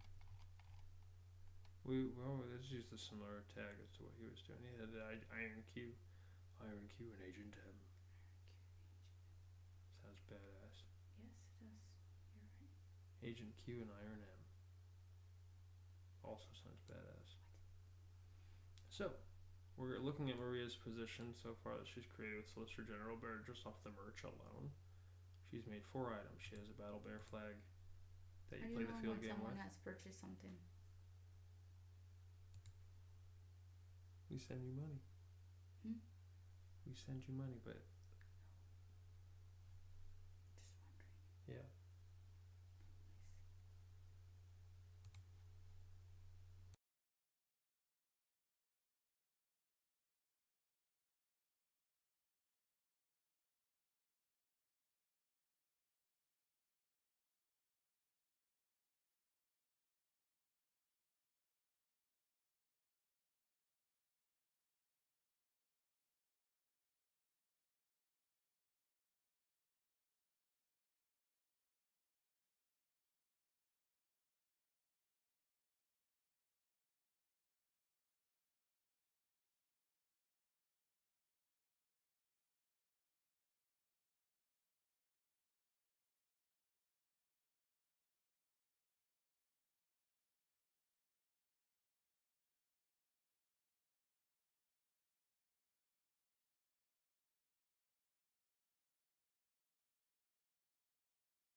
So yeah, everybody check out the merch, and when you oh,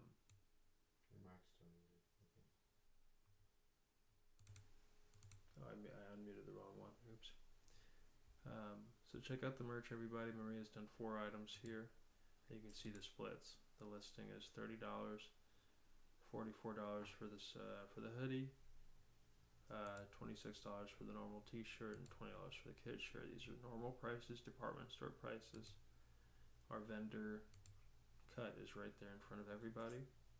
The net profit per unit is right there in front of everybody. And we split this net profit per unit with the Bear Keeper, as they're the developer of the merchandise, 50-50. Well, not quite 50-50. It's 50 to the Bear Keeper, 45 to Let Me Out Productions, and 5% between these 3 charities here. And so far, her total position, across from 4,000 units in the marketplace, is $27,995. And if you all buy this merch and you like this work, I'm wearing our vendor's product, by the way, so it's good stuff. They also have great customer service. Otherwise, I wouldn't use them at all. You grab a hoodie, hibernation wear. Ooh, what color do you like? The yellow one? Yeah.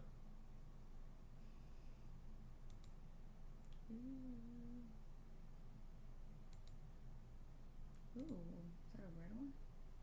Color. What is this color? Helisonia. The pink one. Yeah.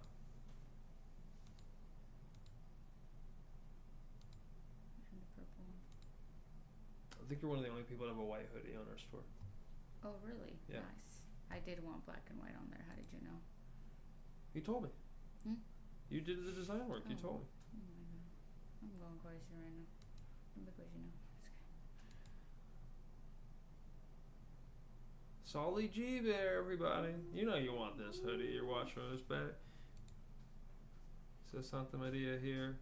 Oh yeah. Makes $10.28 every time you guys buy that hoodie. There's only 1,000 of them ever, but if 1,000 of you guys buy the hoodie, you'll change your life. Okay, it's just that simple. It's that simple. Because 10 grand would then be produced in her economy. $10,000 and $280 on top of that. Heck yeah. And I'll tell you what, I'm sure she'd just take the 280 right now. But also the 10 grand, and then also another 10 grand, and then as we keep building the merch line. How many other? Okay, I don't know if this is the right question to ask right now. No, it's perfect. We have 4 more items. 4 more? Okay. Yeah. Okay. Excited? Because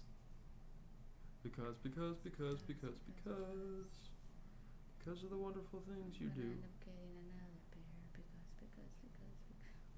Oh, I almost said it, but I caught myself. Mm-hmm. She's not a bear.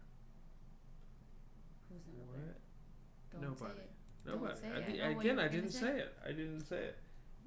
I didn't say it. You better take that right back. No, I'm just kidding. You didn't say I didn't say it. I want a cup for sure. I want a cup. Yeah, this is Q who won the game with me. He came in second place. Lost to me by 5 points. No sacrifice plays today, but honestly, when you have, there was a huge handicap on the board with that GPT. I think it was trying to figure out What for itself the dimensions of the board, just because of the directions it was going. I didn't think it was playing the game strategically. I think it was just trying to figure out where it could go. That's right. By the way, on this mug, Or has 5 bears? well, the bear's actually doing a barrel roll on the mug. Oh, okay. Nice. Barrel roll, do a barrel. Very nice. Very nice. Very nice. Pretty nice. So these mugs are pure black until you fill them with your coffee or your hot tea. So cool. Nice. And then they turn into what you see And it's full color. It's like really nice. We have a few of them. I've been giving them to family members as gifts because they don't understand what the NFT is. They don't understand. It's very frustrating. It's okay. They will. One day it's time. March 27th, 2021. Okay, everybody, thank you for joining us for Gummy Battle Bear Flag. Let's finish typing the moves in and let the GPT know that they lost. And we'll see what its reaction is going to be. Watch it throw a fit like it's a teenager. Yeah, I kind of want to see what it's going to say to us, actually. My water bear did not get a chance to do anything today, but... No, you weren't really all that aggressive with it. Well, I mean, I just let it be number 4 all day, and it just didn't like that. So it was like, I'm not going to go at all. Yeah, I'm going to barely move. However, it was a defense mechanism for any fire bear that was around my flag, and that didn't happen.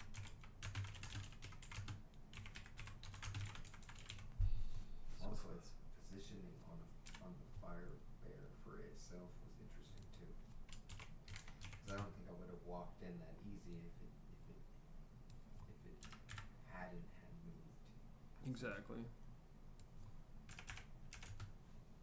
This is J12 Union Zone. Little one's down for sleep? Yeah. Wow. We wrestled the baby.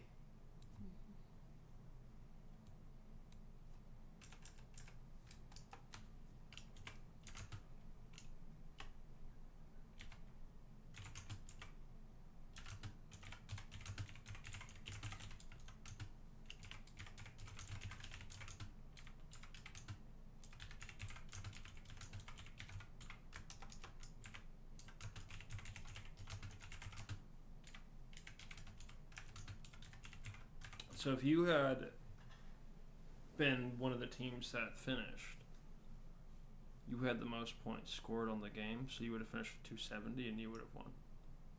Damn. So you were the most effective field player, and that last move you made took out 3 bears. So great job. Thanks. Oh yeah. Thank you. And that's for your first time playing too, so I mean, that's incredible. Yeah. And it's very interesting. It's all about the strategy of approach and then what you do when the sheets hit the bed. That was fun though. When the shoots hit the ladders.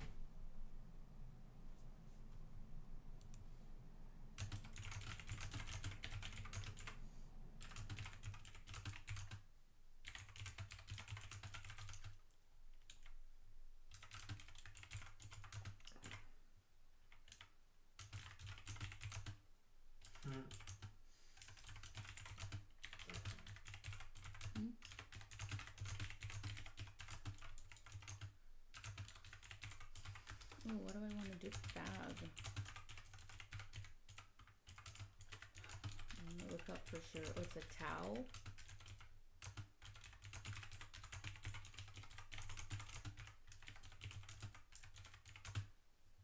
Yeah, said you played terribly. Positioned poorly. You don't understand the board. You betrayed your teammate unnecessarily. Okay, so I'm gonna do this with bag. So I want to get a bag.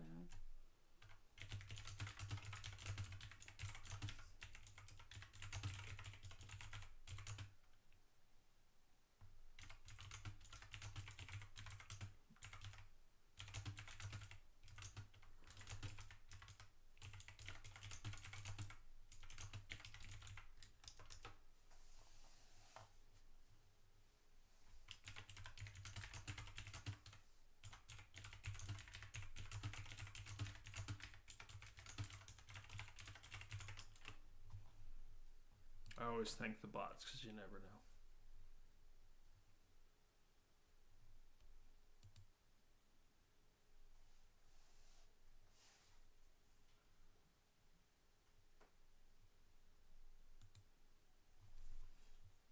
You tell it to play a full game against itself in all 4 corners. You ready? No, I can't do it tonight, but we'll do it because I'm No, crash hard. Yeah, it's fine. It just seems I have a lot to improve on. Thank you for the correction of the feedback. Okay, play again when you are. Let's do this. And anybody who wants to play against this thing, you can just have a control one alliance and you control the other, and then you just go back and forth with it and have fun. So that said, well, this has been Let Me Out Productions. And the top brass down. Hey. Good night, everybody. Thank you very much.